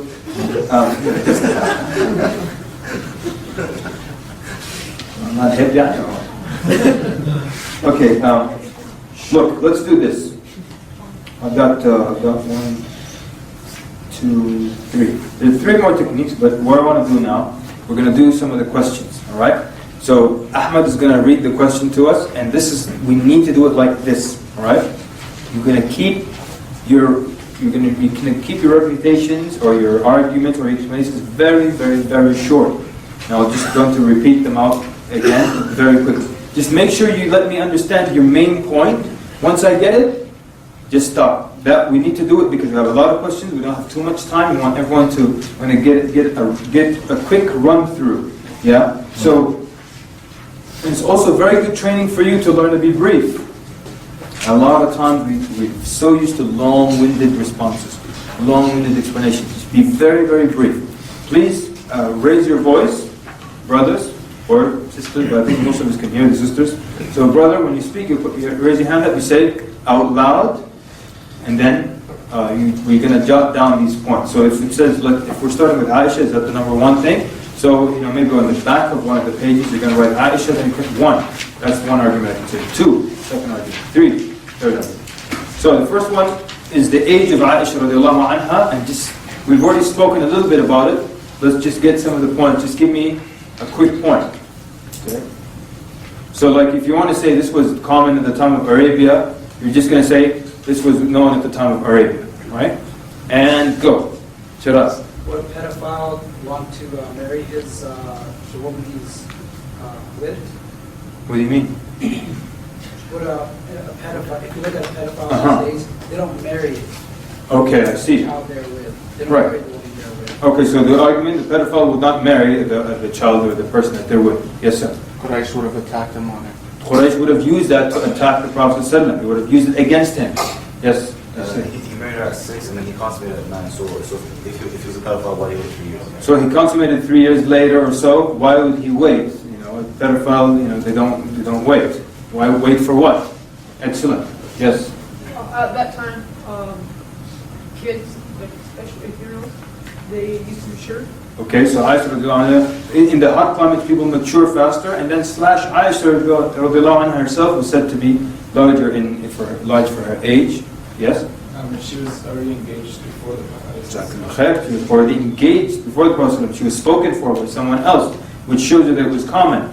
Also, Umar radiallahu anhu married Kulthum, the daughter of Ali. Later on, she was very young, he was very old. It shows that nothing is wrong with that. Okay? Yes? What did Aisha say about the Prophet after he passed away? What was her opinion of it? So, what was the Aisha's opinion of the Prophet ﷺ? Did she feel that, she was a young child taken advantage of? Was it a normal thing for her? Did she ever consider, my age factor was an issue? Never. Good. Yes, sir. I think this is more of a question, but I read in a couple of places that Aisha radiallahu anha's age is actually not 9. Like It was 18. Keep going. Relax, everybody. Yeah. I read from a couple of Islamic websites that it's actually from. There's a debate, and it's from 12 to 22, something like that. Okay. And I've also read that.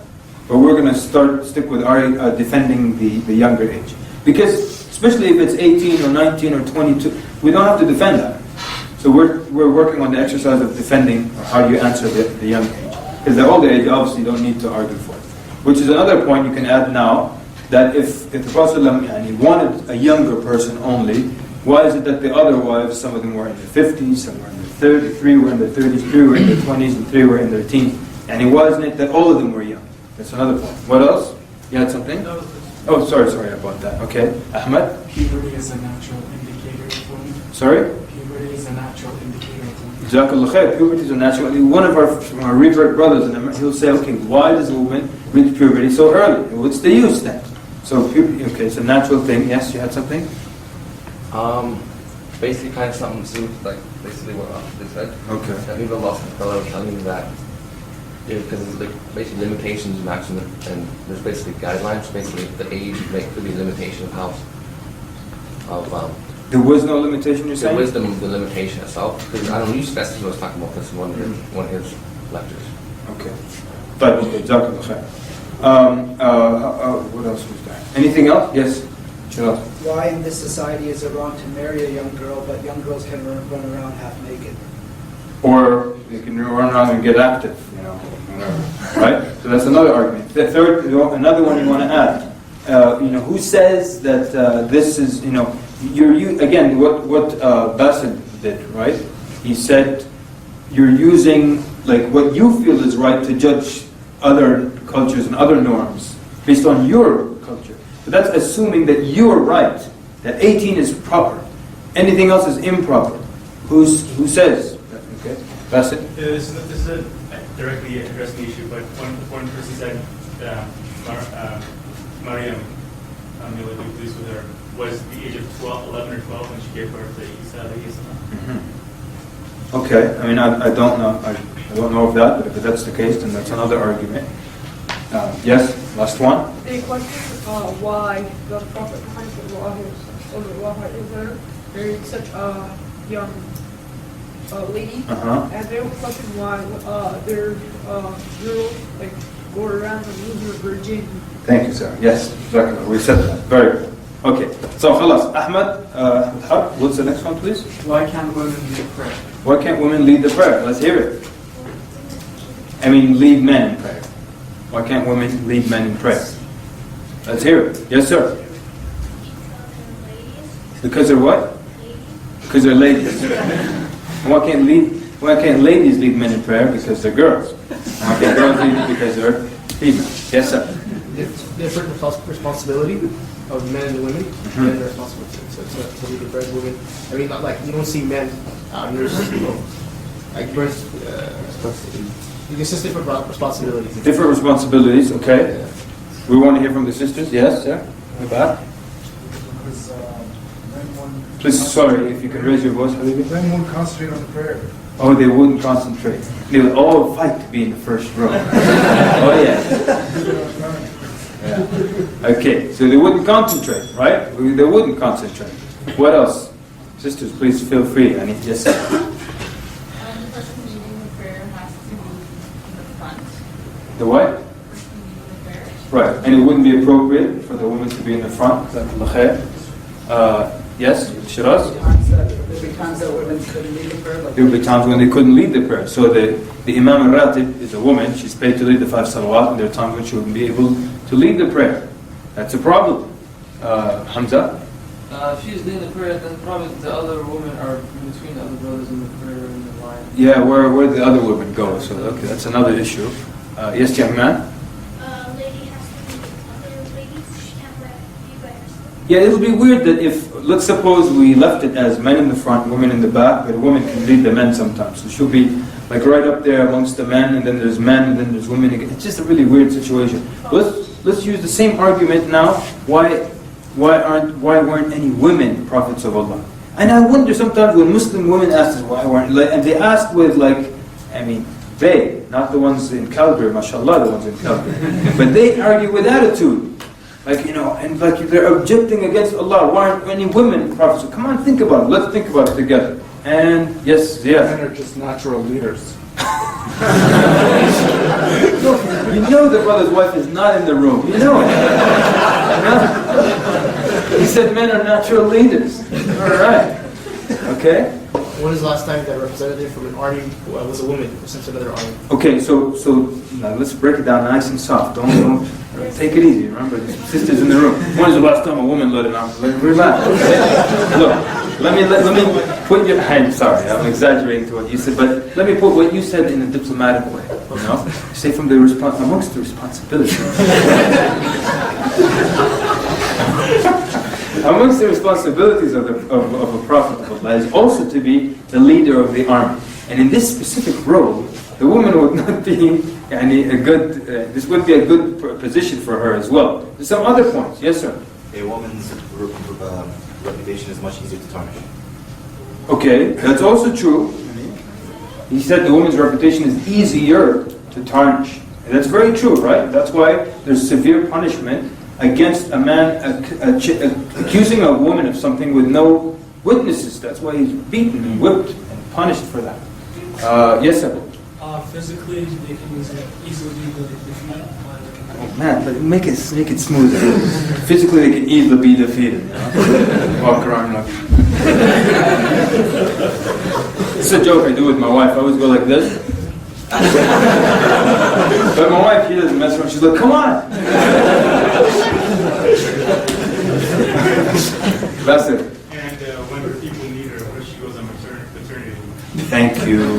Maternity leave, that's a problem. When the prophetess of Allah has PMS, and she's cranky. Come on, people. It's serious. So it's weird when people say things like this, or when she can't lead the salah anymore, or now during that time of the month she has to lead the armies in 2 months of journey and jihad.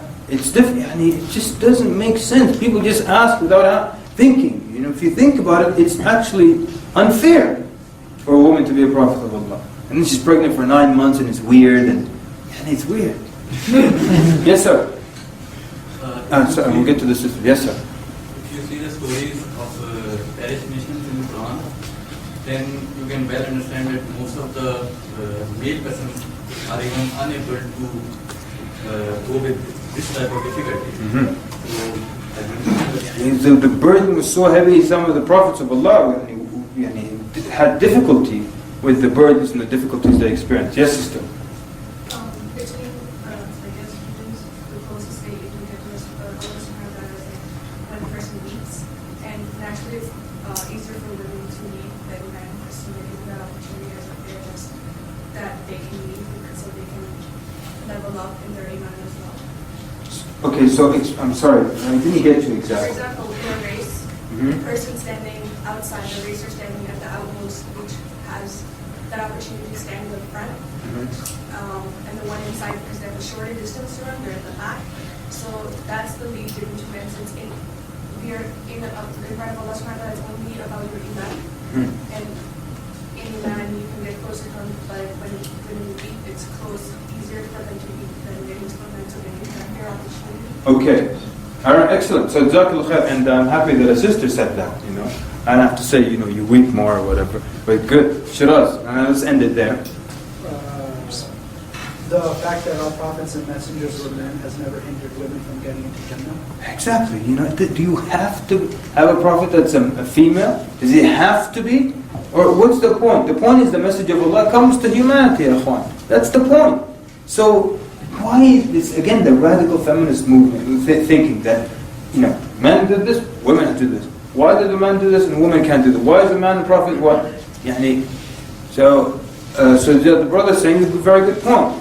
The whole point is the message of Allah reaches humanity, people go to Jannah. It doesn't matter if if prophets came from this tribe or that tribe, or they spoke this language versus that language. And then we're going to have people, you know, you might complain, well, how come one of the prophets spoke Mandarin? It's not an issue, as long as the message reaches people. But, okay, next point, Ahmed? Difference between Sunni and Shia. Okay, skip that one, or make a circle or mark around it, we can come back to it later. Next one? Polygamy. Okay, polygamy, and really we're talking about polygyny, right? Because polygamy is just when one of the spouses marries more than the other. So polygamy includes polygyny and polyandry. So of course we don't have that polyandry stuff, so it's polygyny, right? When a male marries more than... Why is that permissible? Quickly now, these are quick short points. Yes? Yes? Men to women ratio. 1 to 1 ratio. 2. Yes? To reduce corruption. Now? Go ahead. Reduce corruption when you're able to marry more, right? Yeah. Okay, great. Me and you, we set up Citizens Against Corruption in Calgary. Oh yeah. Shiraz. I have greater sexual desire. Okay, thank you. I won't repeat that. Yes. Easier to trace lineage. Easier to trace lineage. That's very true. Yeah, sometimes Muslim women with attitude, of course they're not from Calgary, they with attitude can come and say, how come a woman can't marry 4? Are you kidding me? Are you serious about this question? And actually there was some documentary of this where they tried that. A woman married 2. It's just despicable. The whole idea is he has to take care of 4 men's houses, 4 men's and different children, clean and cook and all that, and just physically impossible also. And lineage, and one of the aims of the Sharia, by the way, came to protect lineage. Yes, sir. With 4 women, you can have 4 children. With 4 men, you can have 1 child. Okay, that also makes sense. Then we used to tell people that how do you know who's the father? And now they have the audacity to tell you DNA. DNA. They just made that up. I mean, recently. How about years, for thousands of years? How would they solve that back then? Sure, now you have the solution. All right, real quick. Yeah? I just want to add something. There is actually a couple here in Calgary who are happily married. And What do you mean, couple? Well, the ladies. Uh-huh. Yeah, and they had a chat with my uncle who's an accountant, and basically the same thing what you were talking about. So you mean there are 2 women married to each other, Yani? And they're Muslims as well. Oh, man.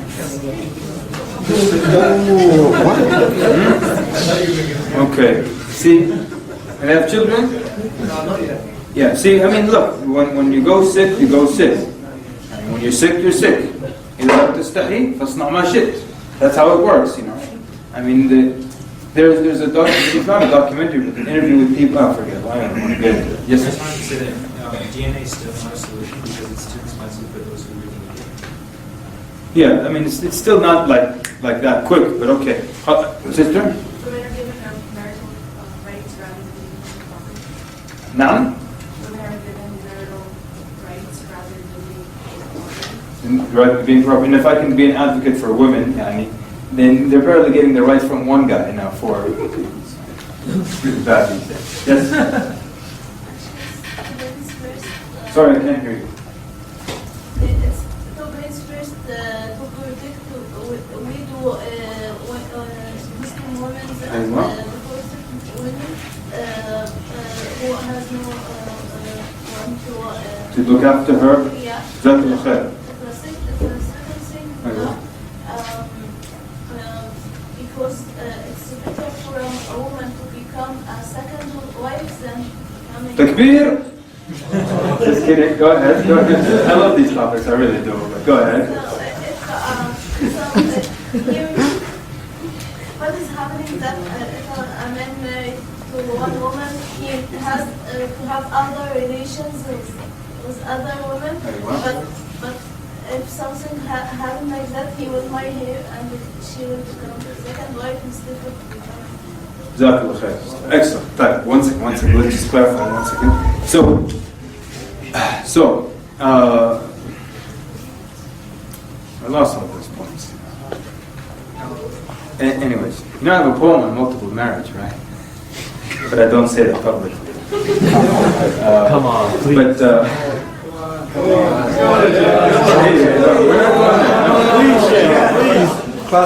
we don't have time. We're trying to go fast. Now we stop for a poem. Please, I can tell you the last 4 verses. half an hour later. Weird. It's okay. Okay. Anyways, so Jazakallah khair, sister. Yes, sir. They can't marry for men, but if a man forces one lady, maybe the other men want her. But you know, you bring up a good point. Yeah, if how does the iddah period work? If she's still married to 3 other men, she has to go through iddah period. You know, makes sense, right? Good point. Yes, sir. You get the benefit of the child tax. Have a future accountant over here, and I'm the last one. The first wife has to be okay with it. Has to be. Okay with it, like with for marrying more than one wife. Oh. No. That's not right. Give us the poem to clarify these issues. The poem doesn't address that, sir. No, the first one does not have to be in agreement. You know, you can do it on the DL. Ahmed? A man doesn't have to go through unlawful ways of, like... Okay, it also cuts off avenues to evil, to a lot of shar. Yes, sister? I think we have to say them first that if a man is married to more than one wife, he has to be fair to them, because this issue may not clear in their mind. He has to be fair in everything. Right, and Allah says, وَإِنْ خِفْتُمْ I remember it, but I like how sisters quickly can finish the verse for you. So it's not yeah, I mean, look, a lot of times, brothers, they think it's just a macho thing. Yeah, I want 2, yeah, I want 3. It's just like, just the fantasy world that they live in. Take care of that one. We have severe problems with taking care of one wife. Like one speaker said, he used to try to analyze the whole divorce issue. In the end, he just, after years of looking at it, you know what his conclusion was? He said the men are just not real men. It's true, isn't it? The men are not real men. That's all. Look at the stuff that we do as sisters. It's horrible. Last one. Yes. Oh, if this is a follow-up question. If they say, well, why can't you just stick to one wife? Why can't you be faithful to one wife? Why can't you control yourself? As if we do it in this society. Huh? As if we what in this society? That no one is faithful in this society. They're either cheating in reality or cheating with their eyes or in some other way. No one is actually faithful. They say they only marry one wife here, but they're not Okay, so you're firing back and saying, look, it's in one way or another, it's actually happening. No one's really a one-woman man. Okay, but go ahead. Last one. Go ahead. Because it happened in the last lecture in Toronto, and the reason is I'm just thinking so what would happen if the women population grows? Because in India, if you look at it now, it's 60-40 ratio. 60 are women and 40 are men. So how would you compensate them? Yes, I love your concern for the This brother's very concerned for the Ummah. I'm just playing with it. Excellent. He's thinking Calgary, he's thinking India, global brother. Great. One time, this one sheikh, and don't get me started with that sheikh, but he said this woman, he said this at a lecture actually, he said this woman came to him and he said, this non-Muslim, like you women, you marry 4 women, and all that is because of, she said, sex? Sheikh Walid said, yeah. What do you think? No, one is for chess, one is for ping pong, yes, it's there, just like what they look at it like, oh, you get this, the whole 70 virgins and 71, how they look at it like, you mentioned that? Yes, and that's why you had some speakers that went wimpy after 9/11, right? When the guy said that, the Hur al-Ain is actually a cotton flower. You heard that? Okay, alhamdulillah, there's some guy in the States and he was very, very popular,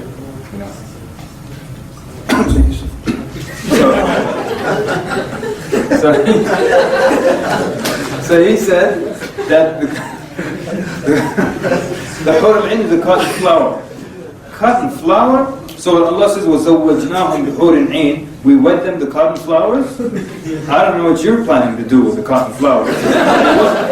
What on earth is this? And what do? You talk to the cotton flower or something? Why would Allah wed you to a cotton flower? So, but people just went wimpy, you know what I'm saying? So anyways, we need some serious editing for that thing. It doesn't go on YouTube unless I see it. So. Let's end that. Ahmed, next one.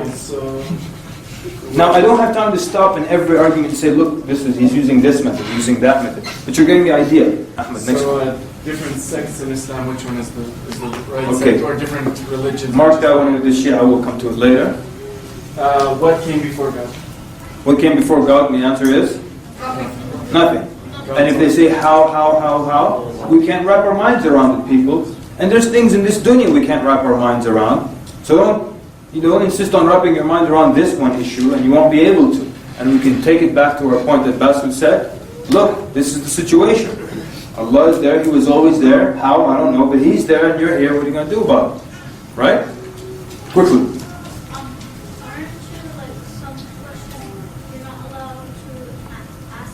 Ahsant, you're not allowed to ask how. Jazakallah khair. But this is a non-Muslim, he doesn't know that, So, yeah, but you're right, Jazakallah khair. The brother is saying that, in certain things we don't ask how. How did Allah sit on His throne? We don't ask that. How did He create? We don't ask that. A non-Muslim asks you how, how come nothing came before God, what have you? We don't know the answer to that. Ahmed, next one. This one says, in Bukhari it said that Rasulullah says Okay, we'll skip it for now. Okay, why does God need us to worship? We did that one, right? We did that one, correct? Evolution. Evolution. Can we do evolution now? Yeah. Okay, let's hear it real quick. Yeah. Why are there still monkeys around? Why are there still monkeys around? And basically his argument is, how come these monkeys, what happened to them that they didn't evolve into human beings? How do animals go extinct? How do animals go extinct? There is no intermediate fossils available in the world. That's true. They have already. The missing link? Yeah. So, they tell us that, the fish became this and this became that and that became this, but they don't show us the middle part. When they're halfway between the missing link, also between the ape, the human, all these things. So and by the way, it's called the what of evolution? The theory of evolution.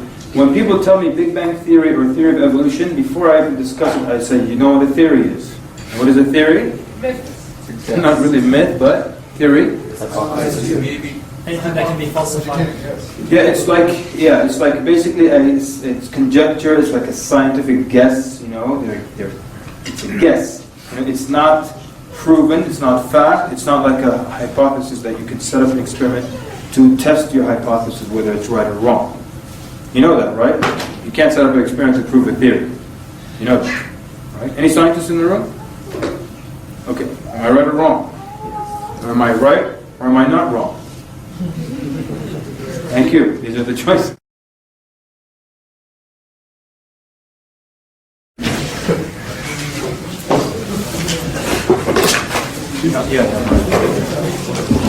طيب السلام عليكم ورحمة الله وبركاته. بسم الله الرحمن الرحيم. الحمد لله والصلاة والسلام على رسول الله وعلى آله وصحبه ومن والاه. أما بعد. I want to finish the Trinity, and then maybe if we have time we'll do Shia Sunnah, and then we'll close with some tips on follow. Now, and your question. So remind me, inshallah. Now, a number of things, because obviously, even though we had 2 days together, we're still, even if I had 3 days, there's still going to be issues where you're going to say that guy ripped us off because he didn't talk about this or this or this or this or that. So there's one website. It's probably, as far as I know, and you could suggest any other one.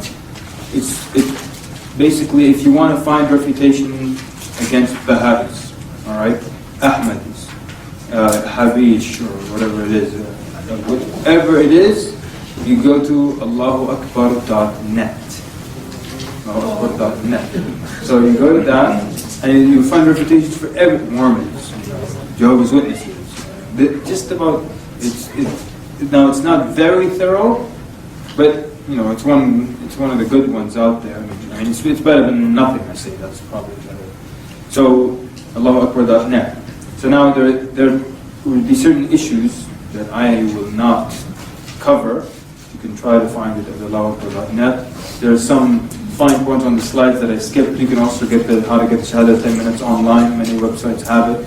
Listen maybe to the later parts, part 3, 4, 5 maybe, and get more of the info. So let's continue. We want to discuss the Trinity. So we're saying now, it's not just about, these are the arguments to throw at the Trinitarian Christian. It's about trying to understand the mindset that they're in that allowed them to believe in something like the Trinity. I mean, it doesn't make sense. They don't really understand it. They don't. I mean, understand is different from believe. Believe, yeah. They believe in it, but they don't really understand it. The Pope doesn't understand it. Like I always say, right now he's sitting in the Vatican and he's saying, how does that thing work again? Because he doesn't know. Because it's a concept that no one can explain. And sometimes you challenge people, give me anything in this life that's 3 and it's still 1. And so what do? They give you the egg analogy. And they tell you, it's like an egg composed of 3 things, but it's 1. The yolk, the white, the shell, 3 things, 1 egg. Now, who has not heard that before? The egg. Okay, so someone who has not heard it, refute it. How would you refute it? They tell you it's like an egg, 3 things, but it's 1 egg. So the 3, God, the Father, Spirit, Son, but it's still, you haven't heard it before? You have heard it before? Never. Go. But you can separate the components. You can take this away, and this like that. Excellent. Very good. Anyone else want to add to that? Yes? Okay, so the brother is saying they have different, each one has a different quality. One is hard, one is soft, one is gooey, So, but the sister said the minute you physically separate the components, it's not one thing anymore. You're talking to me about a God physically that was on earth, another one physically in the heavens. Even if they're both physically in the heavens, they're separate, right? Because in the books of other Acts or Revelations, it tells you that God will say to Jesus, come and sit at my right hand. Sit at my right hand. So they have the God in the center commanding one to sit to the right. Even then, they're physically separate. So they can't be. There's nothing on earth that's separate but one. And the whole one in essence thing, it just doesn't work. If anybody ever tells you, look, they're one in essence. I mean, they're both God, so they're one. So I put 3 bottles of water on the table. You can say there's one bottle because in essence it's all plastic, blue wrapper, water inside. Like I said, just let them give you, again, let them lend you some money. compared to the dunya. Lend me $500. You give him 100 baht. Hey, where's the rest? It's one in essence. Old green paper. It's got that guy on it. Oh, maybe it's not green. I keep thinking I'm in the States. What color is the 100 here? Brown. Brown. There you go. Brown. You know, they're all brown. No problem. Who's on it here? There's no guy on the cover. Okay, that's good. We have snow on it. Okay.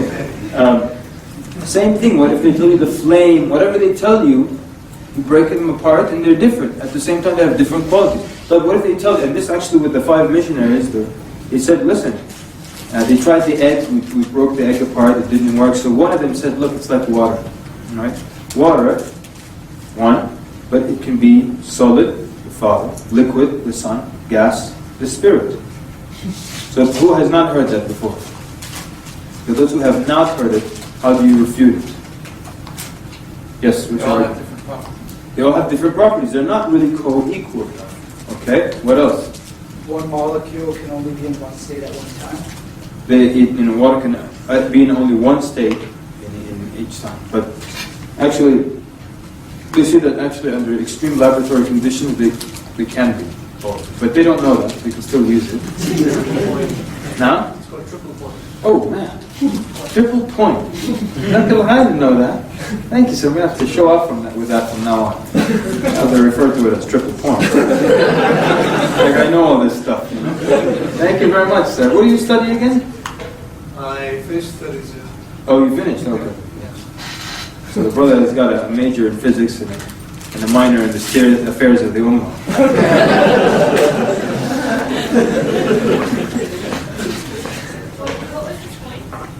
He said it's called triple point. It's an extreme laboratory condition where water can be solid, liquid, and gas at the same time.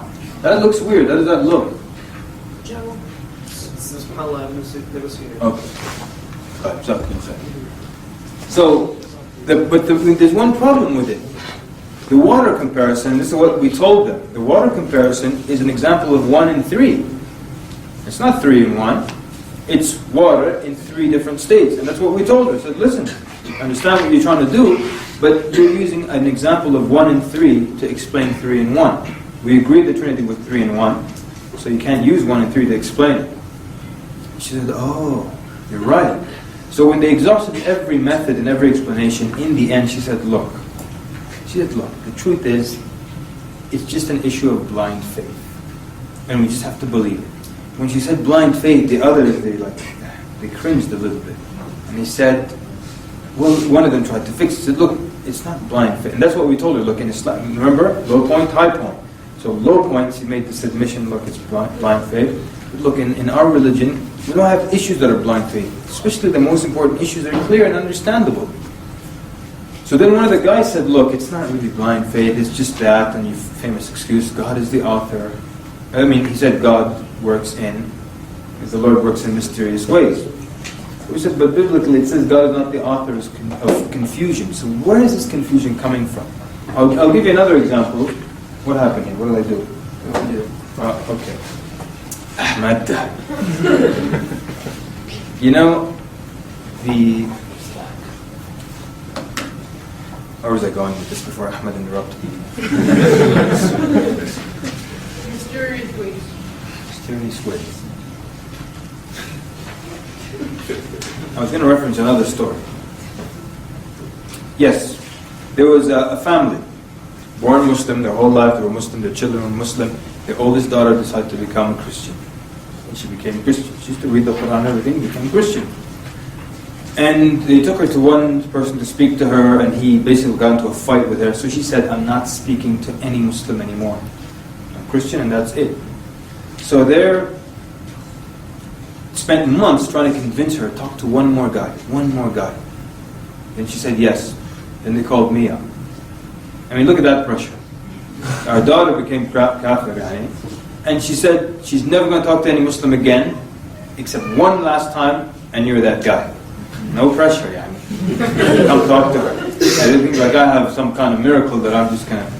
So, now to make matters worse, when the day we were supposed to meet and her 2 brothers go talk to her, she brings the leader of their church, their priest, main guy, to sit there and debate with him.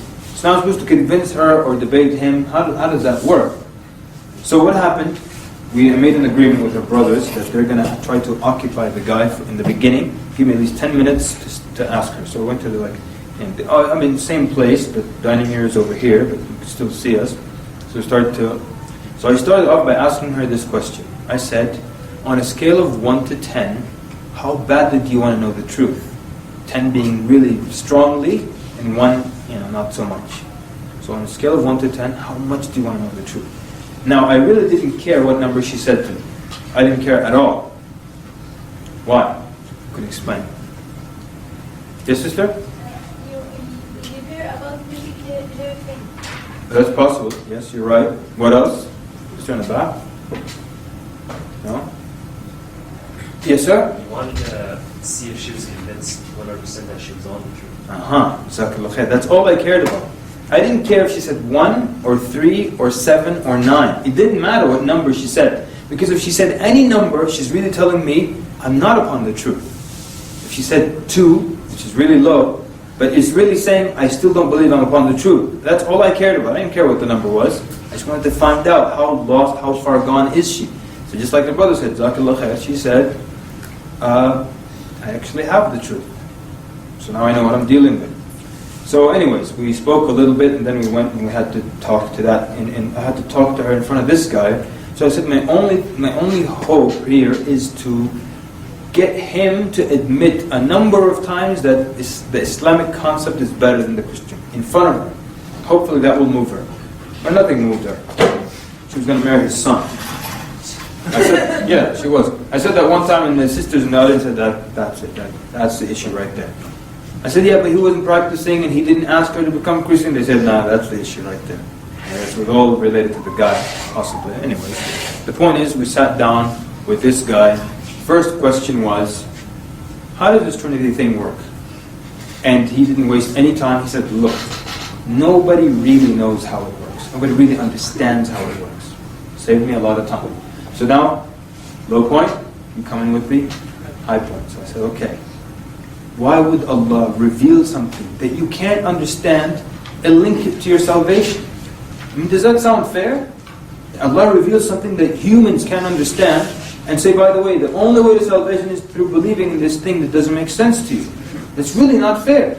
And it's like I know it's an extreme example, but like someone comes in this room and he says, he was going to, do this certain thing, or let's just say rob everybody in the room. That's less violent. I'm going to rob everyone in the room except those of you who can levitate in the air for over 1 minute. Now, you linked me being saved from your robbery to something that I can't do as a human being. Is that fair? It's not fair. And probably the only one who won't get robbed in the room is me. Right, Ahmed? Levitate? There you go. No, not because I actually don't have any money to rob. But the point is, it's not fair to link it to something you can't do. So why would Allah reveal something and link it to your only way of salvation? So then he started to give me some gibberish about, the mystery and all mystery. And I told him, look, you can't accept mystery when it comes to your salvation. If Allah is going to show me the path to Jannah, people, that path has to be clear. It can't be in a maze. It can't be. We're talking about salvation, actually. It's not a joke. The message of Allah has to be clear so that the severely intellectual person can get it. But also the very simple human being who is of sane mind can get it as well. That's what Tawheed. Everybody can understand Tawheed. Smart, not so smart, they can understand it. Everyone can understand Tawheed. So, because it's the message of salvation. Now there are issues not everyone in the Ummah can understand. Islamic finance gets intricate. What if, imagine, only way to go to Jannah is to understand Islamic finance. Man, see? It's not fair. So the easy thing is your road to Jannah. So anyway, and actually he said, and I said this was the question, I said, look, which one of these is easier, makes more sense to you? That there's only one God who does not have relatives or children, he's indivisible, or the Christian version? I'm not saying which one do you like more, which one do you believe in. I'm saying which is easier to comprehend. The Islamic version of one God who doesn't have children or relatives or neighbors or grandparents or anything, or the Christian one, of 3 gods, physically separated, yet they're one. One of them dies for 3 days, instead of becoming 2, they're still one. Which is easier to comprehend? And he said in front of the girl, quote, the one that is more intellectually satisfying is the Muslim version. And I got him to admit a number of points in front of her that the one in Islam is better. All right? And we trapped him a number of times in front of her. But you know what? She was on his side. You know, it's what's our guy going to say to him? So my arguments didn't come through all the way like, you know, that you would expect. So, I mean, a lot of times people ask me what happened in the end. I mean, I can't work miracles. I mean, it's up to Allah Azza wa Jal. And as far as I knew, she was still upon that. You know, so whomsoever Allah guides, none can misguide him. With whomever He allows to go astray, none can guide him except Allah Azza wa Jal. You know. She actually said this to the first Imam that spoke to her. She said, you know, I used to read the Quran, then I started to read the Bible, then I started to pray to Allah to guide me. So the one of them that's the truth. So she said, why did Allah guide me to the Bible then? See that question? What are you going to tell her? How would you answer that? Yeah? Was it really God? Okay, how do you know it was God? Well, I prayed to Him. What else? Yes, sir.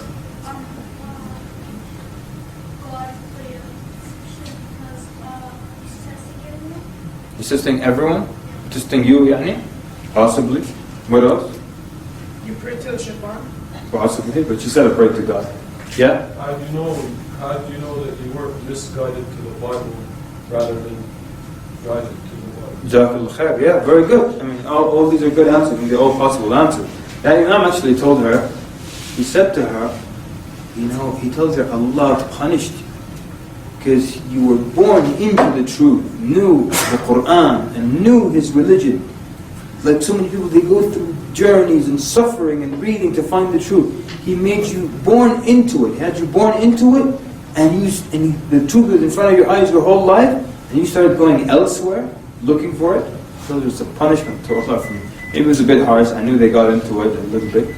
But anyways, but the point of that was that the leader of their church, we were able to end the whole Trinity issue and get him to admit that the Islamic system was better within a few minutes. We still didn't open this book and chapter this and chapter that. It's a can of worms. It doesn't end. You know, it doesn't end. Now, for those of you who are interested in getting to learn these things, I still recommend, no matter how well versed you are, that you don't get into it biblically with people.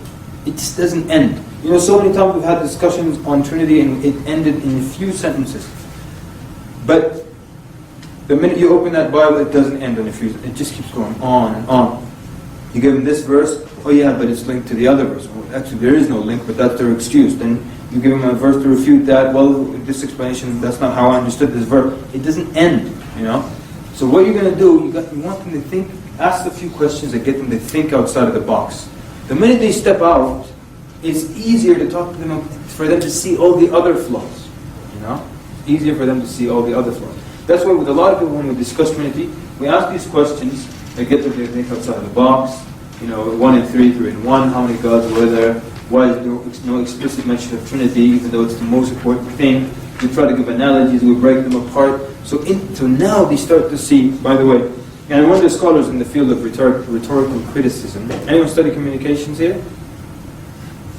Okay, I really want to know what you guys study here. That's great. Okay. So he studied conversion theory. Or he formed something called conversion theory. He studied when people convert from anything to anything else. From Republican to Democrat, from this to that, from Muslim to, from Christian to Muslim. And in his study of analyzing what happens to people mentally, he came up with the first step is it involves the breakdown in one's own belief system. See? And so it's someone who starts to doubt his belief in Christianity, and then he might accept more of what you tell him about Islam. If he's still rock solid here, it might take longer for him to take a nicer look at Islam. So that's why when you ask these questions, you first get them to step outside of that box. Say, look, this is what you're believing in. It's a problem. You've probably all seen that guy who manages the rat temple. You know, in India, he's got that temple and all these rats, and he feeds them, and they're just all over him. Just thousands of rats. And when you look at it outside of the box, you're like, what on earth? Because you're outside of the box.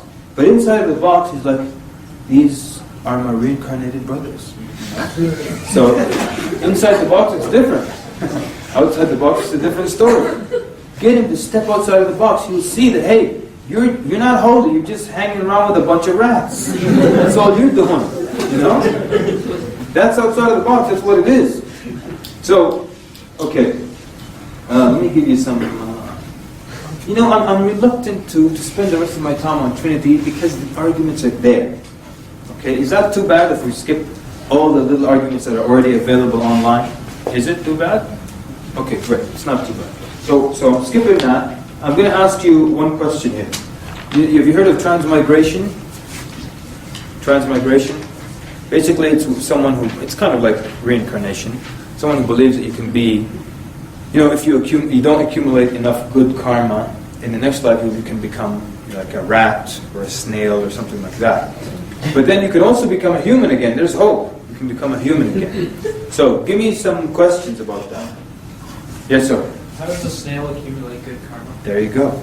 And there's actually, when you work closely sometimes with classmates, you gotta give them some dawah. We had this group project, so in the end I gave everybody a booklet on Islam.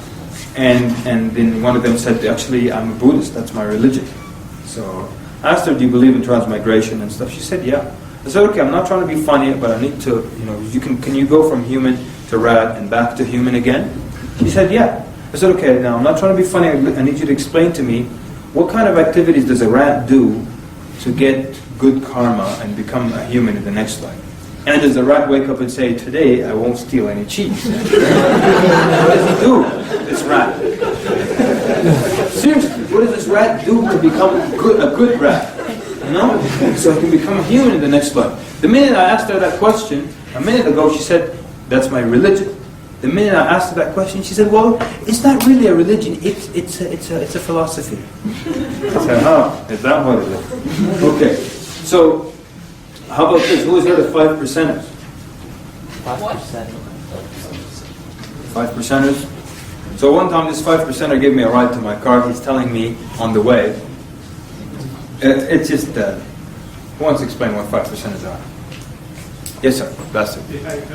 Correct me if I'm wrong, but they believe that 5% of them are God, and they're usually rappers. I love how you put it. It's excellent. Islam or break up. Yeah, they're weird like that. They say like they're the 5% of the population that really knows what's going on. Yeah. In the Quran and the Bible, they say that Allah is 5 fingers or something. Arm, leg, arm, head. Okay. I mean, they say Allah it's human. What's a human? 2 arms, 2 legs, and a head. So they say Allah is actually arm, leg, arm, head. Imagine it was just spelled differently. Then what? Your whole theory goes out the window. And it's just ridiculous. So anyways, the point is, this 5% is giving me a ride to my car. And so I'm giving you an example of when you hear something that you never heard before, how do you refute it? You know that it's not true. It's got to have holes in it. If it has holes in it, you got to find the holes. That's it. That's all you do. All right? And you know you're upon the truth. So if I'm upon the truth, you're upon falsehood, and you have holes in your belief system, all I have to do is dig, examine, ask questions, and I'll find the holes. So this guy's giving me a ride to my car. He's saying, look, actually I'm God. You're God. We're all God. You don't have to worship anybody. We're God. I said, okay, what makes you God? He said, human beings are divine because of their higher intelligence. Because they're above animals, they understand, they can communicate in intricate detail. That's why we're God. Alright, so go ahead and refute that. Even though you never heard it before. Someone new. Ridwan, go ahead. Oh, sister. Let me get the sister. Yes, sister. Uh-huh. You heard what the sister said? Some people are mentally retarded. Is that strong or what? Yani, what if you're born with some kind of mental defect and you're not intelligent? What's the ruling in your religion for those people? Are they like cattle? What do we do with them? They're not divine like us. Shall we treat them bad? Make fun of them? What's your ruling there? And that's all I asked him, and the guy, that was it. He was stumped. He never thought of that. What's the ruling? Go on. Ask them to fly. Sorry? Tell them to fly. Tell them to fly, okay, you're divine, and show me something. Let me push you off the cliff. Something. Yeah? If I'm a god, why am I poor? Just pull your pockets inside out. Like, what kind of a broke God is this? Yes, sir. Did we become like more God as we advance like scientifically? I think like we're like less God and more God. Ah, I like that. I've never heard that one before. You like that? It's great. He's saying, do you become more God as human beings advance in science and stuff? Are they more God-like than? Are they more of gods than the previous generations? Or if I'm smarter than you, am I more God than you? And what does that mean? Yeah? And what's the ruling? What do I get? Do I get like, what? Do I get free French fries? Or what do I get for being more God than you? And who rewards me for that? Yes, sir. If we're God and white society is not just, like, then it should be. Ah, good. So if all these people are divine and gods. Why is there so much injustice and killing and gods robbing people? What's going on with these gods? Yes, sir. If we die, if we're gods, how come we die? And what kind of God dies? Well, if maybe he means it in that you're divine but not God. Yes, sir? Sure, why do you eat? Why do you drink? Why do you sleep? Okay. So we're saying we don't have the attributes of God. Yes, sir? Even bees can communicate very intricately, so why aren't they gods? Okay, so what about intelligence out there? What about a chimp that does something really smart? Is he God for a day, or what happens? Come on. If you're a god, then why are we having this conversation? Why haven't you converted me? Why haven't you converted me? Why don't you telepathically tell me this stuff? Yes? So were you a god when you were a baby, or at what point did you become God? Oh, man, I like that argument. You like that argument? Yes, that's good. When do you become God? Because, you said it's because of your intelligence. So, you become at what point exactly? What level of intelligence do you get? Or are you born God? What kind of God does that in his diapers? So at what point do you become God? Yes, sister? Some animals have the intelligence level of small children. Okay, right, that's true. Very true. So then what about those? Okay, last. Go ahead. So during wars, do gods kill more gods? During wars, gods kill each other. So you look at the attributes of human beings, they don't look, it doesn't fit right. Yeah? Everybody has their God. Who's the servant? Who's the servant? Good question. Go ahead. For all gods, then how on earth are we supposed? Why are we on earth? Why are we not like up in the? We're up there somewhere. Yeah. What's the purpose of life? Right? Excellent. Right. So I thank everybody who had your hands up. Sorry we couldn't get to you. We need to. What are the issues left? Shia Sunnah. What else? The seconds. The right second. What was that? The right second. Okay, and? Yeah? Remind me. Sorry. Remind me. The right hand to us for you. The what, sorry? Oh. All right. But what if I do this to you? Surely you won't get too upset. IslamQA.com for that question. IslamQA. You know it? So IslamQA, Islam question and answer, IslamQA.com. You go to the search and you write right hand possession. Right? And the website does a good job. Yeah? Both actually take you there. Islam-QA.com and IslamQA.com. Both of them will take you there. But yeah, dash, put the dash, and take you there. So that's where we're going to do that one. And I'm going to have to tell you we really need to do something about that. I was going to tell you that. You can go to Allahu.net. But let's do quickly. Let's do it the same style we did the other ones. Sunni versus Shia. What are the arguments? First of all, which religion did the Prophet ﷺ come with? Sunni Islam. When did Shia Islam show up? After the death of Hussein. After a number of years when certain political incidents took place. What's one of the main arguments, and of course, to be fair, there are different kinds of Shia, right? But The main argument really is what? The main argument, just say it. Ali should have been the first Khalifa. That's their main argument. Look, one of the Mashayikh, don't get me started with this guy. Now you know who it is. He said one time a guy came to debate him about Shia. So the Sunni Shia guy came to debate him. So the Sheikh said, look, I want you to tell me right now, what's the most, look how he ended this issue without opening any book. Okay?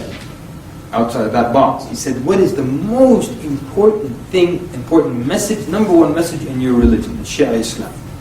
He said that Ali should have been the Khalifa. He said, is that mentioned anywhere in the Quran? He said, there's some verses that kind of hint to it. Maybe. He said, okay, let me tell you the most important thing in my religion. The most important thing in my religion is Tawheed. And it's on every single page of the Quran. That's it, that's the argument. You get it? How can this be the most important thing and there's no record of it, no mention of it? Why not? You know? There's so many issues and again, the work has been done, you look it up online, so many strong arguments against it. One claim, of course, is that all the Sahaba, 100,000 plus, they became non-Muslim after the death of the Prophet ﷺ, except for 4, and they took the right of Ali from becoming the Khalifa, so Abu Bakr became the Khalifa, and Ali should have been the one who should have been the Khalifa. But we don't have... Okay, go ahead. Sorry. How do we explain it to non-Muslims, because they bring it up a lot? Okay, how do you explain it to non-Muslims? Jazakallah khair, you're putting us back on track. That was really our main point. Yeah? Well, we follow the Sunnah of the Rasul Sallallahu Alaihi Wasallam, so anything that doesn't have the Sunnah of the Rasul Sallallahu Alaihi Wasallam is not part of it, or we don't follow it. Okay, so what if you, just in a nutshell, tell them, look, follow the one that came first. You ever heard the one of the scholar who was supposed to debate the Shia? Huh? Yeah. Oh, really? Yeah. Yeah. So who wants to tell it to us? Me. Yeah. What happened was that one time some of the Shia, they were putting together... Can you hear, sisters? They were putting together this event. Okay, I'll come. So, anyways, one time with the Shia, they were putting together this event where they wanted like debate with the Sunni scholars. So the Sunnis only sent like one scholar, and what he did right before he walked into their masjid, into the Shia masjid, was that he took off his shoes and he put his shoes under his armpit and then he walked across the rug. And so they asked him, why do you have your shoes under your armpits when you can just leave them on the shelf? He said, well, the Messenger of Allah sallallahu alaihi wasallam, he once said that never trust a Shia masjid because someone would steal your shoes. So one of the Shia shuyukh, he then responded, there were no Shia during the Prophet's time. Right? So he said, then where did you get your religion? And he left. Excellent. Yeah? So when you tell the non-Muslim, and if I'm not mistaken, this was an Indian scholar, right? Du Piazza was his name. That's the name of, that's what I know. It's during the reign of Jahnir, or Jahnir, I think his name is King. Huh? Jahangir? Oh really? This guy misspelled it for me. Alright, so basically, anyway, so the point is, what do you tell the non-Muslim regarding Shia Sunnah? You tell them, you follow the Sunnah of the Prophet ﷺ. That's the one that came first. The Shia came as a result, as a reaction to some political events that took place, and this is not what was revealed by Allah subhanahu wa ta'ala. Yes? Couldn't you just say to them that, it's really more of a political schism, and even in Shia, they're Muslims, at Jafri side at least, they're Muslims, if you ask him, what's the requirement, they'll say, La ilaha illallah, Muhammadur Rasulullah, they'll be attachment after that. But the basic thing is they attach to the Tawheed of Allah subhanahu wa ta'ala. And a Sunni is basically a Shia, because, right, we, Ali radiallahu anhu, linguistically, everyone's like, linguistically, the Shia are the ones who supported Ali, right? And it had a different meaning back then when they said Shia. Some of the Sahaba were Shia in the sense that they supported Ali. Tashayya li Ali, supported Ali. But they weren't Shia like today. So yeah, you would generally get them to understand that this is a reaction to some political event. The true Islam is right here, and this is what started first. This is what the Prophet taught. And yes, in all fairness, not all Shia are extreme, are that extreme, but obviously some of them are beyond Islam and or outside of Islam. But what else do we have? Is this about Shia Sunnah? I have to cut it there. I've got 10 minutes. What was the last thing on the agenda? Yes. Who can come up here and give us a demo of their rundown when they give their da'wah talk? So just nice and now. There's a microphone. Oh, great. So when did this come here? So what we're gonna do? I want someone to come up here. No pressure, but I want you to be smooth. Don't just roll. Let us know what you tell. There's non-Muslim right there. Just look at it and call him to Allah. Who's gonna go first? Only the young people want to do it, huh? I need someone older for this. Not that you guys can't do it. Come on, da'wah people, da'wah table people. They're shy. Somebody, yeah? I see his basket is like pushing, I don't know why. Anybody? Come on, it's not that difficult. You want me to, okay, I was going to give the first demo, but khalas, come. Thank you. Shiraz.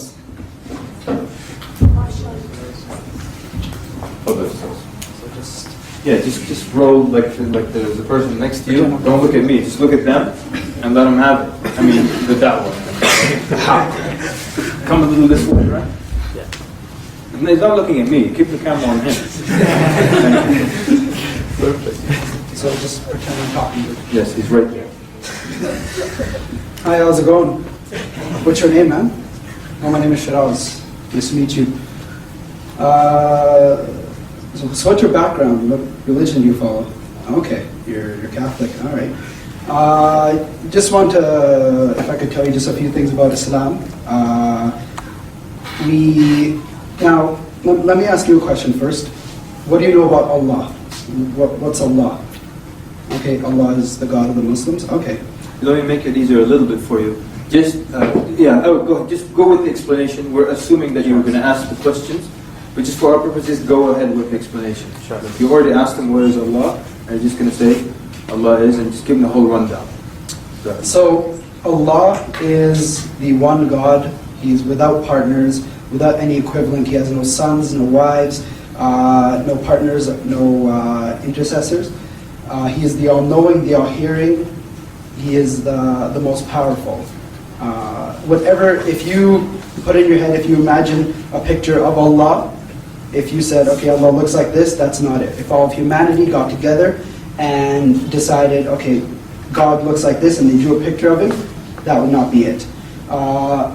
There's nothing more powerful than Allah, and He's the creator of everything. Everything you can see, everything of the seen and the unseen. The ghaib, it's the Arabic for the unseen. And we as Muslims, we worship Allah alone. And when we say we worship Allah alone, that means without partners. That means we don't ask, let's say, a person, a sheikh, like a knowledgeable person. We don't ask them. We don't worship them. We don't ask them for help. I think that's mine. we don't worship them. We don't ask them for help. We don't let's say go to a rock and rub it for blessings or anything like that. Now, what do you know about Muhammad? Okay, he's the messenger of Islam. He's the prophet of Islam. Muhammad sallallahu alaihi wasallam. That just means sallallahu alaihi wasallam means the peace and blessings of Allah be upon him. He is the messenger of Allah. That means he brought the message of Islam, the message of God, the way Allah wants us to live our lives, the way Allah wants us to worship Him. He was given that by Allah to bring to us, to bring to all of humanity, okay. Not just the Arabs. I'm interrupting you now. The guy said that I need to leave. Give me your closing statements. He's leaving now, and that's all he got from your message. So what are you leaving with? Okay, you're leaving. Okay, cool. Just want to ask, are there any more questions you want me to answer quickly? Okay, no? All right. Just have one more question for you. Do you want to become Muslim? Is there any other thing you want me to clarify? And do you want to become Muslim? Exactly. Thank you very much. Thank you, appreciate it. Like, you can actually put that clip on YouTube and say, brother in Calgary speaking to Jinn. You know? It would work very well. Brother Shiraz, Jazakallah khair very much. That was very brave of you. And I just wanted everyone to see how easy it is. It's just really, he was just talking to somebody who was really nice and easy. He's just explaining as any Muslim, and it doesn't have to be a smooth speech with no stuttering and no stopping and no tripping. If you talking to another human being, it's no big deal, you know. So Jazakallah khair, thank you very much. Anyone else? Just so people get the flow of what it's like. Tafadhal. I don't want to come up though. You don't? Can I give you the microphone? No, I was playing my argument. Uh-huh. Basically, when you give them at the Tao table, Christian comes up to you, they tell you they're Christian, you ask them about they basically the hierarchy status of the priests. And what? The status of the priests. And they'll tell you that they can't marry, they can't bear children. So then basically therefore they're giving a higher status to the priest than God. They can't marry, they can't... Like a Catholic priest. So this is what is this? Who gives this argument? Students come to you and they say what? Say like a Catholic comes to you to get your Tao table. They want to ask for the slap. So basically, you ask them, about their background. They say they're Catholic. Mm-hmm. So in the Catholic Church, the priests, they can't marry, therefore they can't have children. Mm-hmm. But in their religion, God has children. So right. basically they're giving a higher status to man than God. Okay, so you're using this as what? Basically a refutation of... A refutation, exactly. Basically because their God has children, but their priests can't have them. Exactly, fair. Excellent. I think there's a scholar, if I'm not mistaken, it was Imam An-Nuri, who made the same argument that you did when he visited the church, and he greeted everybody, and then he went to the big shot and he said, how are you? How are your children? And then everybody got upset, His Holiness, he doesn't have children. So subhanAllah, he doesn't have children and you claim that Allah has children. So it's the same argument that you used. It's awful. The thing is this, sorry, one second. So getting back to Jazakallah khair again, Shiraz, it's just a real simple thing. You're speaking to these people. So this is, there's some guidelines here.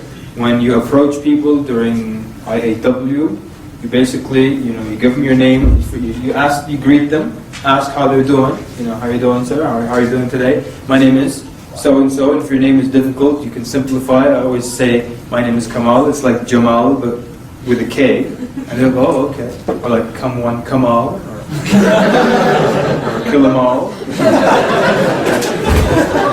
So, that's kidding.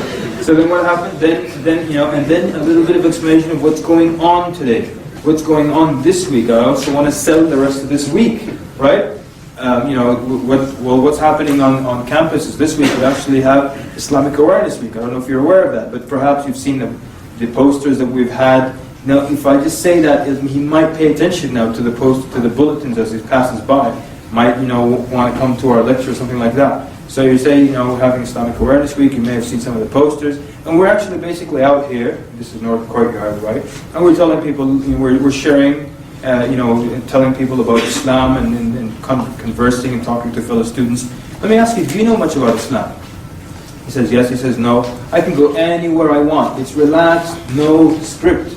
It's just nice and relaxed. It's just a fellow student. Yeah?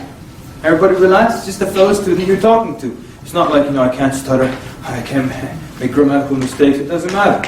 You can speak, you can speak in Ebonics if you want. We be out here, we try to... It doesn't matter. I don't know how to speak Ebonics, but whatever you want. It's just you talking to a fellow student. It's relaxed. And inshallah, what we'll do, those of you who come, and I'm assuming I will be there the whole time, right, Ahmed? Right, Hamza? So basically, feel free, we can go, you can be partners with me, not that you'll learn anything phenomenal, we'll just walk around together, just so at least you can see that it's really relaxed, We joke, and a lot of times we have jokes inside our da'wah thing, like I told you the other day when they say about violence in Islam, I tell them, if Islam wanted us to be violent, we wouldn't be talking right now. We laugh, we talk, and then you could just, And you have 5 minutes, or are you on your way to class? Or you have 5 minutes. I'll tell you a little bit about Islam. We're promoting. You can use those little buzzwords. You're promoting peaceful coexistence. We're promoting mutual understanding. Whatever it is, that stuff. Just talk, chit chat. So give them a quick thing on. And then in America, I don't know how it is in Canada. In America, people don't like it when you say, "What religion do you belong to?" So that's why you always say, and just kind of like Shahada said, "What's your background?" So he might say, "My background is Baptist, but I'm not anymore." So that's why when you say background, it makes it a little smoother, So just you introduce yourself, tell them what's happening here. It's Islam Awareness Week. You may have seen some of the posters around, and we're actually out here. We're all sharing information about Islam, telling people about Islam. Do you know much about Islam, sir, or ma'am? And then they tell you yes or no, and then you explain to them, this is what I would like everyone to do from here until until it starts. Think of what is your script, okay? Have a script ready in mind. When you're driving to work or to school, just practice it. Practice your script. Make sure it has a little short part about Allah Azza wa Jal, a little about the Prophet ﷺ, some of the pillars of Islam, and then say, and then you might ask a question. So everything that I explained, does it make sense? Anything that causes you friction or make you uncomfortable? No. Well, you know what? Now, and what's the other issue we forgot? We get the name, right? Joseph. So, and you know what, Joseph? We actually now have the ingredients of becoming a Muslim Joseph. So we'd like you, Joseph, to become Joseph, a Muslim Joseph. And that's it. Use that name, ask them to become Muslim.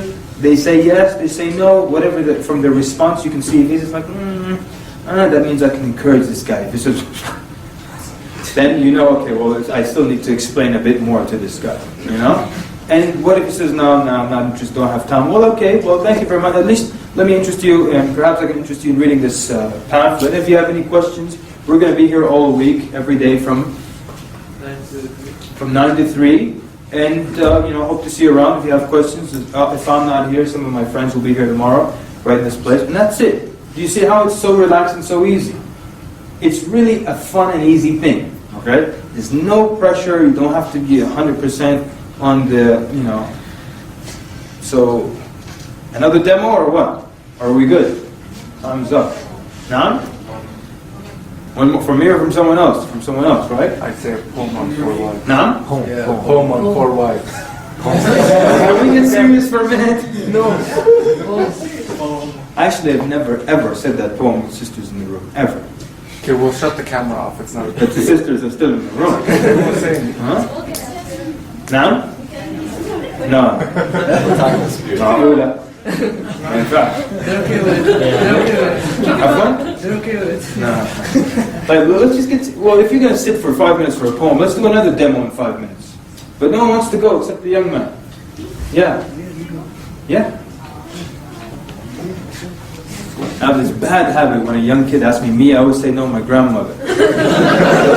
One time I was giving this lecture, the masjid was packed full and good and stuff. And this little kid said me, and I just forgot where I was. No, my grandmother. Yeah, you. But it went pretty well. Everyone loved it. Yes, sir. You talk to the guy right there.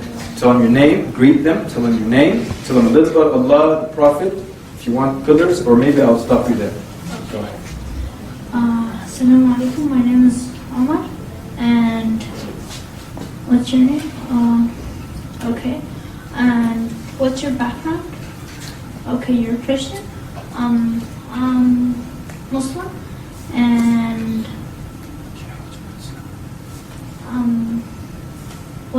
how much do you know about Islam? Good. So you don't know much. Okay. Very good. Keep going.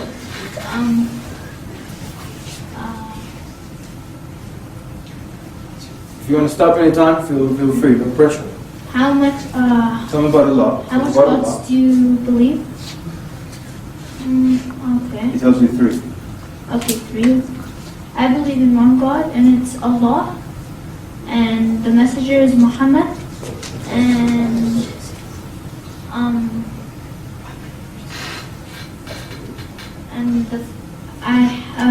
we have 5 pillars, and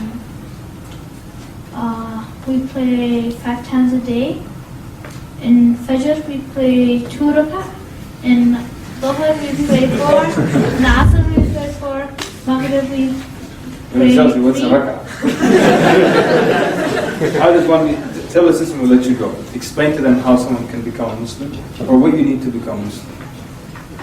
If you want to become a Muslim, you have to say Ashhadu an la ilaha illallah, Ashhadu anna Muhammadan Rasulullah, and you've got to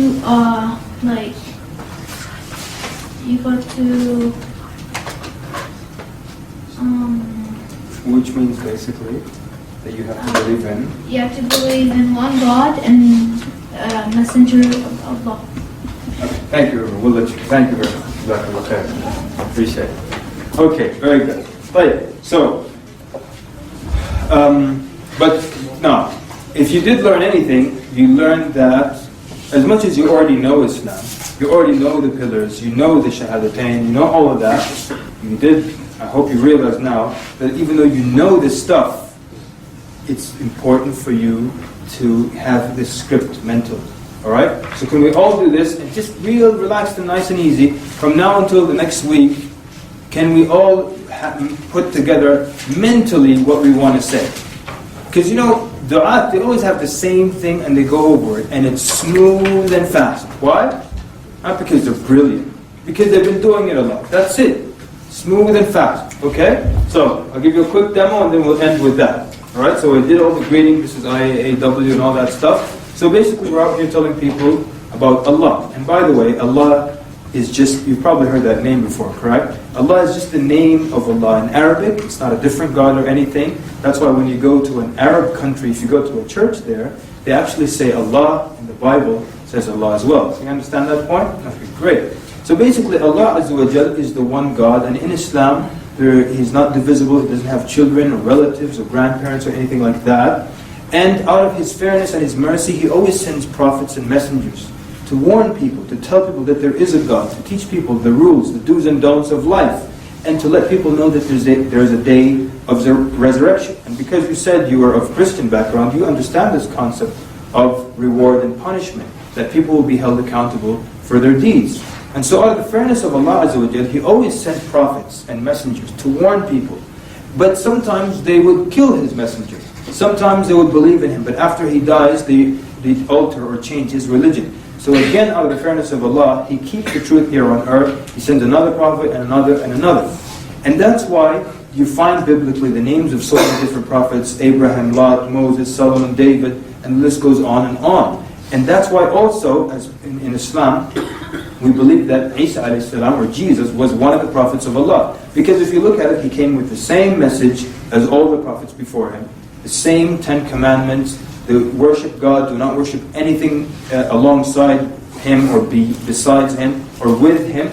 So that means that it's very possible that he could have been one of the prophets of Allah. I mean, let me ask you this, not do you believe, but would you say that it's logically possible Jesus could have been one of the prophets of Allah? So that question, logically possible, allows you to get a yes, because it's logically possible. I'm not saying is that what you believe. Is it logically possible? Yes, because he would always say, my Father who has sent me, He would worship God Himself like all the prophets worship God. He would tell His disciples, worship the Father who is in heaven. And again, He never once said, by the way, I'm God, worship me. He said, worship the Father who is in heaven. He worshipped Allah as well. So it's logically possible Jesus could have been one of the prophets of Allah. And this is what we believe in Islam.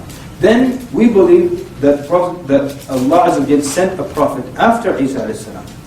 600 years later, the Prophet Muhammad sallallahu alaihi wasallam in Arabia, and he came again with the same basic message. There's still only one God that's worthy of worship. Do not worship anything else besides Him or with Him. And the 10 commandments remain the same. You still honor your parents, you're good to your neighbor, you don't lie, you don't steal, you don't commit murder. And so is it also logically possible, and I'm not asking you if you believe this, is it logically possible that Isa alayhi salam could have been, that Muhammad sallallahu alaihi wasallam could have been the Prophet of Allah, sent with a message similar to the message of all the prophets before him? And of course it's another question that gets you a yes only. If they say no, you ask again. If Allah wanted, could He have sent someone after Jesus? The answer is yes. So basically this is the most important thing about Islam, and this is in in essence, Christianity, Judaism, Islam, they have a lot of things that are very similar, but we separate or we're different when it comes to these issues. And so, Jesus, for the Muslims, was one of the prophets of Allah. He's one of the 5 greatest prophets, but still, he's a prophet and not the Son of God. And as you've probably read in the Old Testament, any accusation of any God besides Allah was strongly, strongly rebuked, or and Allah warned of it strongly in the Old Testament. So the point is, I want to, and of course I'm skipping all the parts where I would get back and forth from them. I want to explain to you in the time left, because I know you need to leave, the 5 most important issues in Islam. We've already discussed, and these are known as the 5 pillars. And then you would ask if they're familiar with them or not. You know, the first one we already discussed it, is that Allah Azza wa Jal is the only God worthy of worship. He has no partners whatsoever, and that Muhammad is his servant and his messenger, sallallahu alaihi wasallam. Not his right-hand man, not his helper, just his servant and his messenger. And then we go over the other pillars. It takes about 40 seconds to go over them. Salah, zakat, this and that. Any one of these causes you a problem, any friction, so on. Well, I'll tell you what, Jason, you know what? What we just discussed right now, and you said you don't have any problem with what we discussed. Everything made sense to you. You actually right now, Jason, have the ingredients of being a Muslim, you know? So, you know, by the way, do you know how you become a Muslim? This is in the case where I'm trying to get him to become Muslim. It might be where I'm just trying to get him to become acquainted with Islam. But that's rather the case for me. I'm just trying to get him to become Muslim. So here I tell him, look, you know, are you aware, or do you know, have you any idea how someone becomes a Muslim? Basically, to become a Muslim, there's no 40 nights or 40-day journey or anything that you have to do that's difficult. All you have to do is just say with your tongue and believe in your heart what you just said you don't have a problem with. We just agreed on these concepts. That's how you become a Muslim. So you actually now have the ingredients of a Muslim. You're actually ready to become Muslim. So what do you say? You think you want to become Muslim right now? They say yes. Alhamdulillah. If they say no, well, okay, that's fine. I mean, obviously no pressure. We're only out here to tell people about Islam. But I'm just curious, I wanted to ask you, what would stop you from becoming a Muslim right now? And if he says, whatever it is, try to find a solution for it. Go for the goal gently one more time. If it doesn't work, well, you know what, Jason? You know, it's been nice talking to you. I'd like to thank you for your time. I would like to give you a pamphlet, and we're going to be here all week, so if you have any questions, you can feel free to come by. Or if you just want to, come hang around and chit-chat, you're also welcome to do that, right? And that's it, you let them go, take care. Did that sound very difficult? Okay, but it was a little smooth, right? Not because, I just made it up, because I've been repeating the same thing for years and years and years. So, it's so simple, just practice it in your car, have some kind of idea of what you get. Practice it out loud, by the way. Yeah? You're alone in your car, anyways. Nobody knows you're crazy except you. I used to practice a lot in my car. And sometimes I'd be driving my kid brother, small guy. I drive him to Taekwondo and I'm practicing. Every time he asks me, why do you speak to yourself? And I would always tell him, I'm practicing a speech. Then one day, I'm driving him and he's speaking to himself. I said, Khalid, what are you doing? He said, I'm practicing a speech. So, practice your speech. And what can I say? It's been so great for me. It's been so fun. I enjoyed it. I'd like to thank you all for your excellent manners, for your input, and for your tolerance with all my jokes. Sisters, I'm very, very sorry. I didn't always, see when your hands were up, and sometimes you couldn't hear. I apologize for that. I also apologize for all my, crazy jokes, But I was just trying to make things fun, so we won't spend 2 days with just dry material. So I hope you all enjoyed it. I hope you all apply, review your notes before IAW, practice your little speech, and practice it out loud. And you might practice on your friend or your family members or your wife. And then when the day comes, introduce yourself, relax, take a deep breath, chit-chat maybe for a minute or two about something else, and then start talking about Islam. And just walk around having fun and making friends with people. It's that easy.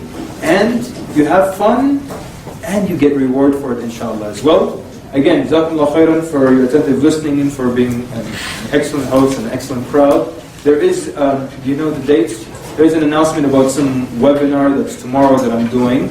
It's about an hour long, and the details, I think they know it. Ahmed will announce it. But Jazakumullah khair again, sallallahu ala Muhammad wa ala sahbihi ajma'in. Jazakumullah khairan. Assalamu alaikum wa rahmatullahi wa barakatuh.